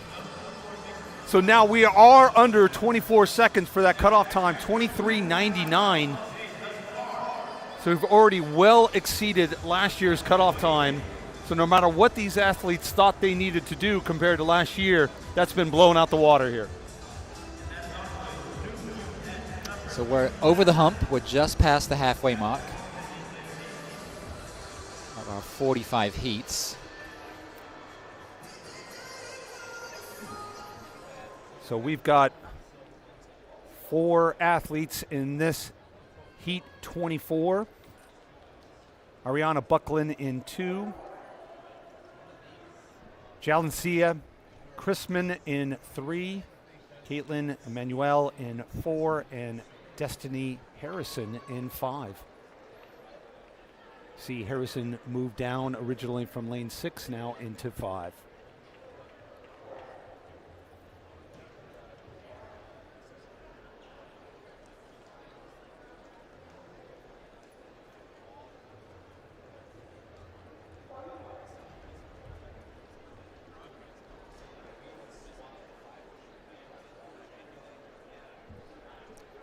This heat pretty wide open, no real established front runner.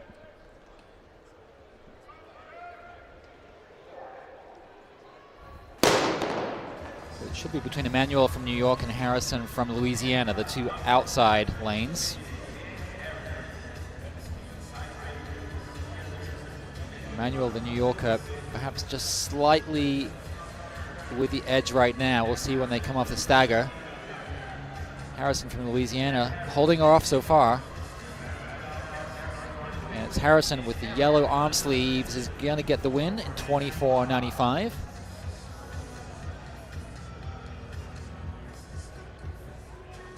So well outside of our bubble time, of course, which is currently 23.99.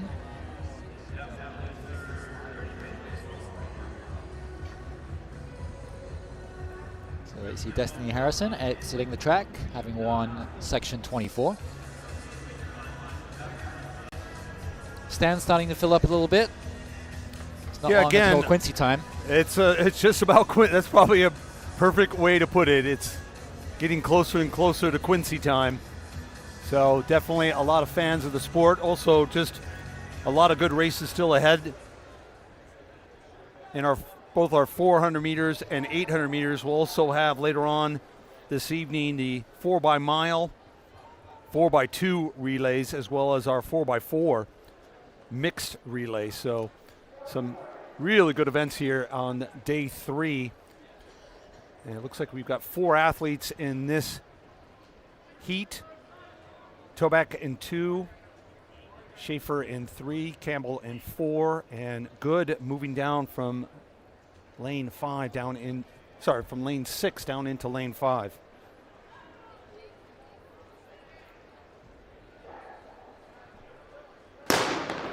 So Toback, Schaefer, Campbell, and Good. And Morgan Good out very good there on the outside in lane 5. A little bit of a challenge from Schaefer in 3. But Goody taking that Mustang TC, taking that race in 24.73.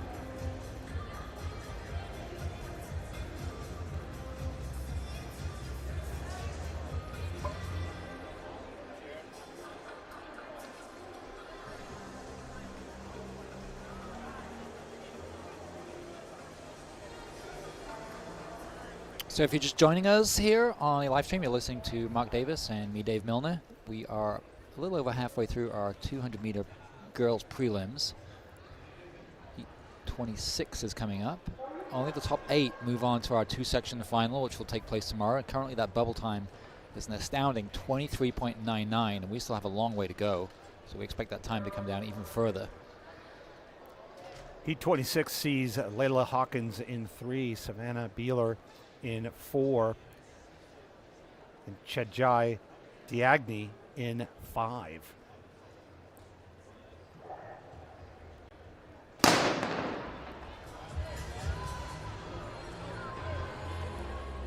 Khadija Diani, just a freshman, at 56.03 in the 400. She's gone 7.64 for 60 here, and now right in the middle, it perhaps is her sweet spot. Khadija Diagni rolling home here in heat 26.45. Not an exceptionally fast time there, 24.41. Still a new U.S. 81 time for the freshman. Very solid for that young athlete.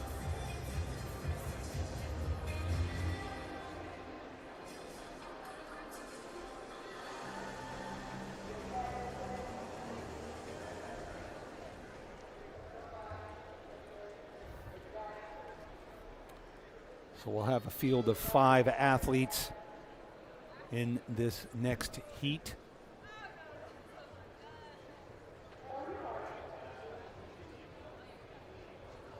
Heat 27, Rasmussen in 2, Hairston in 3, Lacanidis in 4, Seeberger in 5, and Campbell in 6.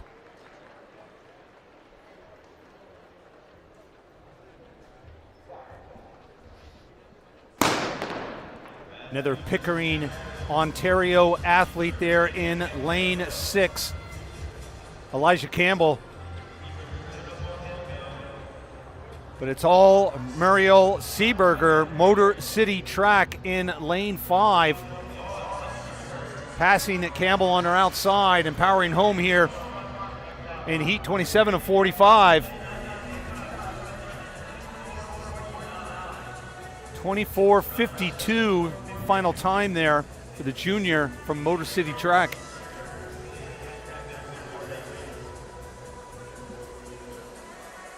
Seeberger doesn't look terribly happy with that. She actually was a finalist last year in 24:02, so half a second off what she was running in 2025.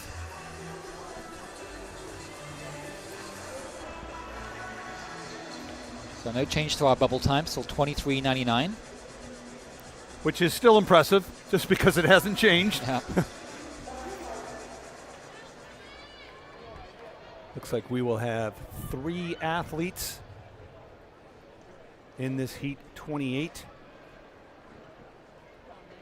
Duombia in 3, Brown in 4, and Griffin in 5. Often going there. Griffin out of the blocks, having to get her hair out from her face there. Don't know if that slowed her down at all. On the inside,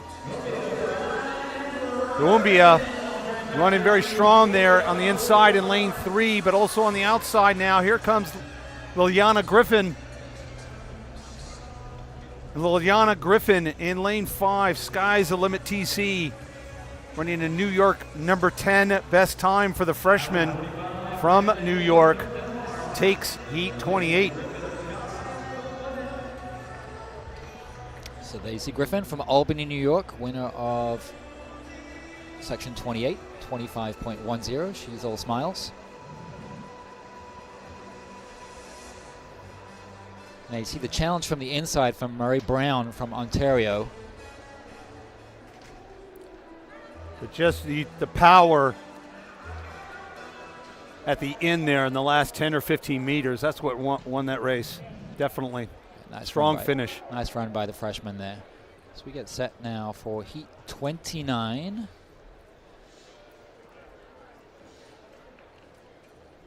We've got Kaylin Cole in 2, Paige Justice in 3, Sadie Tomczyk in 4, and Peyton Hightower in 5.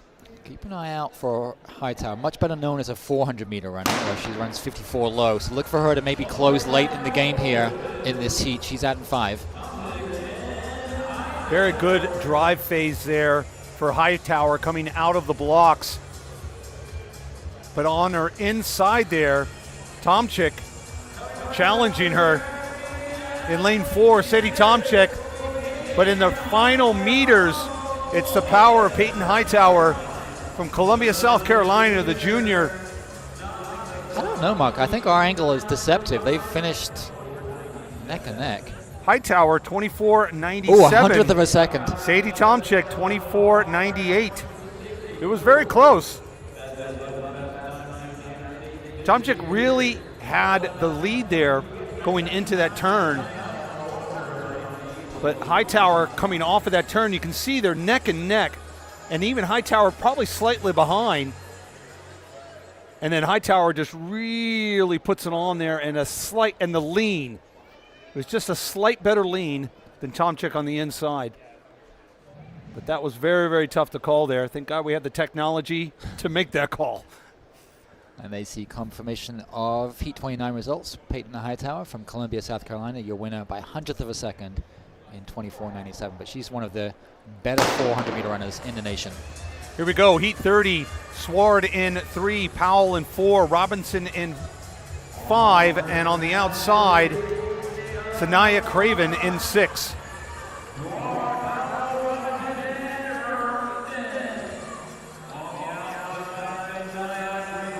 Sanaya Craven, Oklahoma Cheetah Trot Club, will take that heat. The senior runs 24.52. And the freshman, another young freshman there from IMG Elite, running a solid time for that age group, 25.08 for Destiny Robinson for the freshman.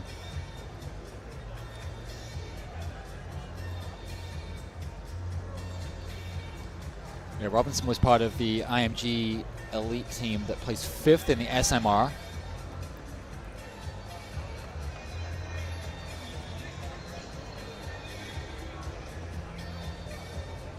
All right, we are on to heat number 30. Sorry, 31. 31. 5 athletes in this heat. Morgan Johnson in 2. Alexi Valley in 3. Jade Smith in 4. Sienna Wynn in 5. And Regan Torgerson. All right, no doubt. in 6. No doubt, Siani Wynn is the one to watch in this one. She's 100%. currently ranked number 4 in the nation with a 23.17. We do not want to see another star athlete DQ'd here, and it's lane 4, Jade Smith. So Wynn stays in it. One of our top seeds remains in there, unlike what happened in our boys 200. But still unfortunate there for DC Cadets Jade Smith, the freshman. Again, talk about possibly nerves, you know, at a major indoor championship here. So we're down to Johnson, Val, Torgerson, and Smith. Smith false started. So Johnson, Val, Wynn, and Torgerson. And again, all eyes on lane 5, Sienna Wynn. And Wynn is way out. Coming off the final turn here. Wynn is going to win this heat. It's just a matter of what time will she do it in. 23.52. My goodness, there is a statement. So that's the fastest time so far. Fastest time so far by far. Before that, it was 23.64. That now knocks the cutoff time down to 23.95. And can you think about Anaya Walker from IMG Elite? She runs a U.S. number 31, runs 23.99, and she's not in the final. You'll be thinking to yourself, how do I break 24 seconds and still not make this final? That is amazing. The depth of this meet, especially in this event. But even like you take somebody like Deja Reed or Skylar Cunningham, they're currently sitting 5 and 6 at 23.80 and 23.82. There's no guarantee they're moving on because we still have 3 runners that have run faster than that in heats to come. It may require a 23.8 to get in. So we've got Menifee in 2, Williams in 3, Minot in 4, and Ford in 5.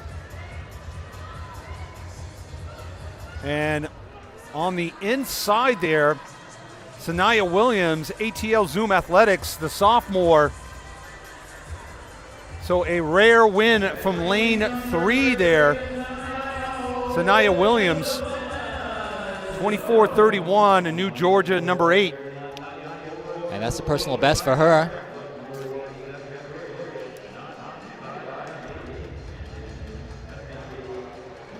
So to your point, Mark, Sanaya Williams winning it out of one of the inside lanes. We've not seen that many times. And here you see Williams running out of lane 3, powering ahead. Going for and indeed getting a new personal best.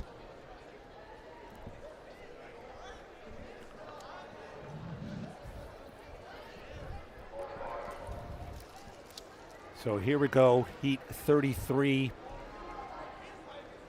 Kormorlu in 2, Williams in 3, Sarfo in 4, McCuskey Hay in 5, and Burgess in 6. McCuskey Hayes coming off her solid performance in the long jump yesterday, where she placed 6th, jumping 19 feet 2 3/4 inches.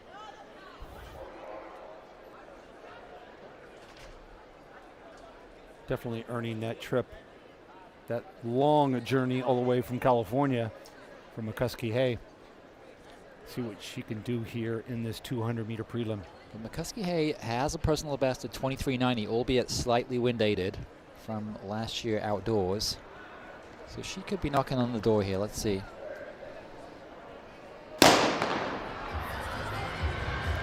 So here we go, underway, heat 33 of 45. And in lane 5, Ellie McCuskey Hay running very strong there. As soon as she got up on the shoulder there of Burgess started to pick it up a little bit, and now it's up to McCuskey Hay to try to hold off Burgess. And it's Burgess in the final meters. Lauren Burgess, Admiral Farragut Academy, taking that in 24.82 over McCuskey Hay, 24.91. McCuskey Hay, for her efforts, walks away with a new California number 6 time. And I tell you what, anytime you can get in the top 10 in a state like California, not a big indoor season there, but still a lot of athletes running indoor meets, running a lot of invitationals, running meets up in Oregon and Washington and in Northern California. So anytime you can walk away with a top 10 California time in track and field in any event, field or track, you got to be pretty happy with yourself. It looked like McCuskey Hay had that win until the last 5 or 6 meters, where Burgess just powered through the line. So the Floridian gets the win there in 24.82.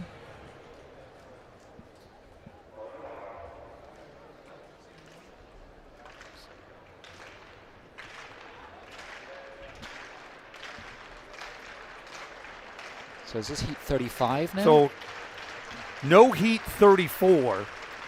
So this is going to be heat 35.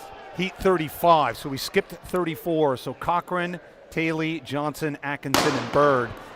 So for those viewers, we skipped 34, went straight to heat 35 based on last second scratches. And in lane 5, London Atkinson, Clayton TC, the senior, running very strong into that second turn. And good arm down the home stretch and powers in for the win there. London Atkinson, 24.67, a new North Carolina number 5 time. But obviously, as we said before, if you see 2-4 in the first 2 numbers of any of the finishes, unfortunately, they're not going through. Well, Atkinson's meet's not over. She's made the semifinals in the 60, which will take place tomorrow. That's her. She's better at 160 than she is at 200.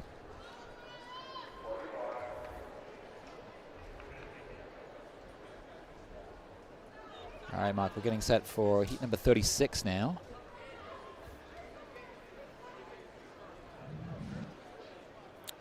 So we've got 36. We've got, it looks like, 5 athletes here. Forrest in 2, Lombardo in 3, Turner in 4, Mason in 5, and Durene in 6. And out very strong there, Willow Mason, Michigan Saginaw Striders, passing Durene on the outside, but also on the inside in lane 4. Turner trying to challenge, but it's just too much for the rest of the field. Mason runs away with the win there, 24-25 for the junior.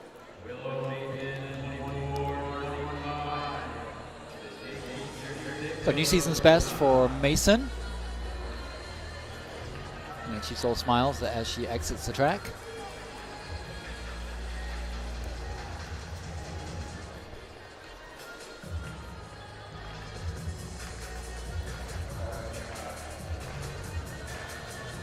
So if you're just joining us here on the live stream, we are about to run heat 37 of 45 of the Girls' Championship 200 meters.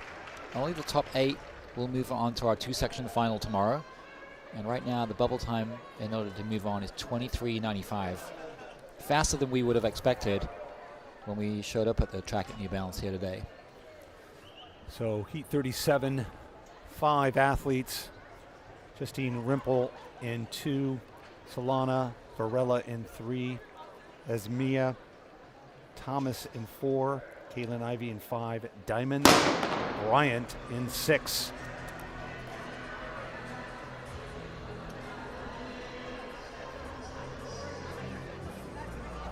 Diamond Bryant out well in lane 6. It looks like she's leading currently. But now the cavalry is coming, and Thomas in 4, the New Yorker. Esmia Thomas running really well in lane 4. It looks like she is going to take the win here.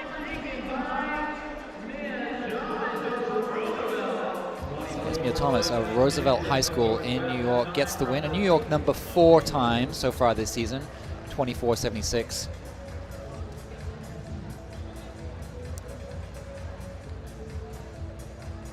And here you see it was Thomas who had the better last half of the race and powers through the finish at 24:77. The stands are starting to fill up because following this event is going to be the girls and the boys 400 meters. A lot of people are coming to see Olympian Quincy Wilson in that boys 400 meter final to come in about 45-50 minutes. You think they're going to be confused when the 400 first heat gets on the track and Wilson's not on there? Hopefully they understand that there will be 2 heats of that 400 final. We've got a great stadium PA announcer here. I'm sure will keep our crowd in the loop. This indeed. This indeed.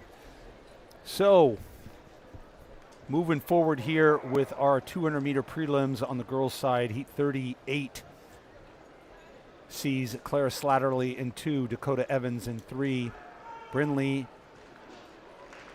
Gilfillan in 4, Akari Marshall in 5, and Tiffany Garrett in 6.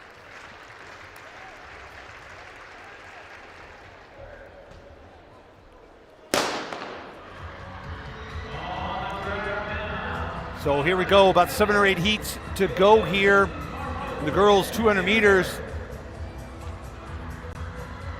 Bubble time 23:95. It's getting down there, folks. And in lane 5 there, Akari Marshall, Flying Tiger Athletic, flying down the home stretch here to take heat 38. 24:23, a new U.S. number 52 time for the senior. So a solid run by Marshall, only 1/10 of a second off her personal best, but still some way off our required bubble time, 23:95.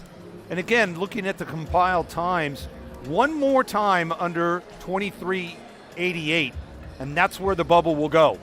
It'll drop from 23:95 all the way down to 23:88. So it gets nice and tight there in the middle part, runners 3, 4, 5, and 6.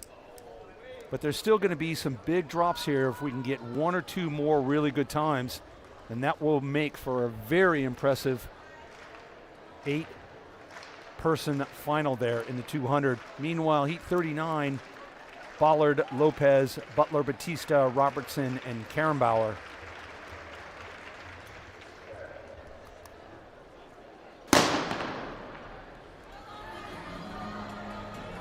Here we go here, heat 39 underway, and Lauren Robertson, a big burst coming off of that first turn.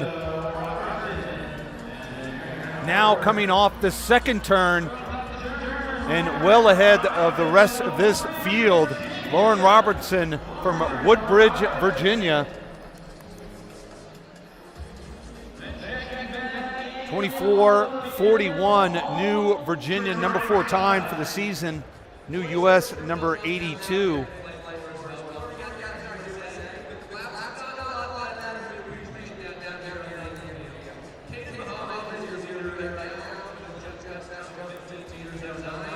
Got about 5 or 6 heats to go. Still, again, 23:95. Your 8th place time. And that is very much faster than last year's 24:07. We didn't get just underneath it. We obliterated that cutoff time from last year. So here we go. Heat 40. Demisha Dukes in 2, Sydney Levine in 3, Camilla Medina in 4, Sydney Chadwick in 5, and Jordan McNeely in 6. So Sydney Chadwick was part of that amazing Union Catholic DMR team that set the national record. Not just set the national record, smashed the national record last night. And she was the 400-meter cog in that machine. That was so amazing. And Chadwick out well now, Mark. Not too bad there. In lane 4, running well, Camilla Medina, but it's not going to be enough to keep up with Sydney Chadwick, who's having a fabulous weekend here at the New Balance National Indoors.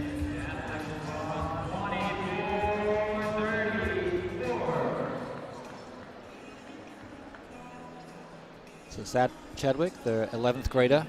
Probably a slightly better 400-meter runner than she is 200.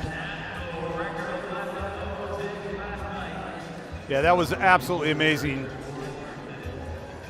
commentating for that distance medley relay from Union Catholic TC. That was just a spectacular race.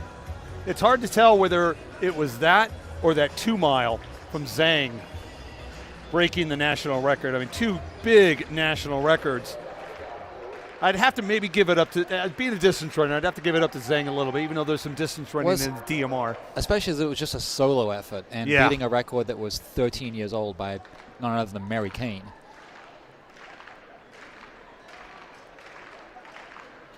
So heat 41, Edgecombe, Cotton, Giorgides, Harris, and Onyekwer Busi.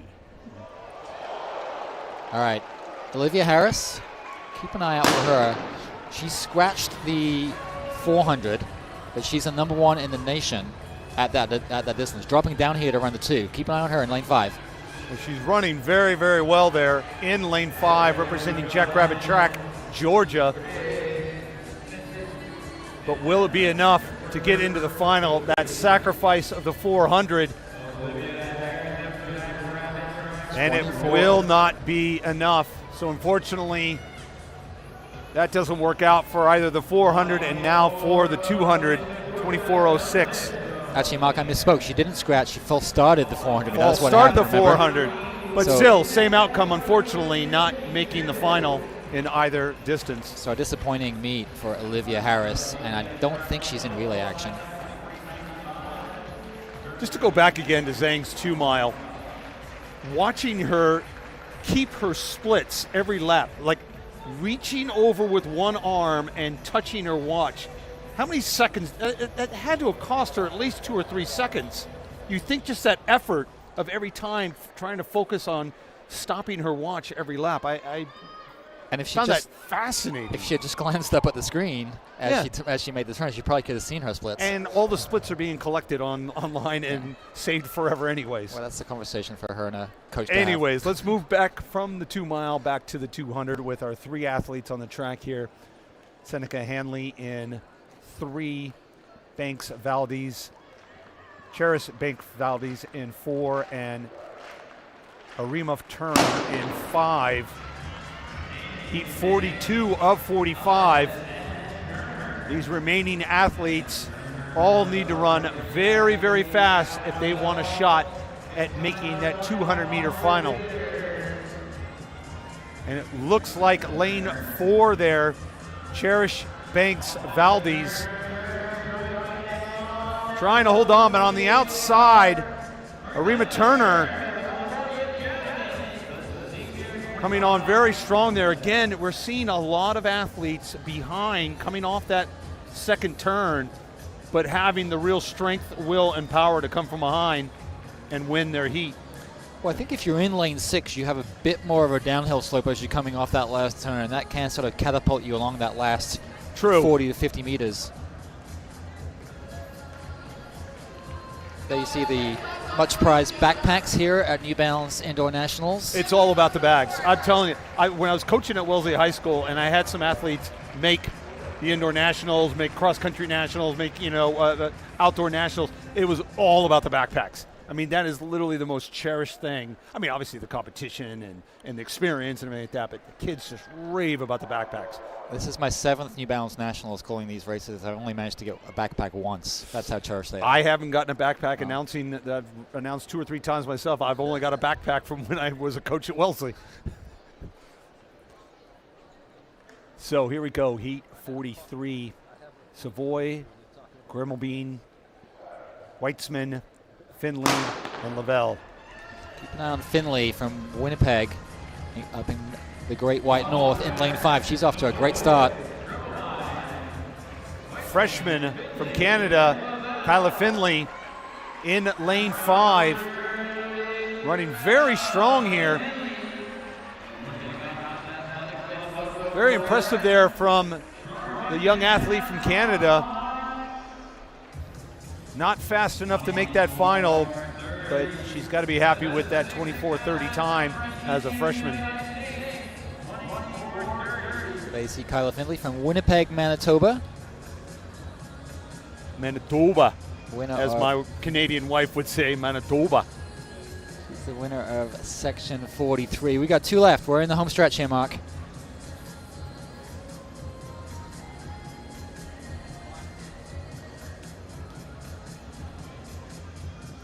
See the athletes now here on the track, getting their starts ready, their blocks set. And we are set here for heat 44 of 45. Paris Williamson in 3. Kanai Fullwood in 4. Nina Kyla Oborgoi in 5. And then Danielle Boateng in 6.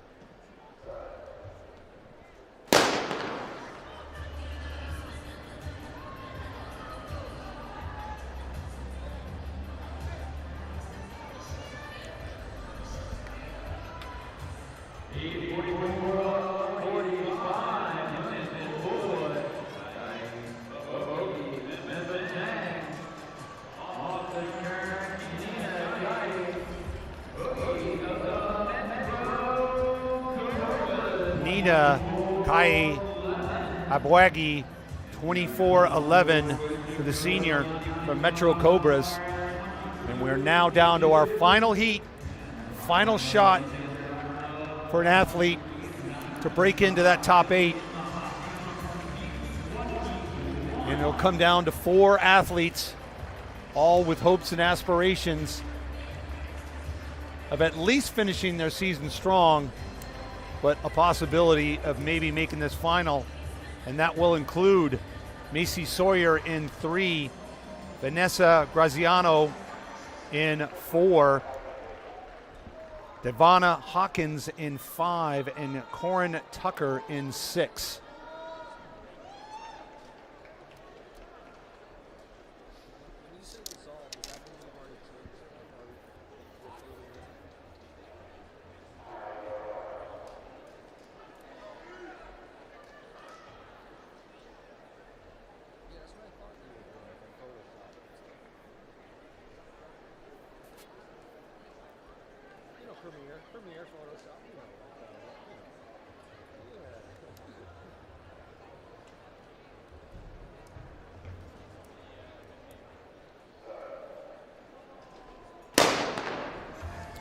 And here we go here. Final heat of our girls 200 meters. Sawyer, Graziano, Hawkins, Tucker. In 4 there, Vanessa Graziano. Coming on the outside though, very strong, Corin Tucker. But it's going to be Graziano, Carlisle, Pennsylvania athlete, running 24.75. So looks like our top 8 unofficially is all settled. Wynn, Waite, Tatum, Brown, Cunningham, Reed, Holt, and Barnett. Not completely official, but according to the compiled results we see now on our screen, those will be your expected top 8 moving on to the final. Again, they'll run that final as well in 2 heats.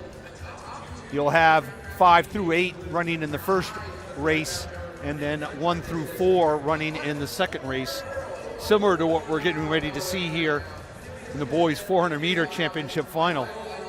That is expected for 5:05, so we're well ahead of meet time here. Again, we're making sure that we never go ahead more than 10 minutes, and I'm sure that they want to be well prepared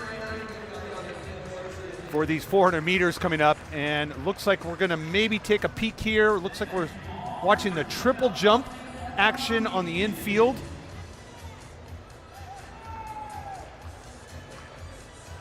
Flight 4, round 2 in our boys triple jump. Your current leader, Elijah Harris, with his first attempt jump of 15:45, 50:08.25. So popping one off in his first jump. It looks like it's Caleb Edom on the runway next from Texas. Currently back in 12th place.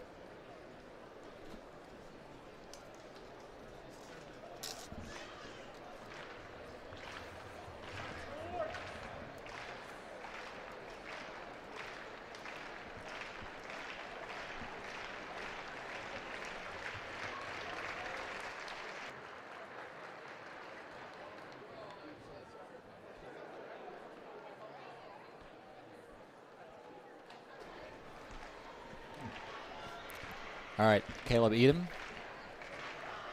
looking for a little crowd support.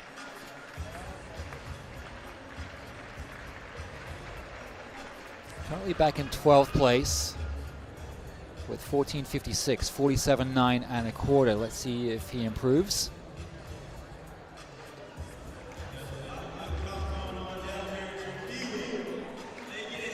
On the left-hand side of your screen, you can see the girls' triple jump. It looks like Apria Smith, currently in 3rd place. With 12:46, 40 feet, 10.5 inches in the first round.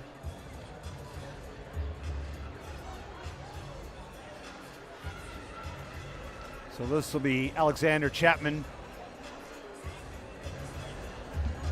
Evans from Enloe TC. He's currently sitting 2nd in the competition with his first attempt jump of 15:40, 50:06.25 at the end of the runway here.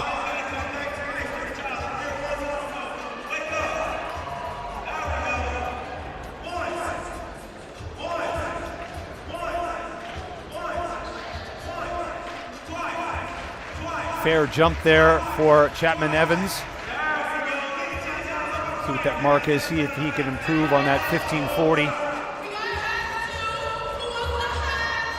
So far, our top 3 boys, all under the meet record, with Harris at 15:45, Chapman Evans at 15:40, and Kalen Pinkard at 15:30. So all 3 of those jumpers underneath the old meet record, and that's a 15:06, so not an improvement for Chapman. Up next, Amar Skeet, currently sitting 8th.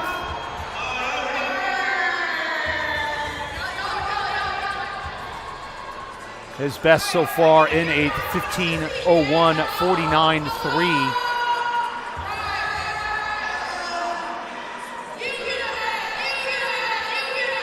So we'll wait to see what his mark is.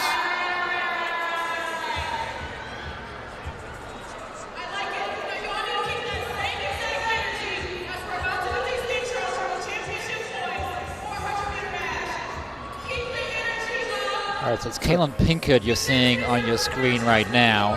He's currently in 3rd place, having beaten the old meet record, 50 feet 2.5 inches, 15:30 in the first round. This is his 2nd round jump. He needs to find about another 6 inches to overhaul Elijah Harris.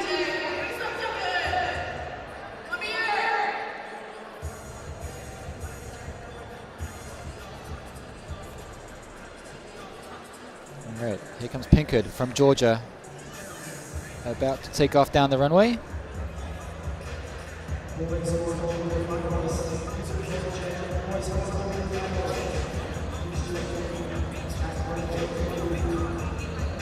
Huge first phase, bit of a dodgy second phase, and then he recovered well for a phase 3. He needs to find 6 more inches to catch up to our leader, Elijah Hall. It looked like a pretty solid jump. He's talking to his coach right now.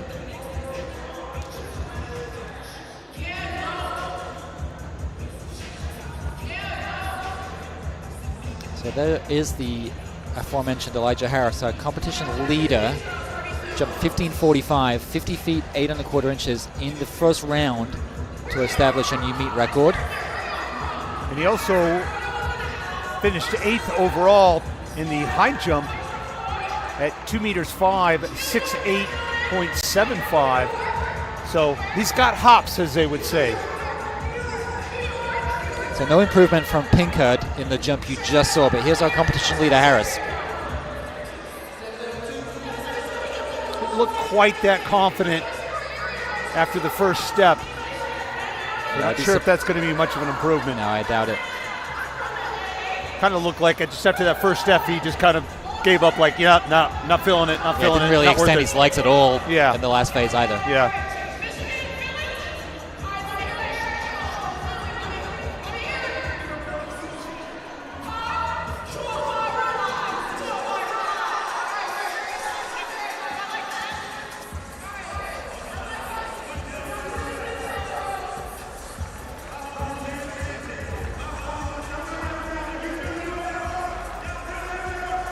So now jumping Aiden Bryant, Newark, New York, trying to get a mark out. His first attempt was a foul.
We continue to watch our boys triple jump. We've got Devontae Ford down on the infield, hyping up the crowd, getting everybody ready here for our 400-meter finals. Again, we'll have 2 heats. Our second fastest heat will be heat 1, and then our fast heat will be in Heat 2. So we're getting the hype going here. Meanwhile, in the triple jump, we are watching here Bryce Mines currently sitting ninth with a 15-meter flat jump in his first jump. And that was out there, I think. I think that looked like a very good jump. That should be an improvement for Bryce Mines.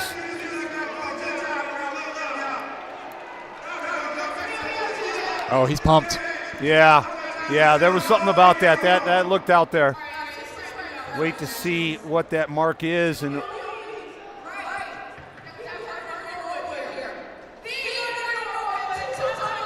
And he moves all the way up to third place with that 15:33 jump, 50:03.50. So he also goes under the old meet record and moves his way up from 8th or 9th place all the way up to third with that tremendous jump of 15:33. New US number 7, by the way, for Bryce Mines there. And now we've just got 12 centimeters. Let's see, what's that in inches? About 5 inches separating the top 3.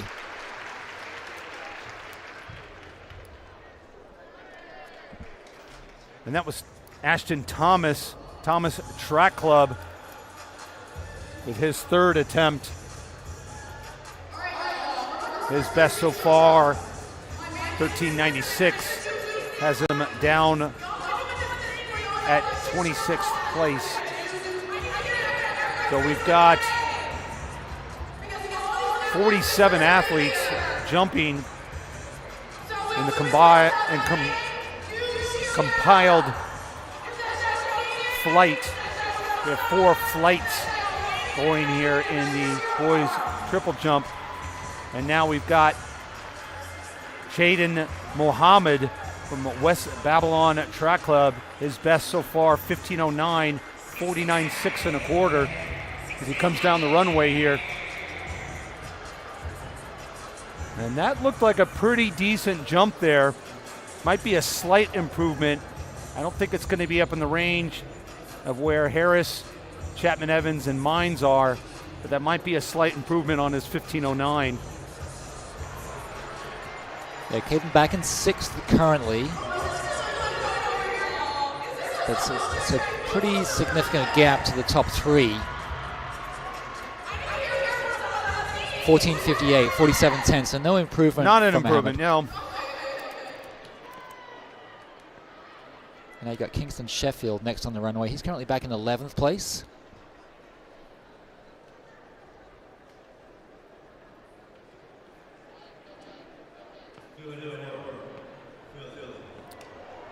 As we saw on your screens there, all of a sudden the lights dim down. No, we didn't lose power here at the track at New Balance. What we're doing now is getting ready for one of the biggest shows of this track meet, the boys 400-meter championship. All right, so in section 1, occupying lane 3, we'll have Cameron Tucker. He's the North Carolina state champion. Ran 47.95 in the prelims, but he's got a personal best of 47.22.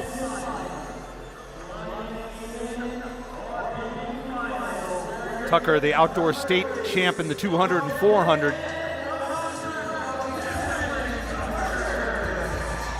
So once again, this is a 2-section final. We'll see Quincy in the second section. So to Tucker's outside, we'll see Brennan McCabe from Danbury, Connecticut, running for the Immaculate Track Club. 47.92 in the prelims, but he's got an outdoor personal best of 47.40. Plays second place finish at the state meet outdoors in 2025 for McCabe. Next up, we've got Liam Kinkin from South Mecklenburg High School in Charlotte, North Carolina. Ran a personal best of 47.55 in the prelims. He's coming off a 500-meter PB of 101.17 to win the North Carolina state champs. And then lane 6 from Bullis High School, teammate of Quincy Wilson, Cameron Homer. He was third last year, ran 47.58 in the prelims. Currently number 9 in the country with 47.29. And now we're on to our section 2 runners. Running in lane 3 will be Flynn Arnold, 47.52 this season, number 18 in the nation. committed to Wyoming, Arnold. From Hackensack, New Jersey, it's Steven Garcia at 47.68 in the prelims, 4th at last year's New Balance Indoor Nationals.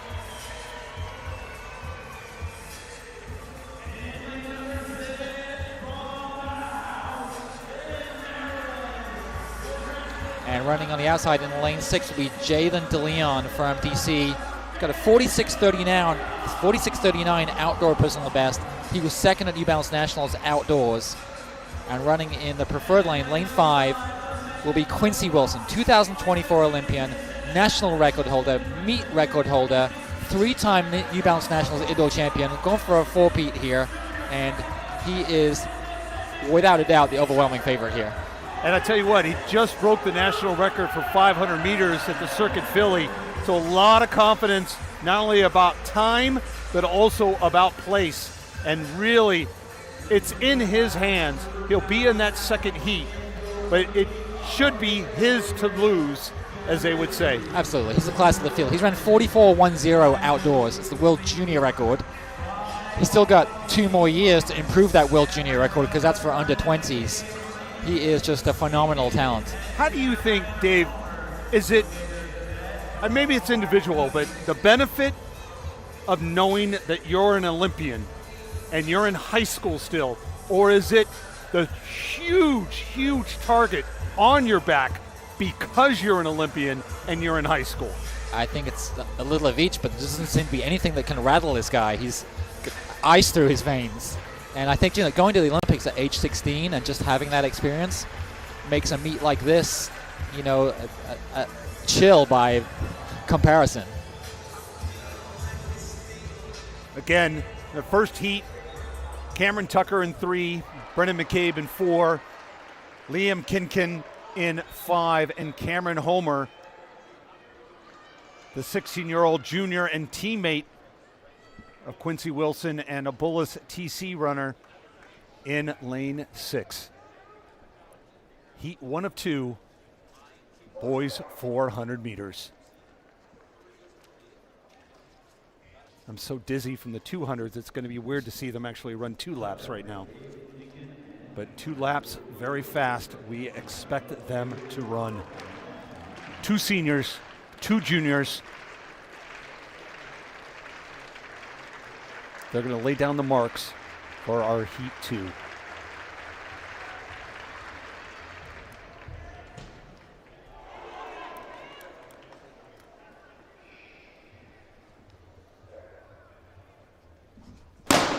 Here we go, underway.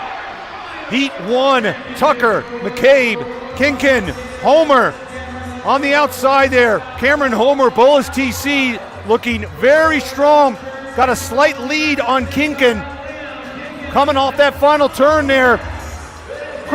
Cameron Homer, Bullis TC. He will take the rail. Going into the 3rd turn there. Homer controlling this race from the front. Kinkin in 2nd. Now trying to pull away off the final turn there. Cameron Homer, Bullis TC, he's going to lay the time out for Heat 2. Coming across the line here. Official time up on the board there, 46.95 for Homer. Very excellent time there from Heat 1.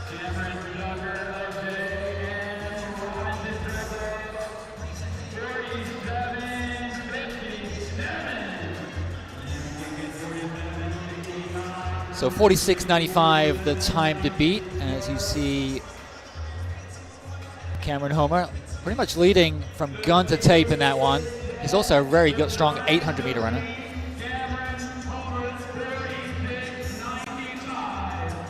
So 22.03, very solid there in that final time, 46.95 for Homer. We expect that time to be much faster here in the second heat. All right, I'm going to predict that Quincy comes through in somewhere in the neighborhood of 21.2, 21.3, a time that would have potentially made the 200-meter final. He does like to get out very fast, take command of this race early. and then cruise to the win. I'm sure he's looking at some fast times, but ideally 45.71 is what he ran last year to set the meet record. And 45.66 is his meet record. He set that last year on this same track, the New Balance Indoor Grand Prix.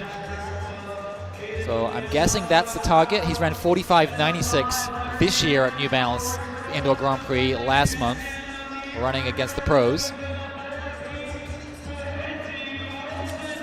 So here we go again. This Heat 2 final. Flynn Arnold, real training in 3. Seven Garcia, Hackensack Track Club in 4. Quincy Wilson, the Olympian, representing Bullis TC in 5. And Jaden DeLeon, representing the house in 6. Quincy Wilson's senior final 400 meters indoors. Looking to four-peat as a New Balance Nationals indoor champion.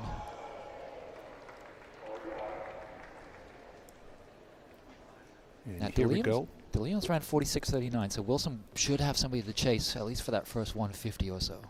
Athletes now getting into the blocks.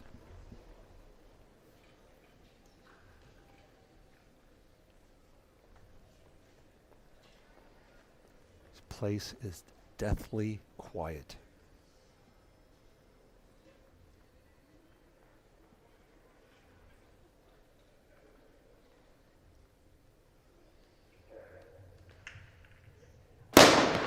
All right, here we go. We just went from silence to a rock concert. Wow, I was waiting for that roar. It almost scared me more than the gun. And Quincy Wilson, like we predicted, is out.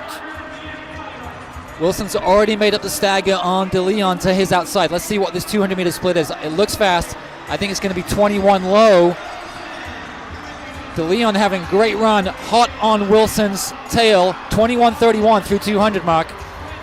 And Quincy Wilson with not possibly as much of a lead as we expected on the backstretch, but he does have that lead. And you're hearing the whoop, whoop sound as DeLeon is trying to run down Quincy Wilson, the Olympian. Oh my word. I think Wilson might have just held on there. And what is that amazing time that we will see up on the board? Jaden DeLeon having the race of his life. 45.37. 45.37. It's a new national record, Mark. National record, obviously a meet record. Quincy Wilson completes what everybody here wanted to see. The four-peat, the national record, the win, the victory, and giving everybody here who was laser focused on that start. Again, you can hear a pin drop, as they would say. All eyes, nothing else going on. The crowd erupts into a roar, and Quincy Wilson produces what everybody. 45.38, second fastest ever. And you see here, that was a hard-fought battle. I'm sure DeLeon not happy to have lost when he thought he was going to upset the Olympian. And you see Wilson going over there and congratulating him. A lot of other coaches going up and congratulating DeLeon, saying how great that was, because that was a very amazing time, also under the national record for Jaden DeLeon. And here we go, we're going to take another look here at the intro, start, and finish of Quincy Wilson. Again, like you mentioned, getting out so fast in his first 200. But DeLeon ran really well in the middle of the race, and especially that last 100 meters. His stride is longer, he's powering away, and he has a better lean. So close, 100th of a second. Just that slight little shoulder dip down there in front of DeLeon to get the win, as you say, by 1/100th of a second. Both athletes going under the national record. I wasn't sure I don't think Wilson was certain he had it when he crossed the line. Well, I'm sure he thought he was going to have it by a lot more. I'm sure the crowd thought he was going to have it by a lot more. And DeLeon had something else to say about that. So all credit to Jaden DeLeon for really pushing Quincy Wilson all the way to the very end. But Wilson produces again what everybody came here and wanted to see. Not only the victory, but they also got the icing on the cake with a new national record as he's walking the track very slowly, soaking it all up, getting ready to come back around where our main crowd is. And here we go, getting interviewed.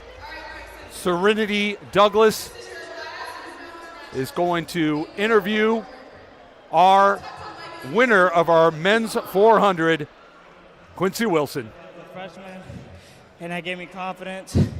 Thank God. This is the 4th year I've won this title. Super thankful. No one's ever done it before. I'm happy to be here. Great competitors. I'm just so thankful. Great crowd. So many fans out here, your teammates, your parents, Coach Joe Lee down there, and I even saw your bestie, Vernon Norwood. What has this support meant to you, Quincy? It means a lot. I know I couldn't have done it without them. I'm just super happy today. All the haters, all the people that support. I did this for y'all. Anything else you have left to say? This is your chance. I'm thankful. look at the crowd.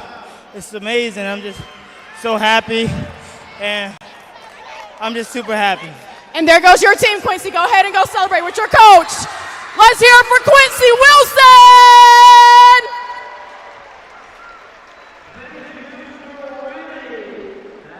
And there we go, greeted by his teammates and his coach, Quincy Wilson, your winner of the boys 400 meters and your new national record, breaking his own national record. So your new national record holder, Quincy Wilson. Definitely a peak of this year's meet was watching him compete, and he did not let the crowd, fans, all you watching this broadcast, did not let you down. And hopefully we see him tomorrow in action as well for the 4x4. But just for some context, we had 2 high schoolers that ran 45.36, 45.37. Both of those are in the top 20 in the world so far this year. Quite amazing. And now we move over onto the girls' side in the 400 meters. Again, 2 races. So running in heat number 1, occupying lane 3 on the inside from Springfield, Virginia, we'll have Annette McGrath. Set an outright PB of 55.03 at the Puma New York International Showcase earlier. To her outside in lane 4, we'll have Callista Rash from King George High School in Virginia, heading to Elon in the fall. She's ran 55.7. That's where my daughter goes. Running in lane 5 is Madison Brister Wesley from Atlanta, 3rd last year. She ran 53.56. And Anaya Davis, 54.99 in the prelims, just a freshman from Georgia. Sorry, a 10th grader from Georgia. Age 15. Very impressive. Sydney Sherrod scratched the 200 to concentrate on this race. 3rd in the freshman 400 last year. She's run 55.37 this year from Atlanta. Princess Kamara from the Superior Track Club ran 55.23 in the prelims from Virginia. Last year's Sophia Castaneda from U-Boat Track Club ran 54.57, heading to Michigan in the fall. She'll be in lane 6. Fastest time out of the qualifiers and runner-up last year. That's Sophia Rambo, last year's runner-up, 53.89, and she comes in as the favorite now, I would say. So there we go. Again, 2 heats of the girls' 400 meters. So we talked earlier in the meet about Olivia Harris, who's had a disappointing weekend. She false started in the 400 and didn't make the 200-meter final. She probably would have been the 400-meter favorite on paper, number 1 in the country this year, having run 52 seconds. But that's really left the door wide open for Sophie Rambo to go 1 better than she did last year and become national champion. So we'll keep an eye on lane 5 in heat 2, but first we're going to look at heat 1. Again, heat 1 here. Annette McGrath in 3, Callista Rash in 4, Madison Brister Wesley in 5, and Anaya Davis in 6. Heat 1, girls 400-meter championship final. So on paper, Madison Brister Wesley should be at the front of this first section. Again, she was third last year, ran 53.56 last year to get third. 2 seniors, Rash and Bristol Wesley, junior McGrath, and the sophomore Davis. Bristol Wesley has run 52.93 outdoors. The only person in the race, in this race, that's run under 53 seconds ever. And they're off here in Heat 1. McGrath, Rash, Bristol Wesley, and Davis, and out very strong there, as we mentioned, Madison Bristol Wesley, lane 4 track club. Bristol Wesley has already made up the stagger on Davis and has a pretty healthy lead coming into the home stretch for the penultimate time. Let's see what her 200-meter split is. But she's got about 8 or 9 meters of daylight at the bell, which is reached in 25:21 mark. This is very impressive. It's almost 2 races here, and this is the championship final. But again, she ran so well in the prelims to get here. She's definitely proven herself and possibly laying down a time that might get in the top 4 in our next heat. As she's coming down the home stretch, Madison Brister Wesley trying to hold off challengers. She went out very strong. Can she hold on?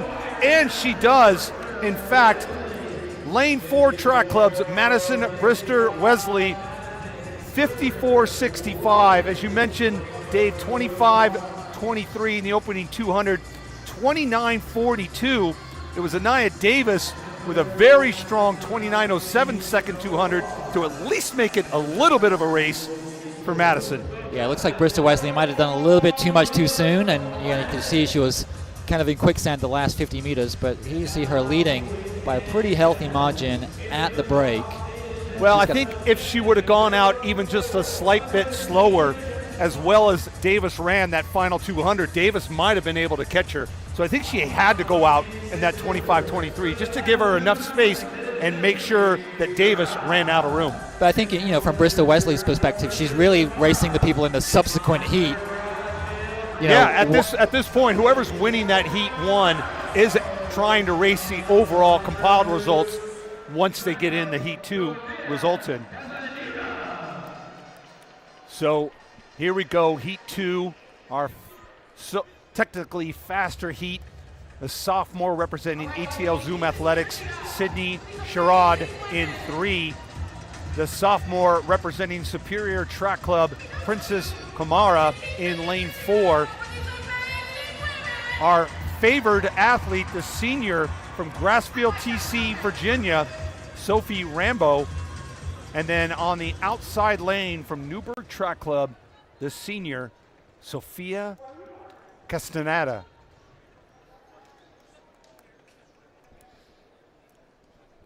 Sherrod, Kamara, Rambo, Castaneda. Heat 2, girls 400-meter championship final. Again, nothing else going on this track right now. Everybody waiting to see what possibly Rambo can do here in the final. And we're off underway here. And again, we suspect that Rambo will get out strong, and she does. And Rambo's already made up the stagger on Castaneda. Rambo, second last year, looking to go one better, be crowned national champion. She is the overriding favorite for this event. And she's out about the same time, 25:09, ever so slightly faster than Madison Brister Wesley. But she does look more composed right now, entering the backstretch now with a little under 100 meters left. Rambo looks smooth and controlled, Mark. Rambo going into that final turn just ahead of Castaneda, 25:12 and 25:55 respectively. Was that enough for Rambo as Castaneda starts to come around the outside? Can Rambo hold her off? Very close to our boys race, but it looks like Rambo with a little bit better of a clean finish there to take the win, and she does 53.82 to 53.86 for Sofia Castaneda, Newburgh Track Club. But it's Sophie Rambo. Again, a very close race. Second place, not wanting to give up the championship, but just once again falling short to our overall favorite. I think the difference between this race and the boys' race was that Quincy knew Jaden DeLeon was a threat as soon as the gun went off, and they were, they weren't too far away from each other. But in this race, you watch Rambo gets out really fast. She's well out in front at the break, and it looks like she has the race completely sewn up. And I think she eases up a little bit of the line, throws her arms up in the air, and is unaware of the threat coming from the outside by Castaneda, who closes incredibly fast that last 20 meters. You can see just how close it is right there. And so we've got Serenity Douglas That's down exactly there what you with did. the Now, what's champion, next for Sophie you? Are you Rambo. going to college? What do you have to look forward to? I have a lot to look forward to. I'm looking forward to this outdoor, but especially in the fall. I'll be at the University of Georgia, so I'm really excited for that. I really trust Coach Carroll and Coach Green. They're great coaches, and I can't wait to be a part of the team. Well, absolutely. Congratulations, Sophie Rambo, everyone. So Sophie Rambo goes one better than she did in 2025. She is your New Balance Nationals indoor champion in the girls 400 meters. Yeah, Castaneda, her second 200 was very impressive.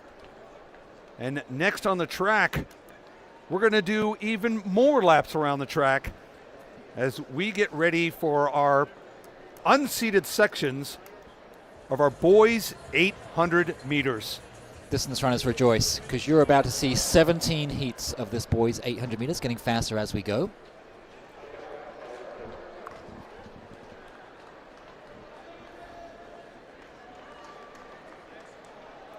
And these are large fields in each one of these heats. Heat 1 of 17, as Dave mentioned. Fagerlin, Gentile, Caravetta, Stanton, Willard, Marler, Abdi, Ladd, Rogers, Nichols, Sperino, Brannon, Gould, Gerdes, and Fox. 15 athletes in this heat 1 of 17. 4 laps around the track. And establishing a very solid early lead. Indiana area, Caden Brannon going out in 27-17. Yeah, Brannon leading, looking confident out in front. Joe Sperino is the one leading that chase pack, the St. Louis, Missouri junior. And Alec Papagerdes from Westfield, Massachusetts, just down the road from here, is in third currently. But Brannon toes the field through 400 meters, 56.76. Most of the guys in this heat in the 154, 155 range as far as seed times go.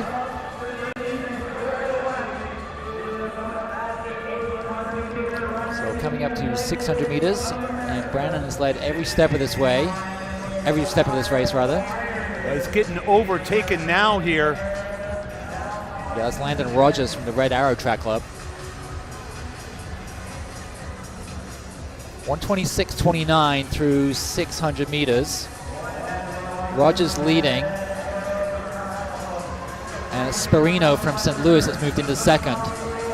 And our early leader, Brennan, still in third, but not out of it. And here he comes, making a return.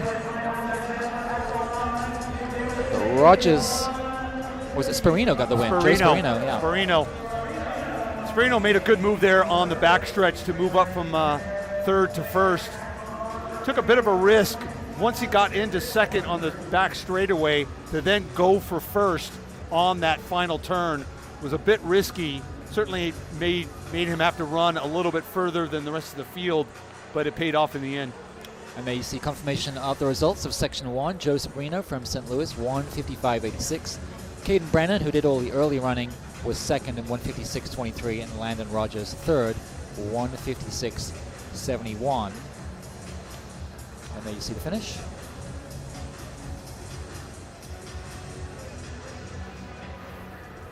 So next up here, Heat 2.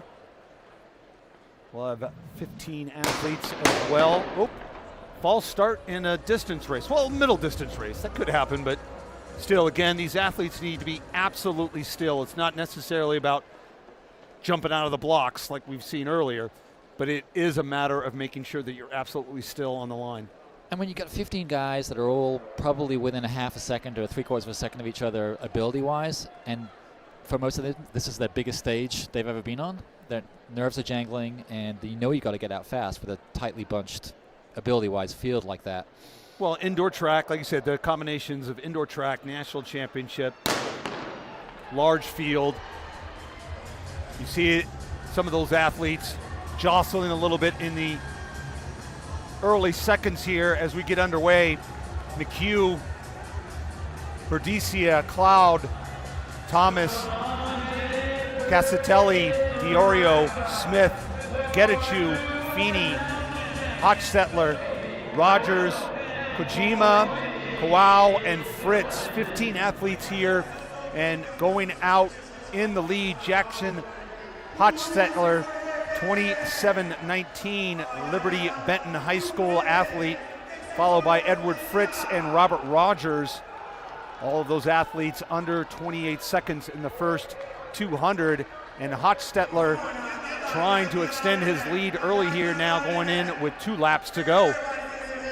Yeah, Hochstetler's got himself about a 10-meter lead over that chase pack, 55-40 at 400 meters. And you can see, well, once the shot widens, you'll see the green lights, the pacing lights are set for 155. And you can see they're well ahead of that. It's a pretty healthy opening pace. Hochstetler still with a good lead, but you got to figure Rogers and Fritz are thinking to themselves, he's only just 5 meters ahead. We can catch him. We just need to make a move. So, again, Hochstetler, Rogers, Fritz. Rogers and Fritz most likely the 2 athletes, if anybody could catch Hochstetler. But Hochstetler still maintaining that lead. On the outside, that might be Getachew is trying to make a move, but again, on the turn. And it looks like Hochstetler starting to tie up at the end here. And he gets caught. It's Rogers. Rogers. So again, it wasn't really much of a point of them accelerating. They just got very lucky that Hochstetler just really tied up after going out so hard. And just mentally doing all the work out in front takes its toll after a while. And the strength in numbers in that chase pack, and Rogers with a really well-timed kick. And that was Kowal as well as Getachew, as I mentioned before, that got up into that top 4. Hochstetler having to settle, after doing all that work up front, having to settle for 5th place in that heat. So there you see confirmation of the results of Section 2. Robert Rogers taking the win in 155.23 as our boys are lining up for heat number 3 of 17 of this championship boys for 800 meters. So that time currently leading the field here. Robert Rogers, 155.33 from that second heat, and then Joe Sperino, 155.86 from heat 1. And we're going to call back yet again this race. These athletes need to learn to be completely still on the line.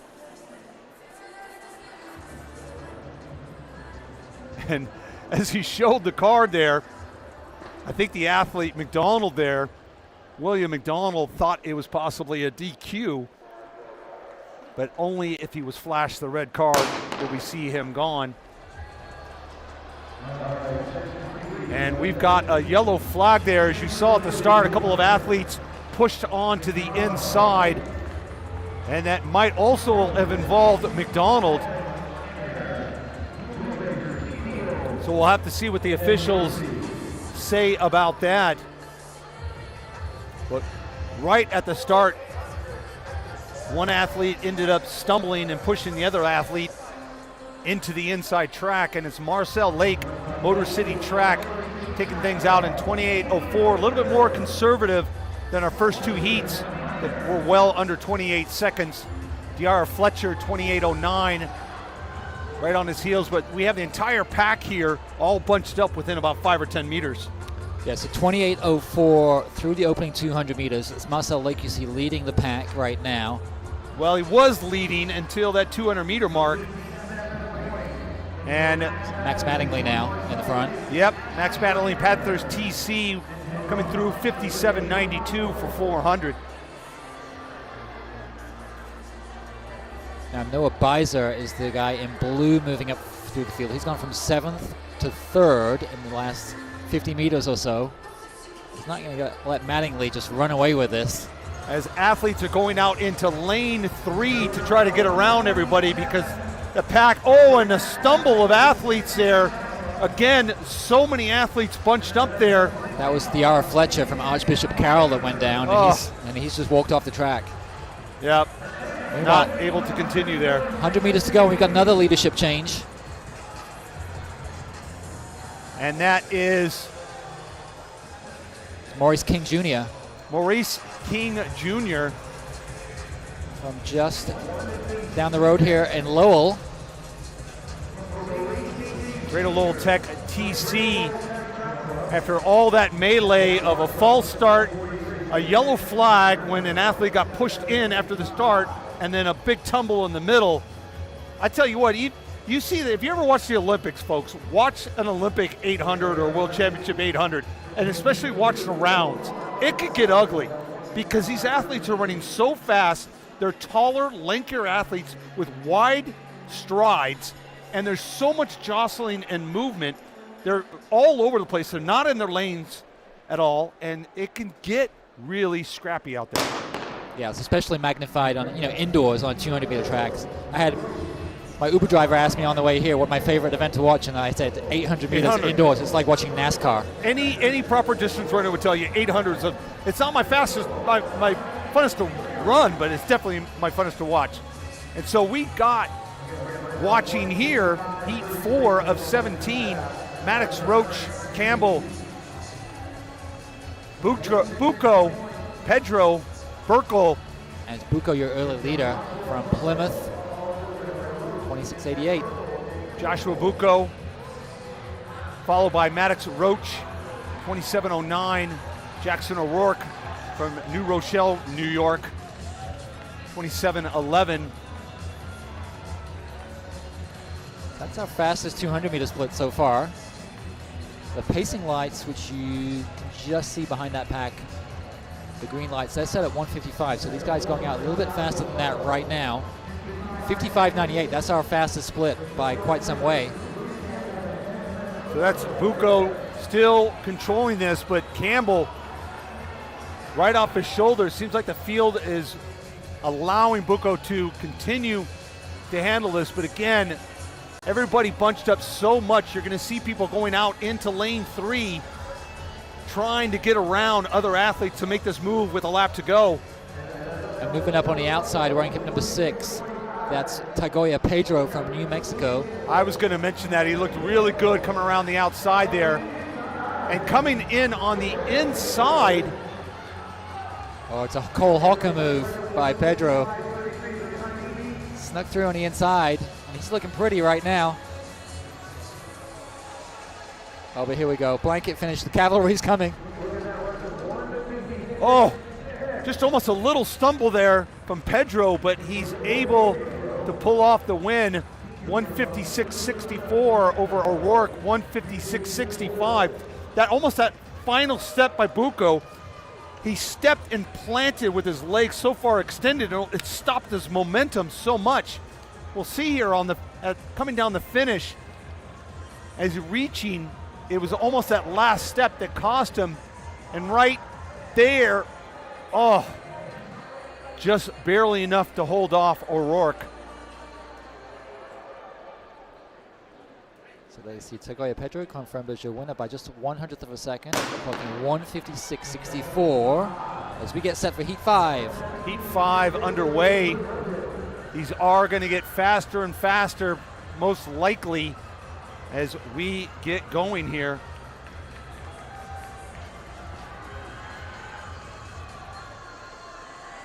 So our field, again, of 15 athletes coming across here, the 200-meter split, and we've got 2 athletes out in front here, and that's Dominic DeMarco and Christian Jenneret leading the field with Malachi Byron.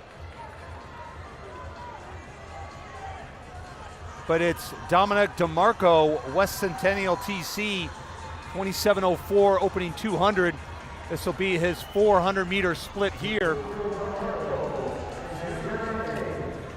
We have not seen, I believe, an athlete run from the front for the majority of the race and still hold on for the win. But DeMarco pulling a little bit further ahead of this group. Coming into the straightaway here now and the bell lap. But coming on strong here and challenging DeMarco is Preston Barnes. So Preston Barnes, the only athlete within 10 meters of DeMarco, and DeMarco trying to go from gun to finish to take his heat 5, and he's getting even more distance as long as he doesn't tie up here on the home stretch, and it doesn't look like he will. Dominic DeMarco, I jinxed myself with saying nobody had gone from start to finish winning, and Dominic DeMarco ends up doing so, finishing with a 30.28, not faster than the rest of the field. Bayerlin closing in with a 29.75, and Jenneret closing with a 29.70 to finish second and third respectively. Yeah, nice run by the Floridian. 154.31. There you see confirmation of the results of Section 5. A brave front running by DeMarco, and he gets the dub in Heat 5 as we get set for Heat number 6 next on the track. 15 runners in this 6th section. A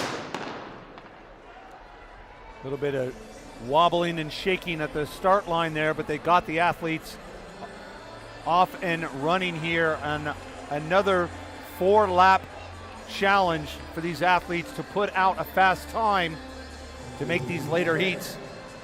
But we're expecting some pretty fast times later on in the competition compared to what we're seeing right now. You're going to end up seeing times more down in the 152s and 153s. But in Heat 6 here, 15 athletes.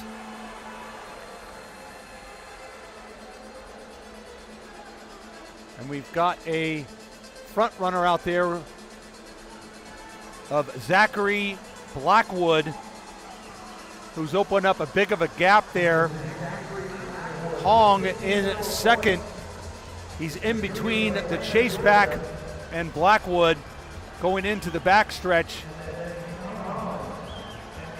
That's our fastest opening 400 yet, Mark. 54.79 for Zachary Blackwood from Atlanta, Georgia. 26.51 was his 200-meter split. But now the pack is starting to roll Blackwood back in as well as Hong, and they're going to swallow both Hong and Blackwood up, and now our new leader, Andrew Leary, coming through 125.66 at 600. That's James Freeman in second, off his right shoulder, looking really strong, looking to make the pass now. Zachary Blackwood now not giving up and making yet another move. He's moved back up into second and got sights set on Leary as he comes around the outside. Blackwood, can he recapture what he started? And he does. What a recovery. I thought Zachary Blackwood was toast 600 I meters thought in. especially after going out that fast. It's a new Georgia State number 4 for Blackwood, 155.92, but more impressive just how he recovered. You don't see that often. I mean, again, going out very fast and then getting swallowed up by the field. 9 times out of 10, you would say he's done. He's done. I mean, that field just let him go, and but he made a move on that backstretch, and you can see him come down here, and he just wanted it more. He just fights and fights and fights all the way down that home stretch. And he's finishing almost kind of like a sprinter. He's like leaning his body forward. When Leary, like you can see Leary almost just kind of gave up. Well, I think he thought he had it. Yeah. He may not have known that Blackwood was coming up that strong. All right, Mark, we're getting ready for heat number 7. We're getting faster as we go into theory. Oh, athlete going down there, a little bit of a trip. And so we'll call the athletes back. And I tell you what, Dave, if there is one thing that I do not miss in the sport of track and field, I miss a lot of things. I miss the competition. I miss the excitement. I miss all the great events. I miss the people. I miss the travel. I will also have to say I miss the financial benefit of my professional years. But one thing I will never miss is getting spiked in the shin. That is the worst feeling in the world. And you see these athletes sometimes tumbling and tussling, and next thing you know, you just see that big blood gash on the shin from a spike. Now, these athletes can only wear so big of spikes on this particular track, but some meets where they don't regulate the spikes, and cross country especially, huge spikes which make huge gashes in your tiny little shins and calves. Now, you're a steeplechaser by trade. Did you ever go down in the water pit and get trampled?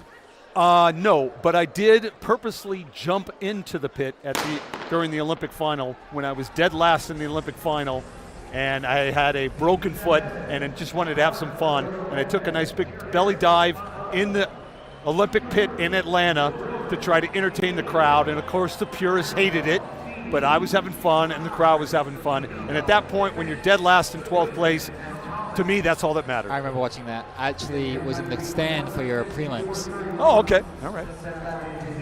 Well, meanwhile, the action is on the track here, not from 30 years ago, and we're in Heat 7 of the boys 800-meter championship, and Jamarian Goodman from Michigan Saginaw Striders takes things out in 27:31 with Marcus Thomas and Cameron Cochran in tow. They come down the home stretch here with 400 meters to go. 27:31 was the opening 200 for Goodman. He's still controlling the race up front with a 55.67. I'm liking Jace Trevino in 3rd place. He looks really relaxed. He's in the red uniform and the black shorts. Currently hugging the rail right behind Cochran. Cochran looks like he's going to make the first move, though, over Goodman. And we'll see if Trevino can go with him. And Trevino does move a little bit later, maybe, and a bit of a bump there on Goodman by Trevino.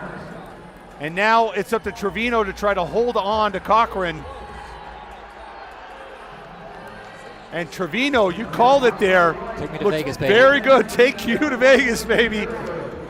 Must be. You sure you're not Irish here? Luck of the Irish here, St. Patrick's weekend? Well, no luck there. That was just a perfectly timed move by Trevino. 154.15. New Indiana State number 5.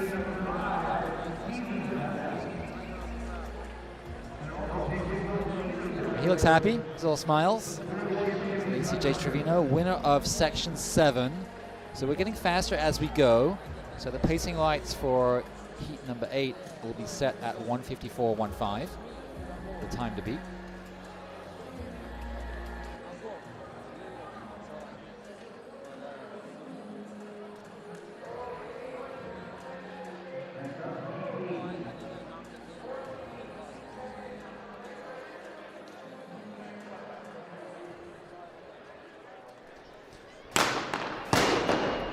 And yet another false start, or at least a callback here in the boys 800 meters, heat 8 of 17.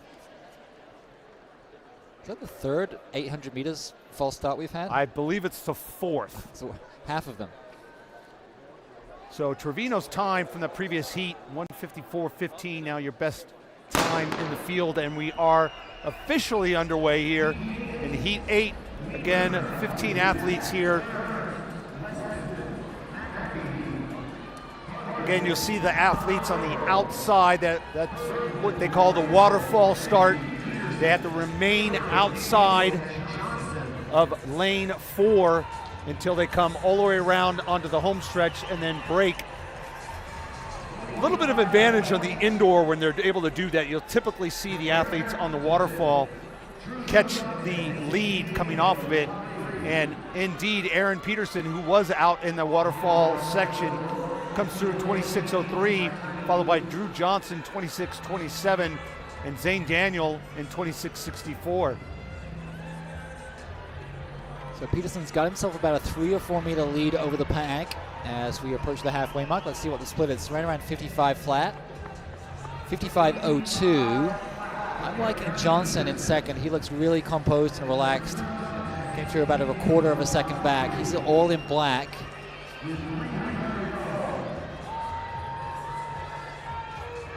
Got runners now making moves on the outside. Again, always fascinated to see runners going out in the lane 2 and 3 on a turn. But I guess when they feel like they got to go, they got to go. Oh, and again, some tripping up there going into the final lap. Always a dangerous part of the race when everybody's making those big, bold moves to get themselves situated for this final lap. And Aaron Peterson still out in front, but no longer. That's Harper Huckabee from Arkansas. Wow, big move with 100 meters to go for Huckabee. He's not going to mess around with anybody down this home stretch. Nobody's going to catch him. Very fast last 100 meters. We'll see what his overall last 200, 28:73. It's got to be one of our fastest final 200 meters, and that was all in the last 100. Yeah, Huckabee, a really well-timed kick, and he just had a gear in that last 100 meters that nobody could match. So the Arkansas junior confirmed as your winner there in section 8, 154.73. But top of the pile is still Jace Trevino so far at 154.15 out of heat number 7. As we are over the hump, and we get set for heat number 9 next.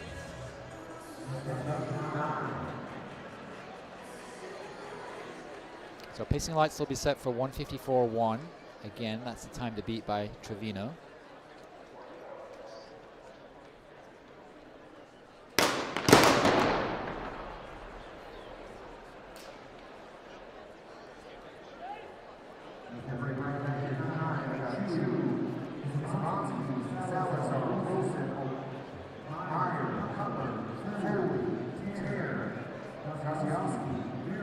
So heat number 9 gives us our 5th false start.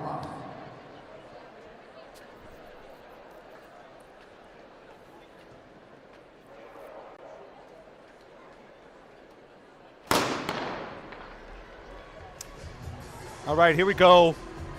Heat 9 of 17 in the boys 800 meter championships.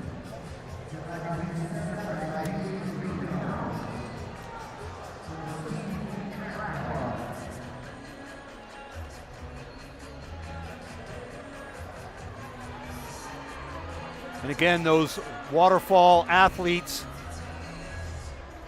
doing very well to get themselves up into the lead here, but it's Carson Chu, Woodstown, 26.96, very aggressive opening 200 over Eamon O'Brien, 27.03.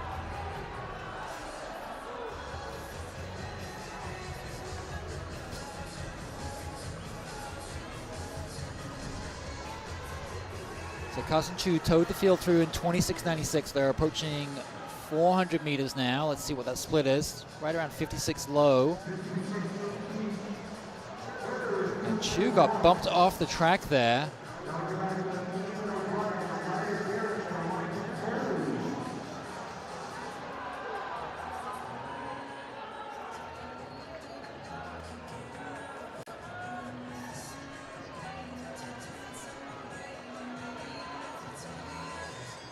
So coming up to 600 meters now, and it's Ryder Garrett leading the way. Again, almost stumbles on the rail.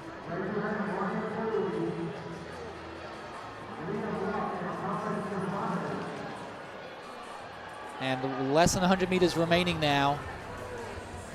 And it's Liam Luff from Trinity that's moved into the lead.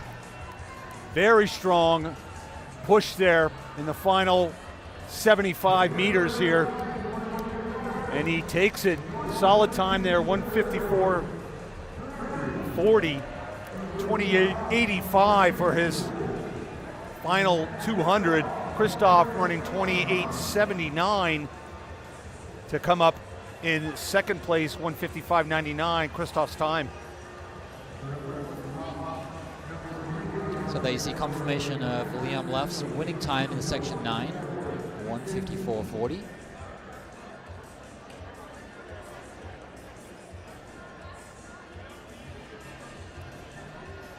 Nice big crowd here at the track at New Balance, the fastest party on the planet. A lot of people came just in time to watch Quincy Wilson and are sticking around for what should be some very fast 800 meters to come here shortly as we get set for heat number 10. Well, I also think a lot of folks came here to watch those 4x2s later. Those are going to be some amazing races in the 4x2. If it was anything like our SMRs and DMRs from last night. Yeah, to your point, we could well see a couple of national records go down in those 4x2s. See the start list there up on the screen here in section 10.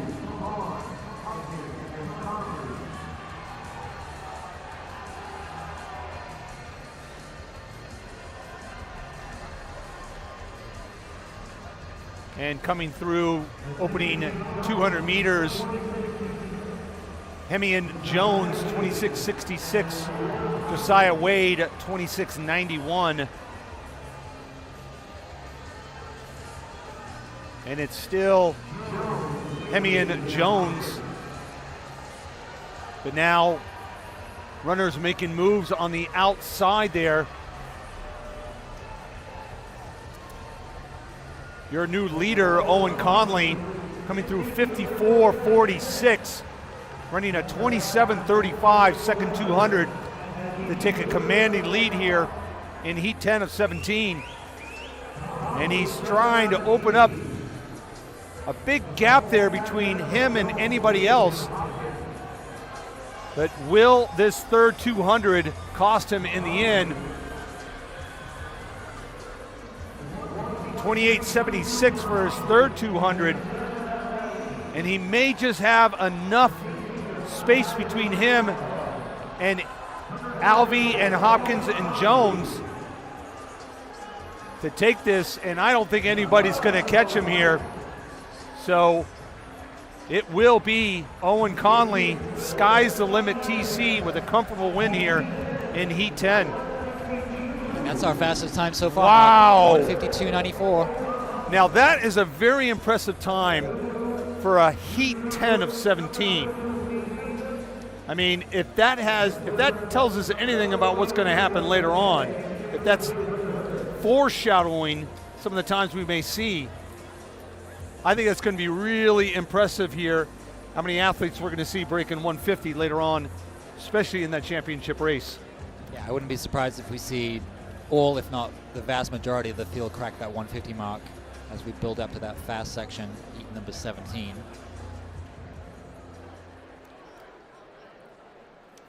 All right, heat 11 is now on the track. Once again, 15 boys ready to slug it out. Over 4 laps are here at the track at New Balance.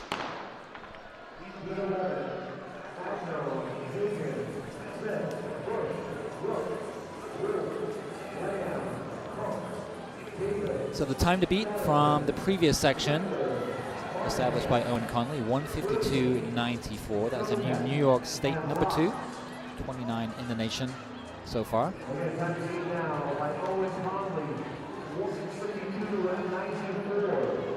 So this not going out quite as fast as the previous heat. We were 27.38 through through 200 meters. That's Ian Chatterton from Alabama leading the way.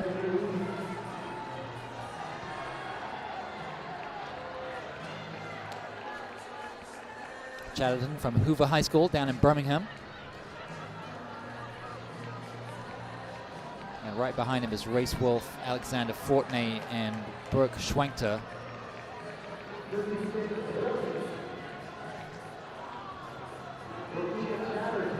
Caleb Rock from DC Cadets has moved up from 4th to 2nd, and he is now in Chatterton's slipstream. as we enter the home stretch to get to 600 meters. And now Rock looking to make the pass. 1:24.71, so an injection of pace by Caleb Rock. But he is not shaking off Chatterton, who is now looking to make the pass with 100 meters to go.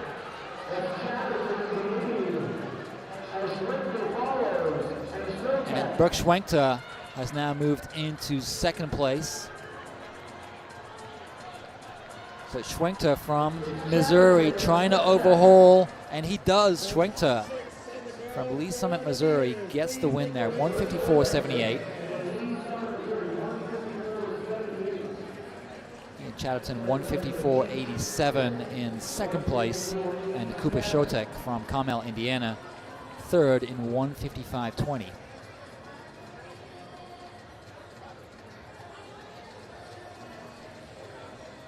And there you see confirmation of the results for section 11. Brooke Schwenkter from Lee Summit, Missouri, 1:54.78, just 900ths of a second up on Chatterton from Alabama.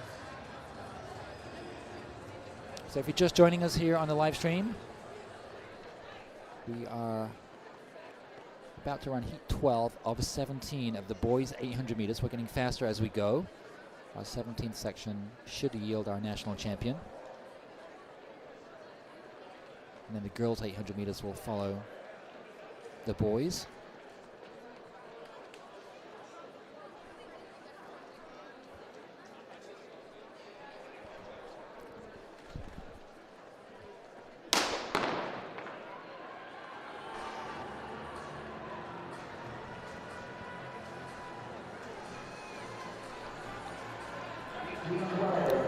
So this is heat 12 of 17 of this boys 800 meters.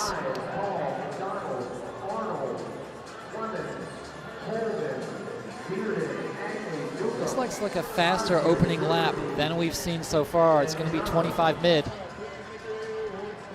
And it's Rory Yanone from the Born to Run track club in Texas wearing a full-length speed suit.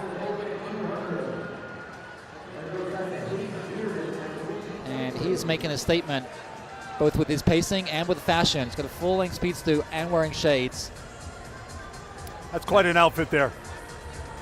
And the Texan is taking it to this field, and it's going to be by far our fastest split, 52 mid, 52.6 for Rory Yanone.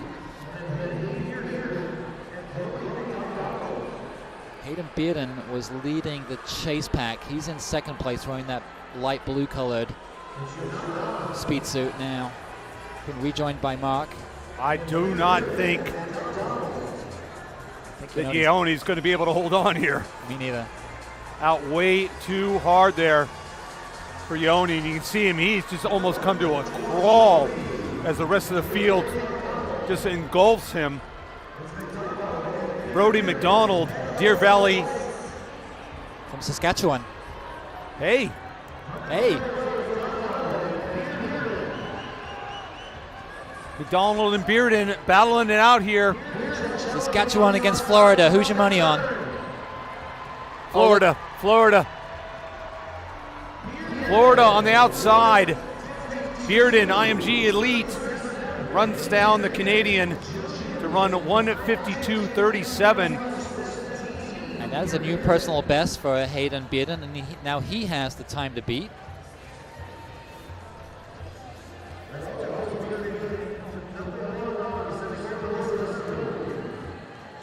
So Bearden's mark, number 17 in the nation so far. And there you see confirmation of the results of heat 12. 1:52.37. Brody McDonald from Deer Valley, Saskatchewan, 1:52.56, and Liam Angley third in 1:54.38. As we get set now for heat number 17. So our top 10 times now, all well under 1:55. With our top 3 times all under 1:53. 400 meters. In sixth with a time of 55.30. Now on the track, heat 13 of 17.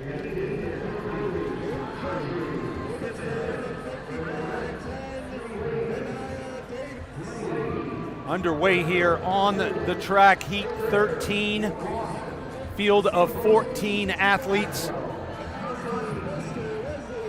We're expecting these splits to get faster and faster as they come through. 25.88, Declan Slavin, Synergy Distance Project. Gus Simmons, 26.04 on his tails. Again, much of the pack still within a second or two. And it's still Slavin there out in front. Simmons on his heels. Dean Constantine in third. And now trying to pull away here, Declan Slavin, 53.37 for 400 meters, a very strong second 200. Getting ready to come now down the home stretch here into the bell lap. And that's now Constantine, who has moved up into second. Slavin still out in front. Constantine, though, and Simmons getting ready to make that move on the back stretch. Constantine looking really good as he goes around. Slavin now burned out from those first 2 or 3 laps. Constantine now taking over the lead. Dean Constantine, Project Athletics, track and field, coming down the home stretch. Simmons trying to make a challenge on him on the outside, but it's Constantine who holds on for the win. Very good, put himself in a really good position there early on, sitting in third place for the majority of the first half of this race. Made a great move there with about a lap and a half to go, and then on the backstretch, ran away going into that final turn to take heat 13. 4 heats to go, 3 to go until we get to our ultimate championship heat, our final heat. We're expecting some very fast times. Most of those fast section runners in the low 150s. Keeping an eye out on Carter Smith later on. Third last year in 148.66. He'll be one of our better athletes in that final field, that final heat 17. Meanwhile, heat 14 on the track.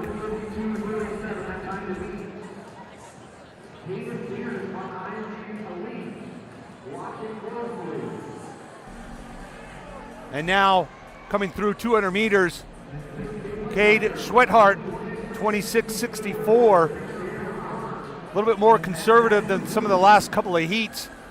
And that's Banner Barnes, Noblesville, Indiana, going out with him. Matty Duke, Frog Lake Track Club, in third. And it looks like Barnes might be thinking about making a move. He's trying to get up on the shoulder. Does not want to do that on the turn. Franklin in third, looking really good here, but it's still Schweckhart, and now that's Barnes making that move just before that turn and taking over the lead here as he's coming down for the bell lap. Very strong, almost like he was kicking into the finish there on that home stretch, and now going in the second to the last turn. Barnes in the lead. Only one near him is Franklin, and Barnes goes into that final turn.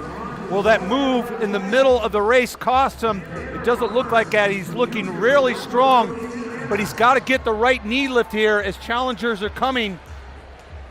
And he struggles to hold on, but he does hold on. And he does win 1:52.03, a new leading time. Banner Barnes, Noblesville, Indiana. That's a new U.S. number 2 time. Sorry, new Indiana number 2 time, and a new U.S. number 16 time for the junior. So Banner Barnes, 1:52.03. Now our top 8 athletes, all under 153. Owen Conley, 152.94 is currently sitting 8th place overall in the compiled standings. So we're getting closer and closer again to that championship heat. Again, 15 athletes here, 15 of 17. You see the entrance there on your screen now, all 15 athletes. And again, the lower section and the waterfall section feeling each other out here in the first 150 meters. That waterfall section now collapsing down onto the intersection, and that is Abenzir Cerrone, 6 Mile Track Club, 27:48. A very slow time there for the opening 200 compared to some of the heats just before this. Preston Sangley in second. Harry Flint coming through third there at 200 meters. So that's Sangley now in the lead. Palm Beach Elite Track, 56:25. Much more conservative 400-meter splits than what we saw the last 3 heats. Simeon Donaldson, the only one close to Sangley right now. And that's Stojoev in third. Stojoev now making a move on the outside to go around Sangley, Donaldson, Crawford. And it's Crawford now in second with eyes set on Sangley. Preston Sangley, can he hold on? Crawford in second, and it will be Preston Sangley. Palm Beach Elite Track Club taking heat 15. 152.45. That puts him third overall. And again, the time to beat here, 152.03. We expect that to be well beat in our final heat, but we got one more heat before that. Heat 16 of 17 coming up. And excitement is building as we get ready to see that seated section. We will have introductions to honor those top seated athletes in that final section. Meanwhile, we got heat 16 of 17 on the track. Only 13 athletes in this heat, one of our smaller fields.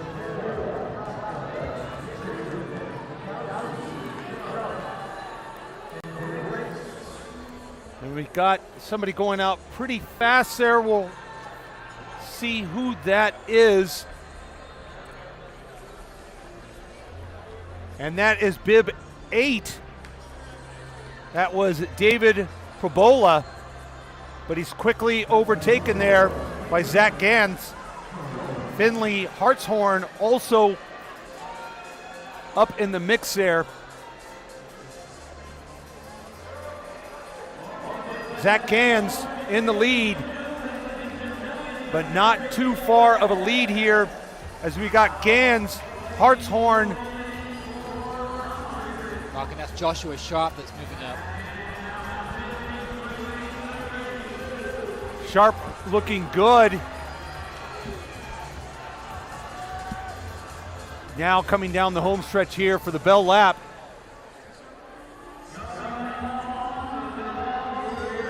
I like Sharp. He looks smooth, long, rangy stride.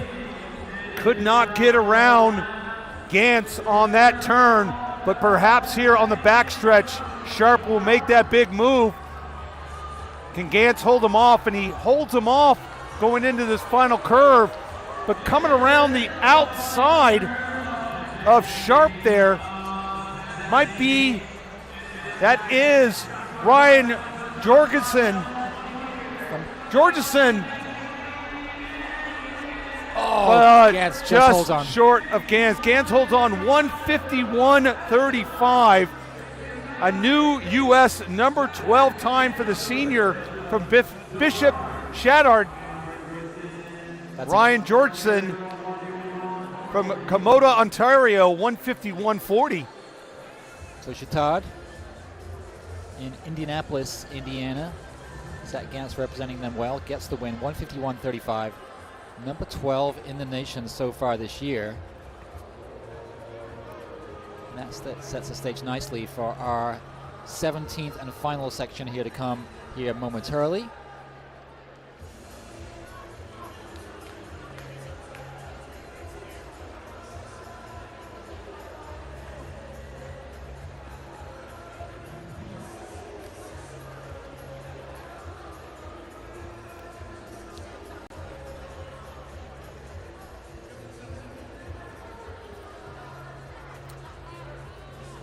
So the time to beat is 1:51.35 in the heat you just saw by Zach Gantz, but good chance we're going to see a sub 150 here in this next section. Top 13 athletes so far, all under 153 as the lights get dimmed.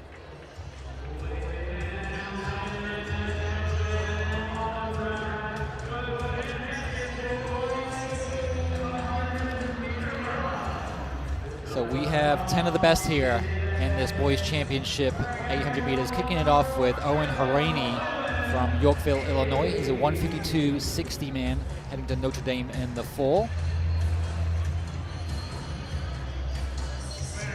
Next up is Wendell Childs from the Straight Smoking Track Club out of Southfield, Michigan. He's got a PB of 150.87 set 5 weeks ago. Joseph Murphy from Hershey, Pennsylvania, who was hit number 4. He's got a PB of 152 flat set last month.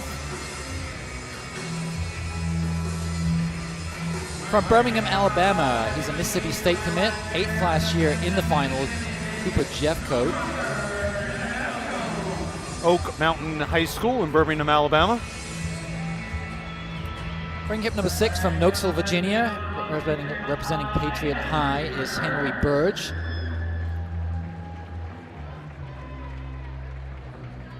PB at 154.35 from the Circuit New York meet.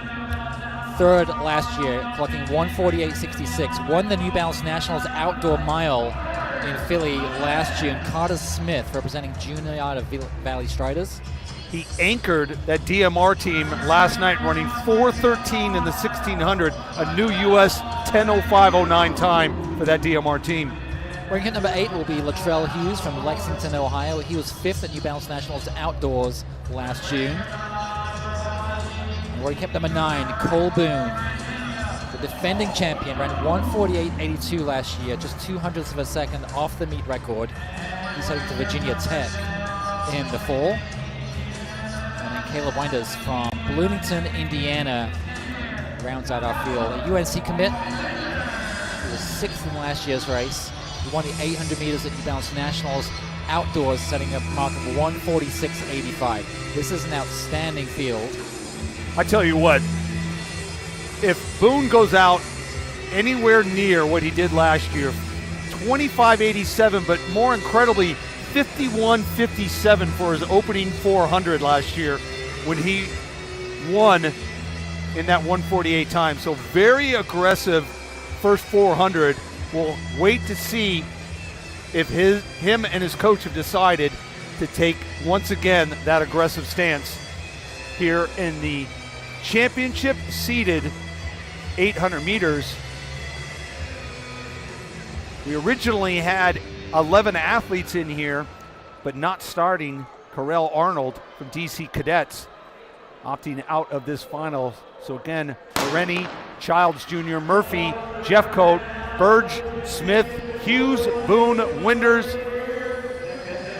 So it's a double alley start. They'll run the first 150 meters or so in those alleys, then they'll break for the line. We got our 2 main contenders, Boone and Winders, in that outside alley. And then I think the other person that could be a bit of an X factor is Carter Smith from Pennsylvania, who was hit number 7. So tight pack here as expected, and Cooper Jeffcoat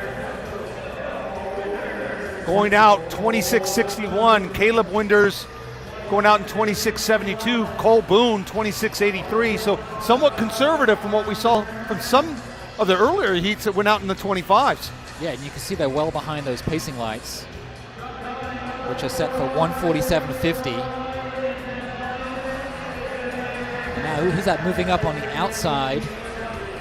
That is bib 3, Wendell Childs Jr. making an aggressive move here with 2 laps to go.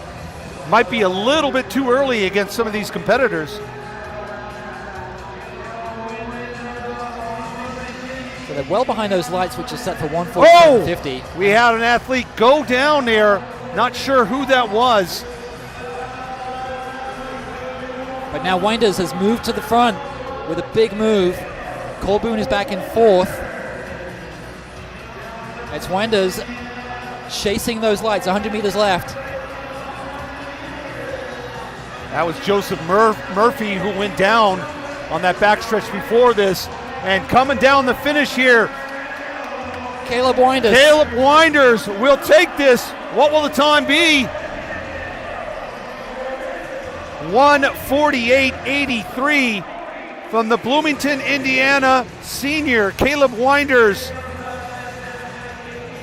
Winds things up, takes down the favored champion, Cole Boone, and Carter Smith, as well as Cooper Jeffcoat. Caleb Winders opening 26.72, 54.78 at 400, 122.29. That was a 27.51 third 200, and then finishes with a 26.54. By far our fastest final split to win this race in 1:48.83. Very impressive. 6th last year, goes 5 better here to get the win.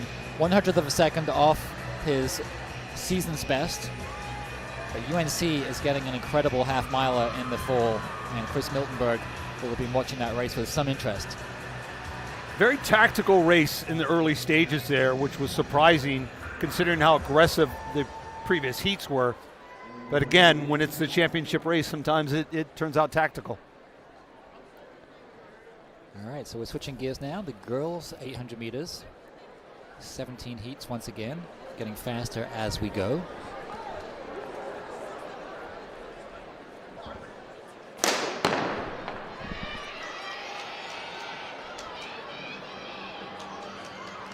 So in this first section, we got Amaris Munya, Haley Cashman, Sadie Thompson, Ellie Riches, Mary Catherine Parham, Kira Hickey, Jackie Matos, Maggie Abley, Claire Cianciello, Ellie Sievert, Esther Nelson, and Taven Sumas.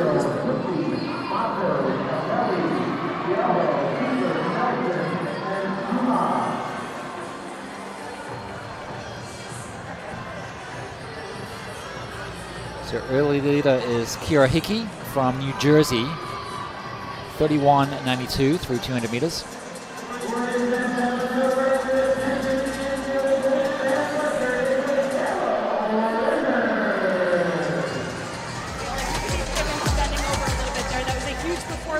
Last year, you came home with a big win. This year, how'd that feel?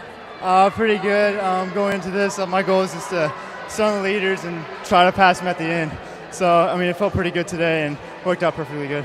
You were off your PB by 1/100th of a second there, but another huge performance. And you know what? We got to make a little fun of this. You're headed to UNC in the fall. I went to Duke, and I'm not going to hold it against you, but they're lucky to have you. How are you feeling about heading into the collegiate season? I can't wait. I'm super excited for it. I'm just looking forward to it. It's going to be super fun. Well, another huge improvement on your performance last year. You've still got the mile to go, so we're going to let you get to a cool down here. But your champion in the 800, Mr. Caleb Winders. In 6, with a drop of 12.18 meters, Aiden Morgan. In 10th, with a drop of 12.36 meters. So Esther Nelson leading through 600 meters. Looks like she just got past though. And Kira Hickey is back in the lead. She led the first 200 meters and now she's back in the lead with a little under 100 meters remaining.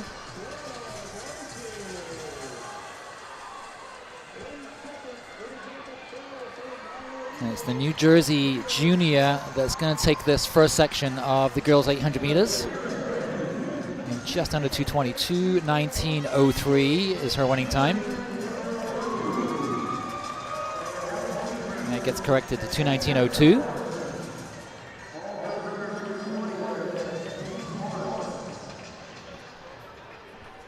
So Kira Hickey confirmed as your winner for Section 1, 2:19.02. Ellie Sievert from IMG was second, 2:19.49. And then her teammate, Esther Nelson, third, 2:19.50.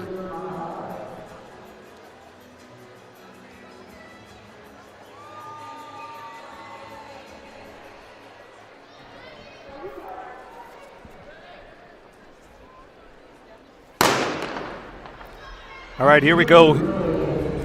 Heat 2 of 17 here in the girls' 800-meter championship. All things building up to that final 17th heat, where we expect to see some very fast times in the girls' 800.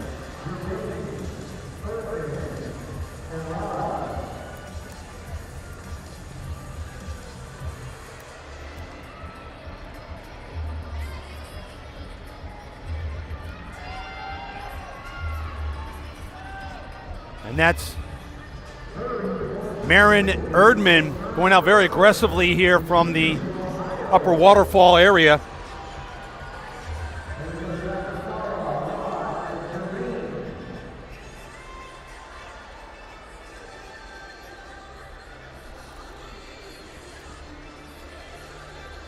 So still Erdman out in front as we approach the halfway mark. She's going to be around 65 through halfway. 64.89 in fact.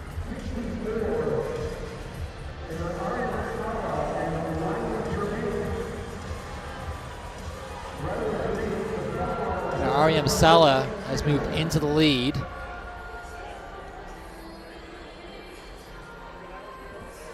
Sala from Lafayette, Louisiana. She's not shaken off Erdman just yet, but those two have definitely separated themselves from the pack now as we approach 600 meters.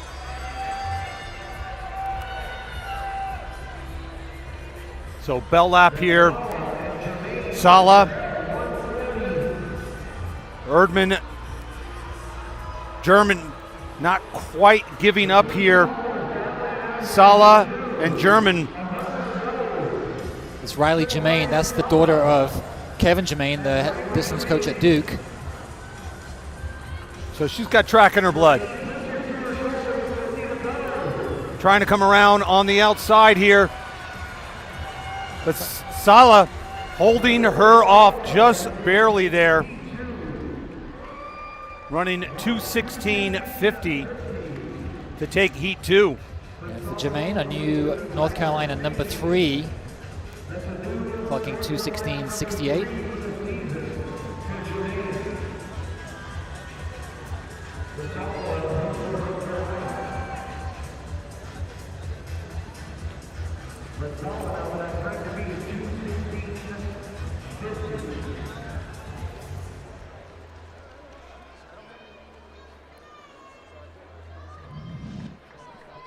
So we get set now for heat number 3. So the time to beat 2:16.50, you just saw by Sala out of section 2.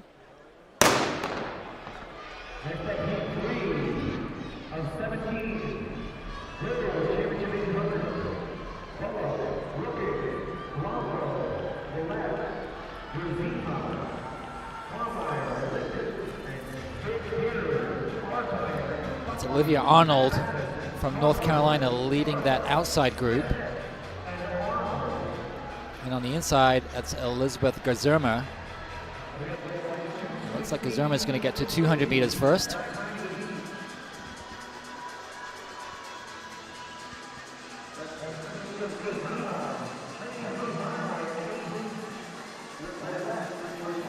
Elizabeth Gazerma towed the field through in 32 flat through 200 meters. Heidi Hameyer is in green off her right shoulder.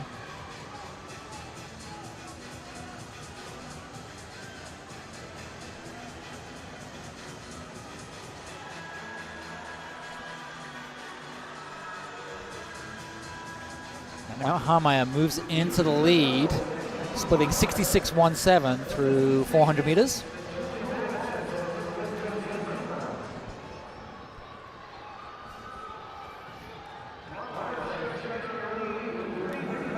Julia Madison has moved up into second place.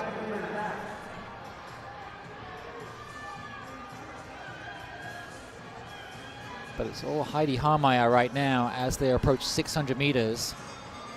And she's built up quite a nice lead and looking full of running still as she hears the bell at 140.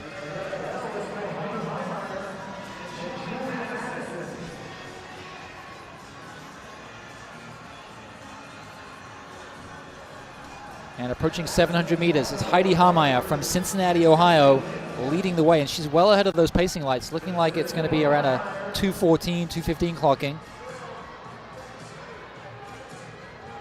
Madison still in second. But Harmeyer is going to hold on for the win here, surely, in this third section of the girls' 800 meters. And it is going to be 2:16.53. Actually gets corrected to 2:16.51, so 1/100th of a second behind what Sala ran in the previous heat.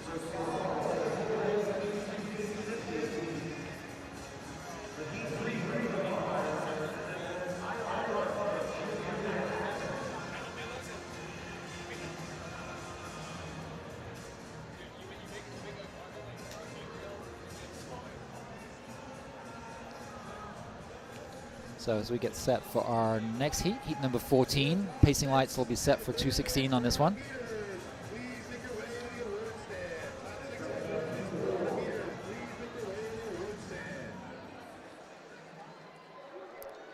So heat number 4 will have 15 runners.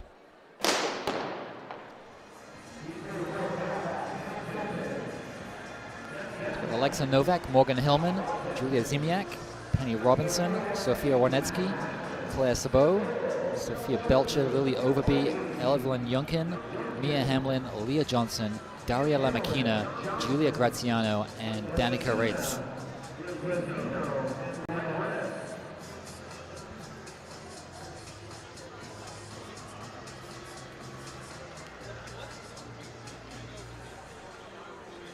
So your early leader through 200 meters, clocking 31:06, is Claire Sabot. Morgan Hillman from IMG Elite right behind her. But Sabot from Washington, D.C. leading the way right now through 300 meters. It's Morgan Hillman, IMG Elite, in second there. Opening splits 31:06, 31:13. Actually, I think that's Sophia Belcher that's moved up into second. Still Sabot leading. Belcher in the all-black uniform, trying to get around Sabot, but Sabot is having none of it.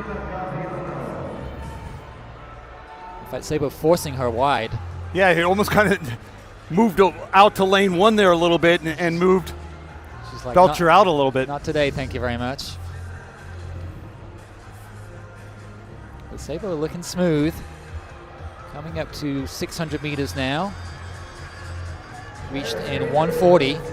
And Sabot just changed gears there and put some space there on Belcher. Went from about 3rd to 5th gear there with the bell lap to go. But Belcher not quite out of it. But she's got to go soon, though. Alexa Novak moving up. She's back in 3rd, but this is all Claire Sabot, and she looks full of running. Going to be a solid last 200 meters there for Sabot, for the sophomore. Very impressive win there for that young lady. 34:47 final 200 meters to hold on for the win there. 2:14.56. Belcher running a new Texas number 2, 2:15.33. The Sabot runs a new US 96 for the sophomore.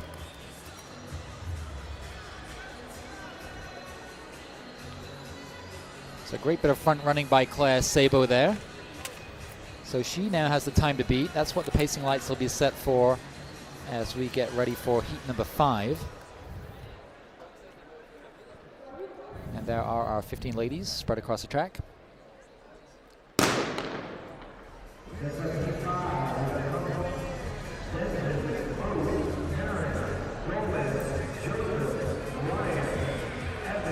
So 15 athletes in this heat underway.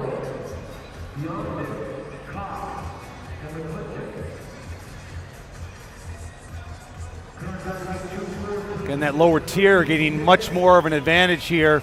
That upper tier waterfall area runners not really going out very aggressive compared.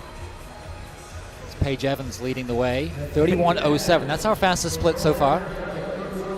Very aggressive there. You can see that she strung along Joseph, Greer, and Venzen. Just some fast opening splits there.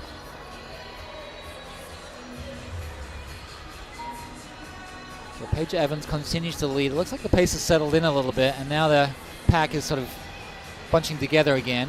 Charlotte Joseph is in second. Joseph moves alongside Just second Evans now. though. Yeah. Right on Evans' shoulder. And then also as well there, Venzen looking good on that outside.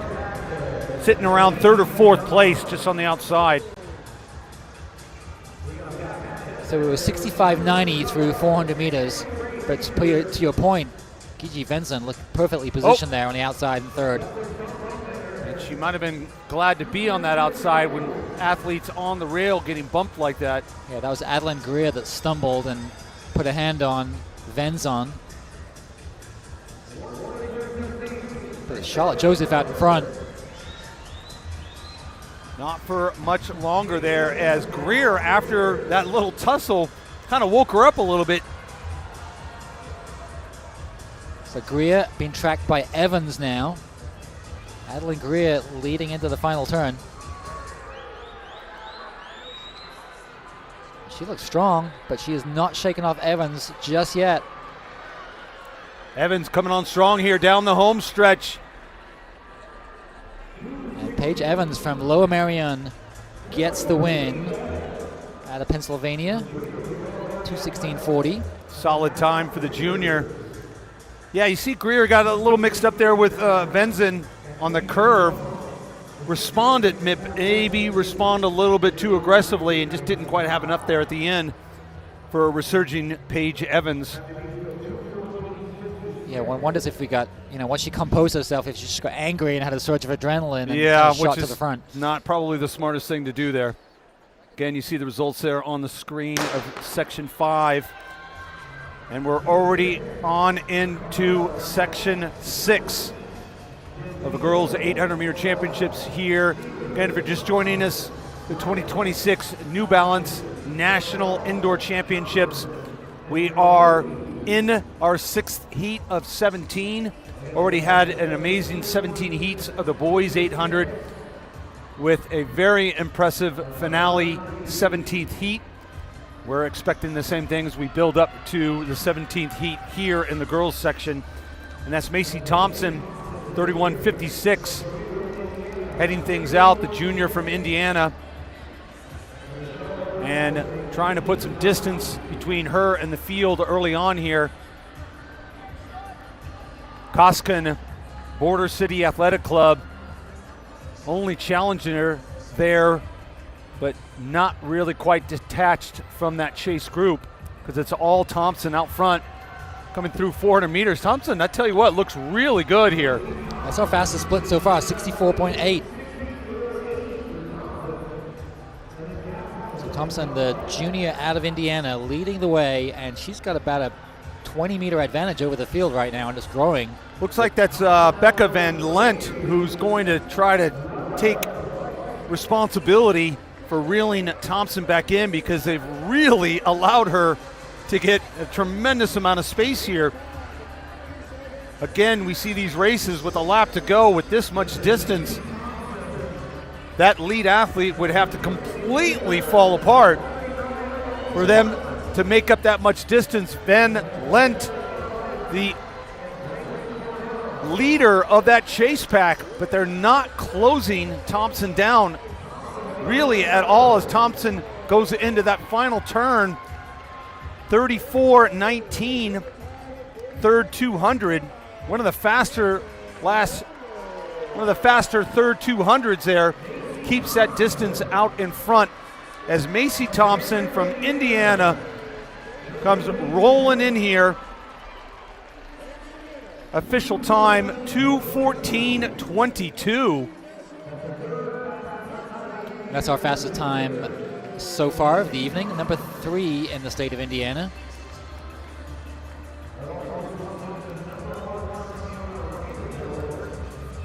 So when you start getting down underneath 2:15, you're getting some pretty good solid times there. That's, you know, kind of one of those barrier cutoffs where you got an athlete that can break 2:15. Now you get an athlete that can break 2:12, that's another one, maybe 2:10, but 2:15 is a very solid race there for Thompson. Heat 7 underway here in the girls' 800 meters. Once again, 15 athletes starting this event. You see them on your screen right now.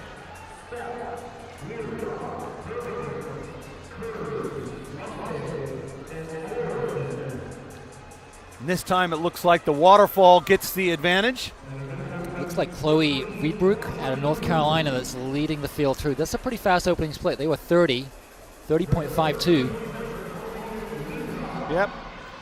Lustig on her heels, and then the rest of the field there. Sometimes it just takes that one athlete on either the waterfall or the lower section to really drag out, and everybody in that particular section then ends up benefiting.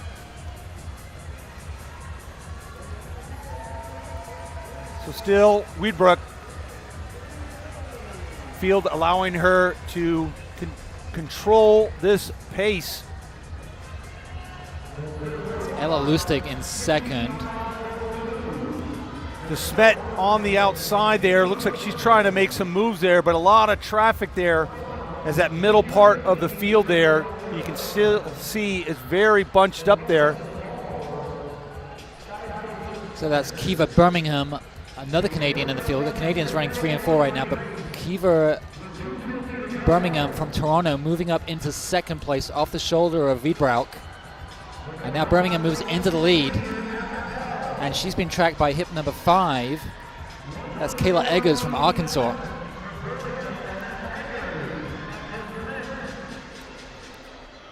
And now they head down to the back side. That might be Naomi Witt there around the outside challenging. That's hip number 15, Marcus Laurel Morrison. Laurel Morrison, who made a big move to try to challenge first place. Oh, I think Kiva Birmingham just held on, but did she not see the challenge from the outside? I don't think so. It was very late there. You saw her. It was in like the last 2 or 3 meters. All of a sudden, kind of staggered off to the right. 100th of a second separating the two Canadians. So Kiva Birmingham did hold on, 2:16.29. Annika De Smet from Winnipeg, 2:16.30. So Canuck invasion there as they go 1-2. Yeah, she did. Birmingham definitely did not quite know that De Smet was going to come that hard charging there at the end, and almost kind of veered off to the right there to just make sure, not to impede, but to at least make sure that she won that heat. Heat 8 on the track and underway here. 15 athletes strong.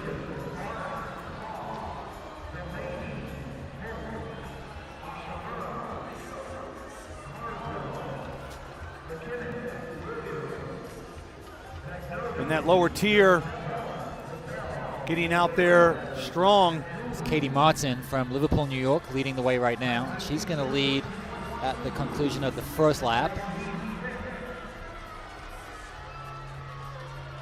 Being a big fan of Liverpool Football Club, obviously I have gone out of my way to go through Liverpool, New York many of times just to get the photo of the city sign. Isn't it a suburb of Syracuse, is it not? Yes, it is. There's also Liverpool, Pennsylvania, which is also a beautiful town that I used to drive through. But it's Liverpool, New York's Katie Martin being challenged here a little bit here. Now the pack starting to catch up to Martin. That's Maya Donzella from Connecticut that's pulled up alongside her. 65.2 through 400 meters. And that Donzella pulling away a little bit, Mark.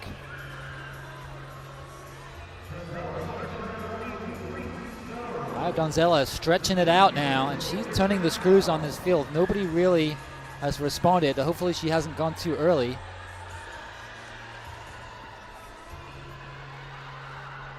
And Donzella is going to be first to hear the bell in about 138 high. That's our fastest 600 split so far. Bit of a grimace on her face, so we wonder if she's going to be able to hold on here, because Kayla Folks has got her eyes set on the back of Donzella and other challengers as well. Katie Martin, her early leader, as well as Julia Carswell.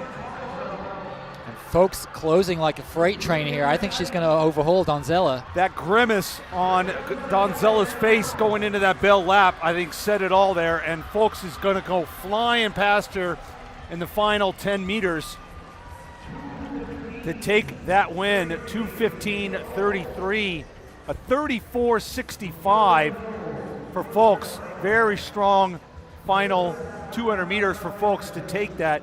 Kill Devil Hills, North Carolina athlete. Yeah, and Donzella, who looked so strong at 600 meters, faded to a 37.01 close. Still hung on for second, though. Good for 2:15.93. Well, I mean, that 33.69 on the third lap when everybody else was running 35s, that's what did it to her, unfortunately. Too big of a move, too early. All right, so we're getting ready for heat number 9. We're over the hump, past the halfway mark of these girls' 800-meter heats. Although our progression hasn't been linear, generally speaking, we're getting faster as we go.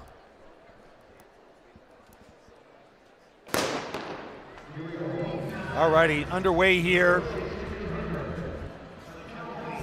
Heat 9 of 17.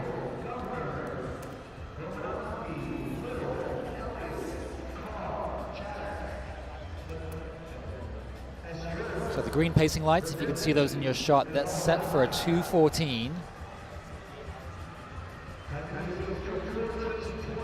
So we'll see who's leading here at the break as they come through in about 31 seconds. 31:29 is Sophie Estrems from Nevada leading the way.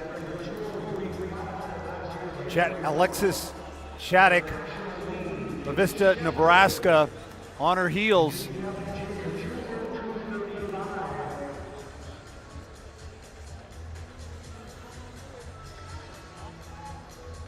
So it's just those two out in front there, Estrems and Shattuck.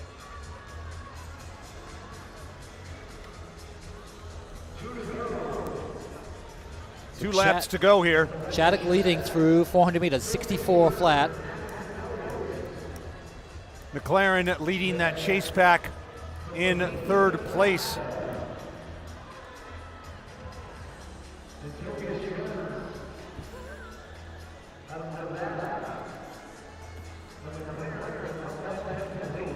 So coming up to 600 meters now. And the field starting to make some moves here with a lap to go. Shattuck not looking as strong as some of the other athletes there.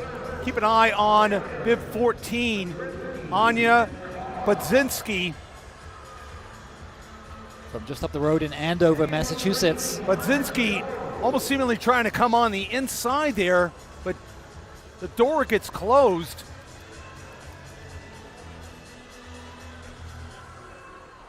And coming down the home stretch, chasing those lights that are set for 2:14. They're right on them. This is going to be about a 2:15 clocking, I think. Almost anybody's race there. 5, 6 athletes all coming in within about a second of each other, but it's Sophie Estrems who takes the win, 2:14.87 over Elizabeth McLaren, 2:15.19. Caitlin Carr comes up in 2:15.22. So that's one of our faster times here. That puts her, Estrems, it puts her in third place overall. So we now have got 3 young ladies under 2:15 overall as we get ready to go into heat 10 of 17.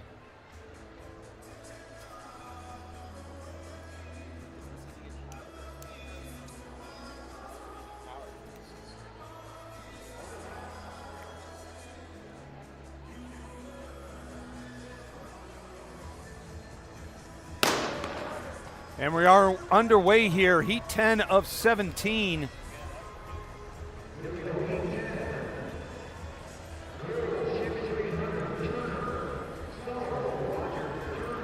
As we keep saying all along, we know that these races will continue to get faster. We'll start to see those times around 2:12, 2:13.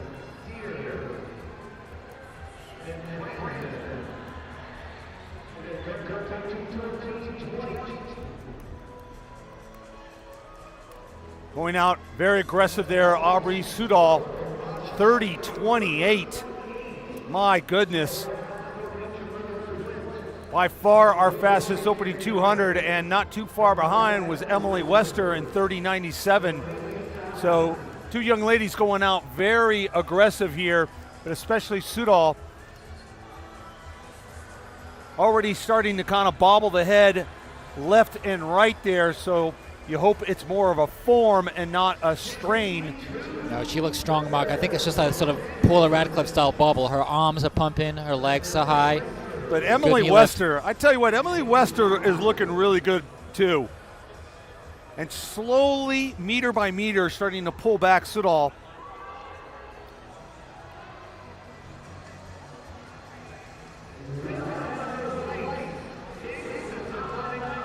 Isn't that Samuelson in the lead? Is that Samuelson in the Brooke lead? Samuelson, yeah. Looks like the name that came up originally was Sudal, but it is Samuelson. Samuelson to me looks full of running. I mean, I think that head bobble is deceptive. It's just how she runs, but that is Wester in second, though. Yep. Samuelson is still looking smooth, though, approaching 700 meters. And you see Samuelson with a little bit better knee lift there. Again, Wester a little bit more of kind of low knee lift type runner.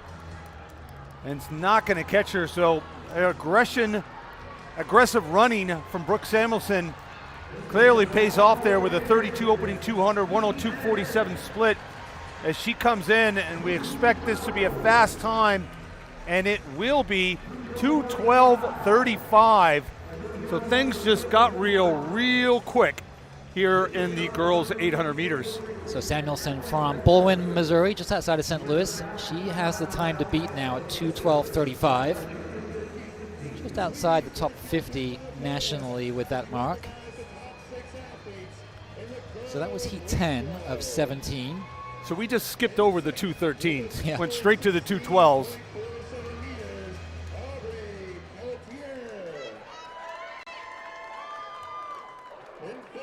All right, we're getting set for heat number 11 now.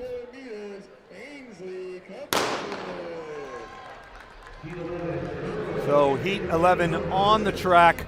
Again, now the time to beat Brooke Samuelson, 2:12.35.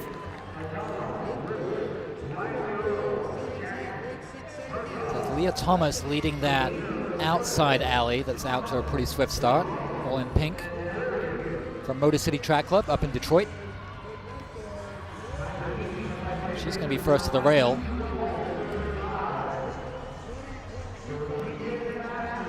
So much more conservative than our last heat, 31.65 for Thomas. Mirtos, 31.83, and Morgan, 32.04. So it's Thomas from Michigan, and then Murdos from right across the border in Ontario, running 1-2 right now through 300 meters. And that's Gravina Budis, who moved up into that third position on that outside there. Tall, lanky runner now trying to challenge for first place, settles back down on the rail. Yeah, Thomas not wanting to give up the lead there. And she has those lights now in her peripheral vision. And those are set for 2:12.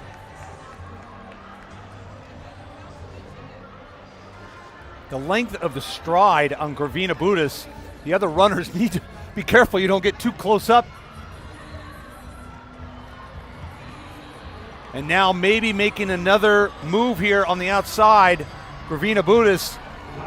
And this time she does get around Thomas. Well, look coming up on the outside. Wearing hip number 2. She just went from 6th to 3rd.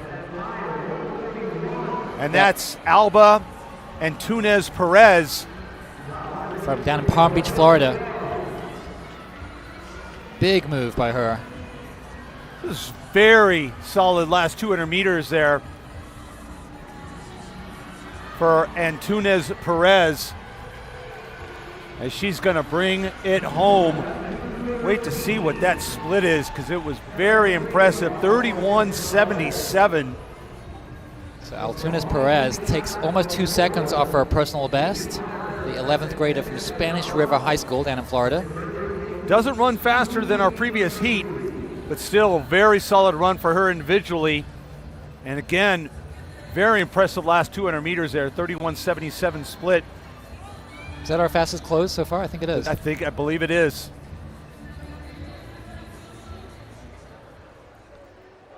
So Antunes Perez goes number 2 in the overall standings behind Brooke Samuelson, who won the previous heat, as we get set now for heat number 13. Sorry, heat number 12.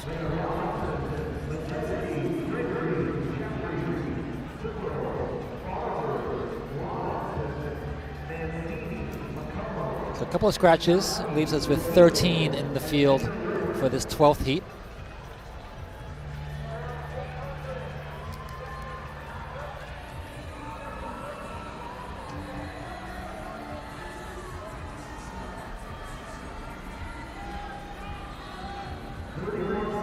Hannah Gregory taking things out real strong there. McKenna Medetsky is in charge of leading that chase back to try to chase down Gregory in the early stages here. So we've got a lot of Canadians here at this meet, and you're looking at one of them right now. That's Hannah Gregory from Leduc, Alberta.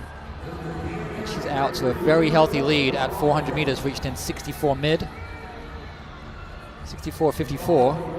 31.61 for her first 200, 64.54, so a 32.93. So 2 very aggressive early 200-meter laps there for Gregory, and it's showing in the distance that she has on the rest of this field.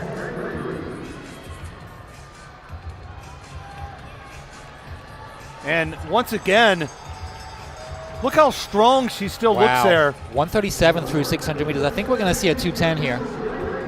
I mean, not tired at all, still arms pumping. I mean, knee drive. This is going to be a very impressive time. The fact that we had to split the screen to show the rest of the field. We had to split the screen. Thank you, producers, for splitting the screen so we can see what the rest of the field's doing, because it is all Hannah Gregory with a time that could get her into the top 10 overall, and we're just in section 12.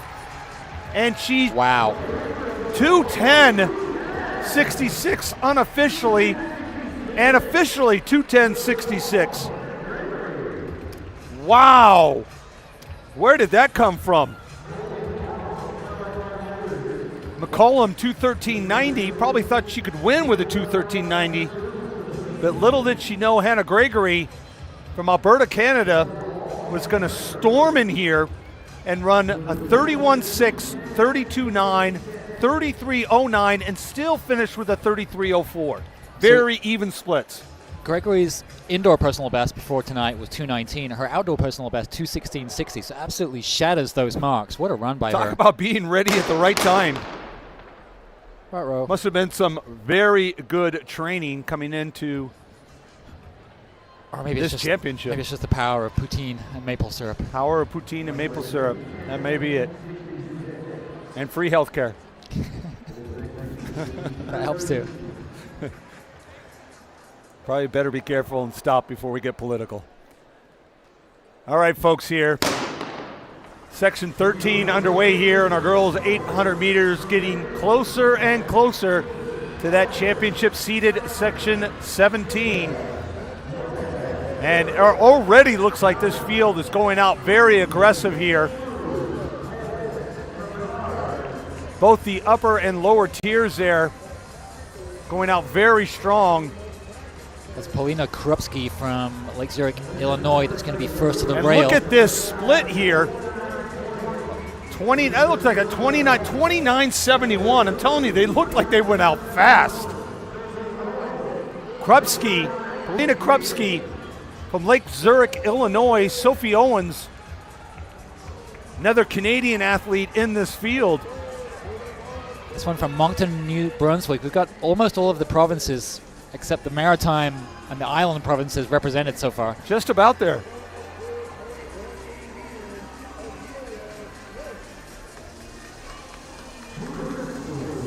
32.17, a very fast opening split. Hannah Gregory has sort of set the tone for these following heats here with her aggressive running, and Paulina Krupski rising to the occasion. So 32.46 for Krupski's second 200. Sophie Owens not quite on her heels, but well out ahead of the chase pack. Both those athletes up front, Krupski and Owens, looking very strong. Owens slowly creeping up on Krupski. Interesting contrast in their forms. You can see Krupski has a more choppy stride, a much quicker turnover, and Owens this long, rangy stride, almost overstriding, in my opinion. Krupski looks a little more efficient. 100%.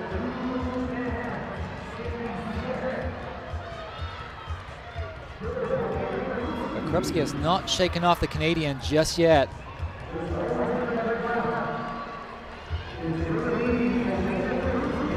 She does get the win, Shirley, now. 2:11.07 for Krupski, the new Illinois State #1.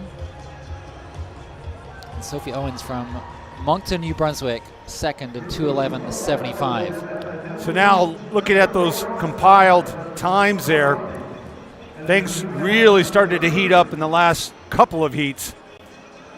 And we now have top 7 all under 2:14. And our top 3 all under 2:12. So those times are starting to come down there. You can see official results there flashed up on the screen as we get ready for heat 14 of 17. So just 3 more heats before we get to our seated section.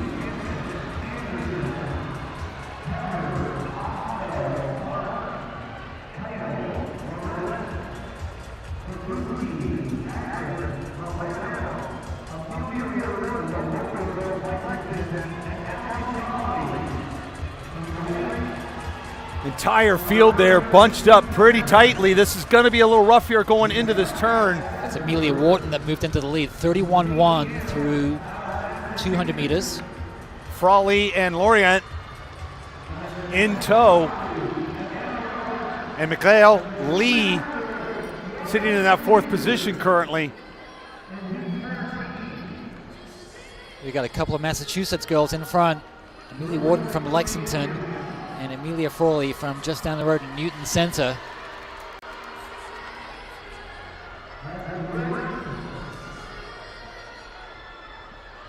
.63.6 for Wharton through halfway. And that's Nicole Sampson making a very bold move on the outside there to move up into 3rd place on that backstretch. She came from way back in about 9th or 10th place in a very short period. Sampson all the way from California, attending the University of Albany next fall. She's going to be a Great Dane.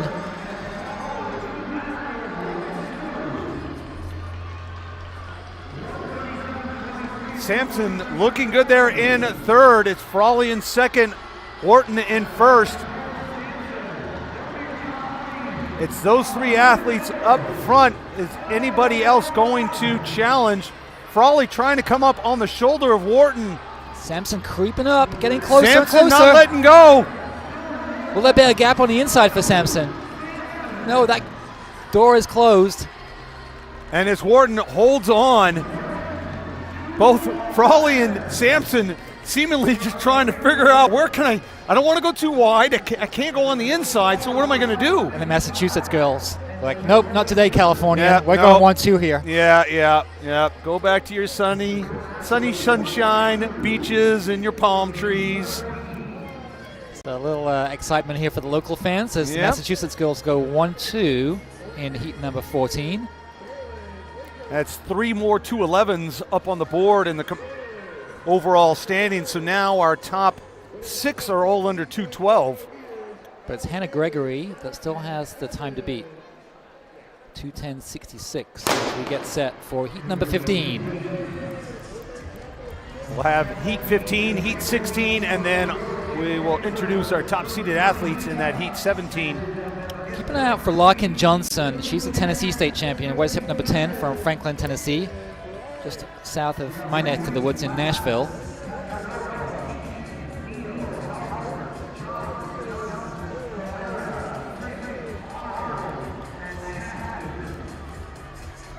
So it looks like Allison Wasson from New Brunswick leading through. That's Caitlin Reese, Oh, actually. you're right. Caitlin Reese, hip number two. Morgan Means and Gwendolyn Neal. But again, still anybody, I mean, you see the entire field within a second of each other. So yes, you have your leader. 2 through 8 are all within a second of each other. So this is probably going to change unless somebody makes a big aggressive move here. And it's still Reese out in front.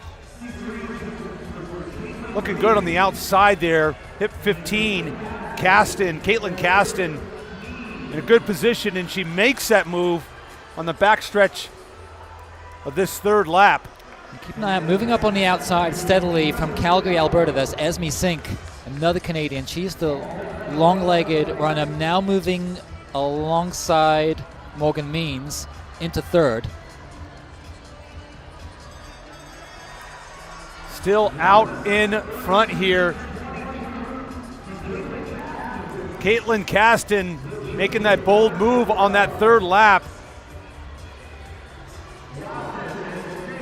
Esme Sink's moved into second, and she has Caston in her sights, but may have a little bit too much to do.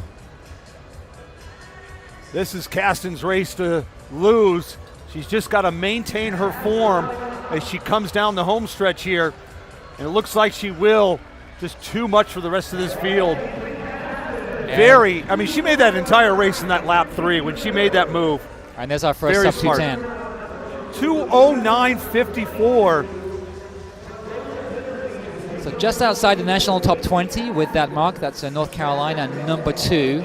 A great run there by the junior. Very from North efficient, Carolina. too. Very efficient running. Second lap, 32.26. Third lap, 32.98. And the final lap of 33.3. It was that third lap when everybody else was running 33s, and she nipped under that 33. That's what really gave her that advantage. And she held strong there for her fourth lap. All right. Second to last heat. And then we will see who is going to be challenging most likely for that national championship in Heat 17. But meanwhile, Heat 16 on the track. We've got some studs in this one. We've got a couple of 206 runners here. Abby Downen from Penn Charter High School in Pennsylvania has run 206, as has Gwen Hamilton. Well, you got to figure they only allow 10 or 12 athletes in the final section. And when you've got typically 15 athletes per section, there's going to be 1 or 2 athletes that just missed making that cut for the final race. And they're probably 209 athletes, 208 athletes maybe even. Yeah, and the races are seeded on performances this indoor season. So despite, you might have run 205 last year outdoors, but that doesn't necessarily get you into the fast section here this season. So Caitlin Astep from Raleigh Catholic leading through 200 meters in 30.56. Let's see what the 400 split is. Still Astep leading, 62.27. So comes back with a 31.72. Robisky equally 31.81. Robisky ran the 800-meter leg on that amazing DMR last night by Union Catholic. So she is no slouch. She knows exactly what she's doing, and she's starting to reel in Estep a little bit. I think that's Barry now moving into second. So it is Nikita Barry who's going to be the one to try to run down Estep here on the last lap. Estep still looking very strong. You saw Estep almost kind of look in a little bit, like look down, like, is she right there? Now it's Aurora Bertelsen del Solar from ING that's moved into second place, but Estep looks to have too much of a lead to overcome for me. She had to be able to look up at that screen and see that she had 10, 15 meters at least on Del Solar. And she comes down the home stretches, and this will be a very fast time, 2:06. Wow, I thought somebody would run in this section 2:08, but 2:06.10. Del Solar 2:07.43, and Robitsky 209.03. Velkop 209.55. So five athletes. So Estep Four athletes in this heat running under 210. She took more than 4 seconds off her personal best, her absolute personal best, not just her indoor PB. So an amazing run by her. She really rose to the occasion. And I got to think that time, Estep's time, is going to place her very well overall in the combined. Probably in the top 8, I would think. Yeah. I would think she's got a decent shot of maybe getting 7th or 8th place overall. I guess it depends how this race unfolds. The boys' race was very tactical early on. It probably, with some of the talent in there, it probably could have gone a little bit faster and been a little bit more of a race. And we'll just have to see how this field. My guess is in this next race, Paige Shepard, who is the class of the field, she's already gone 2:02.35 indoors at the U.S., not the U.S. High School Championship, the U.S. Pro Championship. She ran there at 2:02.35. She's ran 2:01.50. I think she's going to set the tone for the race and drag a bunch of girls around to a 2:04, 2:03 perhaps. But the meet record definitely under threat. That's 2:03 flat set last year by Emery Ross. Yeah, it's going to be impressive. I mean, Paige Shepard, only a 16-year-old junior, has definitely got some impressive stats coming into this meet. She's also got great range. She's a 4:35 miler, so she can run it from the front. Strength. You got that strength really can come into play. And of course, she led off the DMR team that set the national record just last night. Ran a 3:19, 1,200 meters opening leg. What is brewing at Union Catholic TC? Something in the water in Scotch Plains. But again, I mean, when you have 4 athletes setting a national record like that. All right, folks. So we have 11 of the best here ready to slug it out over 4 laps of the track, and we're going to kick it off with Hannah Gates, who hails from Regina, Saskatchewan. 2:05.98 is her outdoor personal best, so she'll wear hip number 1.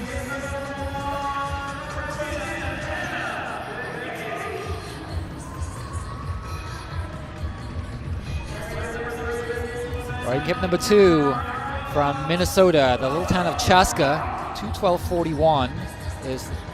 She's wearing hip number 3, actually. Number 3. Yep. Noella Ross, we skip 2. Maya Markowska from Burlington, just outside of Toronto. She wears hip number 4. She's got a personal best of 2:04.61, coming off a win at the Canadian Under-20 Indoor Champs.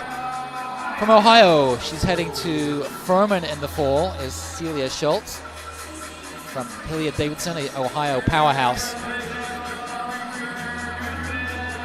Running kit number 6 is Charlize Trinity McKenzie, the top returner. She was 5th last year in 2:07.17.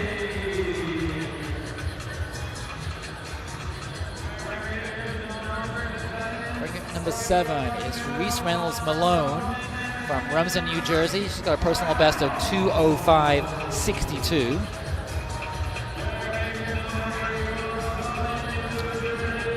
Running hip number 8 from Summit, New Jersey. She attends the Oak Knoll High School, and she ran 2:05.23 at the circuit meet in New York City just last month. Running hip number 9 from New Rochelle, New York, 4th in the 800 meters at newbalance nationals outdoors in Philly last June. A UNC commit, Jane Hickey. Running hip number 10 from Union Catholic, led off that record-setting DMR last night. She's got a personal best outdoors of 2:01.50. Indoors, 2:02.35. Paige Shepard. Certainly the class of this field. And on the outside will be a Princeton commit from Crozet, Virginia. Carter Torrance has a personal best of 2:06.55 indoors. So that's a really high-quality field, Mark. Obviously, Paige Shepard is coming in as the overriding favorite.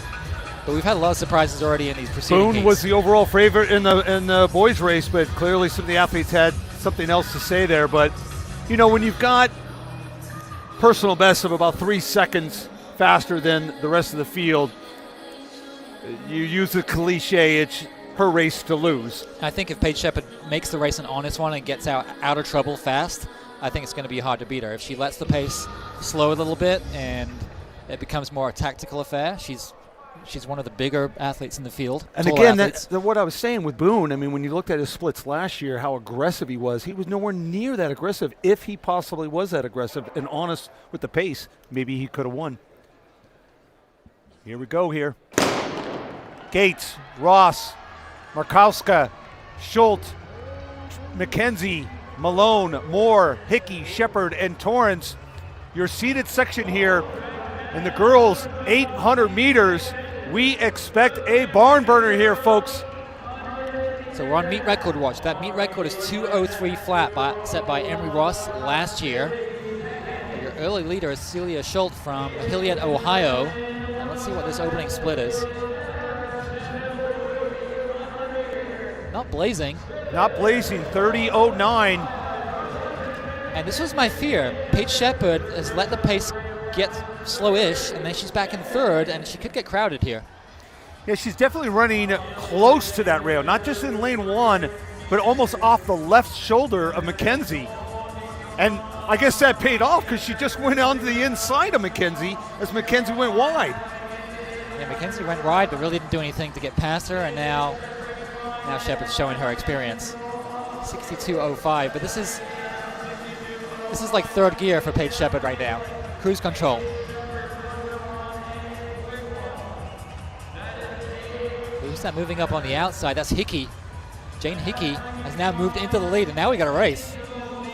Well, that might wake up Shepard a little bit. Help pull her away from the rest of the field. Not that Hickey's any slouch.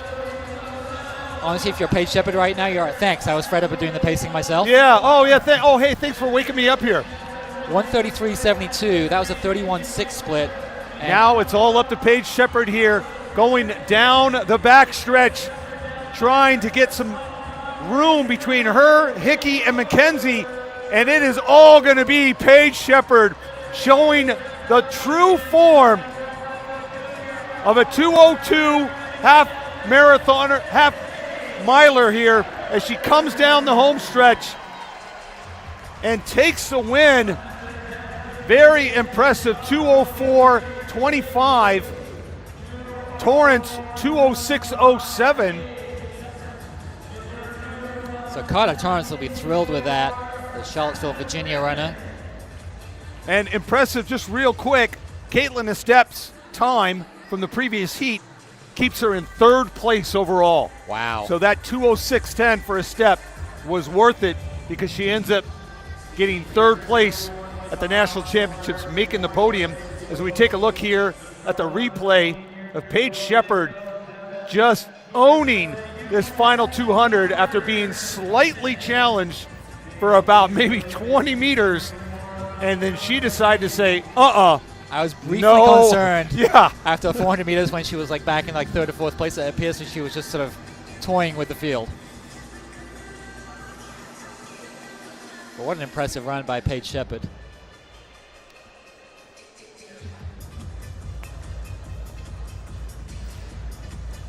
Well, some great 800s there.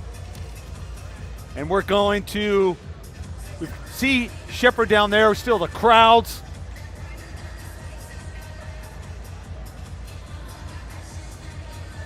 We're gonna now head on down to the track here and interviewed Paige Shepard, your girls 800-meter national champion. A big improvement on your performance here last year, and you're still just a junior. What made the difference this year with another dominant performance? Yeah, I think just a lot more confidence. I was running a lot more scared last year, but I kind of just come into my own a little bit more, and that's been translating. Yeah, translating indeed. I mean, you helped your team set a national record in the DMR last night. Another win here today in the 800. We still got the mile to go. How are you feeling about tomorrow? I'm excited. You know, I was a little nervous because it is a triple, but today felt pretty easy, so I'm excited for a nice fight tomorrow. Hey, when you're fit, you're fit. Who do you have here supporting you today? I had Reese in the race, Regan as well, my teammate Abby, earlier Aubrey, you know, Sophia, all my teammates kind of cheering me on.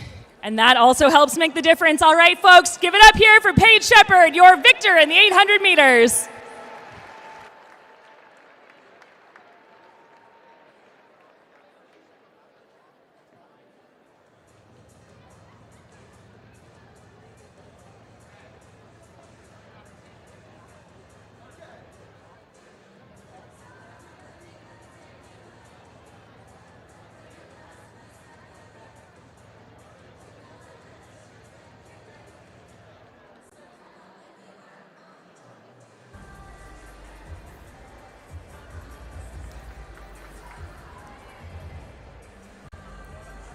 So now we're going to move on to our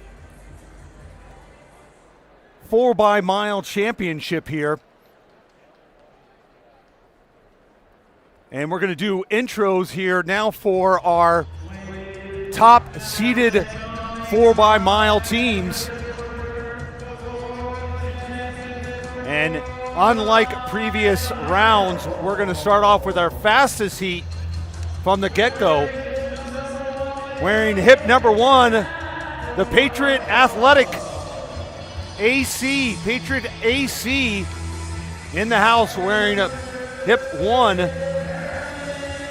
Wearing hip 2, Harriman TC. They were expected to run well in that DMR last night, but did not do so well.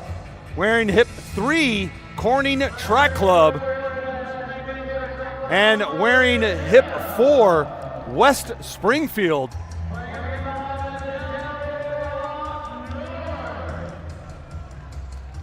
Coming in on with hip 5 at Cancel Rock North. Hip 6, Run Free. Wearing hip 7, Soul Roots.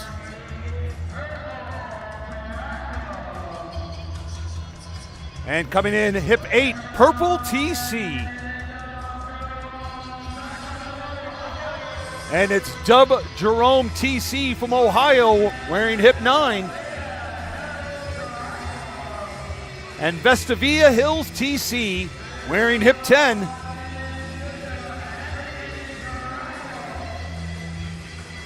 And representing Bishop Hendricken TC, hip 11. And that's Union Catholic TC wearing hip 12. And wearing hip 13, the Oregon Distance Project. And wearing 14, Harriman TC.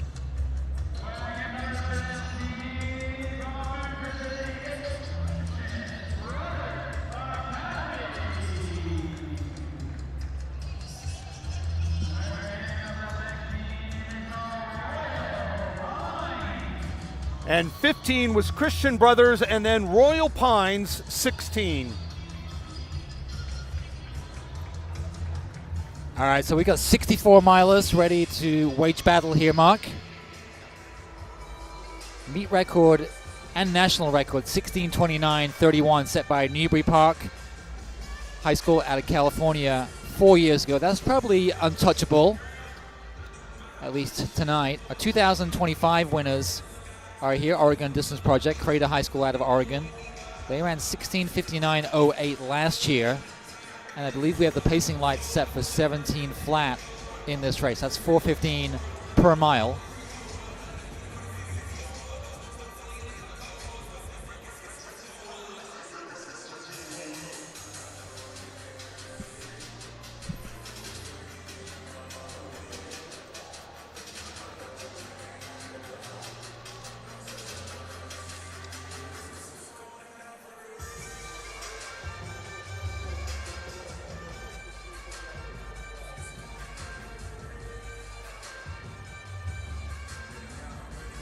Getting ready to get things underway here in heat 1 of 2 in our boys 4x-mile.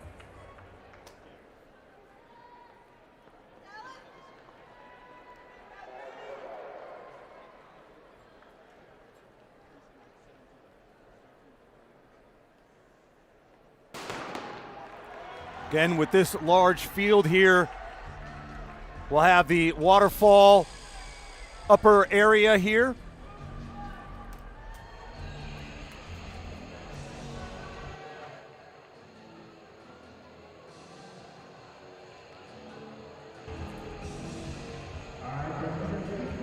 So we're off and underway here in our boys 4x1 mile race.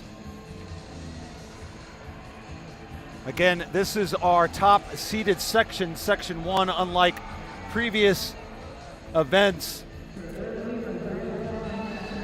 And that's Royal Pines out to the early lead.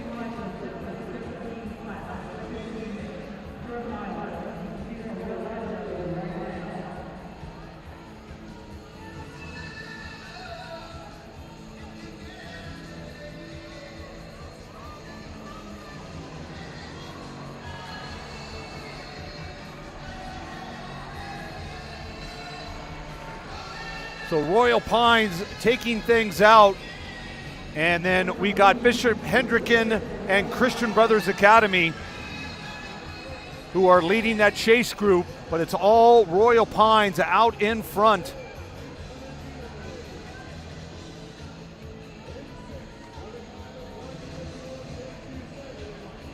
We expect that to be Reynolds Young.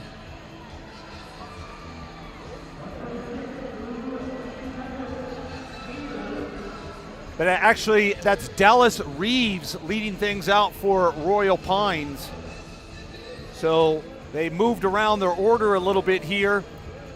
But Dallas Reeves putting on a clinic here in the opening mile of Heat 1 in the boys' 4x1 mile. Man, oh man, as he looks smooth running out front.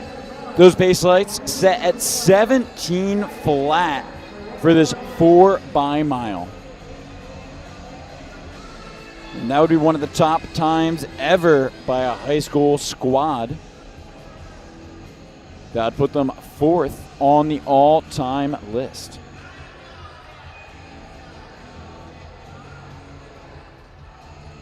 A very gutsy performance going out alone ahead of the base lights. The rest of the field content to sit just behind those base lights. Yeah, I mean, it may just be a point of just give us the biggest lead you can possibly give us. But you just have to be careful a little bit because this pack will start to work together a little bit and maybe start to pull Reeves back. And even now you can start to see that his stride is starting to slow down a little bit. You know, I like the strategy here. Go out fast, get clear of the field. This first exchange is going to be relatively chaotic for a 4x mile. Typically you don't see the teams bunched up like this because when else do you assemble such a high quality field in a 4x mile? Yeah, I mean, obviously, you know, Royal Pines and Dallas Reeves going to be able to hand off probably nice and clear unless this field does something drastic in the last lap and a half here. But yeah, you look at those teams 2 through 8 or 9, and they're starting to string out a little bit, but it's still going to be a little bit of a chaotic handoff once this happens in one more lap. And I mean, that field is coming back very strong here. Now they're kicking down. Royal Pines obviously slowing down a little bit here. And that's going to be another interesting thing at the exchange. When you're getting that baton, you're trying to match the speed of the incoming runner. So Royal Pines, obviously a little bit slower here. That chase pack really coming on strong as we come into the exchange. That lead evaporated in the last 2.5 laps. And now remember, these splits that are going to come up on the screen, obviously not the mile split. Our camera is set up at the start-finish line. So now this field really strung out here just after the first leg.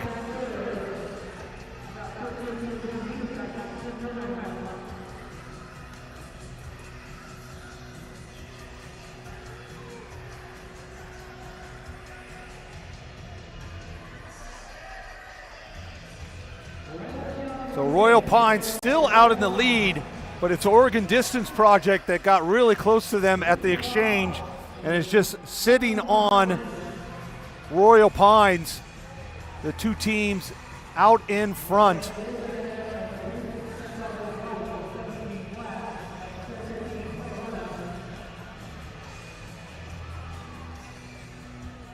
Try to see who is running for Royal Pines now. That's Young, it looks like. So Reynolds Young, originally suspected to be on the first leg, is now on the second leg for Royal Pines.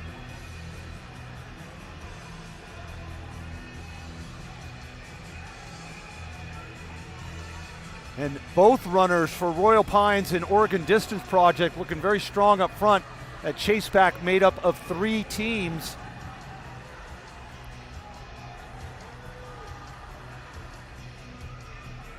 We're ahead of those pace lights once again. And that's Reese Haval for Oregon Distance Project with second leg duties here to hold on to Reynolds Young here in the lead. And now they're starting to pull away from those three teams. Get themselves a little bit of distance here with 4 laps to go in this second leg. And again, this is our seeded section. Even though it's the first one of 2, they flipped it here for the 4x-mile, and these are the faster teams competing most likely for that national title.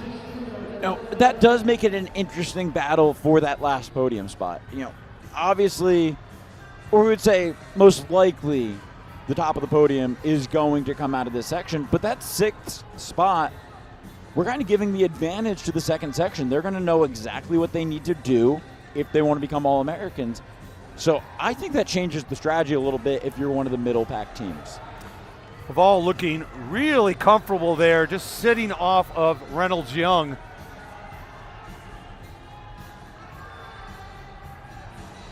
And they're just continuing it every lap to maintain, if not increase, that lead over that chase pack of 3.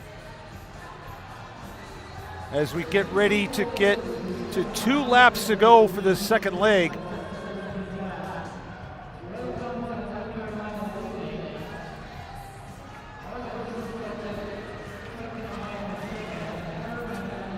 So West Springfield, Harriman, and Union Catholic are those 3 teams behind. And Haval now losing ground on Reynolds Young as Reynolds Young starts his kick out about 300 meters to go. He's got 200 now. And he's gonna try to give Royal Pines once again a lead here going into the third leg.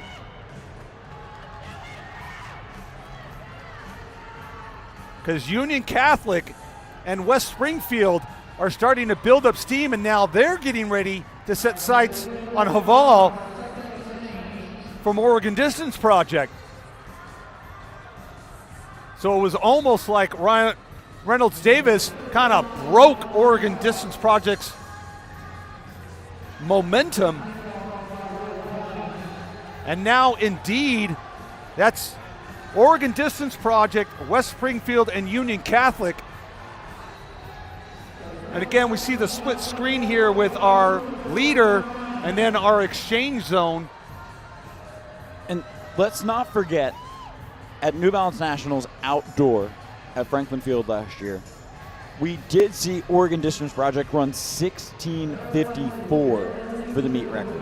They took down Harriman, they took down American Fork, they took down Manheim Township. They took down a lot of big names. So I'm never going to count them out. I know that the Oregon Distance Project can always put together a solid squad. And that's Noah Clancy for Royal Pines leading the charge here in leg 3.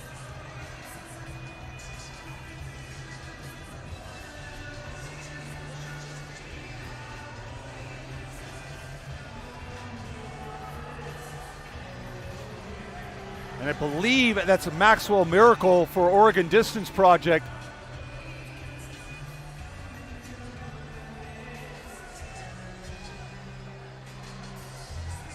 Royal Pines looking very comfortable right there. Yeah, I mean, many athletes now at this point are getting lapped, and so even if you're a front runner way out ahead, you've got other athletes that you can work with. And that is Miracle, Maxwell Miracle, Oregon Distance Project, that is starting to reel in Noah Clancy from Royal Pines. That athlete in between those two runners are actually a lapped athlete. Now, we know those pace lights are set at 17 flat for the 4x-mile. When, as an athlete in this, do you move your eyes up? And that's Miracle. Sorry, Michael, that's now Miracle taking the lead over Noah Clancy. So now Maxwell Miracle has taken Oregon Distance Project into the lead after really getting dropped there in that second leg. Sorry, Michael, go on. I'm saying those pace lights, right? We know they're set at 17 flat. A lot of these teams, they want to move up to the top 4 in high school history. At what point as an athlete do your eyes move up from the guy in front of you to say, hey, I got to move my eyes up to those green lights? Well, I think at this point, with so many bodies around, and this is a tight race up front, I don't think we worry about the lights. I think we worry about the race that's on the track, and I'm sure these athletes right now are thinking to themselves, a national title might be worth a lot more than chasing sparkling lights. Absolutely. I mean, the national title, no one can ever take a national title from you. Records were made to be broken. A record can always go down. No one can take that national title from you. So Clancy has responded well, even though Miracle came up on him very strong. Clancy is now holding on, and now he's going to go wide here on the backstretch. Might be trying to make a move. No, it looks like he's just going to settle down still on the shoulder of Miracle. But then coming around the outside, that might be Harriman TC now. And it is Harriman TC now who has taken the lead. I can't tell who that is running for Harriman, but it's Harriman TC who is now running a very strong third leg here. And we should note that Harriman does have 2 teams entered in this. So they qualified 2 teams. So that is Harriman now in the lead. And I believe, is that Shepard for Harriman? Or Spencer? Sorry, that's Jackson Spencer. Jackson Spencer, who we've talked about over and over and over at this meet, is now leading over Oregon Distance Project and Royal Pines by about a good 40 meters. He has 7 laps to go, but he's got a very strong lead there thanks to that third leg for Harriman.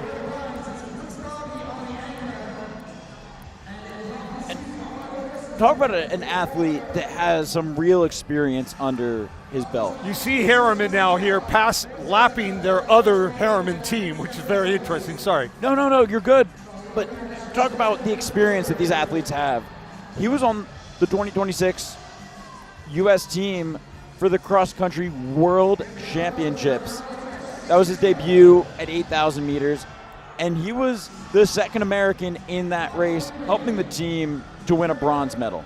So he's something else. Well, I tell you what, I've talked to a lot of parents over the years asking for advice. What should I do? How should my kid train better? How should my daughter run faster? And I honestly, one of the first things I tell them is like, get your kid traveled. Get them traveled. They need to widen their horizon, and that is what really will ground and mature them to a point where they can really focus and be better people. And that's one of the best ways of becoming a better athlete, is because you'll become more disciplined, more grounded, more sincere, more honest with yourself and the people that you're surrounded by. And so I love it when a lot of athletes can make some of these international teams, because it does give them more experience than they'll ever achieve no matter what stage they run on. But right now, Jackson Spencer is helping Harriman run away with this national championship. He's still got a good 30-40 meter lead on, I believe, Oregon Distance Project, or it might be Royal Pines. So many athletes running around here. I think it's Royal Pines, it looks like there. So there's Harriman coming through the line with 3 laps to go. And you talk about traveling, how important it is to be well traveled. And that is Royal Pines still in second, and then Oregon Distance Project there, I believe, is in third. Jackson Spencer really does get a lot of traveling under his belt. He's committed to BYU, but he's going to take a 2-year hiatus before he races on the collegiate level, because he's going to go on his mission trip. So he's really going to get in a lot of traveling. Like you said, how important that is. Get around, be well-traveled, well-cultured. Jackson Spencer now with 2 laps to go. He's got 300 meters to go for what seemingly will be a national title for Harriman, and one heck of a weekend here for the Spencer family. And he's ahead of those pace lights, now coming down to 1 lap to go. Jackson Spencer digging down deep, showing no signs of fatigue. I mean, he looks very strong. Less than 1 lap to go, and he's pulling ahead of those pace lights. And the pace lights set at 17 flat, and he's going to move inside the top 3 on the all-time high school list in the 4x-mile. How low can he go? Look at how far ahead from those pace lights he is pulling. He's going to crush 17. Harriman, Utah, coming down the stretch, breaking the tape. Look at that clock. It is 16:58. That is the 3rd fastest time in high school history. Harriman.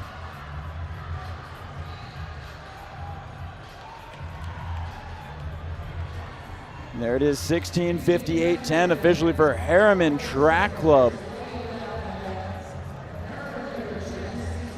A great way to get it done, really kicking down. And Union Catholic, 17:14.91. Oregon Distance Project, 17:40.92.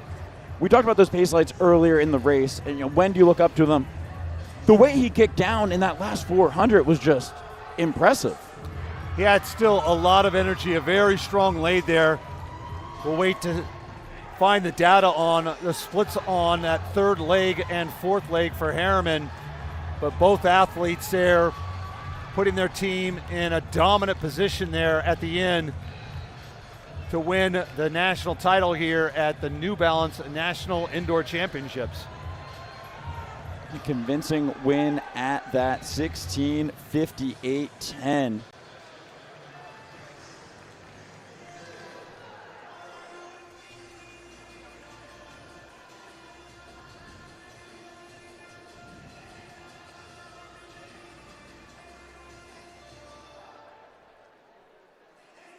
We're going to have an interview momentarily with our winning team here in the boys 4x-mile championship. That is Harriman Track Club, 16:58.10. Let's look at the replay, see how they got it done. Remember, it was the 4x-mile. That's why we're starting so far behind the start-finish line. Moving that exchange up on each leg. And Harriman just cranking it down.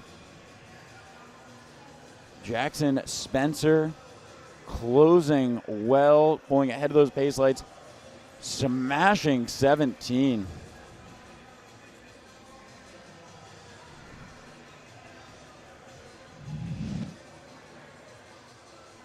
And we still have more 4x-mile action here.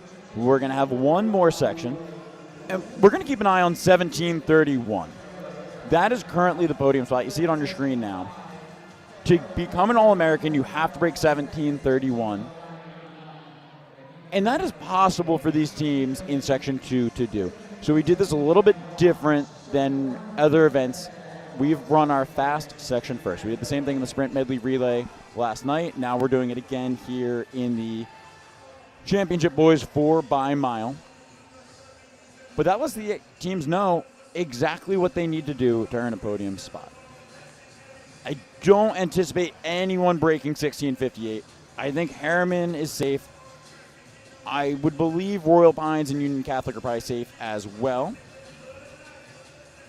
And we will have those pace lights set for the podium spot at 17:31.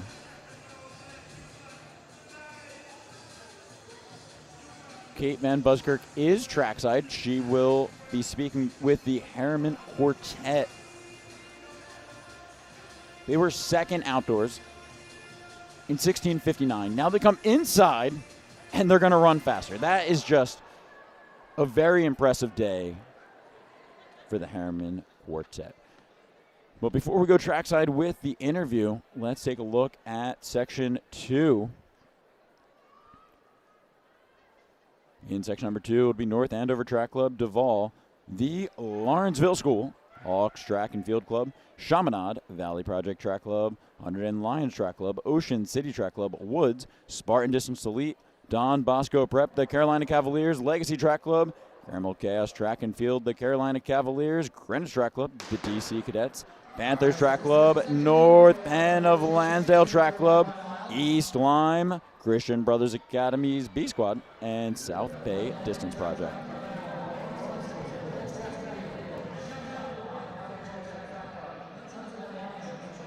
Again, those pace lights are going to be set at the podium spot. 6th place, 17:31.77.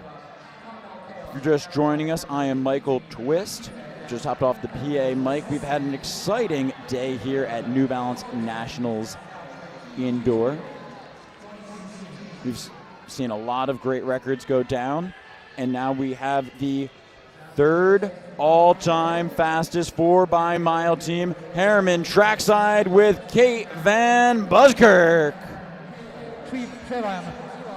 Jackson. All right, y'all, I'm here with Eli, Caleb, Trevin, and Jackson. They just dipped under that 17-minute mark. That was a huge performance, but y'all said you were pretty confident you could pull it out today. How'd that feel, Caleb? Oh, it felt tough, a lot tougher than I was expecting. But I think all of us knew that we could push hard, know that we have a little more in us for later meets, but it was definitely a hard thing to do. You know what? Sometimes hard things pay off, and you guys came away with a big win, again, under that 17-minute mark. Jackson, you anchored the team, and you were here last year as well. What did it feel like to come away with a win this year? I thought it was awesome that we were able to come away with the win. I just wanted to help my teammates get a national title, and it was super cool to see them achieve that. And it was just such a fun race to be able to run, so awesome. Great way to close out day number 3 here. Lots more action on the track. But, folks, your winner of the 4x1 mile boys championship race, Harriman Track Club. All right. Thank you, Kate Van Buskirk. Congratulations to the Harriman Quartet. They are just the fourth team in history to break 17 minutes indoor. They will be third on the all-time list. Again, those pace lights are set at the podium position. And these teams are not afraid to go for it. That is East Lyme Track Club. East Lyme is out in the lead just off of the pace lights.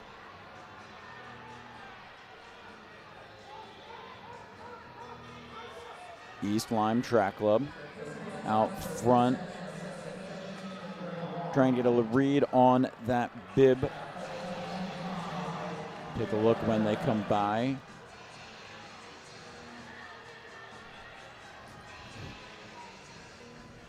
I believe that's Nico Cardello.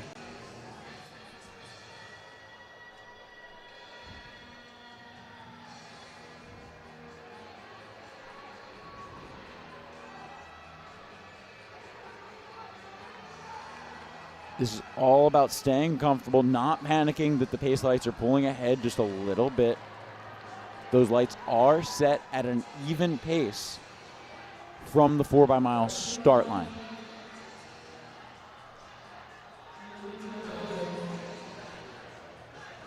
And East Lyme is leading a train around the track. Field very strung out.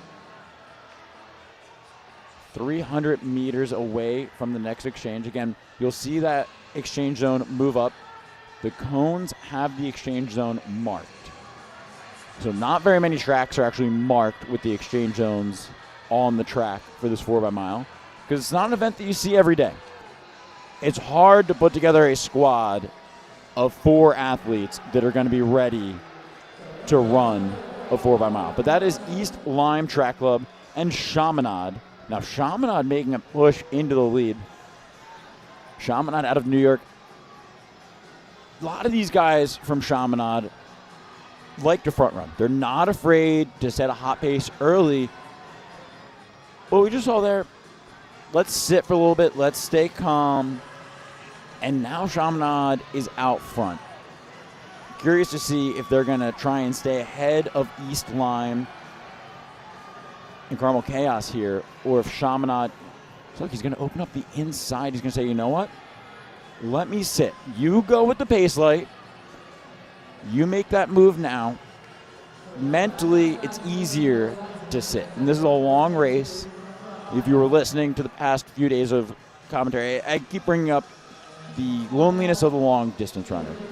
The idea that as distance runners, we are used to being out on the trail alone. We know what it's like to be alone. We know what it's like to hurt. And these athletes, no stranger to the loneliness of the long distance runner. Putting in the work all season long, but now this breakaway trio. 6 laps to run on leg 2 of the 4x mile. Chaminade content to sit in second, just behind Chaos. And it looks like Chaminade might let another team by on the inside. Be an interesting strategy to let East Lyme back up there. But we are well ahead of the pace lights now by Carmel Chaos Track and Field. Now Chaminade's tucking in on the rail, looking comfortable on the rail.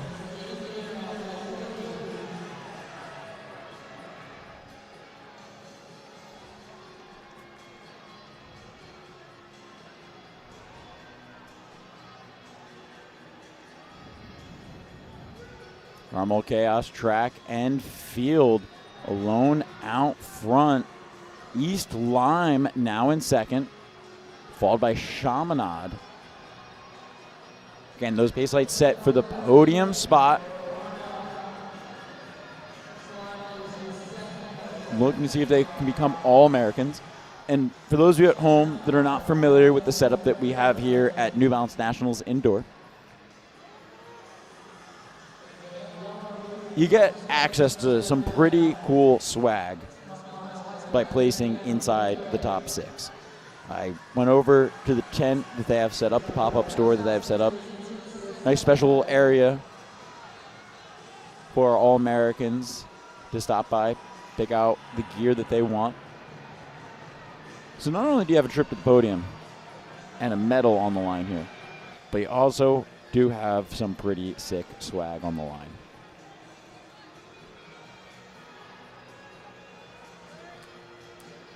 Chaminade now back into second. Falling off the pace lights just a little bit, but we saw this in our top seeded section. Those pace lights again set at 17 flat in that first section. And Jackson Spence of Harriman really just cranked down the pace and picked off those pace lights and smashed 17 on the last 300.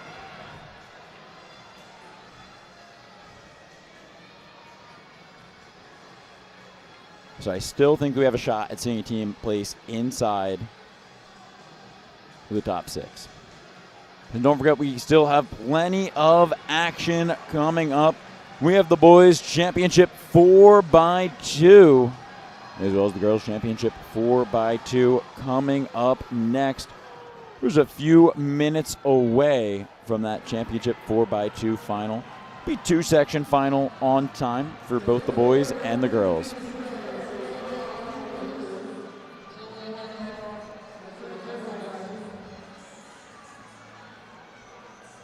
And here comes the exchange. We're going to be halfway through here. And we're going to have a shakeup up front. Carmel Chaos maintaining the lead, but Spartan Distance Elite, a big second leg there to now move into second.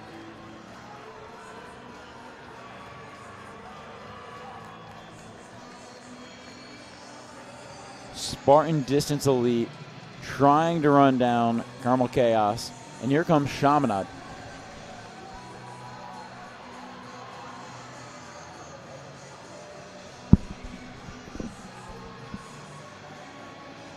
Carmel Chaos maintaining the pace up front. Carmel Chaos has been really content with setting the pace here, not afraid to lead. Hasn't tried to let anyone by, like we saw Chaminade do earlier. They opened up the inside on purpose on that last leg. Cree said, you know what? if I go too early here, I don't know that I'm going to be able to hold this pace. This is a little too rich for me, which is a smart strategy in a relay because, yes, you want to try and win it for your team, but your second leg is not going to win it for your team. It is very possible for your second leg to get you out of the race. So staying in the race is super, super important for these early legs here. You want to make sure that when you hand that stick off to your anchor, that you are in the race. You don't want to be 200 meters back.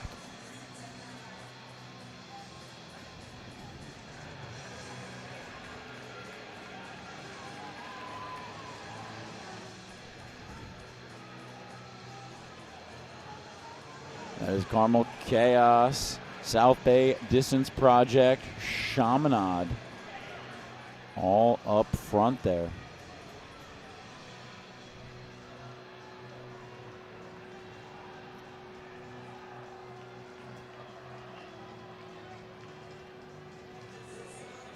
That quartet moving together up front. Again, do not forget that we have our 4x2s coming up.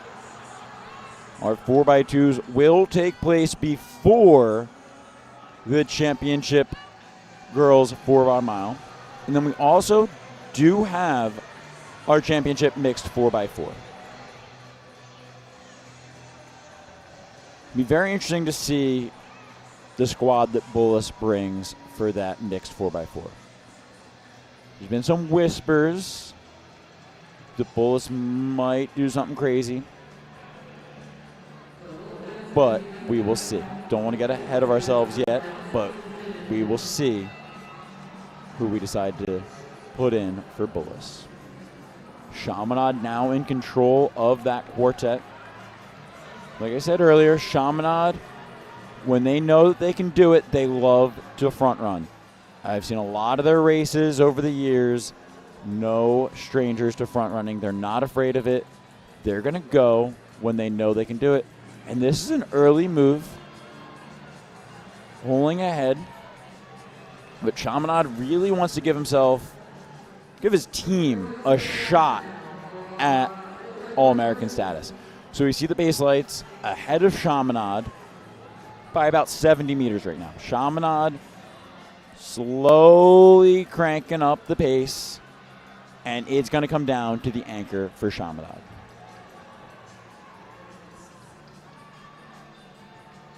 So there is Chaminade. 1 lap to go. The time to get on the podium, 17:31. I think that is doable for Chaminade.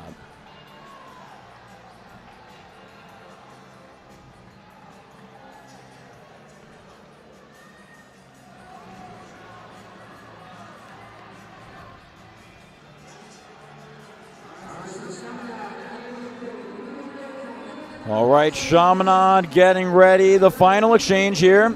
That is Chaminade. 8 laps to go here.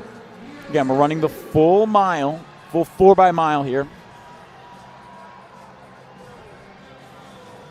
So Chaminade, about a 10-second gap to the rest of the field. And he is already working on getting up to the pace lights. The Chaminade Flyers going to fight some traffic here. Other teams handing off. Chaminade smooth through the traffic, keeping the composure. But he is out quick. Unofficially, right around 32 seconds. So we're going to look to see him settle into the pace here. We don't want to go too much too soon. But we do want a shot at seeing that 6th place podium spot.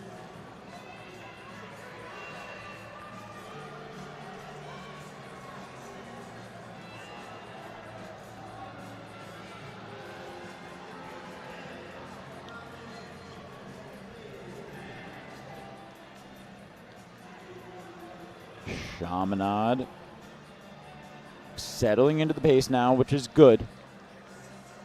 He's not settled too much, but he looks comfortable. It doesn't look like he's straining for it. pace lights ahead by about 50 meters. So he's gaining on them. Unofficially 135 through 6:09. It is the Chaminade Flyers up front.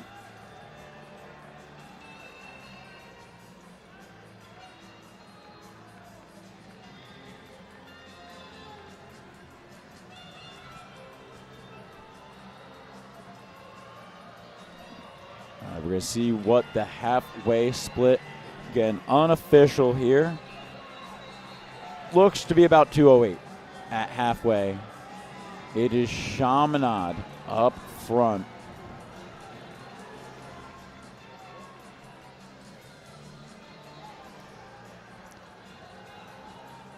Brian Guhin of Chaminade up front.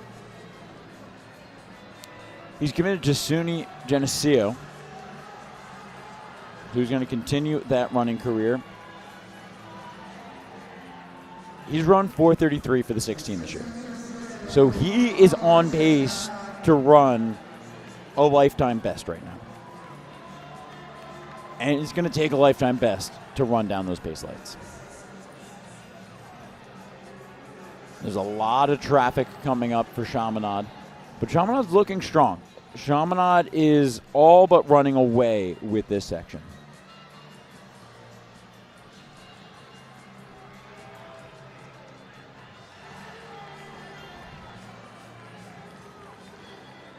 And there's a quarter mile left for Chaminade. 3:17 on the clock with a quarter to go. He's digging deep already inside this final quarter mile.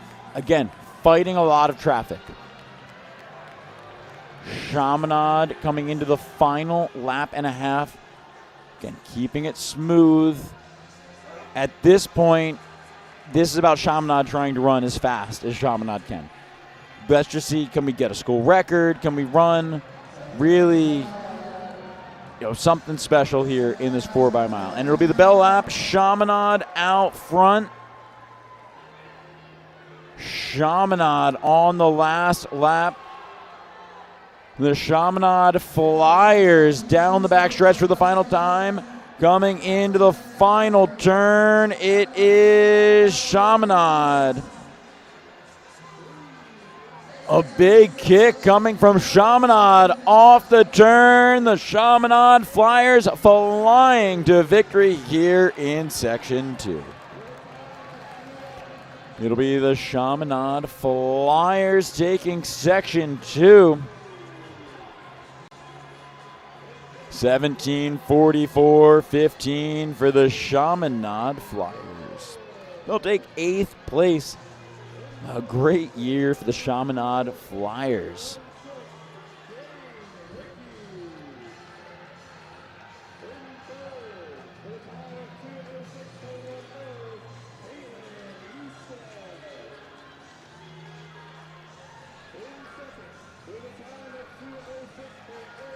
East Lyme, 17:58-17. Normal Chaos Track and Field, 18:02-87. Christian Brothers Academy, 18:09. Holy Springs, 18:10. The DC Cadets, 18:10. Legacy, 18:12.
Our next event on the track, the championship 4x2s.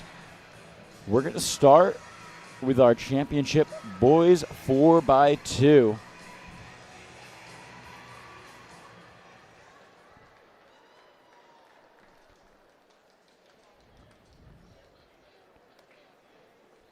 In the prelims, it took a quick time, a 1:28.25 to qualify for this final. Up first in lane number 2, it'll be the Junior Tigers Elite. They got in on a protest, so their time is listed at 1:36.38, but I promise you, they have run much faster. Riverdale Baptist Track Club, 1:28.25 in that prelim. Going in number 4, it'll be the Whippets Track Club. Wearing him number 5 for LaSalle Academy Track Club. 1:27.27 in that prelim. And Deptford Township, 1:27.55 in the prelim. And remember, these are collegiately seeded, so those are our 3rd and 4th seeds. Maverick Run Club, 1:28.20 in the prelim. They'll be in 3 of Section 2. Team War, 1:27.94. They'll be in lane number 4. And you know them, you love them. It is Archbishop Carroll. They're your top seed, coming in 1:25.15. And ring up number 6 in our top seeded section, 1:25.58, Bergen Catholic Track Club.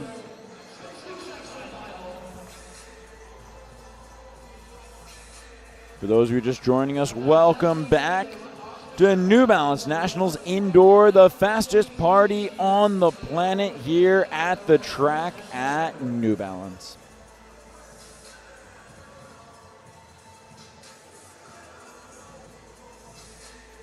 Again, this is going to be a 2-section final. The final on time. Again, collegiately seated. So the way that this works for these finals is that your 3rd and 4th place teams from the prelim will take lanes 5 and 6 in Section 1.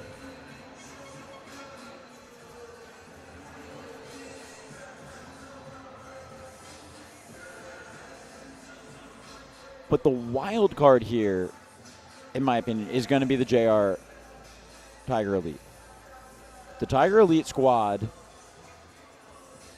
on the start list is listed at 1:36.38. Again, they ran a lot faster than that this season. They got in on the protest. Go back, watch the replay. You can see what happened in their section. So now they're going to be in here. They're going to be in lane number 2. And that's my dark horse pick here. Legitimately, anything could happen out of lane number 2 because we don't know what kind of form they're truly in this weekend because of what happened in their prelim. If they didn't get impeded, they would have put up a quick time. And I think they're going to be pretty angry here. They're going to show it. They're going to come out of the blocks very, very hot. But the favorite to win this section is obviously lane number 5, LaSalle Academy Track Club. We'll also make it a little bit more crowded on the track. The reason why you do that collegiate seating is this is a small track, right? This is a 200-meter track. You want to make sure that everyone has a chance to cut in cleanly. Now we're filling the track. We're going to have 5 teams here. Obviously, lane 1 is going to stay open. All right, here it is, ladies and gentlemen. The race is on here in the championship, boys, 4x200. That's going to be Deptford Township on the outside out of New Jersey. Deptford Township and LaSalle Academy looking good early here. At the first exchange, our field very even, but Deptford will have the slight advantage. And now a great stick by LaSalle Academy will propel them into the lead. LaSalle Academy, a great break for the rail. LaSalle Academy Track Club in front. Deptford swinging wide, going to come into that exchange in second. LaSalle Academy and Deptford 1 and 2. LaSalle Academy 43-16 at halfway. Deptford Township, Riverdale Baptist. Look at Riverdale Baptist stay wide here coming into this turn. LaSalle Academy is out front. Riverdale Baptist is going to try and make it happen here. There's going to be LaSalle Academy handing off in the lead. LaSalle Academy, Deptford, Riverdale Baptist. Some contact there on the exchange. Deptford and Riverdale Baptist just battling there. And that battle is going to slow them down. That's going to open it up for LaSalle Academy to stay in the lead. LaSalle Academy coming around the turn cleanly. LaSalle Academy in the lead. LaSalle Academy off the turn, coming down the stretch. It's going to be a close finish. At the line, pulling into the lead, it is the Whippets. The Whippets moving up from fourth to first, 21-20. Wow. 127-12. 127-12 is the third fastest time out of any of the teams that have run so far at New Balance Nationals indoor. So the Whippets are in a pretty good spot now. But the anchor 21-20. Wow. 127-12. Let's watch how they got it done. Again, you're going to keep an eye on lane number 4 there. And just that big move by the Whippets off the final turn, really just showing that speed, endurance, and hanging on to take the win. Wow. I mean, capitalizing, again, we saw that contact that happened with Deptford, and they were able to just capitalize on that coming around. Riverdale Baptist and Deptford, the contact really, I think, hurt both of their races. You know, incidental contact, not saying there's any foul play or anything, but that's the nature of the 4x2. That's why we went to the collegiate seating, because you want to give two teams an opportunity to get off cleanly, run quickly, and the Whip is just absolutely capitalizing on that, able to swing wide and by, coming down the home stretch, moving into the lead, and they're going to go home pretty happy with the time, 127-12. But where is that going to fall? Well, there's 4 teams that have a lot to say about it. Mavericks Run Club will be in lane number 3. And man, oh man, do the Mavericks have a good run. 128-20. That is a great run for the Mavericks in the prelim. Team Moore in 4, 127-94 in that prelim. On the outside, it'll be Bergen Catholic, 125-58. And in lane number 5, from Washington, D.C., our Churchill Carroll Track Club.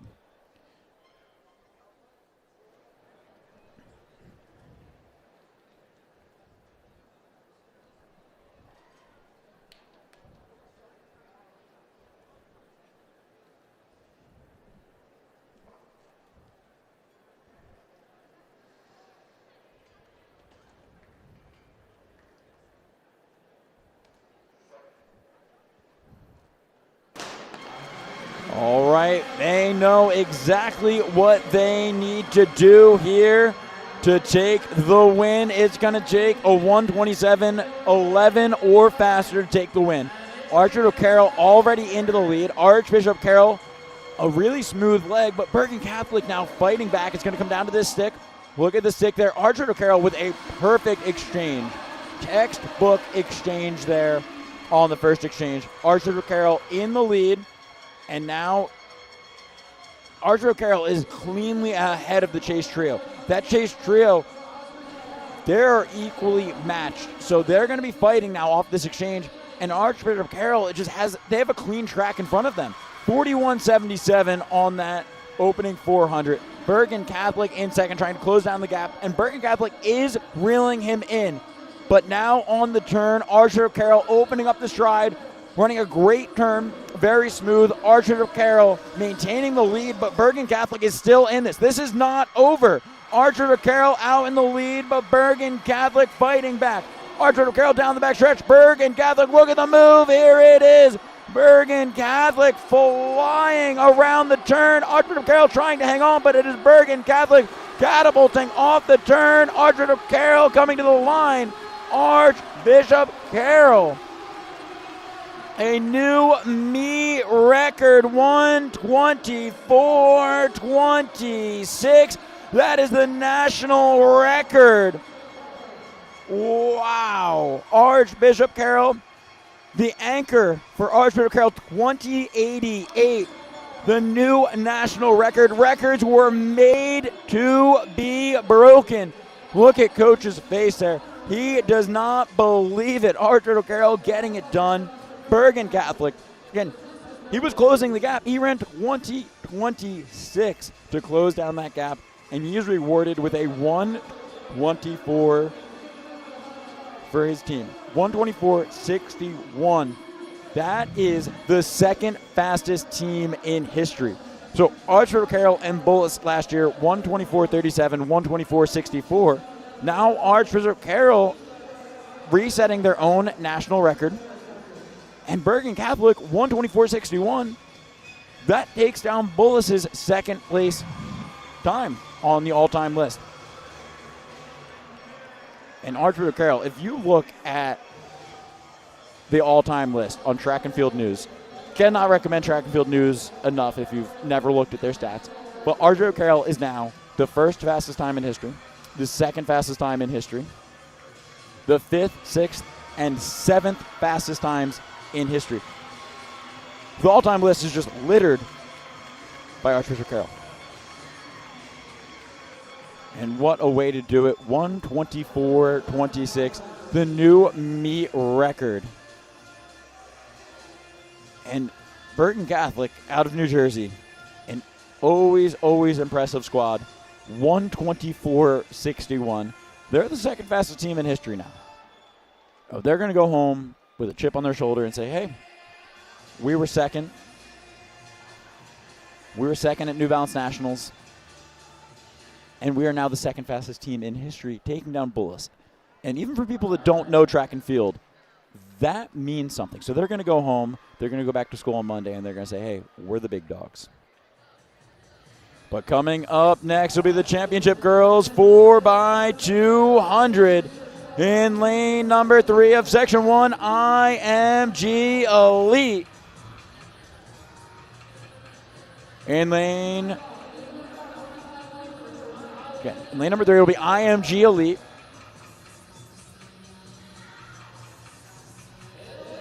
In lane number 4, Mari Track Club.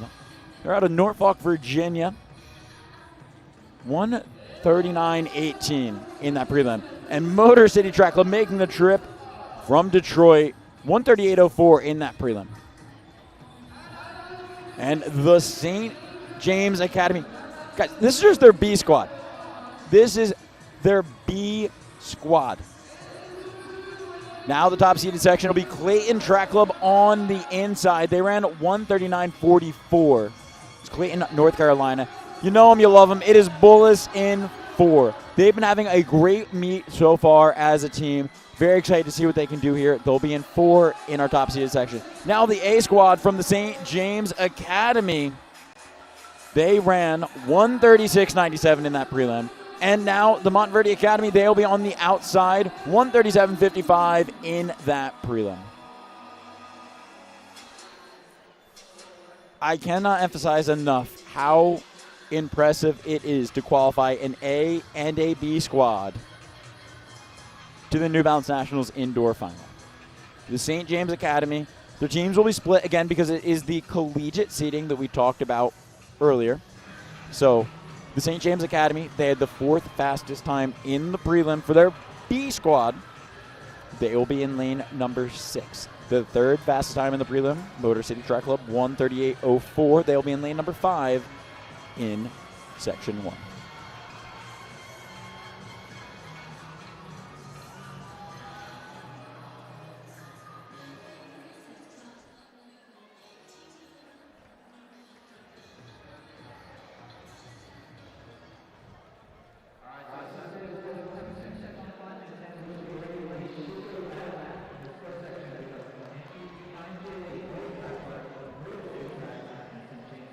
IMG, Mari Track Club, Motor City, and the St. James Academy. These 4 teams, they're here. They are ready. At least 2 of these teams are going to make the podium here.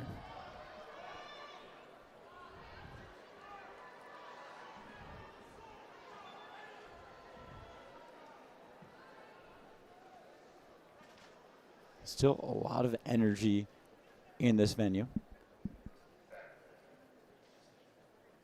And these athletes are going to capitalize on that energy. Really liked that start from the St. James Academy. Again, they're B squad. The St. James Academy, the 4th fastest time in the prelim. And they're out very well, holding about even with Motor City. And don't count on our inside lanes. They are both holding strong, but it will be Motor City followed by the St. James Academy at this first exchange. Motor City and the St. James Academy both a little shaky on the handoff. Motor City will now be clearly in the lead at the break. The St. James Academy content to tuck in for second at the moment. It will be Motor City Track Club, the St. James Academy. Motor City Track Club motoring down the stretch. Coming into the exchange will be Motor City Track Club, handing off in the lead, followed by the St. James Academy B. Once again, their B team. Mari Track Club and IMG Elite battling for third right now. Only 2 of these teams guaranteed a trip to the podium. It'll be Motor City Track Club and the St. James Academy coming around the turn. Off the turn, into the final exchange. It will be the bell lap up front. Motor City Track Club, a 24:42. We're 1:13 with 200 meters to go. Motor City Track Club, the St. James Academy, 1 and 2. The Motor City Track Club clear of the field, now just racing the clock, trying to set a mark that will withstand the test of our top-seeded final. Motor City Track Club stopping the clock out front. Waiting for the official time, 1:37.23 for Motor City Track Club.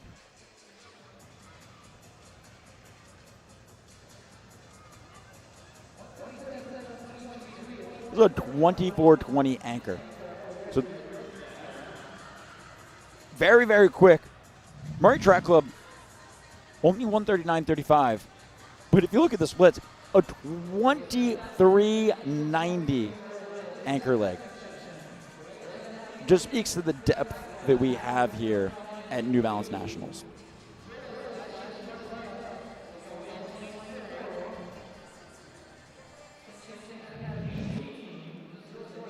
So the time to beat will be 1:37.23 by Motor City. The St. James Academy, second, again with their B team, 1:38.30.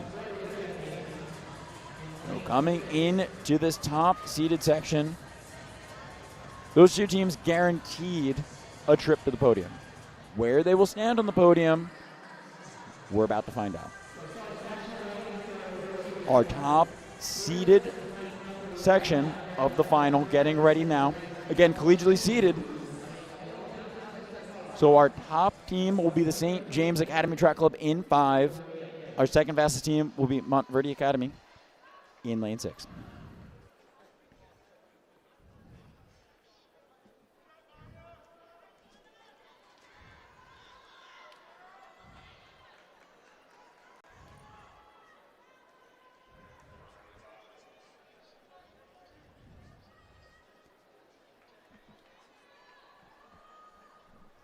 So Bullis is in 4.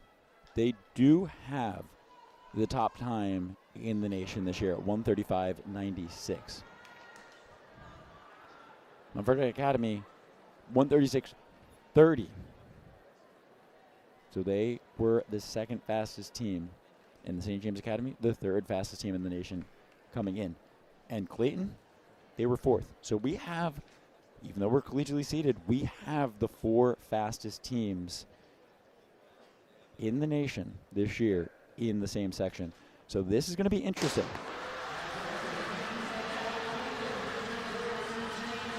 Your very, very early leader, Montverde Academy, they are in the lead, but now the St. James Academy is coming back, and of course Bullis. Bullis is in the picture already. These teams very close at the exchange. It's going to come down to this stick of who gets to the break first. Bullis struggling on that stick, but they will be in the lead. It will be Bullis, the Montverde Academy, and the St. James Academy. A big move by Montverde Academy behind Bullis. Again, Bullis was the top team in the nation coming into this meet, but they were only in lane number 4 because they were not one of our top 4 teams coming into this. But all of our top 4 teams in the nation are in this same section, so it's a heads-up race now. Bullis, the St. James Academy, Montverde Academy, down the stretch. Bullis looking very strong. Bullis is about to pull away on this turn. Bullis coming around the turn, and the St. James Academy fighting back. It is Bullis, the St. James Academy, Montverde Academy. Bullis out in the lead. The St. James Academy having to go wide there. Montverde Academy closing down to Bullis, but now Bullis pouring it on. Montverde Academy going wide. Bullis, Montverde Academy, the final turn. The race is on. Swinging wide, looking to go by, coming to the tape, pulling ahead, getting the win. A new meet record, 134.25, Montverde Academy. Bullis under the previous record, 134.55. The St. James Academy under the previous record, 135.51. Clayton, 138.64. Wow, what a way to finish the 4x2. That move going into the turn. We've talked a lot about race IQ in this meet. Montverde Academy just making the smart move, timing the move perfectly. You don't want to run too much extra distance. Let's watch how they got it done.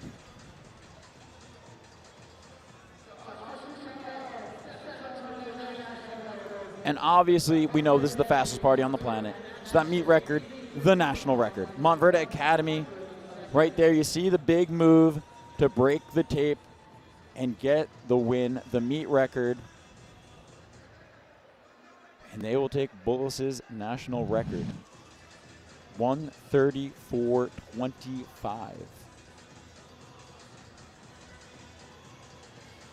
Bullis 134.55. You see the full results there. The St. James Academy, 2 teams going to the podium. Montverde Academy. Just, again, a smart move there. And they are rewarded with the national record, the meet record, and the national title here at New Balance Nationals Indoor. Splits 47.77 through 400, 23.67, and 22.81. Bullis' anchor split 23.44. So 22.81 Montverde